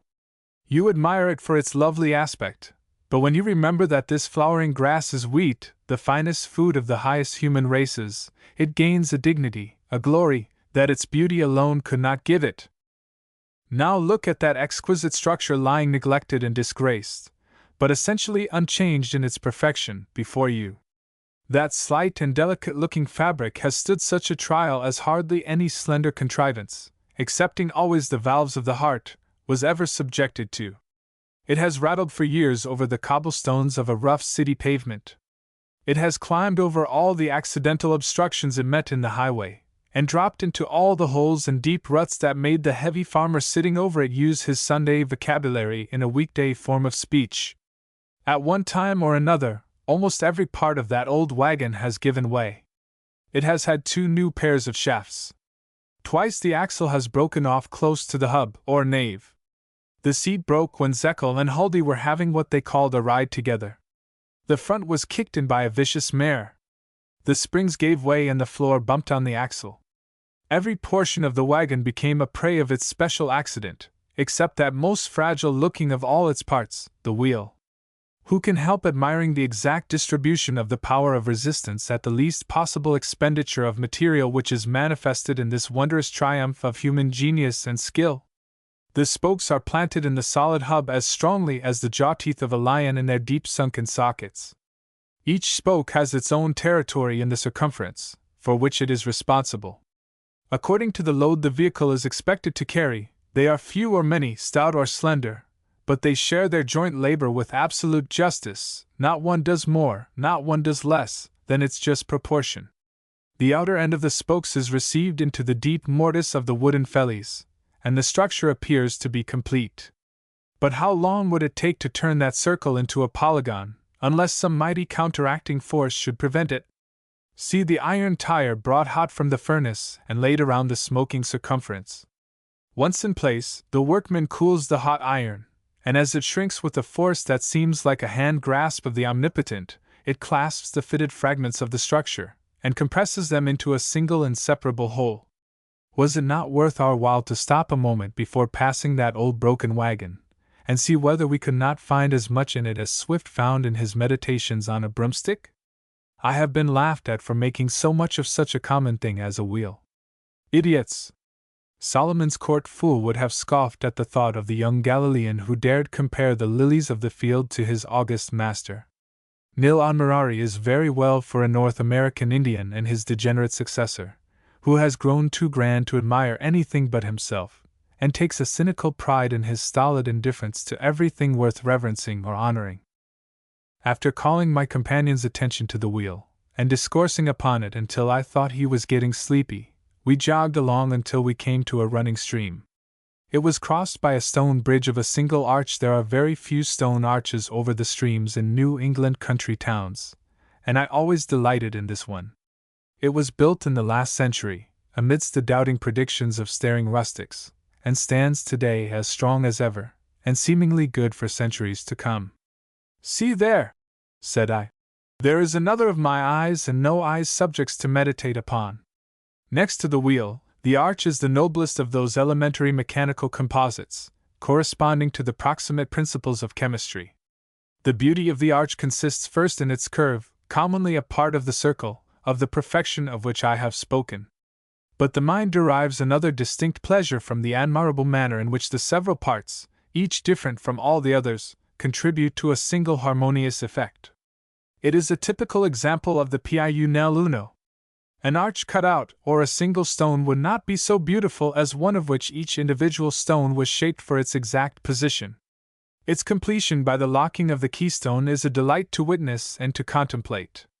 And how the arch endures, when its lateral thrust is met by solid masses of resistance.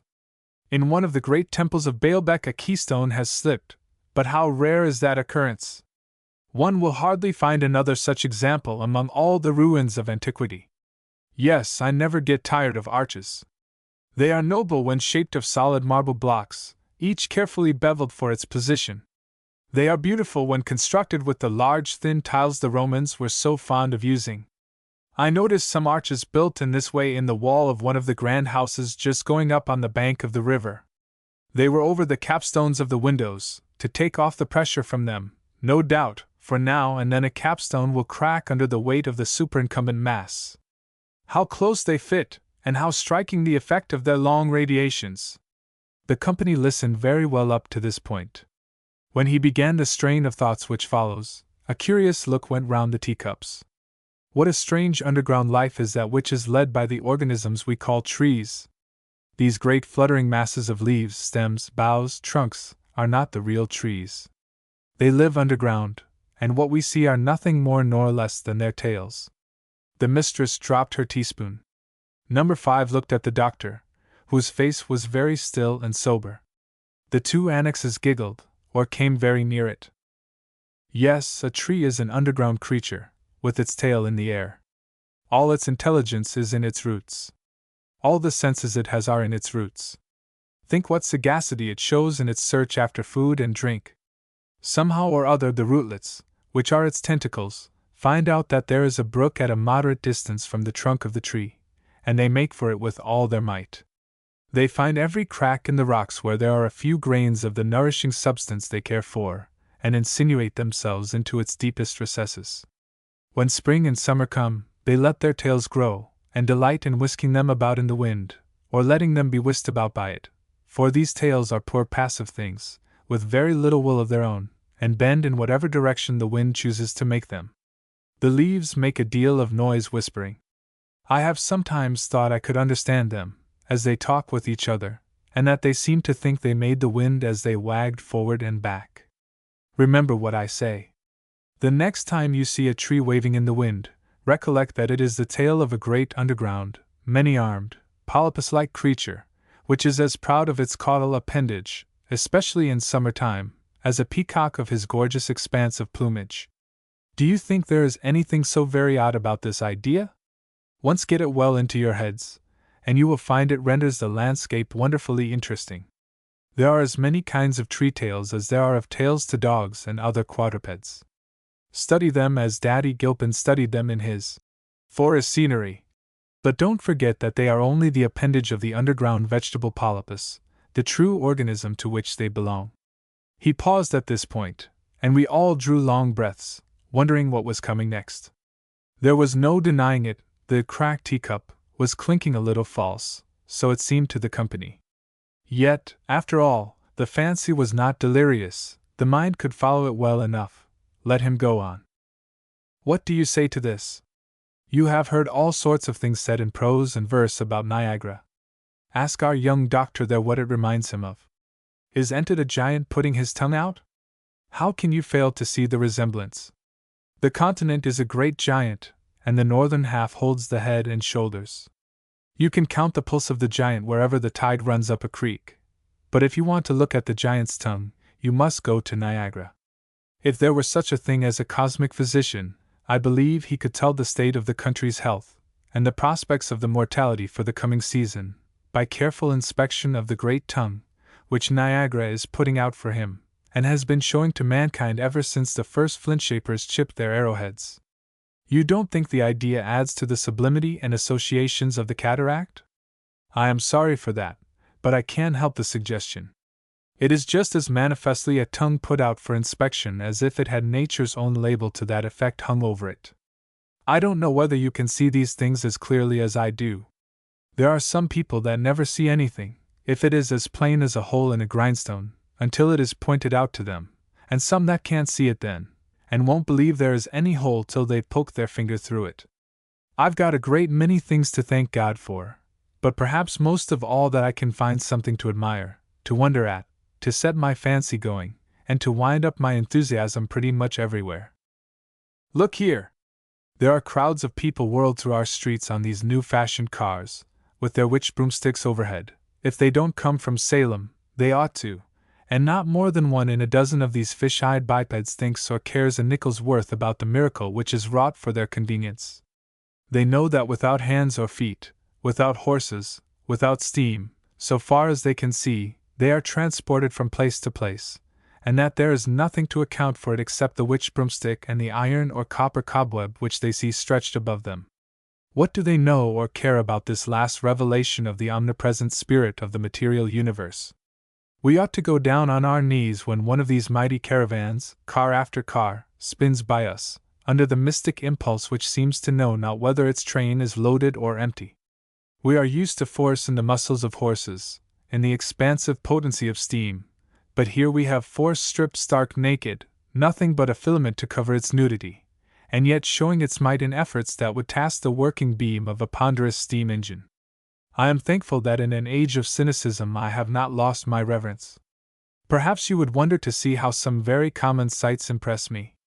I always take off my hat if I stop to speak to a stonecutter at his work. Why? Do you ask me? Because I know that his is the only labor that is likely to endure. A score of centuries has not effaced the marks of the Greeks or the Romans' chisel on his block of marble. And now, before this new manifestation of that form of cosmic vitality which we call electricity, I feel like taking the posture of the peasants listening to the Angelus. How near the mystic effluence of mechanical energy brings us to the divine source of all power and motion. In the old mythology, the right hand of Jove held and sent forth the lightning. So, in the record of the Hebrew prophets, did the right hand of Jehovah cast forth and direct it.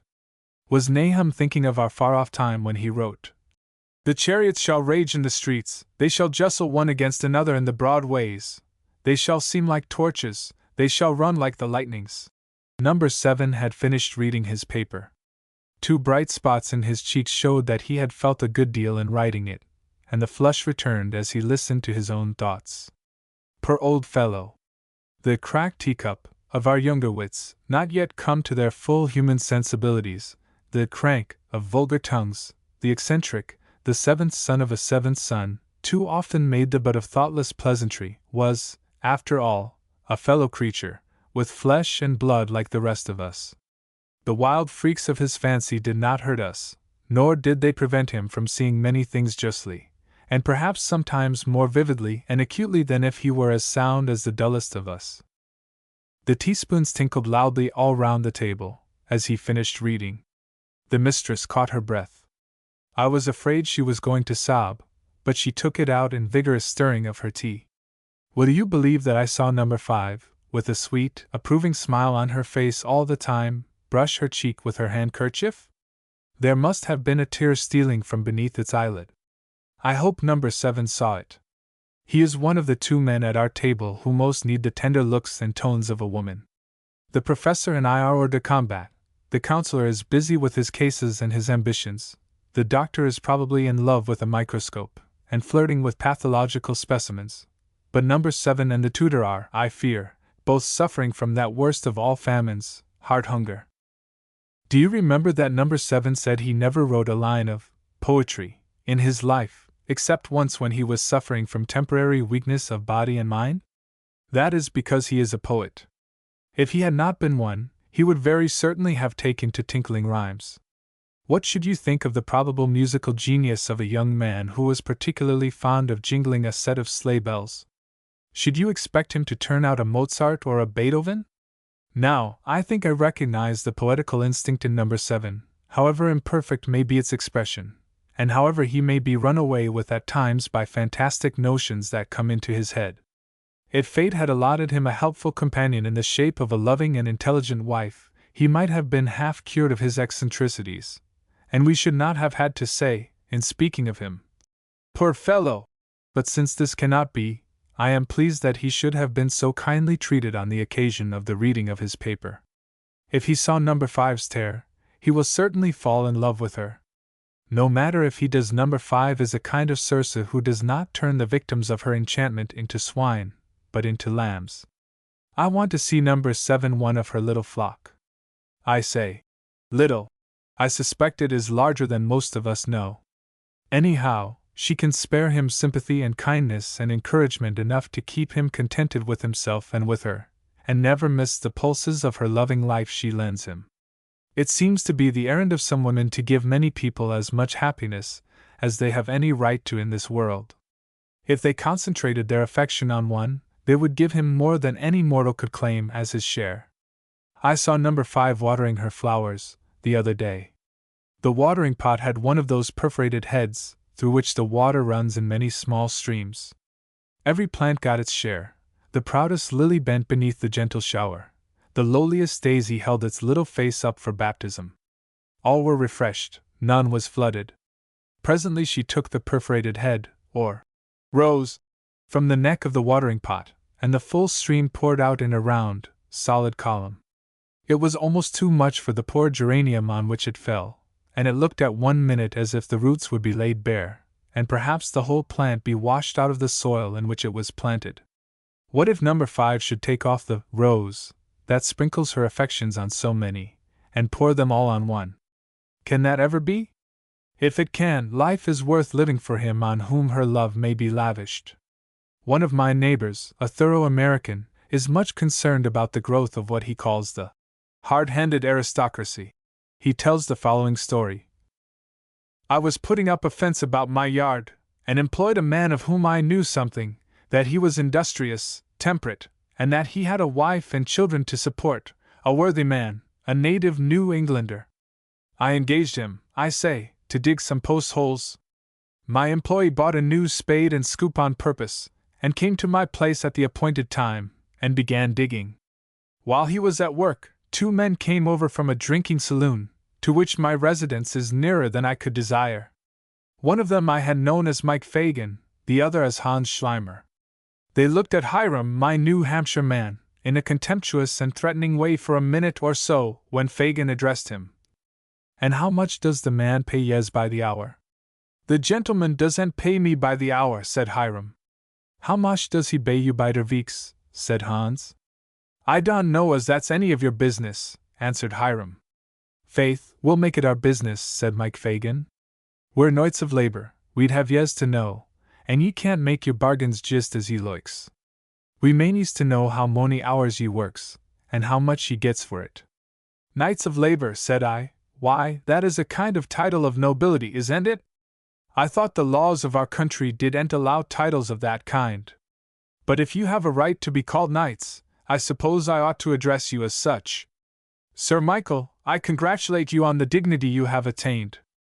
I hope Lady Fagin is getting on well with my shirts. Sir Hans, I pay my respects to your title. I trust that Lady Schleixner has got through that little difficulty between her ladyship and yourself in which the police court thought it necessary to intervene. The 2 men looked at me. I weigh about 180 pounds, and am well put together. Hiram was noted in his village as a rustler, but my face is rather pallid and peaked, and Hiram had something of the greenhorn look. The 2 men, who had been drinking, hardly knew what ground to take. They rather liked the sound of Sir Michael and Sir Hans. They did not know very well what to make of their wives as ladies.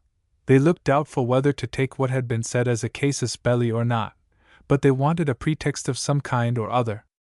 Presently one of them saw a label on the scoop, or long-handled, spoon-like shovel, with which Hiram had been working. "Arrah, be jabers!" exclaimed Mike Fagin, "but hasn't he been tradin' wid Brown, the hardware fella, that we boycotted? Grab it, Hans, and we'll carry it off and show it to the Brotherhood." The men made a move toward the implement. "You let that our scoop shovel alone," said Hiram. I stepped to his side. The knights were combative, as their noble predecessors with the same title always were, and it was necessary to come to a voie de fait. My straight blow from the shoulder did for Sir Michael. Hiram treated Sir Hans to what is technically known as a cross-buttock. "Now, Dutchman," said Hiram, "if you don't want to be planted in that post hole, why'd you better take yourself out o' this here piece of private property? Dangerous passin', as the signposts say, about these times." Sir Michael went down half-stunned by my expressive gesture. Sir Hans did not know whether his hip was out of joint, or he had got a bad sprain, but they were both out of condition for further hostilities. Perhaps it was hardly fair to take advantage of their misfortunes to inflict a discourse upon them, but they had brought it on themselves, and we each of us gave them a piece of our mind. "I tell you what it is," said Hiram, "I'm a free and independent American citizen, and I ain't a-gone to hev no man tyrannize over me, if he doos call himself by one o' them noblemen's titles. Yef I can't work jes' as I choose, for folks that wants me to work fur 'em and that I want to work fur, I might jes' as well go to Siberia and done with it. My grandfather fit in Bunker Hill battle. I guess if our folks in them days didn't care no great about Lord Percy and Sir William Howe, We ain't gone to be scarred by Sir Michael Fagin and Sir Hans what's his name, nor no other fellas that undertakes to be noblemen, and tells us common folks what we shall do and what we shan't. No, sir! I took the opportunity to explain to Sir Michael and Sir Hans what it was our fathers fought for, and what is the meaning of liberty. If these noblemen did not like the country, they could go elsewhere. If they didn't like the laws, they had the ballot box, and could choose new legislators. But as long as the laws existed, they must obey them. I could not admit that, because they called themselves by the titles the old world nobility thought so much of, they had a right to interfere in the agreements I entered into with my neighbor. I told Sir Michael that if he would go home and help Lady Fagin to saw and split the wood for her fire, he would be better employed than in meddling with my domestic arrangements. I advised Sir Hans to ask Lady Schleimer for her bottle of spirits to use as an embrocation for his lame hip. And so my two visitors with the aristocratic titles staggered off, and left us plain, untitled citizens, Hiram and myself, to set our posts, and consider the question whether we lived in a free country or under the authority of a self-constituted order of quasi-nobility. It is a very curious fact that, with all our boasted free and equal superiority over the communities of the Old World, our people have the most enormous appetite for Old World titles of distinction. Sir Michael and Sir Hans belong to one of the most extended of the aristocratic orders. But we have also Knights and Ladies of Honor, and what is still grander, Royal Conclave of Knights and Ladies, Royal Arcanum, and Royal Society of Good Fellows, Supreme Council, Imperial Court, Grand Protector, and Grand Dictator, and so on. Nothing less than grand and supreme is good enough for the dignitaries of our associations of citizens. Where does all this ambition for names without realities come from? Because a Knight of the Garter wears a golden star, why does the worthy cordwainer, who mends the shoes of his fellow citizens, want to wear a tin star, and take a name that had a meaning as used by the representatives of ancient families, or the men who had made themselves illustrious by their achievements?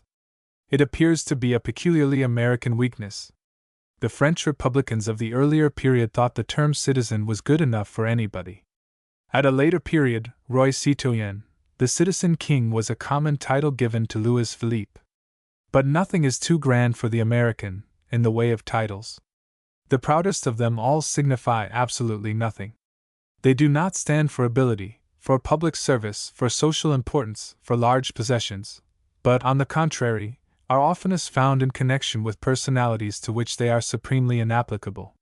We can hardly afford to quarrel with a national habit which, if lightly handled, may involve us in serious domestic difficulties. The Right Worshipful functionary whose equipage stops at my back gate, and whose services are indispensable to the health and comfort of my household, is a dignitary whom I must not offend. I must speak with proper deference to the lady who is scrubbing my floors, when I remember that her husband, who saws my wood, carries a string of high-sounding titles which would satisfy a Spanish nobleman. After all, every people must have its own forms of ostentation, pretense, and vulgarity. The ancient Romans had theirs, the English and the French have theirs as well. Why should not we Americans have ours? Educated and refined persons must recognize frequent internal conflicts between the homo sum of Terence and the odii profanum vulgus of Horace. The nobler sentiment should be that of every true American, and it is in that direction that our best civilization is constantly tending. We were waited on by a new girl, the other evening. Our pretty maiden had left us for a visit to some relative, so the mistress said. I do sincerely hope she will soon come back, for we all like to see her flitting round the table. I don't know what to make of it. I had it all laid out in my mind. With such a company there must be a love story. Perhaps there will be, but there may be new combinations of the elements which are to make it up, and here is a bud among the full-blown flowers to which I must devote a little space. I must call her by the name we gave her after she had trimmed the Samson locks of our professor. Delilah is a puzzle to most of us. A pretty creature, dangerously pretty to be in a station not guarded by all the protective arrangements which surround the maidens of a higher social order. It takes a strong cage to keep in a tiger or a grizzly bear, but what iron bars, what barbed wires, can keep out the smooth and subtle enemy that finds out the cage where beauty is imprisoned? Our young doctor is evidently attracted by the charming maiden who serves him and us so modestly and so gracefully. Fortunately, the mistress never loses sight of her. If she were her own daughter, she could not be more watchful of all her movements. And yet I do not believe that Delilah needs all this overlooking. If I am not mistaken, she knows how to take care of herself, and could be trusted anywhere, in any company, without a duenna. She has a history, I feel sure of it. She has been trained and taught as young persons of higher position in life are brought up, and does not belong in the humble station in which we find her. But inasmuch as the mistress says nothing about her antecedents, we do not like to be too inquisitive. The two annexes are, it is plain, very curious about her. I cannot wonder. They are both good-looking girls, but Delilah is prettier than either of them. My sight is not so good as it was, but I can see the way in which the eyes of the young people follow each other about plainly enough to set me thinking as to what is going on in the thinking marrow behind them. The young doctors follow Delilah as she glides round the table. They look into hers whenever they get a chance. But the girls never betray any consciousness of it, so far as I can see. There is no mistaking the interest with which the two annexes watch all this. Why shouldn't they, I should like to know? The doctor is a bright young fellow, and wants nothing but a bald spot and a wife to find himself in a comfortable family practice. One of the annexes, as I have said, has had thoughts of becoming a doctress. I don't think the doctor would want his wife to practice medicine, for reasons which I will not stop to mention. Such a partnership sometimes works wonderfully well, as in one well-known instance where husband and wife are both eminent in the profession. But our young doctor has said to me that he had rather see his wife, if he ever should have one, at the piano than at the dissecting table. Of course the annexes know nothing about this, and they may think, as he professed himself willing to lecture on medicine to women, he might like to take one of his pupils as a helpmeet. If it were not for our Delilah's humble position, I don't see why she would not be a good match for any young man. But then it is so hard to take a young woman from so very lowly a condition as that of a waitress, that it would require a deal of courage to venture on such a step. If we could only find out that she is a princess in disguise, so to speak, that is, a young person of presentable connections as well as pleasing looks and manners, that she has had an education of some kind, as we suspected when she blushed on hearing herself spoken of as a gentle petite, why, then everything would be all right. The young doctor would have plain sailing, that is, if he is in love with her, and if she fancies him, and I should find my love story, the one I expected, but not between the parties I had thought would be mating with each other. Dear little Delilah! Lily of the valley, growing in the shade now, perhaps better there until her petals drop, and yet if she is all I often fancy she is, how her youthful presence would illuminate and sweeten a household. There is not one of us who does not feel interested in her, not one of us who would not be delighted at some Cinderella transformation which would show her in the setting nature meant for her favorite. The fancy of number 7 about the witch's broomsticks suggested to one of us the following poem. X. In my last report of our talks over the teacups I had something to say of the fondness of our people for titles. Where did the anti-republican, anti-democratic passion for swelling names come from, and how long has it been naturalized among us? A striking instance of it occurred at about the end of the last century. It was at that time there appeared among us one of the most original and singular personages to whom America has given birth. Many of our company, many of my readers, all well acquainted with his name, and not wholly ignorant of his history. They will not object to my giving some particulars relating to him, which, if not new to them, will be new to others into whose hands these pages may fall. Timothy Dexter, the first claimant of a title of nobility among the people of the United States of America, was born in the town of Malden, near Boston. He served an apprenticeship as a leather dresser, saved some money, got some more with his wife, began trading and speculating, and became at last rich, for those days. His most famous business enterprise was that of sending an invoice of warming pans to the West Indies. A few tons of ice would have seemed to promise a better return, but in point of fact, he tells us, the warming pans were found useful in the manufacture of sugar, and brought him in a handsome profit. His ambition rose with his fortune. He purchased a large and stately house in Newburyport, and proceeded to embellish and furnish it according to the dictates of his taste and fancy. In the grounds about his house, he caused to be erected between 40 and 50 wooden statues of great men and allegorical figures, together with 4 lions and 1 lamb. Among these images were 2 statues of Dexter himself, one of which held a label with a characteristic inscription. His house was ornamented with minarets, adorned with golden balls, and surmounted by a large gilt eagle. He equipped it with costly furniture, with paintings, and a library. He went so far as to procure the services of a poet laureate, whose business it seems to have been to sing his praises. Surrounded with splendors like these, the plain title of Mr. Dexter would have been infinitely too mean and common. He therefore boldly took the step of self-ennobling, and gave himself forth, as he said, obeying the voice of the people at large, as Lord Timothy Dexter, by which appellation he has ever since been known to the American public. If to be the pioneer in the introduction of Old World titles into Republican America can confer a claim to be remembered by posterity, Lord Timothy Dexter has a right to historic immortality. If the true American spirit shows itself most clearly in boundless self-assertion, Timothy Dexter is the great original American egotist. If to throw off the shackles of Old World pedantry, and defy the paltry rules and examples of grammarians and rhetoricians, is the special province and the chartered privilege of the American writer, Timothy Dexter is the founder of a new school, which tramples underfoot the conventionalities that hampered and subjugated the faculties of the poets, the dramatists, the historians, essayists, storytellers, orators, of the worn-out races which have preceded the great American people. The material traces of the first American nobleman's existence have nearly disappeared. The house is still standing, but the statues, the minarets, the arches, and the memory of the great Lord Timothy Dexter live chiefly in tradition, and in the work which he bequeathed to posterity, and of which I shall say a few words. It is unquestionably a thoroughly original production, and I fear that some readers may think I am trifling with them when I am quoting it literally.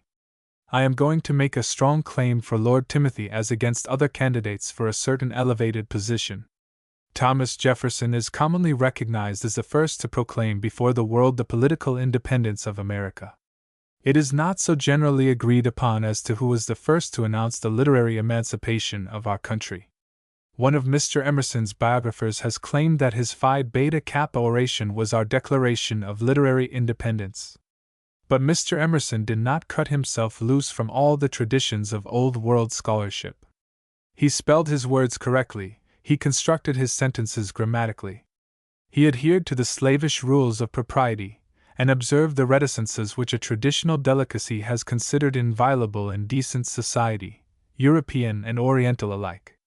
When he wrote poetry, he commonly selected subjects which seemed adapted to poetical treatment, apparently thinking that all things were not equally calculated to inspire the true poet's genius. Once, indeed, he ventured to refer to the meal in the firkin, the milk in the pan, but he chiefly restricted himself to subjects such as a fastidious conventionalism would approve as having a certain fitness for poetical treatment. He was not always so careful as he might have been in the rhythm and rhyme of his verse, but in the main he recognized the old established laws which have been accepted as regulating both. In short, with all his originality, he worked in Old World harness, and cannot be considered as the creator of a truly American, self-governed, self-centered, absolutely independent style of thinking and writing, knowing no law but its own sovereign will and pleasure. A stronger claim might be urged for Mr. Whitman. He takes into his hospitable vocabulary words which no English dictionary recognizes as belonging to the language, words which will be looked for in vain outside of his own pages. He accepts as poetical subjects all things alike, common and unclean, without discrimination, miscellaneous as the contents of the great sheet which Peter saw let down from heaven. He carries the principle of republicanism through the whole world of created objects. He will thread a thread through his poems. He tells us that no one thing in the universe is inferior to another thing. No man has ever asserted the surpassing dignity and importance of the American citizen so boldly and freely as Mr. Whitman. He calls himself Teacher of the unquenchable creed, namely egotism. He begins one of his chants. I celebrate myself. But he takes us all in as partners in his self-glorification. He believes in America as the new Eden. A world primal again, vistas of glory incessant and branching, a new race dominating previous ones in grandeur far, new politics, new literature and religions, new inventions and arts. Of the new literature he himself has furnished specimens which certainly have all the originality he can claim for them. So far as egotism is concerned, he was clearly anticipated by the titled personage to whom I have referred, who says of himself, I am the first in the East, the first in the West, and the greatest philosopher in the Western world. But while Mr. Whitman divests himself of a part of his baptismal name, the distinguished New Englander thus announces his proud position. I am the first Lord in the United States of America, now of Newburyport. It is the voice of the people, and I can't help it. This extract is from his famous little book called A Pickle for the Knowing Ones. As an inventor of a new American style, he goes far beyond Mr. Whitman, who, to be sure, cares little for the dictionary, and makes his own rules of rhythm, so far as there is any rhythm in his sentences. But Lord Timothy spells to suit himself, and in place of employing punctuation as it is commonly used, prints a separate page of periods, colons, semicolons, commas, notes of interrogation and of admiration, with which the reader is requested to peeper and salt the book as he pleases. I am afraid that Mr. Emerson and Mr. Whitman must yield the claim of declaring American literary independence to Lord Timothy Dexter, who not only taught his countrymen that they need not go to the Herald's College to authenticate their titles of nobility, but also that they were at perfect liberty to spell just as they liked, and to write without troubling themselves about stops of any kind. In writing what I suppose he intended for poetry, he did not even take the pains to break up his lines into lengths to make them look like verse, as may be seen by the following specimen. How great the soul is! Do not you all wonder and admire to see and behold and hear? Can you all believe half the truth, and admire to hear the wonders how great the soul is? Only behold, past finding out. Only see how large the soul is. That if a man is drowned in the sea, what a great bubble comes up out of the top of the water. The bubble is the soul.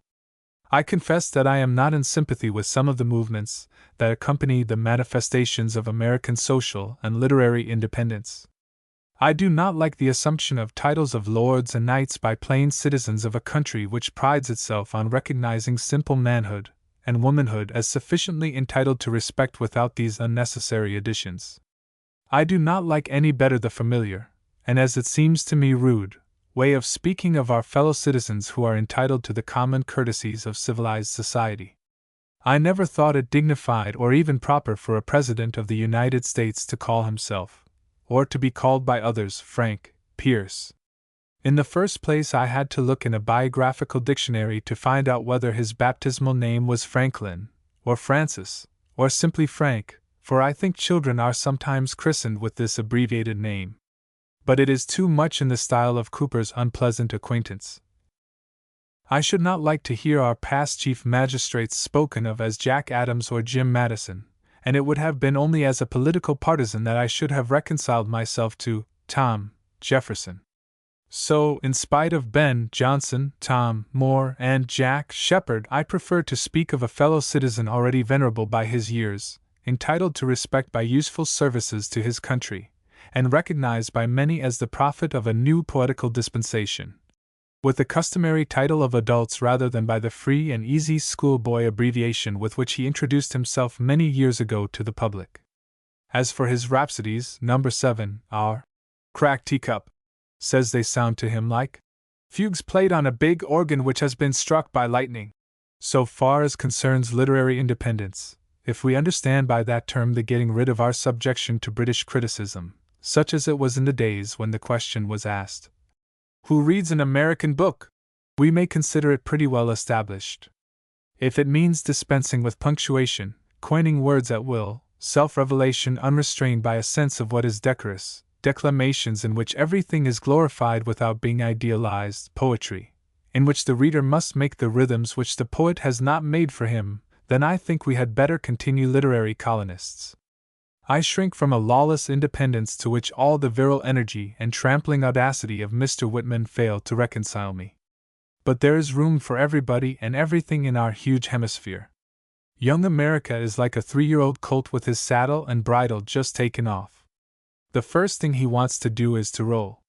He is a droll object, sprawling in the grass with his 4 hoofs in the air, but he likes it, and it won't harm us. So let him roll, let him roll. Of all the teacups around our table, number 5 is the one who is the object of the greatest interest. Everybody wants to be her friend, and she has room enough in her hospitable nature to find a place for every one who is worthy of the privilege. The difficulty is that it is so hard to be her friend without becoming her lover. I have said before that she turns the subjects of her Circe-like enchantment, not into swine, but into lambs. The professor and I move round among her lambs, the docile and amiable flock that come and go at her bidding, that follow her footsteps, and are content to live in the sunshine of her smile and within reach of the music of her voice. I like to get her away from their amiable bleatings. I love to talk with her about life, of which she has seen a great deal, for she knows what it is to be an idol in society and the center of her social circle. It might be a question whether women or men most admire and love her. With her own sex she is always helpful, sympathizing, tender, charitable, sharing their griefs as well as taking part in their pleasures. With men it has seemed to make little difference whether they were young or old, all have found her the same sweet, generous, unaffected companion, fresh enough in feeling for the youngest, deep enough in the wisdom of the heart for the oldest. She does not pretend to be youthful, nor does she trouble herself that she has seen the roses of more Junes than many of the younger women who gather round her. She has not had to say, for her arm has never lost its roundness, and her face is one of those that cannot be cheated of their charm even if they live long enough to look upon the grown-up grandchildren of their coevals. It is a wonder how number 5 can find the time to be so much to so many friends of both sexes, in spite of the fact that she is one of the most insatiable of readers. She not only reads, but she remembers. She not only remembers, but she records, for her own use and pleasure, and for the delight and profit of those who are privileged to look over her notebooks. Number 5, as I think I have said before, has not the ambition to figure as an authoress. That she could write most agreeably is certain. I have seen letters of hers to friends which prove that clearly enough. Whether she would find prose or verse the most natural mode of expression I cannot say, but I know she is passionately fond of poetry, and I should not be surprised if, laid away among the pressed pansies and roses of past summers, there were poems, songs, perhaps, of her own, which she sings to herself with her fingers touching the piano, for to that she tells her secrets in tones sweet as the ringdove's call to her mate. I am afraid it may be suggested that I am drawing number 5's portrait too nearly after some model who is unconsciously sitting for it. But haven't I told you that you must not look for flesh and blood personalities behind or beneath my teacups? I am not going to make these so lifelike that you will be saying, this is Mr. or Miss, or Mrs. So and so. My readers must remember that there are very many pretty, sweet, amiable girls and women sitting at their pianos, and finding chords to the music of their heartstrings. If I have pictured number 5 as one of her lambs might do it, I have succeeded in what I wanted to accomplish. Why don't I describe her person? If I do, some gossip or other will be sure to say, "Oh, he means her, of course," and find a name to match the pronoun. It is strange to see how we are all coming to depend upon the friendly aid of number 5 in our various perplexities. The counselor asked her opinion in one of those cases where a divorce was too probable, but a reconciliation was possible. It takes a woman to sound a woman's heart, and she found there was still love enough under the ruffled waters to warrant the hope of peace and tranquility.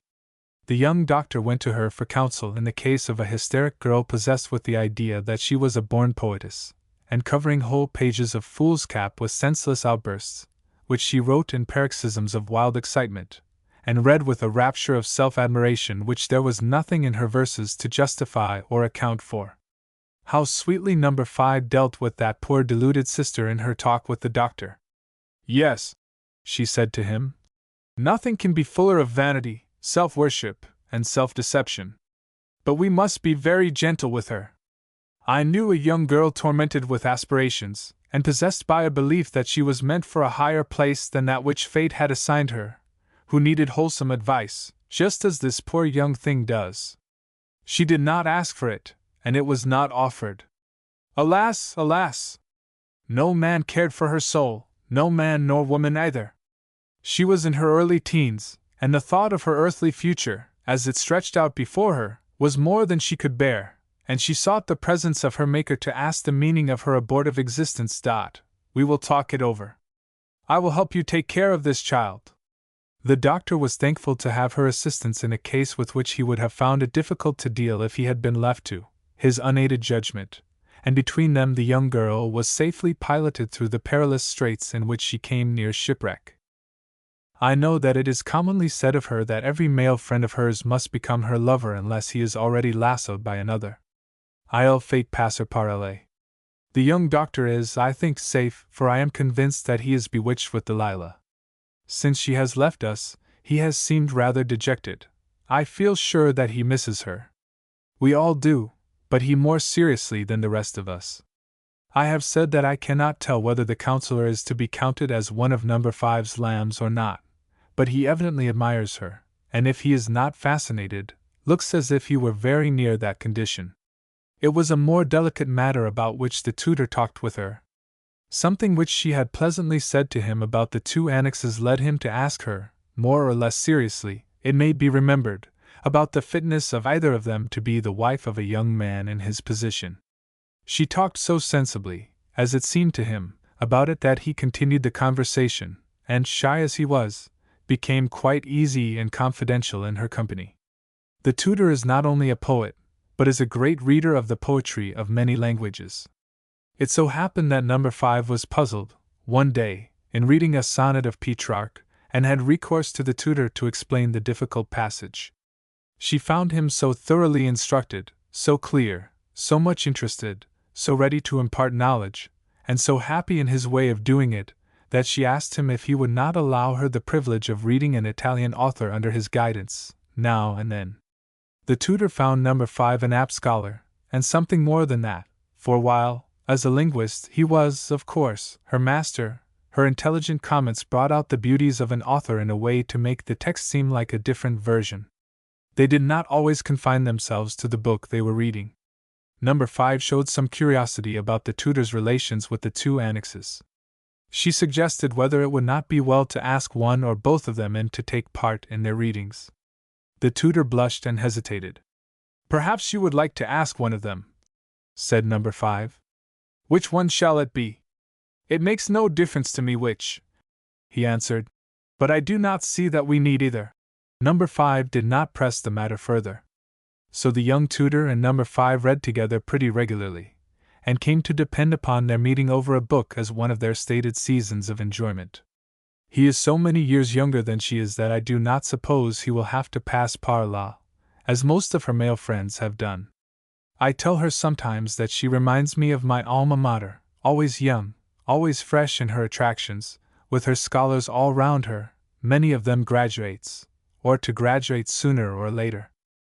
What do I mean by graduates? Why, that they have made love to her, and would be entitled to her diploma, if she gave a parchment to each one of them who had had the courage to face the inevitable. About the counselor I am, as I have said, in doubt. Who wrote that "I like you and I love you," which we found in the sugar bowl the other day? Was it a graduate who had felt the icy dagger, or only a candidate for graduation who was afraid of it? So completely does she subjugate those who come under her influence that I believe she looks upon it as a matter of course that the fateful question will certainly come, often after a brief acquaintance. She confessed as much to me, who am in her confidence, and not a candidate for graduation from her academy. Her graduates, her lambs I called them, are commonly faithful to her, and though now and then one may have gone off and sulked in solitude, most of them feel kindly to her, and to those who have shared the common fate of her suitors. I do really believe that some of them would be glad to see her captured by any one, if such there can be, who is worthy of her. She is the best of friends, they say, but can she love anybody, as so many other women do, or seem to? Why shouldn't our musician, who is evidently fond of her company, and sings and plays duets with her, steal her heart as Piazzi stole that of the pretty and bright Mrs. Thrale, as so many music teachers have run away with their pupils' hearts. At present she seems to be getting along very placidly and contentedly with her young friend the tutor. There is something quite charming in their relations with each other. He knows many things she does not, for he is reckoned one of the most learned in his literary specialty of all the young men of his time, and it can be a question of only a few years when some first-class professorship will be offered him. She, on the other hand, has so much more experience, so much more practical wisdom, than he has that he consults her on many everyday questions, as he did, or made believe do, about that of making love to one of the two annexes. I had thought, when we first sat round the tea-table, that she was good for the bit of romance I wanted, but since she has undertaken to be a kind of half-maternal friend to the young tutor, I am afraid I shall have to give her up as the heroine of a romantic episode. It would be a pity if there were nothing to commend these papers to those who take up this periodical but essays, more or less significant, on subjects more or less interesting to the jaded and impatient readers of the numberless stories and entertaining articles which crowd the magazines of this prolific period. A whole year of a tea-table as large as ours without a single love passage in it would be discreditable to the company. We must find one, or make one, before the tea-things are taken away and the table is no longer spread. We have so many light and playful talks over the teacups that some readers may be surprised to find us taking up the most serious and solemn subject which can occupy a human intelligence. The sudden appearance among our New England Protestants of the doctrine of purgatory as a possibility, or even probability, has startled the descendants of the Puritans. It has naturally led to a reconsideration of the doctrine of eternal punishment. It is on that subject that No. 5 and I have talked together. I love to listen to her, for she talks from the promptings of a true woman's heart. I love to talk to her, for I learn my own thoughts better in that way than in any other. L'appétit vient en mangeant, the French saying has it. L'esprit vient en causant. That is, if one can find the right persons to talk with. The subject which has specially interested No. 5 and myself, of late, was suggested to me in the following way. Some 2 years ago I received a letter from a clergyman who bears by inheritance one of the most distinguished names which has done honor to the American, Orthodox, pulpit. This letter requested of me a contribution to a proposed work which was to present in their own language the views of many men of many minds on the subject of future punishment. It was in my mind to let the public hear not only from professional theologians, but from other professions, as from jurists on the alleged but disputed value of the hangman's whip overhanging the witness box, and from physicians on the working of beliefs about the future life in the minds of the dangerously sick. And I could not help thinking what a good thing it would be to draw out the present writer upon his favorite borderland between the spiritual and the material. The communication came to me, as the writer reminds me in a recent letter, at a painfully inopportune time, and though it was courteously answered, was not made the subject of a special reply. This request confers upon me a certain right to express my opinion on this weighty subject without fear and without reproach even from those who might be ready to take offense at one of the laity for meddling with pulpit questions. It shows also that this is not a dead issue in our community, as some of the younger generation seem to think. There are some, there may be many, who would like to hear what impressions one has received on the subject referred to, after a long life in which he has heard and read a great deal about the matter. There is a certain gravity in the position of one who is, in the order of nature, very near the undiscovered country. A man who has passed his 8th decade feels as if he were already in the antechamber of the apartments which he may be called to occupy in the house of many mansions. His convictions regarding the future of our race are likely to be serious, and his expressions not lightly uttered. The question my correspondent suggests is a tremendous one. No other interest compares for one moment with that belonging to it. It is not only ourselves that it concerns, but all whom we love or ever have loved, all our human brotherhood, as well as our whole idea of the being who made us and the relation in which he stands to his creatures. In attempting to answer my correspondent's question, I shall no doubt repeat many things I have said before in different forms, on different occasions. This is no more than every clergyman does habitually, and it would be hard if I could not have the same license which the professional preacher enjoys so fully. Number 5 and I have occasionally talked on religious questions, and discovered many points of agreement in our views. Both of us grew up under the old Orthodox, or Calvinistic system of belief. Both of us accepted it in our early years as a part of our education. Our experience is a common one. William Cullen Bryant says of himself, "The Calvinistic system of divinity I adopted, of course, as I heard nothing else taught from the pulpit, and supposed it to be the accepted belief of the religious world. But it was not the 5 points which remained in the young poet's memory and shaped his higher life. It was the influence of his mother that left its permanent impression after the questions and answers of the Assembly's catechism had faded out, or remained in memory only as fossil survivors of an extinct or fast disappearing theological formation. The important point for him, as for so many other children of Puritan descent, was not his father's creed, but his mother's character, precepts, and example. She was a person," he says, "of excellent practical sense, of a quick and sensitive moral judgment, and had no patience with any form of deceit or duplicity. Her prompt condemnation of injustice, even in those instances in which it is tolerated by the world, made a strong impression upon me in early life, and if, in the discussion of public questions, I have in my riper age endeavored to keep in view the great rule of right without much regard to persons, it has been owing in a great degree to the force of her example, which taught me never to countenance a wrong because others did." I have quoted this passage because it was an experience not wholly unlike my own, and in certain respects like that of number 5. To grow up in a narrow creed and to grow out of it is a tremendous trial of one's nature.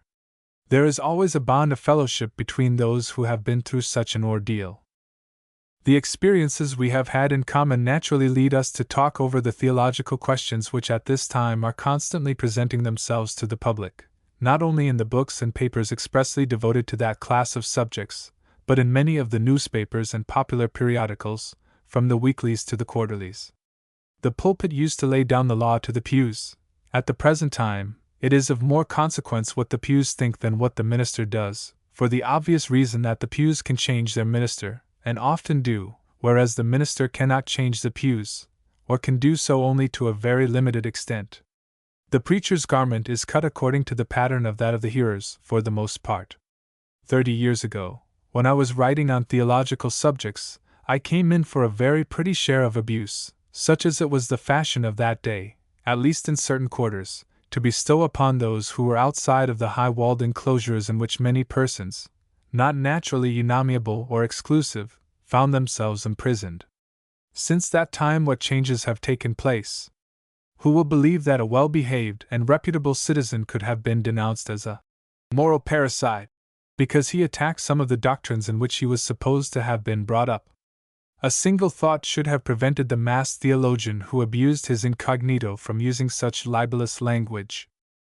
Much, and in many families most, of the religious teaching of children is committed to the mother. The experience of William Cullen Bryant, which I have related in his own words, is that of many New England children. Now, the sternest dogmas that ever came from a soul cramped or palsied by an obsolete creed become wonderfully softened in passing between the lips of a mother. The cruel doctrine at which all but case-hardened professionals shut her cones out, as she teaches and illustrates it, as unlike its original as the milk which a peasant mother gives her babe is unlike the coarse food which furnishes her nourishment. The virus of a cursing creed is rendered comparatively harmless by the time it reaches the young sinner in the nursery. Its effects fall as far short of what might have been expected from its virulence, as the pearly vaccine vesicle falls short of the terrors of the confluent smallpox. Controversialists should therefore be careful, for their own sakes, for they hurt nobody so much as themselves, how they use such terms as parricide, as characterizing those who do not agree in all points with the fathers whom or whose memory they honor and venerate. They might with as much propriety call them matricides, if they did not agree with the milder teachings of their mothers. I can imagine Jonathan Edwards in the nursery with his 3-year-old child upon his knee. The child looks up to his face and says to him, "Papa, nurse tells me that you say God hates me worse than he hates one of those horrid ugly snakes that crawl all round. Does God hate me so?" Alas! My child, it is but too true. So long as you are out of Christ, you are as a viper, and worse than a viper, in his sight. By and by, Mrs. Edwards, one of the loveliest of women and sweetest of mothers, comes into the nursery. The child is crying. What is the matter, my darling? Papa has been telling me that God hates me worse than a snake. Poor, gentle, poetical, sensitive, spiritual, almost celestial Mrs. Jonathan Edwards. On the one hand, the terrible sentence conceived, written down, given to the press by the child's father; on the other side, the trusting child looking up at her, and all the mother pleading in her heart against the frightful dogma of her revered husband. Do you suppose she left that poison to rankle in the tender soul of her darling? Would it have been moral parricide for a son of the great divine to have repudiated the doctrine which degraded his blameless infancy to the condition, and below the condition, of the reptile? Was it parricide in the second or third degree when his descendant struck out that venomous sentence from the page in which it stood as a monument to what depth Christian heathenism could sink under the teaching of the great master of logic and spiritual inhumanity? It is too late to be angry about the abuse a well-meaning writer received 30 years ago. The whole atmosphere has changed since then.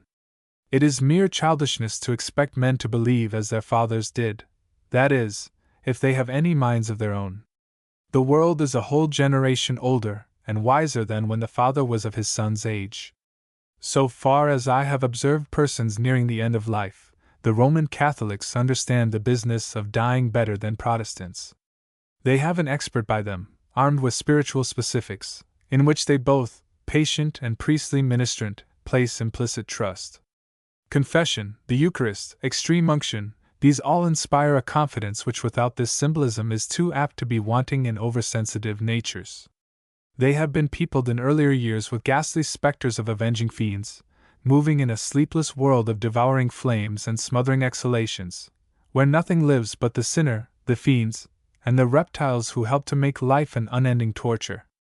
It is no wonder that these images sometimes return to the enfeebled intelligence.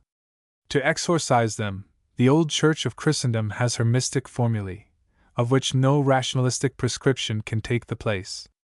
If Cooper had been a good Roman Catholic, instead of having his conscience handled by a Protestant like John Newton, he would not have died despairing, looking upon himself as a castaway.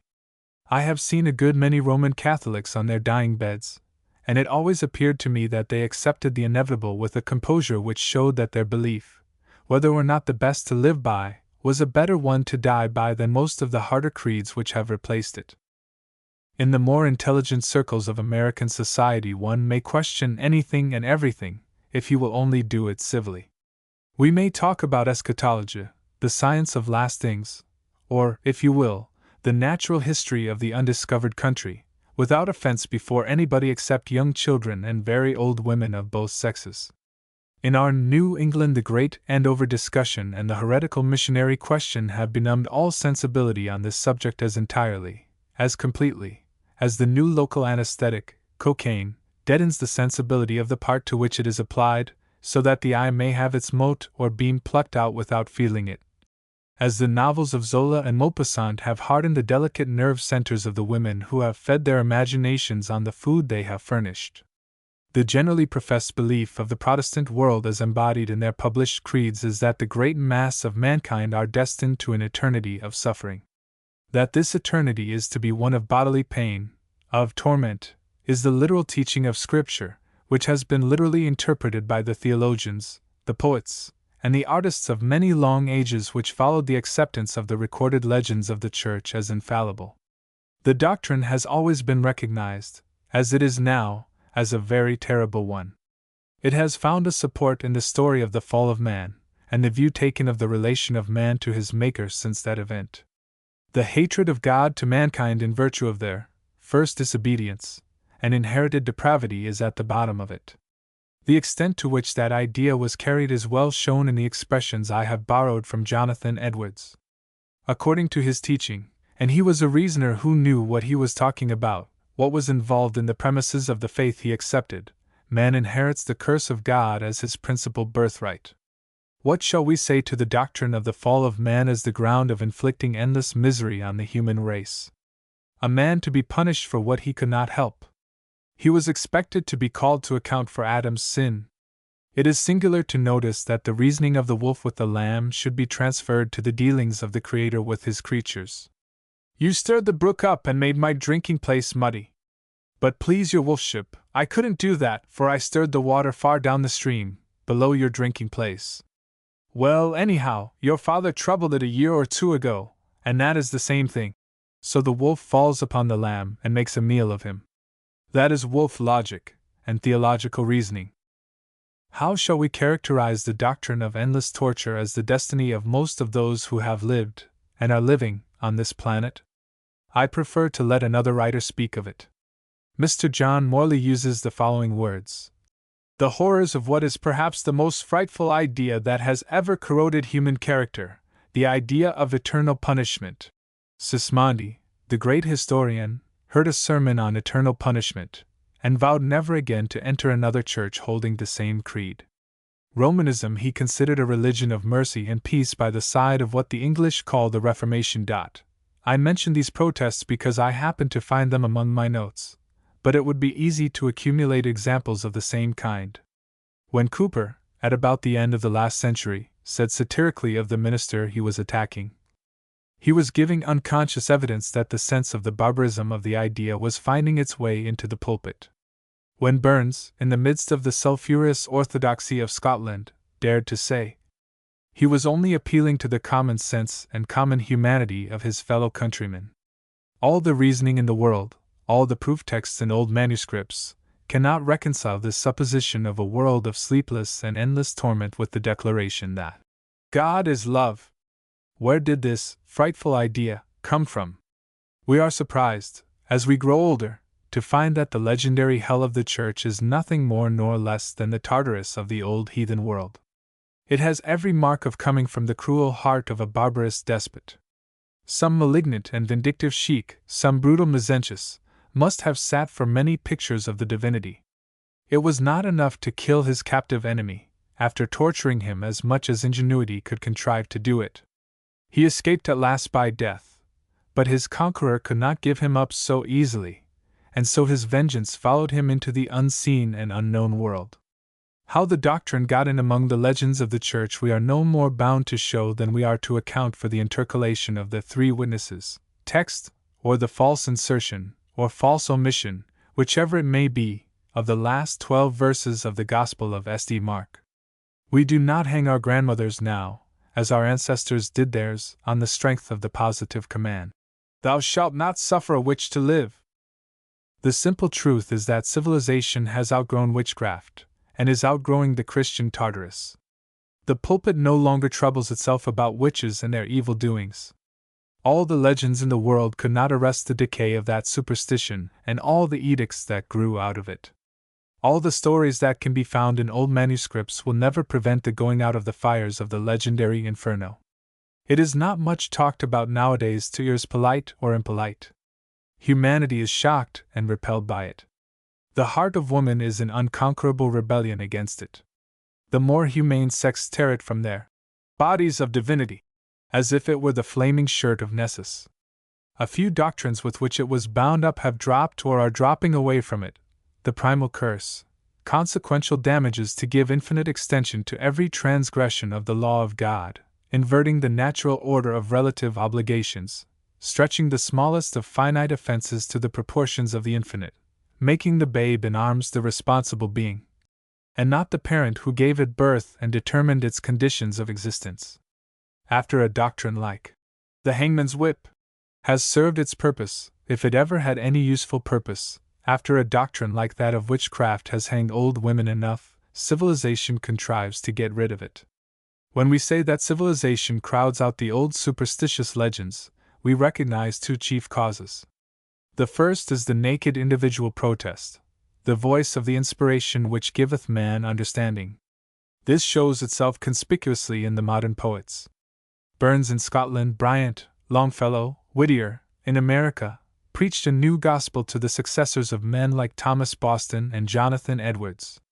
In due season, the growth of knowledge, chiefly under the form of that part of knowledge called science, so changes the views of the universe that many of its long unchallenged legends become no more than nursery tales. The textbooks of astronomy and geology work their way in between the questions and answers of the time-honored catechisms. The doctrine of evolution, so far as it is accepted, changes the whole relations of man to the creative power. It substitutes infinite hope in the place of infinite despair for the vast majority of mankind.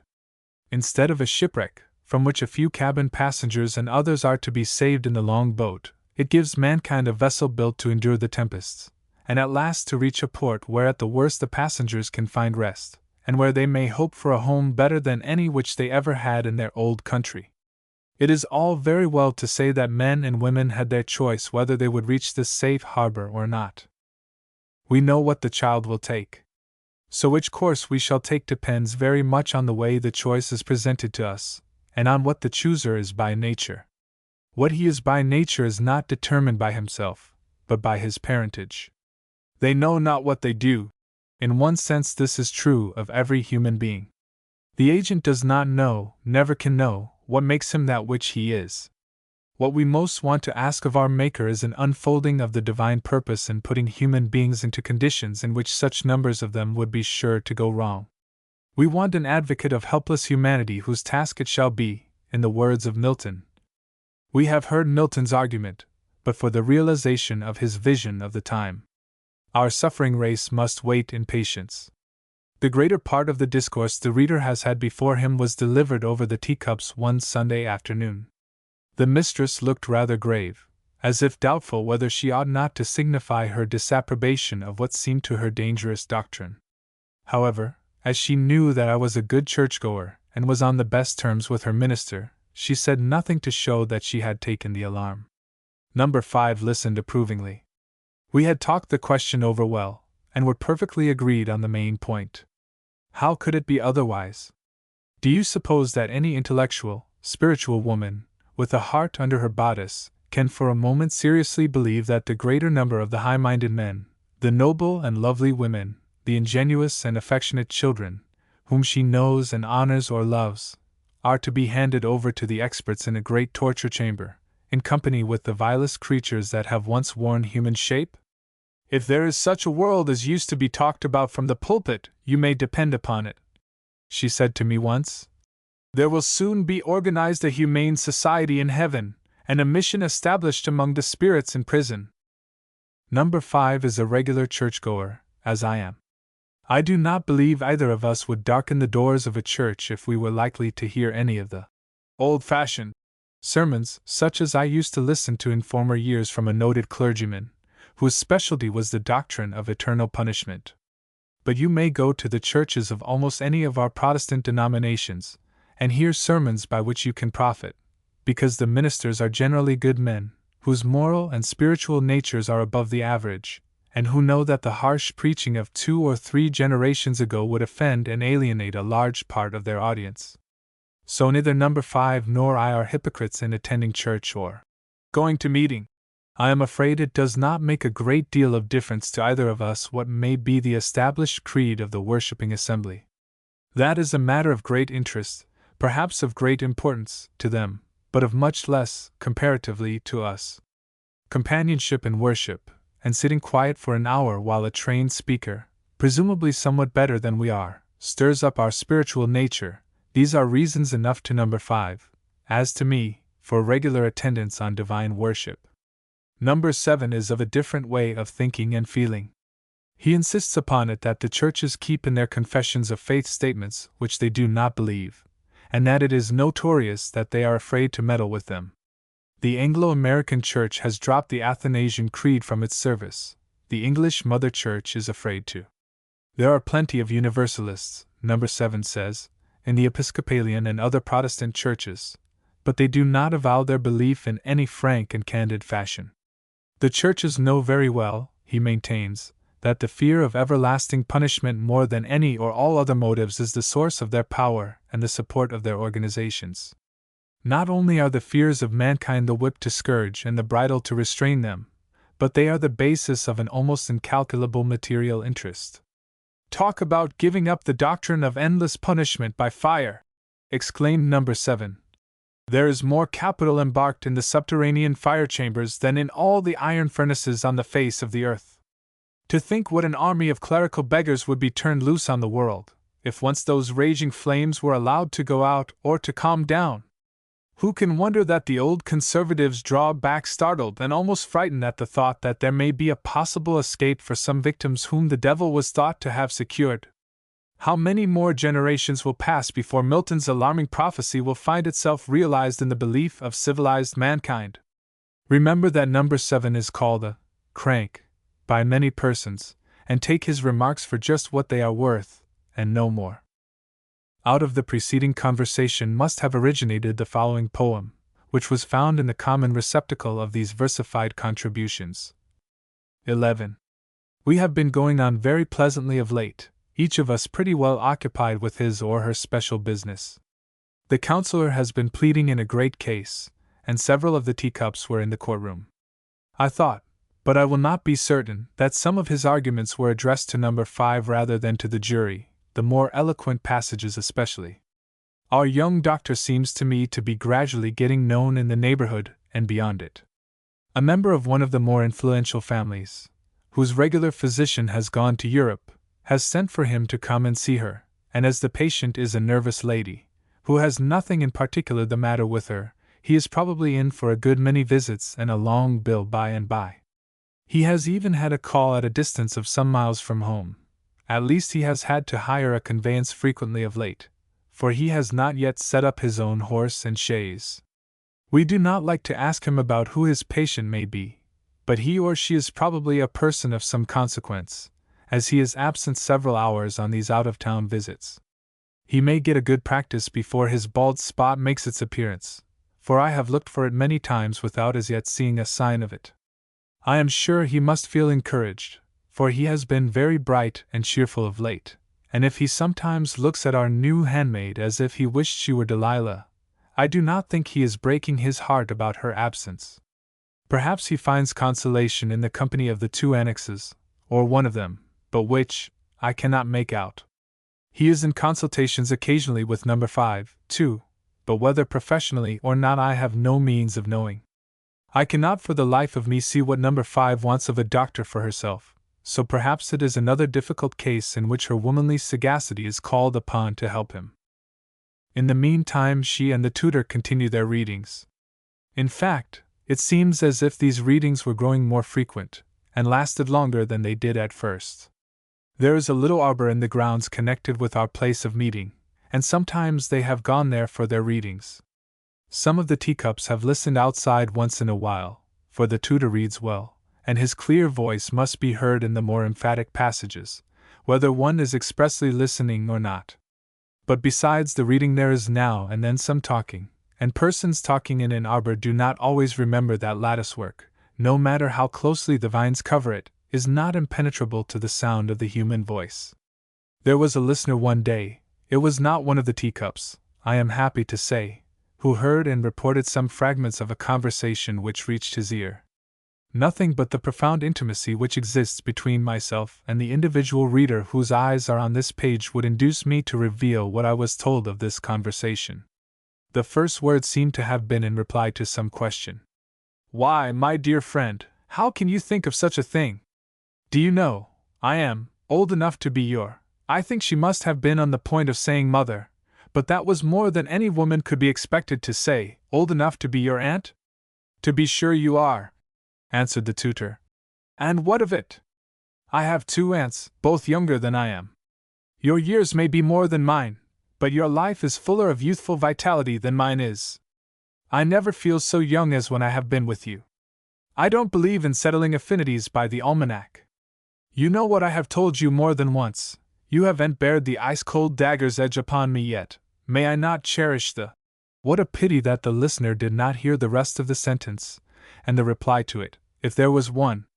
The readings went on the same as before, but I thought that number 5 was rather more silent and more pensive than she had been. I was much pleased when the American annex came to me one day and told me that she and the English annex were meditating an expedition, in which they wanted the other teacups to join. About a dozen miles from us is an educational institution of the higher grade, where a large number of young ladies are trained in literature, art, and science, very much as their brothers are trained in the colleges. Our two young ladies have already been through courses of this kind in different schools, and are now busy with those more advanced studies which are ventured upon by only a limited number of graduates. They have heard a good deal about this institution, but have never visited it. Every year, as the successive classes finish their course, there is a grand reunion of the former students, with an exhibition, as it is called, in which the graduates of the year have an opportunity of showing their proficiency in the various branches taught. On that occasion, prizes are awarded for excellence in different departments. It would be hard to find a more interesting ceremony. These girls, now recognized as young ladies, are going forth as missionaries of civilization among our busy people. They are many of them to be teachers, and those who have seen what opportunities they have to learn will understand their fitness for that exalted office. Many are to be the wives and mothers of the generation next coming upon the stage. Young and beautiful. Youth is always beautiful, said old Samuel Rogers, their countenances radiant with developed intelligence, their complexions, their figures, their movements, all showing that they have had plenty of outdoor as well as indoor exercise, and have lived well in all respects. One would like to read on the wall of the hall where they are assembled. This proposed expedition was a great event in our comparatively quiet circle. The mistress, who was interested in the school, undertook to be the matron of the party. The young doctor, who knew the roads better than any of us, was to be our pilot. He arranged it so that he should have the two annexes under his more immediate charge. We were all on the lookout to see which of the two was to be the favored one, for it was pretty well settled among the Teacups that a wife he must have, whether the bald spot came or not. He was getting into business, and he could not achieve a complete success as a bachelor. Number 5 and the tutor seemed to come together as a matter of course. I confess that I could not help regretting that our pretty Delilah was not to be one of the party. She always looked so young, so fresh. She would have enjoyed the excursion so much, that if she had been still with us I would have told the mistress that she must put on her best dress, and if she hadn't one nice enough, I would give her one myself. I thought, too, that our young doctor would have liked to have her with us, but he appeared to be getting along very well with the annexes, one of whom it seems likely that he will annex to himself and his fortunes, if she fancies him, which is not improbable. The organizing of this expedition was naturally a cause of great excitement among the Teacups. The party had to be arranged in such a way as to suit all concerned, which was a delicate matter. It was finally managed in this way. The mistress was to go with a bodyguard, consisting of myself, the professor, and number 7, who was good company, with all his oddities. The young doctor was to take the two annexes in a wagon, and the tutor was to drive number 5 in a good old-fashioned chaise drawn by a well-conducted family horse. As for the musician, he had gone over early, by special invitation, to take a part in certain musical exercises which were to have a place in the exhibition. This arrangement appeared to be in every respect satisfactory. The doctor was in high spirits, apparently delighted, and devoting himself with great gallantry to his two fair companions. The only question which intruded itself was, whether he might not have preferred the company of one to that of two. But both looked very attractive in their best dresses, the English annex, the rosier and hardier of the two, the American girl, more delicate in features, more mobile and excitable, but suggesting the thought that she would tire out before the other. Which of these did he most favor? It was hard to say. He seemed to look most at the English girl, and yet he talked more with the American girl. In short, he behaved particularly well, and neither of the young ladies could complain that she was not attended to. As to the tutor and number 5, their going together caused no special comment. Their intimacy was accepted as an established fact, and nothing but the difference in their ages prevented the conclusion that it was love, and not mere friendship, which brought them together. There was, no doubt, a strong feeling among many people that number 5's affections were a kind of Gibraltar or Ehrenbreitstein, say rather a high tableland in the region of perpetual, unmelting snow. It was hard for these people to believe that any man of mortal mold could find a foothold in that impregnable fortress, could climb to that height and find the flower of love among its glaciers. The tutor and number 5 were both quiet, thoughtful, he, evidently captivated, What was the meaning of her manner to him? Say that she seemed fond of him, as she might be were he her nephew, one for whom she had a special liking. If she had a warmer feeling than this, she could hardly know how to manage it, for she was so used to having love made to her without returning it that she would naturally be awkward in dealing with the new experience. The doctor drove a lively 5-year-old horse, and took the lead. The tutor followed with a quiet, steady-going nag. If he had driven the 5-year-old, I would not have answered for the necks of the pair in the chaise, for he was too much taken up with the subject they were talking of, to be very careful about his driving. The mistress and her escort brought up the rear, I holding the reins, the professor at my side, and number 7 sitting with the mistress. We arrived at the institution a little later than we had expected to, and the students were flocking into the hall, where the commencement exercises were to take place, and the medal scholars were to receive the tokens of their excellence in the various departments. From our seats we could see the greater part of the assembly, not quite all, however, of the pupils. A pleasing sight it was to look upon, this array of young ladies dressed in white, with their class badges, and with the ribbon of the shade of blue affected by the scholars of the institution. If Solomon in all his glory was not to be compared to a lily, a whole bed of lilies could not be compared to this garden bed of youthful womanhood. The performances were very much the same as most of us have seen at the academies and collegiate schools. Some of the graduating class read their compositions, one of which was a poem, an echo of the prevailing American echoes, of course, but prettily worded and intelligently read. Then there was a song sung by a choir of the pupils, led by their instructor, who was assisted by the musician whom we count among the Teacups. There was something in one of the voices that reminded me of one I had heard before. Where could it have been? I am sure I cannot remember. There are some good voices in our village choir, but none so pure and bird-like as this. A sudden thought came into my head, but I kept it to myself. I heard a tremulous catching of the breath, something like a sob, close by me. It was the mistress. She was crying. What was she crying for? It was impressive, certainly, to listen to these young voices, many of them blending for the last time, for the scholars were soon to be scattered all over the country, and some of them beyond its boundaries, but why the mistress was so carried away, I did not know. She must be more impressible than most of us, yet I thought number 5 also looked as if she were having a struggle with herself to keep down some rebellious signs of emotion. The exercises went on very pleasingly until they came to the awarding of the gold medal of the year and the valedictory, which was to be delivered by the young lady to whom it was to be presented. The name was called. It was one not unfamiliar to our ears, and the bearer of it, the Delilah of our tea-table, Avis as she was known in the school and elsewhere, rose in her place and came forward, so that for the first time on that day, we looked upon her. It was a sensation for the Teacups. Our modest, quiet waiting girl was the best scholar of her year. We had talked French before her, and we learned that she was the best French scholar the teacher had ever had in the school.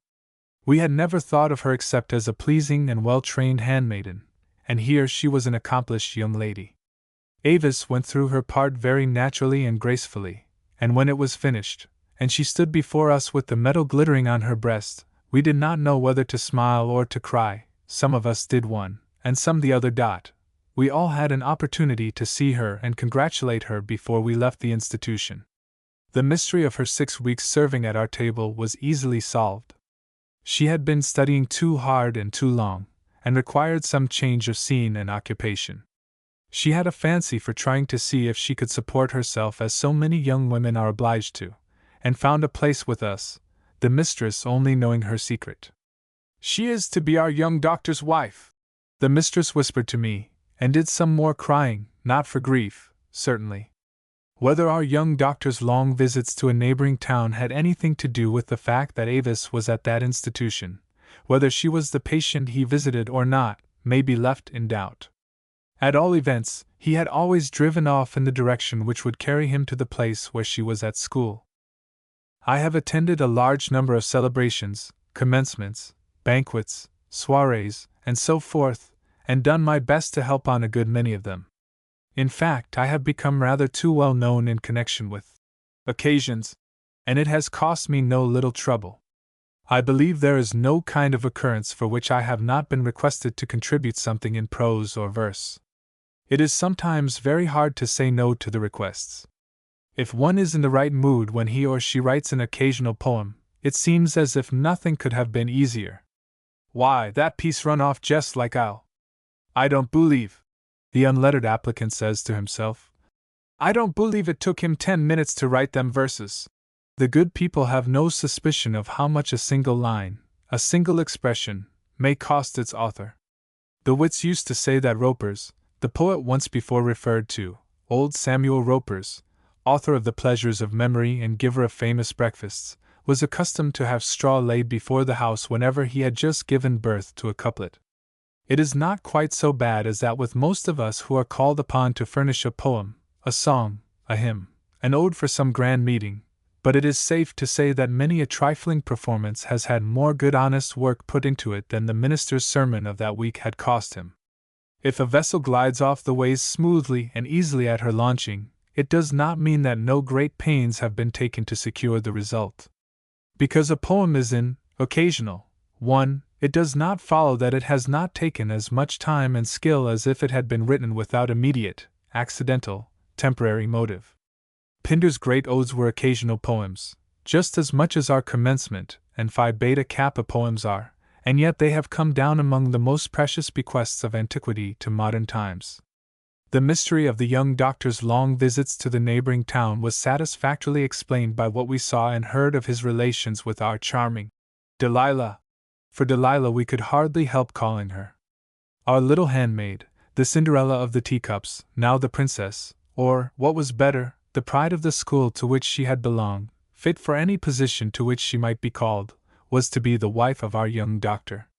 It would not have been the right thing to proclaim the fact while she was a pupil, but now that she had finished her course of instruction there was no need of making a secret of the engagement.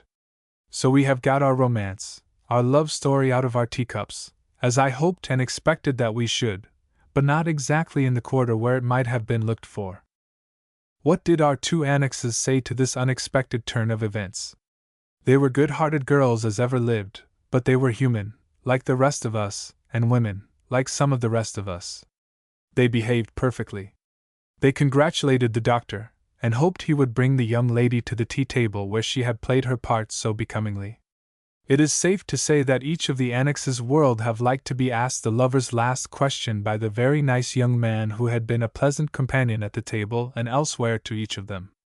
That same question is the highest compliment a man can pay a woman, and a woman does not mind having a dozen or more such compliments to string on the rosary of her remembrances. Whether either of them was glad, on the whole, that he had not offered himself to the other in preference to herself would be a mean, shabby question, and I think altogether too well of you who are reading this paper to suppose that you would entertain the idea of asking it. It was a very pleasant occasion when the doctor brought Avis over to sit with us at the table where she used to stand and wait upon us. We wondered how we could for a moment have questioned that she was one to be waited upon, and not made for the humble office which nevertheless she performed so cheerfully, and so well. The social habits of our people have undergone an immense change within the past half-century, largely in consequence of the vast development of the means of intercourse between different neighborhoods. Commencements, college gatherings of all kinds, church assemblages, school anniversaries, town centennials, all possible occasions for getting crowds together are made the most of. Tea is 60 years since, and a good many years over, the time to which my memory extends. The great days of the year were election, general election on Wednesday, and artillery election on the Monday following, at which time lilacs were in bloom and election buns were in order, 4th of July, when strawberries were just going out, and commencement, a grand time of feasting, fiddling, dancing, jollity, not to mention drunkenness and fighting, on the classic green of Cambridge. This was the season of melons and peaches. That is the way our boyhood chronicles events. It was odd that the literary festival should be turned into a Donnybrook fair, but so it was when I was a boy, and the tents and the shows and the crowds on the common were to the promiscuous many the essential parts of the great occasion. They had been so for generations, and it was only gradually that the Cambridge Saturnalia were replaced by the decencies and solemnities of the present sober anniversary.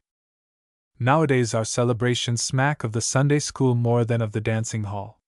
The aroma of the punch bowl has given way to the milder flavor of lemonade and the cooling virtues of ice cream. A strawberry festival is about as far as the dissipation of our social gatherings ventures.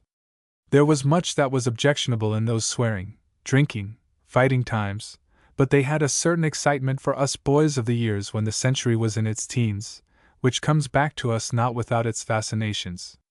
The days of total abstinence are a great improvement over those of unlicensed license, but there was a picturesque element about the rowdyism of our old commencement days, which had a charm for the eye of boyhood.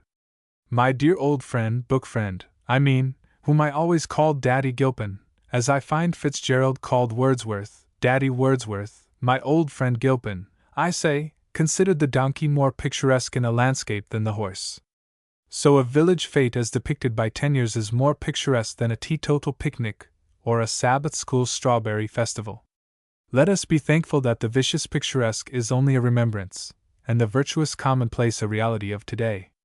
What put all this into my head is something which the English Annex has been showing me. Most of my readers are somewhat acquainted with our own church and village celebrations. They know how they are organized, the women always being the chief motors, and the machinery very much the same in one case as in another.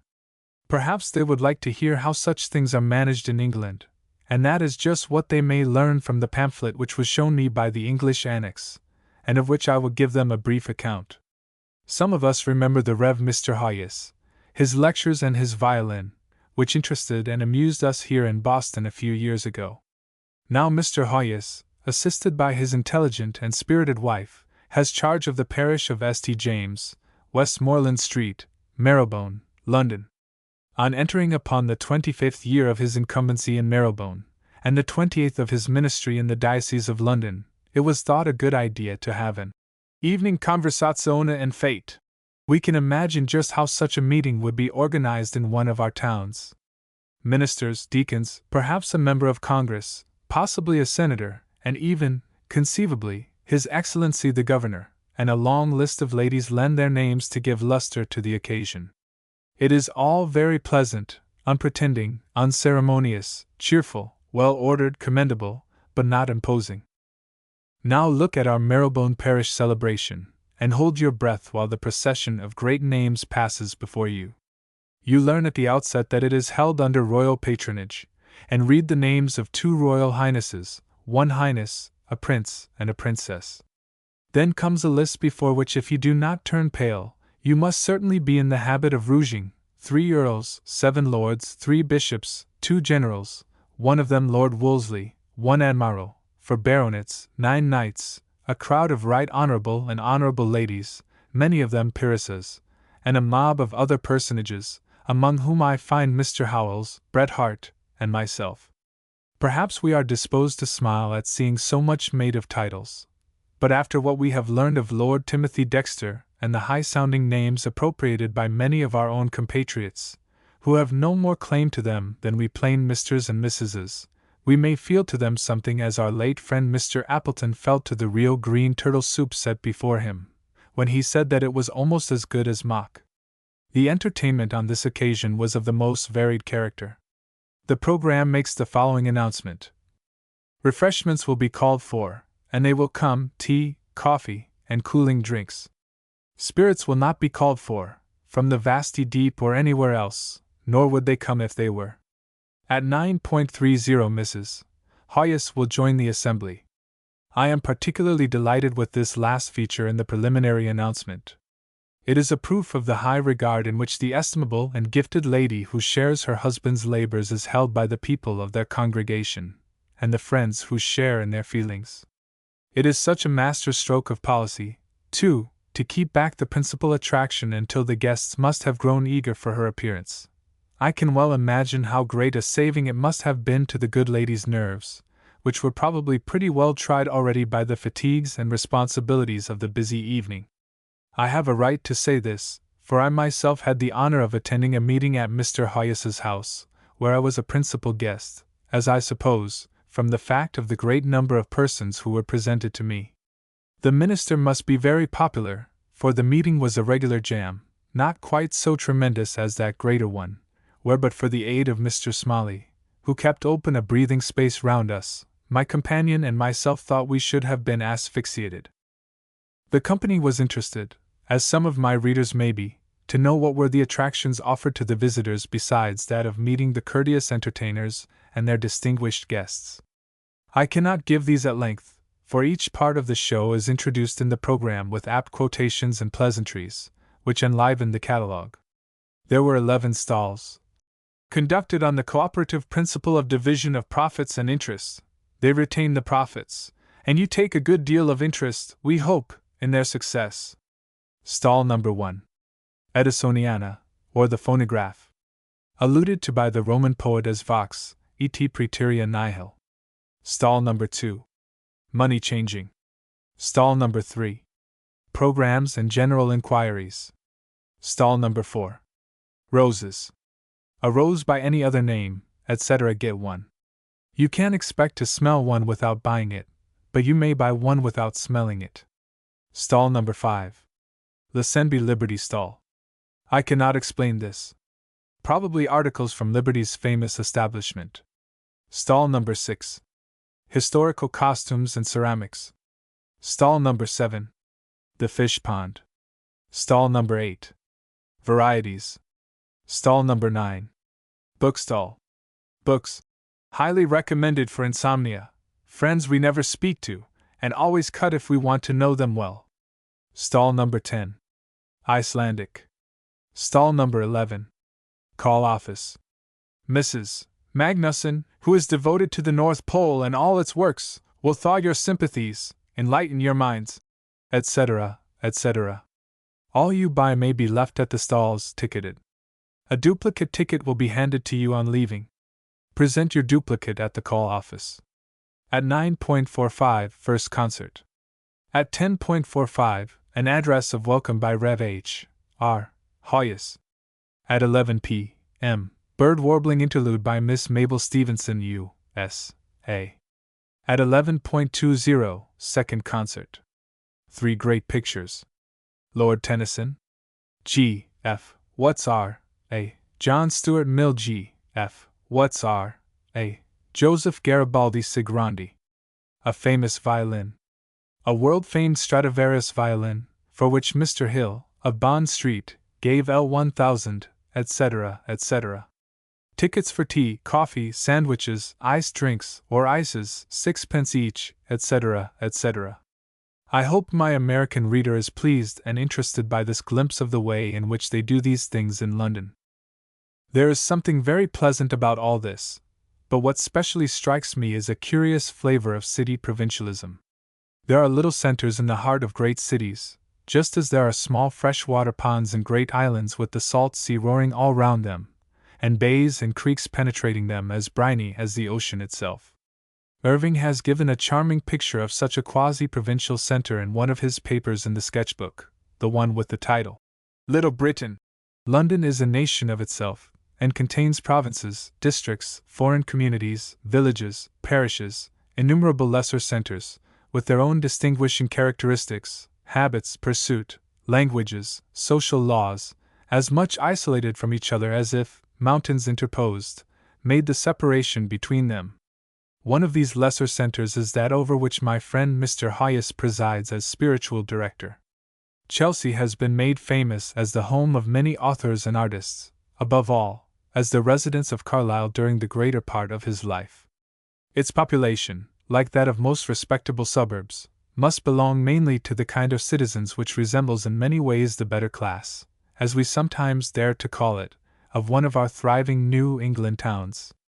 How many John Gilpins there must be in this population, citizens of famous London town, but living with the simplicity of the inhabitants of our inland villages.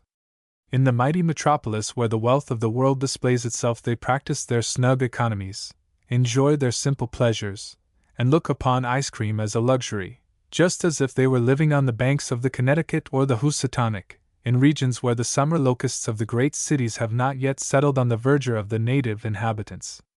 It is delightful to realize the fact that while the West End of London is flaunting its splendors and the East End is struggling with its miseries, these great middle-class communities are living as comfortable, unpretending lives as if they were in one of our thriving townships in the huckleberry districts. Human beings are wonderfully alike when they are placed in similar conditions. We were sitting together in a very quiet way over our teacups. The young doctor, who was in the best of spirits, had been laughing and chatting with the two annexes. The tutor, who always sits next to number 5 of late, had been conversing with her in rather low tones. The rest of us had been soberly sipping our tea, and when the doctor and the annexes stopped talking there was one of those dead silences which are sometimes so hard to break in upon, and so awkward while they last. All at once number 7 exploded in a loud laugh, which startled everybody at the table. "What is it that sets you laughing so?" said I. "I was thinking," number 7 replied, "of what you said the other day of poetry being only the ashes of emotion. I believe that some people are disposed to dispute the proposition. I have been putting your doctrine to the test. In doing it I made some rhymes, the first and only ones I ever made. I will suppose a case of very exciting emotion, and see whether it would probably take the form of poetry or prose. You are suddenly informed that your house is on fire, and have to scramble out of it, without stopping to tie your neckcloth neatly or to put a flower in your buttonhole. Do you think a poet turning out in his nightdress, and looking on while the flames were swallowing his home and all its contents, would express himself in this style? He wouldn't do any such thing, and you know he wouldn't. He would yell fire! Fire! With all his might. Not much rhyming for him just yet. Wait until the fire is put out, and he has had time to look at the charred timbers and the ashes of his home, and in the course of a week he may possibly spin a few rhymes about it. Or suppose he was making an offer of his hand and heart, do you think he would declaim a versified proposal to his Amanda, or perhaps write an impromptu on the back of his hat while he knelt before her? What would Amanda think of a suitor who courted her with a rhyming dictionary in his pocket to help him make love? You are right, said I, there's nothing in the world like rhymes to cool off a man's passion. You look at a blacksmith working on a bit of iron or steel. Bright enough it looked while it was on the hearth, in the midst of the sea coal, the great bellows blowing away, and the rod or the horseshoe as red or as white as the burning coals. How it fizzes as it goes into the trough of water, and how suddenly all the glow is gone. It looks black and cold enough now. Just so with your passionate incandescence. It is all well while it burns and scintillates in your emotional centers, without articulate and connected expression. But the minute you plunge it into the rhyme trough it cools down, and becomes as dead and dull as the cold horseshoe. It is true that if you lay it cold on the anvil and hammer away on it for a while it warms up somewhat. Just so with the rhyming fellow, he pounds away on his verses and they warm up a little. But don't let him think that this afterglow of composition is the same thing as the original passion. That found expression in a few ohs, ehues, helas, helases, and when the passion had burned itself out you got the rhymed verses, which, as I have said, are its ashes. I thank number 7 for his poetical illustration of my thesis. There is great good to be got out of a squinting brain, if one only knows how to profit by it. We see only one side of the moon, you know, but a fellow with a squinting brain seems now and then to get a peep at the other side. I speak metaphorically. He takes new and startling views of things we have always looked at in one particular aspect. There is a rule invariably to be observed with one of this class of intelligences: never contradict a man with a squinting brain. I say a man, because I do not think that squinting brains are nearly so common in women as they are in men. The eccentrics are, I think, for the most part of the male sex. That leads me to say that persons with a strong instinctive tendency to contradiction are apt to become unprofitable companions. Our thoughts are plants that never flourish in inhospitable soils or chilling atmospheres. They are all started under glass, so to speak, that is, sheltered and fostered in our own warm and sunny consciousness. They must expect some rough treatment when we lift the sash from the frame and let the outside elements in upon them. They can bear the rain and the breezes, and be all the better for them, but perpetual contradiction is a pelting hailstorm, which spoils their growth and tends to kill them out altogether. Now stop and consider a moment. Are not almost all brains a little wanting in bilateral symmetry? Do you not find in persons whom you love, whom you esteem, and even admire, some marks of obliquity in mental vision? Are there not some subjects in looking at which it seems to you impossible that they should ever see straight? Are there not moods in which it seems to you that they are disposed to see all things out of plumb and in false relations with each other? If you answer these questions in the affirmative, then you will be glad of a hint as to the method of dealing with your friends who have a touch of cerebral strabismus, or are liable to occasional paroxysms of perversity. Let them have their head. Get them talking on subjects that interest them. As a rule, nothing is more likely to serve this purpose than letting them talk about themselves. If authors, about their writings; if artists, about their pictures or statues, and generally on whatever they have most pride in and think most of their own relations with. Perhaps you will not at first sight agree with me in thinking that slight mental obliquity is as common as I suppose. An analogy may have some influence on your belief in this matter. Will you take the trouble to ask your tailor how many persons have their two shoulders of the same height? I think he will tell you that the majority of his customers show a distinct difference of height on the two sides. Will you ask a portrait painter how many of those who sit to hint have both sides of their faces exactly alike? I believe he will tell you that one side is always a little better than the other. What will your hatter say about the two sides of the head? Do you see equally well with both eyes, and hear equally well with both ears? Few persons past middle age will pretend that they do. Why should the two halves of a brain not show a natural difference, leading to confusion of thought, and very possibly to that instinctive contradiction of which I was speaking? A great deal of time is lost in profitless conversation, and a good deal of ill temper frequently caused, by not considering these organic and practically insuperable conditions. In dealing with them, acquiescence is the best of palliations and silence the sovereign specific. I have been the reporter, as you have seen, of my own conversation and that of the other teacups. I have told some of the circumstances of their personal history, and interested, as I hope, here and there a reader in the fate of different members of our company. Here are our pretty Delilah and our doctor provided for. We may take it for granted that it will not be very long that the young couple will have to wait, for, as I have told you all, the doctor is certainly getting into business, and bids fair to have a thriving practice before he saddles his nose with an eyeglass and begins to think of a pair of spectacles. So that part of our little domestic drama is over, and we can only wish the pair that is to be all manner of blessings consistent with a reasonable amount of health in the community on whose ailings must depend their prosperity. All our thoughts are now concentrated on the relation existing between number 5 and the tutor. That there is some profound instinctive impulse which is drawing them closer together no one who watches them can for a moment doubt. There are two principles of attraction which bring different natures together, that in which the two natures closely resemble each other, and that in which one is complementary of the other. In the first case, they coalesce, as do two drops of water or of mercury, and become intimately blended as soon as they touch. In the other, they rush together as an acid and an alkali unite, predestined from eternity to find all they most needed in each other. What is the condition of things in the growing intimacy of number 5 and the tutor? He is many years her junior, as we know. Both of them look that fact squarely in the face. The presumption is against the union of two persons under these circumstances. Presumptions are strong obstacles against any result we wish to attain, but half our work in life is to overcome them. A great many results look in the distance like 6-foot walls, and when we get nearer prove to be only 5-foot hurdles, to be leaped over or knocked down. 20 years from now she may be a vigorous and active old woman, and he a middle-aged, half-worn-out invalid, like so many overworked scholars. Everything depends on the number of drops of the elixir vitae which nature mingled in the nourishment she administered to the embryo before it tasted its mother's milk. Think of Cleopatra, the bewitching old mischief-maker. Think of Ninon de l'Enclos, whose own son fell desperately in love with her, not knowing the relation in which she stood to him. Think of Dr. Johnson's friend, Mrs. Thrale, afterward Mrs. Piozzi, who at the age of 80 was full enough of life to be making love ardently and persistently to Conway, the handsome young actor.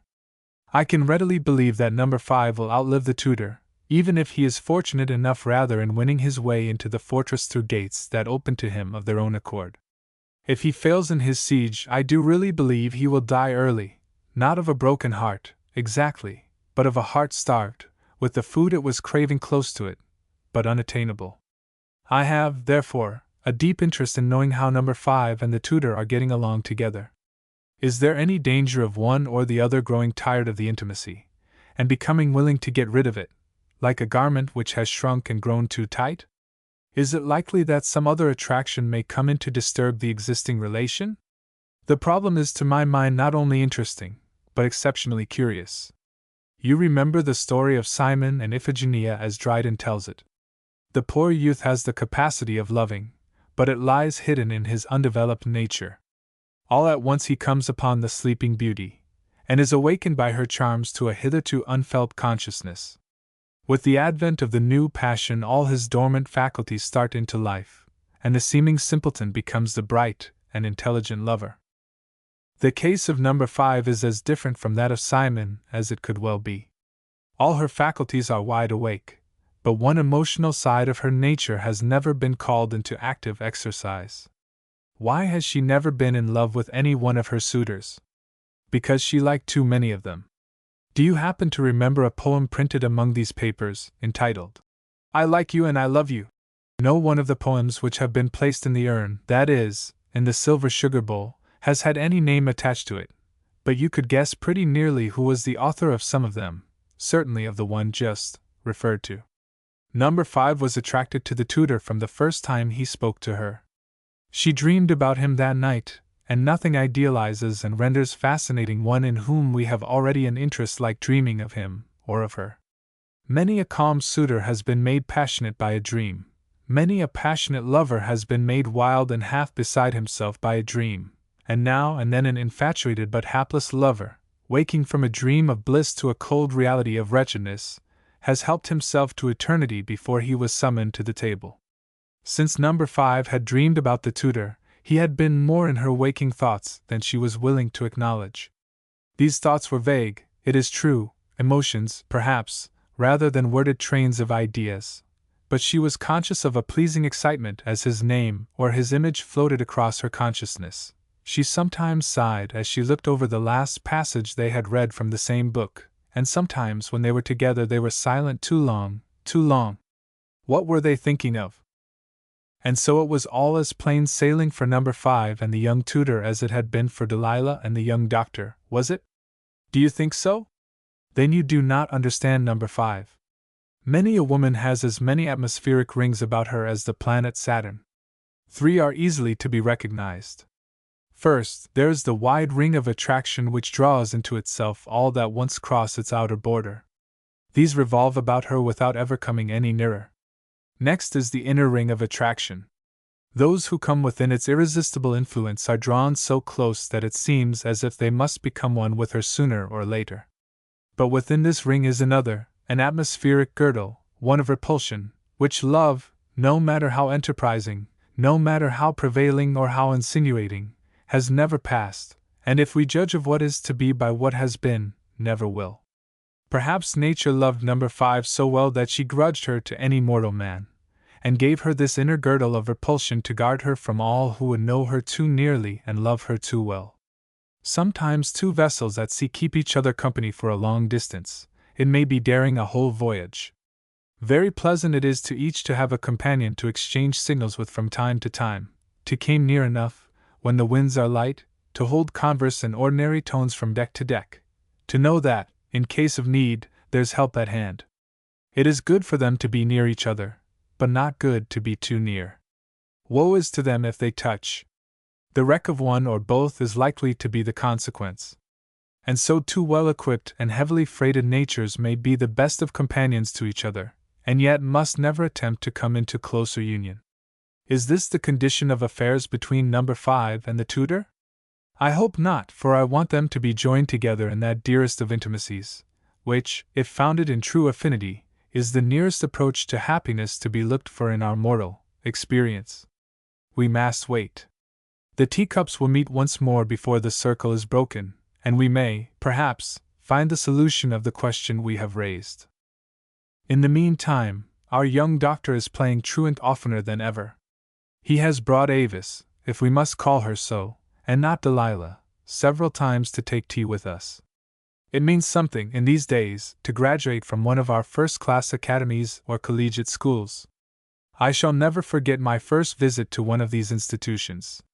How much its pupils know, I said, which I was never taught, and have never learned. I was fairly frightened to see what a teaching apparatus was provided for them. I should think the first thing to be done with most of the husbands they are likely to get would be to put them through a course of instruction. The young wives must find their lords woefully ignorant, in a large proportion of cases. When the wife has educated the husband to such a point that she can invite him to work out a problem in the higher mathematics or to perform a difficult chemical analysis with her as his collaborator, as less instructed dames ask their husbands to play a game of checkers or backgammon, they can have delightful and instructive evenings together. I hope our young doctor will take kindly to his wife's, that is to be, teachings. When the following verses were taken out of the urn, the mistress asked me to hand the manuscript to the young doctor to read. I noticed that he did not keep his eyes very closely fixed on the paper. It seemed as if he could have recited the lines without referring to the manuscript at all. 12. There was a great tinkling of teaspoons the other evening, when I took my seat at the table, where all the teacups were gathered before my entrance. The whole company arose, and the mistress, speaking for them, expressed the usual sentiment appropriate to such occasions. "Many happy returns," is the customary formula. No matter if the object of this kind wish is a centenarian, it is quite safe to assume that he is ready and very willing to accept as many more years as the disposing powers may see fit to allow him. The meaning of it all was that this was my birthday. My friends, near and distant, had seen fit to remember it, and to let me know in various pleasant ways that they had not forgotten it. The tables were adorned with flowers. Gifts of pretty and pleasing objects were displayed on a side table. A great green wreath, which must have cost the parent oak a large fraction of its foliage, was an object of special admiration. Baskets of flowers which had half unpeopled greenhouses, large bouquets of roses, fragrant bunches of pinks, and many beautiful blossoms I am not botanist enough to name had been coming in upon me all day long. Many of these offerings were brought by the givers in person, many came with notes, as fragrant with good wishes as the flowers they accompanied with their natural perfumes. How old was I, the dictator, once known by another equally audacious title, I, the recipient of all these favors and honors? I had cleared the 8-barred gate, which few come in sight of, and fewer, far fewer, go over, a year before. I was a trespasser on the domain belonging to another generation. The children of my coevals were fast getting gray and bald, and their children beginning to look upon the world as belonging to them, and not to their sires and grandsires. After that leap over the tall barrier, it looks like a kind of impropriety to keep on as if one were still of a reasonable age. Sometimes it seems to me almost of the nature of a misdemeanor to be wandering about in the preserve which the fleshless gamekeeper guards so jealously. But, on the other hand, I remember that men of science have maintained that the natural life of man is nearer 50 than 60 years and 10. I always think of a familiar experience which I bring from the French cafés, well known to me in my early manhood. One of the illustrated papers of my Parisian days tells it pleasantly enough. A guest of the establishment is sitting at his little table. He has just had his coffee, and the waiter is serving him with his petit verre.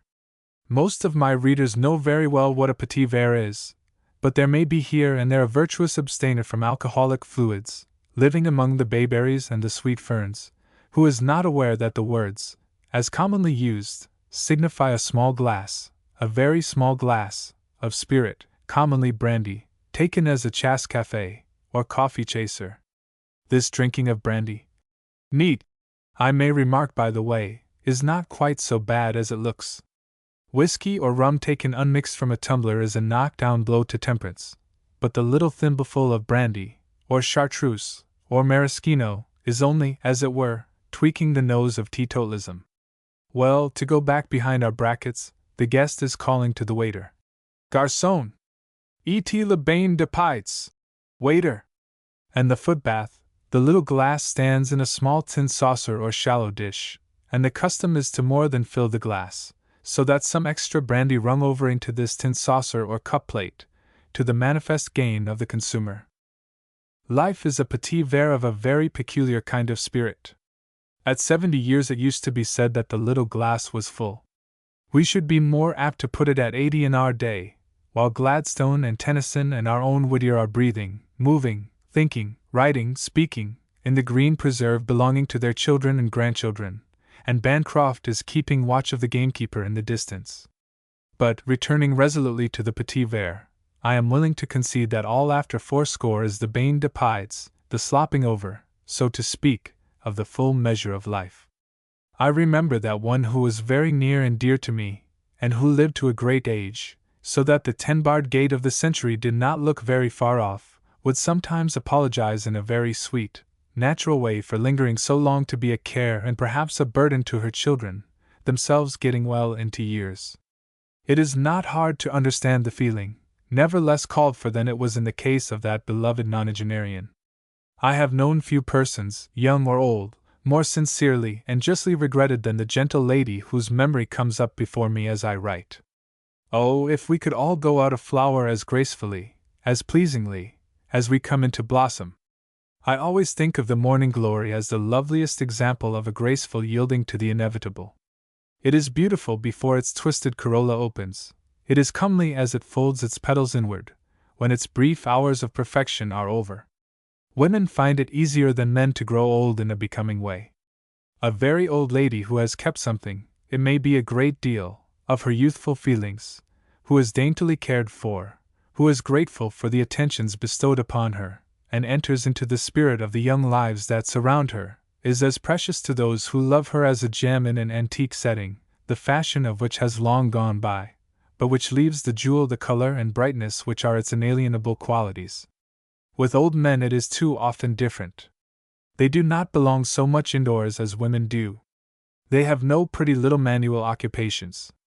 The old lady knits or stitches so long as her eyes and fingers will let her.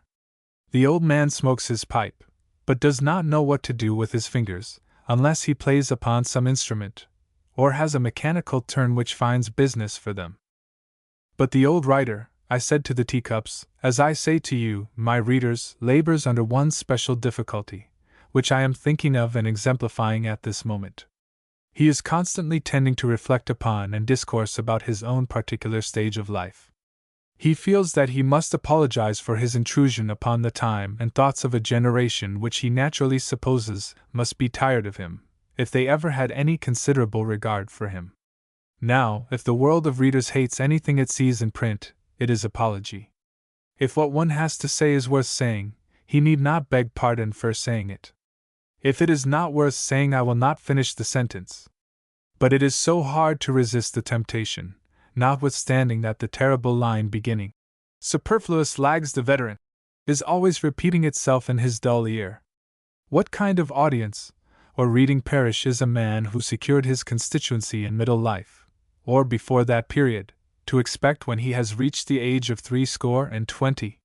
His coevals have dropped away by scores and tens, and he sees only a few units scattered about here and there, like the few beads above the water after a ship has gone to pieces. Does he write and publish for those of his own time of life? He need not print a large edition. Does he hope to secure a hearing from those who have come into the reading world since his coevals? They have found fresher fields and greener pastures. Their interests are in the outdoor, active world. Some of them are circumnavigating the planet, while he is hitching his rocking chair about his hearthrug. Some are gazing upon the pyramids while he is staring at his andirons. Some are settling the tariff and fixing the laws of suffrage and taxation, while he is dozing over the weather bulletin, and going to sleep over the obituaries in his morning or evening paper. Nature is wiser than we give her credit for being, never wiser than in her dealings with the old. She has no idea of mortifying them by sudden and wholly unexpected failure of the chief servants of consciousness. The sight, for instance, begins to lose something of its perfection long before its deficiency calls the owner's special attention to it. Very probably, the first hint we have of the change is that a friend makes the pleasing remark that we are playing the trombone, as he calls it, that is, moving a book we are holding backward and forward, to get the right focal distance. Or it may be we find fault with the lamp or the gas burner for not giving so much light as it used to.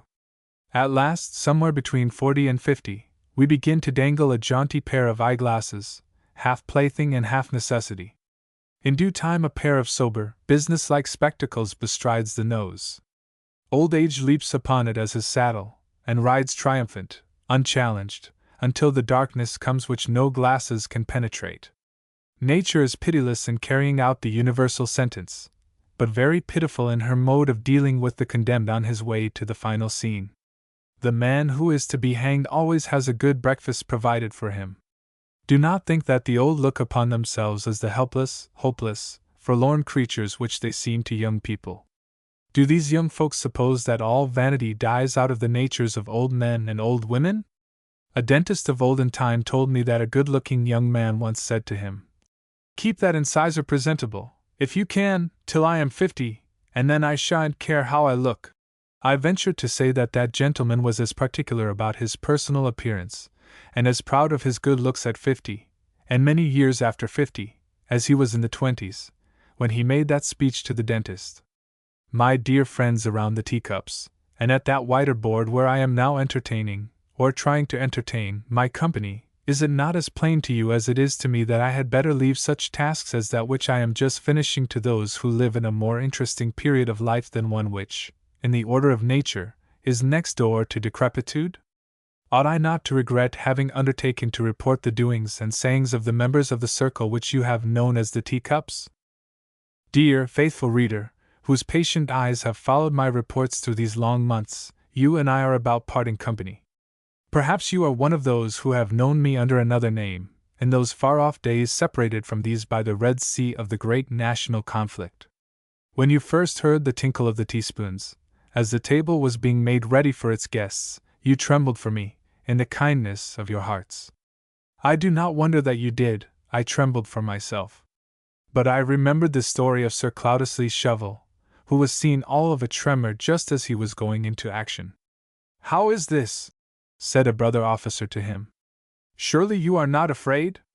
"No," he answered, "but my flesh trembles at the thought of the dangers into which my intrepid spirit will carry me." I knew the risk of undertaking to carry through a series of connected papers. And yet I thought it was better to run that risk, more manly, more sensible, than to give way to the fears which made my flesh tremble as did Sir Cloudesley's shovels. For myself the labor has been a distraction, and one which came at a time when it was needed.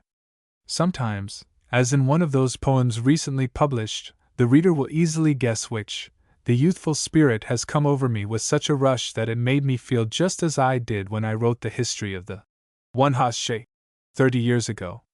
To repeat one of my comparisons, it was as if an early fruit had ripened on a graft upon an old, steady-going tree, to the astonishment of all its later maturing products. I should hardly dare to say so much as this if I had not heard a similar opinion expressed by others. Once committed to my undertaking, there was no turning back. It is true that I had said I might stop at any moment, but after one or two numbers it seemed as if there were an informal pledge to carry the series on, as in former cases, until I had completed my dozen installments. Writers and speakers have their idiosyncrasies, their habits, their tricks, if you had rather call them so, as to their ways of writing and speaking. There is a very old and familiar story, accompanied by a feeble jest, which most of my readers may probably enough have met with in Joe Miller or elsewhere. It is that of a lawyer who could never make an argument without having a piece of thread to work upon with his fingers while he was pleading. Someone stole it from him one day, and he could not get on at all with his speech. He had lost the thread of his discourse, as the story had it. Now this is what I myself once saw. It was at a meeting where certain grave matters were debated in an assembly of professional men. A speaker, whom I never heard before or since, got up and made a long and forcible argument. I do not think he was a lawyer, but he spoke as if he had been trained to talk to juries.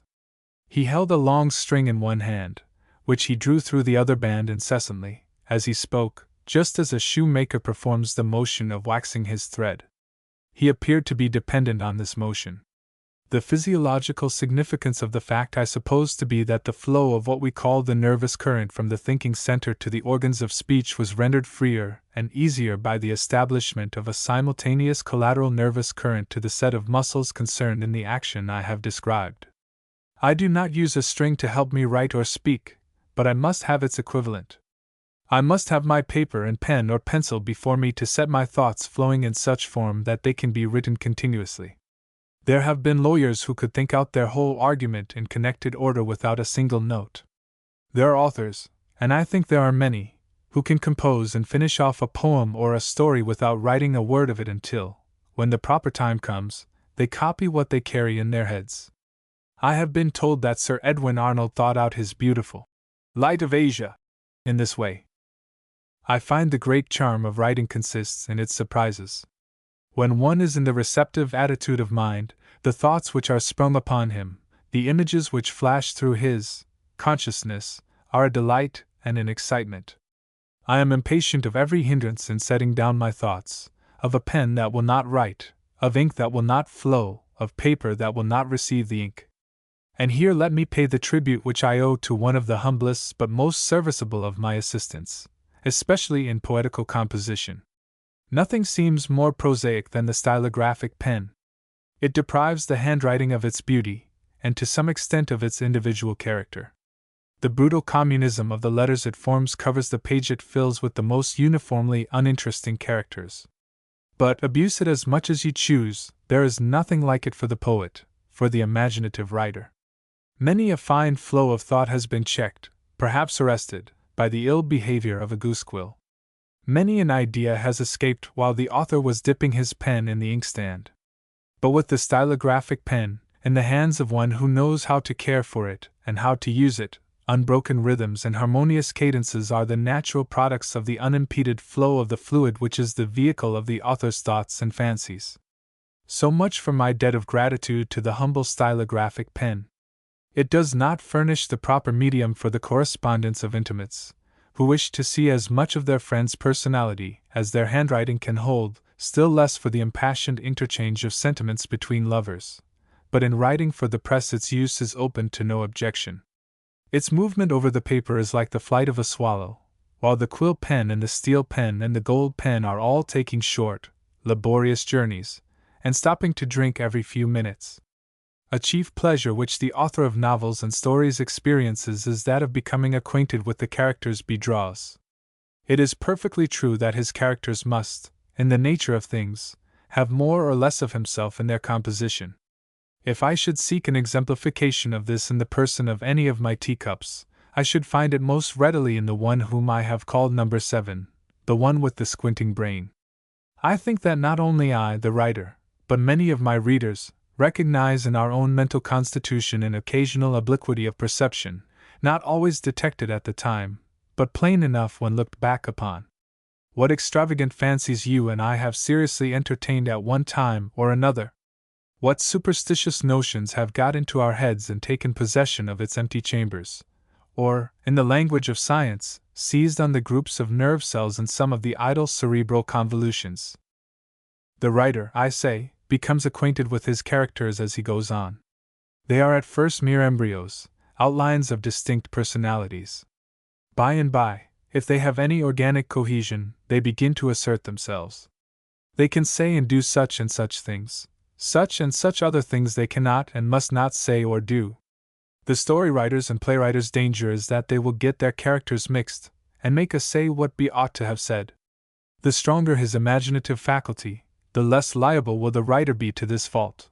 But not even Shakespeare's power of throwing himself into his characters prevents many of his different personages from talking philosophy in the same strain, and in a style common to them all. You will often observe that authors fall in love with the imaginary persons they describe, and that they bestow affectionate epithets upon them which it may happen the reader does not consider in any way called for. This is a pleasure to which they have a right.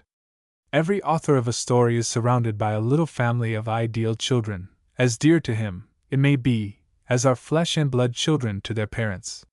You may forget all about the circle of teacups to which I have introduced you, on the supposition that you have followed me with some degree of interest.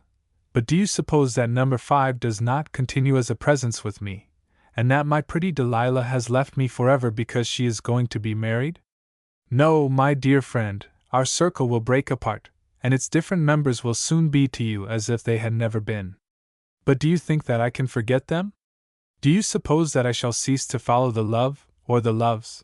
Which do you think is the true word, the singular or the plural, of number 5 and the young tutor who is so constantly found in her company?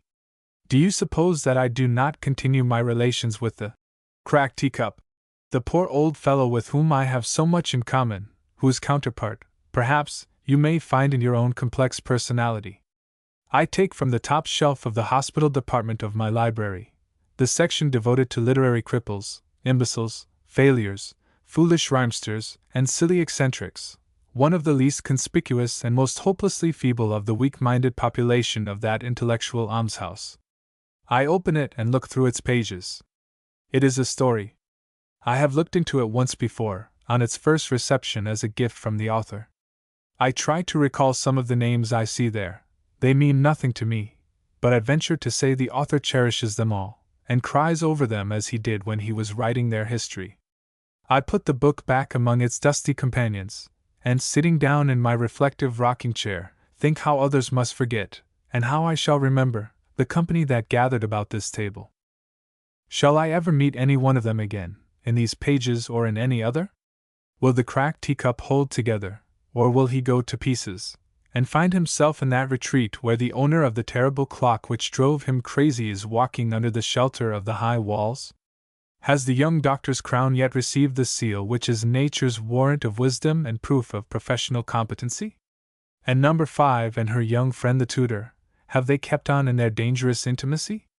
Did they get through the Tudo Tremanti passage, reading from the same old large edition of Dante which the tutor recommended as the best, and in reading from which their heads were necessarily brought perilously near to each other?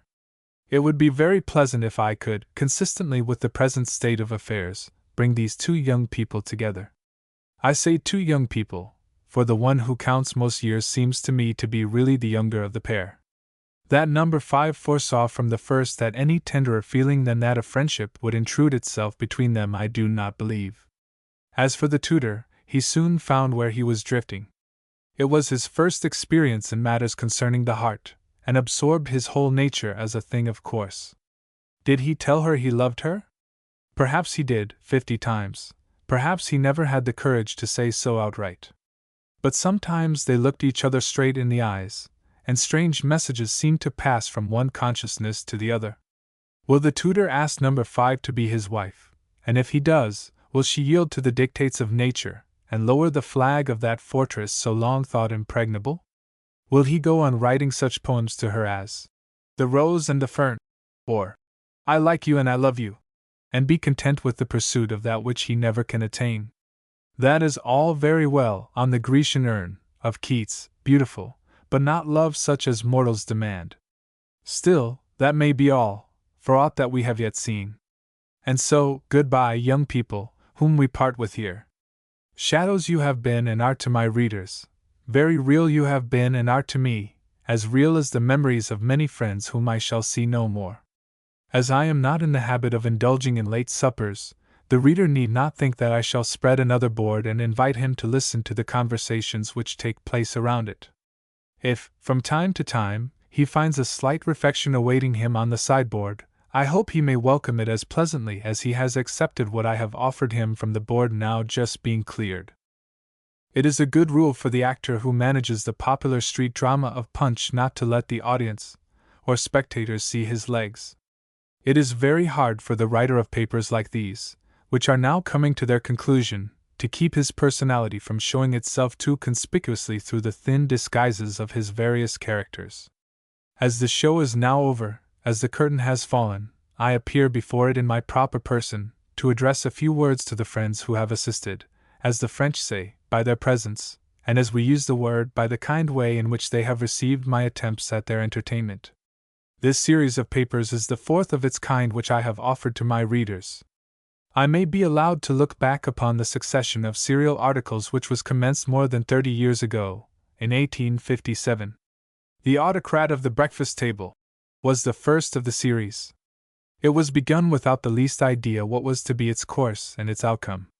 Its characters shaped themselves gradually as the manuscript grew under my hand. I jotted down on the sheet of blotting paper before me the thoughts and fancies which came into my head. A very odd-looking object was this page of memoranda. Many of the hints were worked up into formal shape, many were rejected. Sometimes I recorded a story, a jest, or a pun for consideration, and made use of it or let it alone as my second thought decided. I remember a curious coincidence, which, if I have ever told in print, I am not sure whether I have or not, I will tell over again. I mention it, not for the pun, which I rejected as not very edifying and perhaps not new, though I did not recollect having seen it. Mulier, Latin for woman. Why apply that name to one of the gentle but occasionally obstinate sex? The answer was that a woman is, sometimes, more mulish than a mule. Please observe that I did not like the poor pun very well, and thought it rather rude and inelegant. So I left it on the blotter, where it was standing when one of the next numbers of Punch came out and contained that very same pun, which must have been hit upon by some English contributor at just about the same time I fell upon it on this side of the Atlantic. This fact may be added to the chapter of coincidences which belongs to the first number of this series of papers. The Autocrat had the attraction of novelty, which of course was wanting in the succeeding papers of similar character. The criticisms upon the successive numbers as they came out were various, but generally encouraging. Some were more than encouraging, very high-colored in their phrases of commendation. When the papers were brought together in a volume, their success was beyond my expectations. Up to the present time, the Autocrat has maintained its position. An immortality of a whole generation is more than most writers are entitled to expect. I venture to think, from the letters I receive from the children and grandchildren of my first set of readers, that for some little time longer, at least, it will continue to be read, and even to be a favorite with some of its readers. Non omnis morior is a pleasant thought to one who has loved his poor little planet, and will, I trust, retain kindly recollections of it through whatever wilderness of worlds he may be called to wander in his future pilgrimages. I say, poor little planet. Ever since I had a 10-cent look at the transit of Venus, a few years ago, through the telescope in the mall, the Earth has been wholly different to me from what it used to be. I knew from books what a speck it is in the universe, but nothing ever brought the fact home like the sight of the sister planet sailing across the sun's disk, about large enough for a buckshot, not large enough for a full-sized bullet. Yes, I love the little globule where I have spent more than 80 years, and I like to think that some of my thoughts and some of my emotions may live themselves over again when I am sleeping. I cannot thank all the kind readers of the Autocrat, who are constantly sending me their acknowledgments. If they see this printed page, let them be assured that a writer is always rendered happier by being told that he has made a fellow being wiser or better, or even contributed to his harmless entertainment. This a correspondent may take for granted, even if his letter of grateful recognition receives no reply. It becomes more and more difficult for me to keep up with my correspondence, and I must soon give it up as impossible. The Professor at the Breakfast Table followed immediately on the heels of the Autocrat. The Professor was the alter ego of the first personage. In the earlier series he had played a secondary part, and in this second series no great effort was made to create a character wholly unlike the first. The Professor was more outspoken, however, on religious subjects, and brought down a good deal of hard language on himself and the author to whom he owed his existence.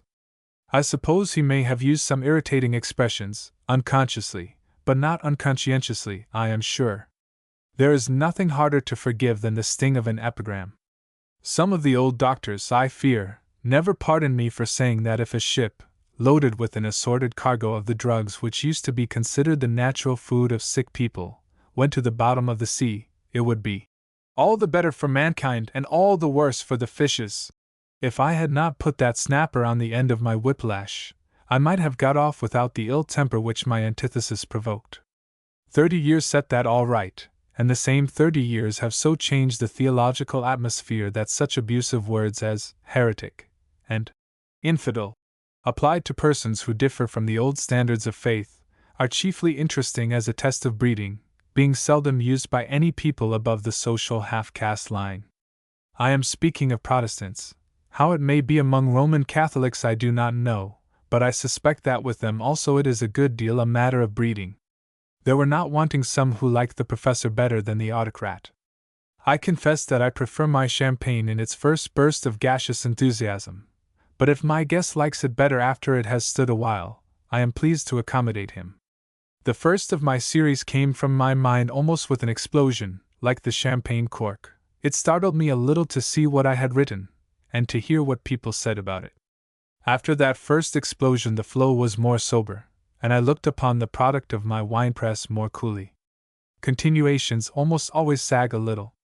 I will not say that of my own second effort, but if others said it, I should not be disposed to wonder at or to dispute them.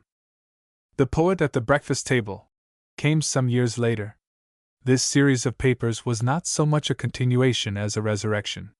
It was a doubly hazardous attempt, made without any extravagant expectations, and was received as well as I had any right to anticipate. It differed from the other two series in containing a poem of considerable length, published in successive portions. This poem holds a good deal of self-communing, and gave me the opportunity of expressing some thoughts and feelings not to be found elsewhere in my writings. I had occasion to read the whole volume, not long since, in preparation for a new edition, and was rather more pleased with it than I had expected to be. An old author is constantly rediscovering himself in the more or less fossilized productions of his earlier years. It is a long time since I have read the Autocrat, but I take it up now and then and read in it for a few minutes, not always without some degree of edification. These three series of papers, Autocrat, Professor, Poet, are all studies of life from somewhat different points of view.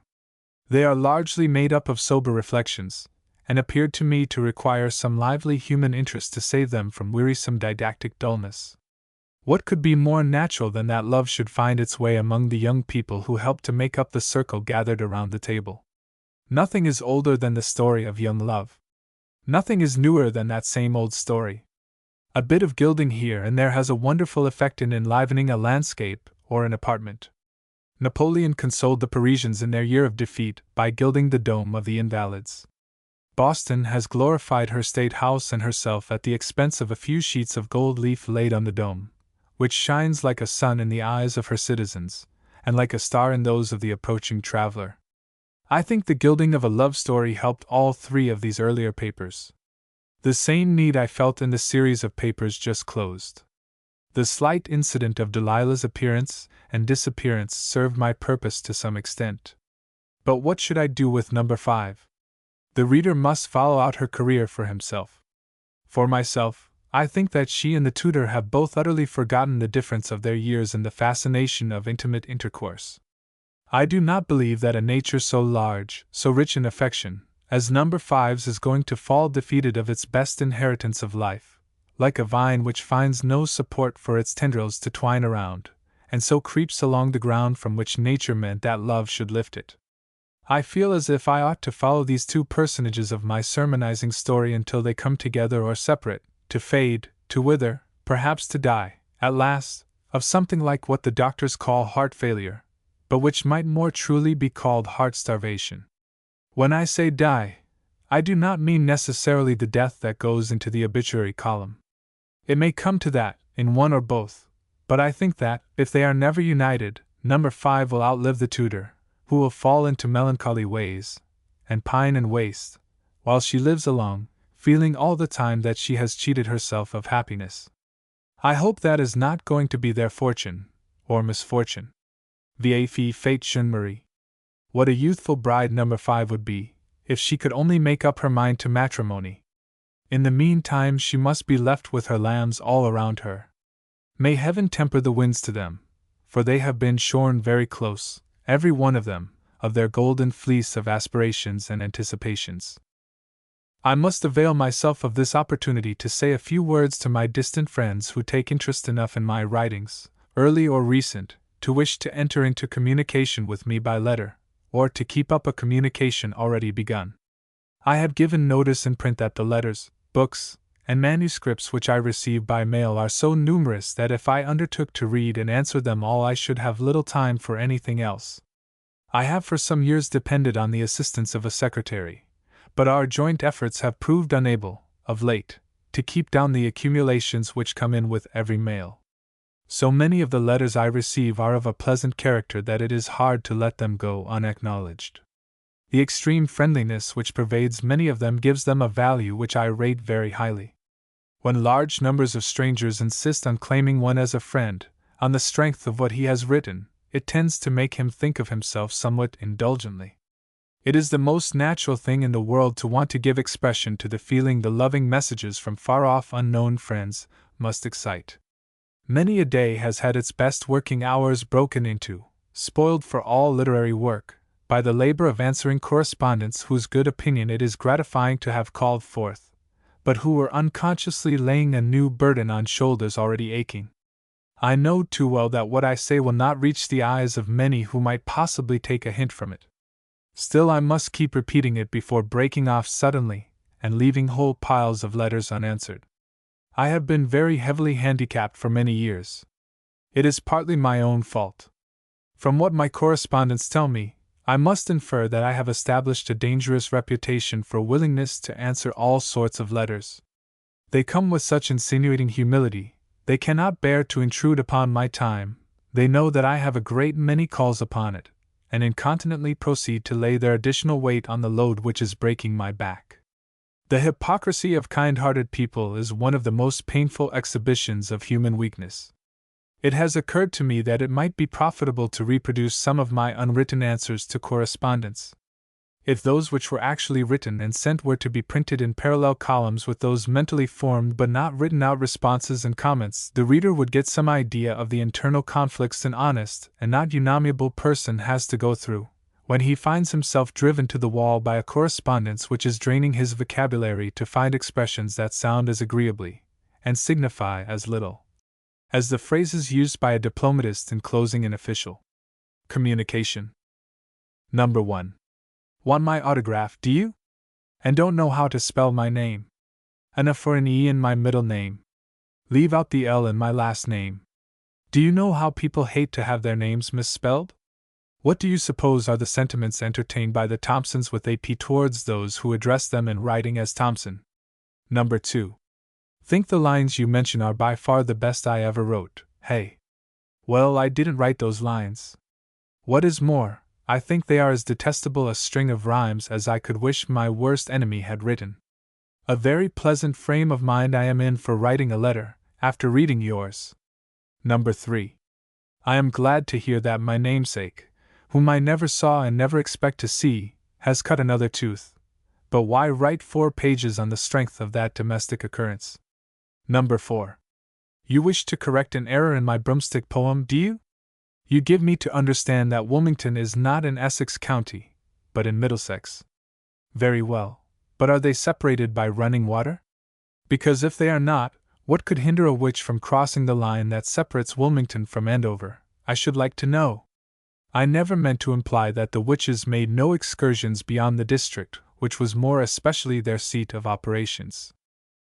As I come towards the end of this task which I had set myself, I wish, of course, that I could have performed it more to my own satisfaction and that of my readers. This is a feeling which almost every one must have at the conclusion of any work he has undertaken. A common and very simple reason for this disappointment is that most of us overrate our capacity. We expect more of ourselves than we have any right to, in virtue of our endowments. The figurative descriptions of the last grand assize must no more be taken literally than the golden crowns, which we do not expect or want to wear on our heads, or the golden harps, which we do not want or expect to hold in our hands. Is it not too true that many religious sectaries think of the last tribunal complacently, as the scene in which they are to have the satisfaction of saying to the believers of a creed different from their own, I told you so? Are not others oppressed with the thought of the great returns which will be expected of them as the product of their great gifts, the very limited amount of which they do not suspect, and will be very glad to learn, even at the expense of their self-love, when they are called to their account? If the ways of the Supreme Being are ever really to be justified to men, to use Milton's expression, every human being may expect an exhaustive explanation of himself. No man is capable of being his own counsel, and I cannot help hoping that the ablest of the archangels will be retained for the defense of the worst of sinners. He himself is unconscious of the agencies which made him what he is. Self-determining he may be, if you will, but who determines the self which is the proximate source of the determination? Why was he a self like his good uncle in bodily aspect and mental and moral qualities, and to be self like the bad uncle in look and character? Has not a man a right to ask this question in the here or in the hereafter, in this world or in any world in which he may find himself? If the All-Wise wishes to satisfy his reasonable and reasoning creatures, it will not be by a display of elemental convulsions, but by the still small voice, which treats with him as a dependent entitled to know the meaning of his existence, and if there was anything wrong in his adjustment to the moral and spiritual conditions of the world around him, to have full allowance made for it. No melodramatic display of warring elements, such as the white-robed Second Adventist imagines, can meet the need of the human heart. The thunders and lightnings of Sinai terrified and impressed the more timid souls of the idolatrous and rebellious caravan which the great leader was conducting, but a far nobler manifestation of divinity was that when the Lord spake unto Moses face to face, as a man speaketh unto his friend. I find the burden and restrictions of rhyme more and more troublesome as I grow older. There are times when it seems natural enough to employ that form of expression, but it is only occasionally, and the use of it as the vehicle of the commonplace is so prevalent that one is not much tempted to select it as the medium for his thoughts and emotions. The art of rhyming has almost become a part of a high school education, and its practice is far from being an evidence of intellectual distinction. Mediocrity is as much forbidden to the poet in our days as it was in those of Horace, and the immense majority of the verses written are stamped with hopeless mediocrity. When one of the ancient poets found he was trying to grind out verses which came unwillingly, he said he was writing. I hope my special Minerva may not always be unwilling, but she must not be called upon as she has been in times past.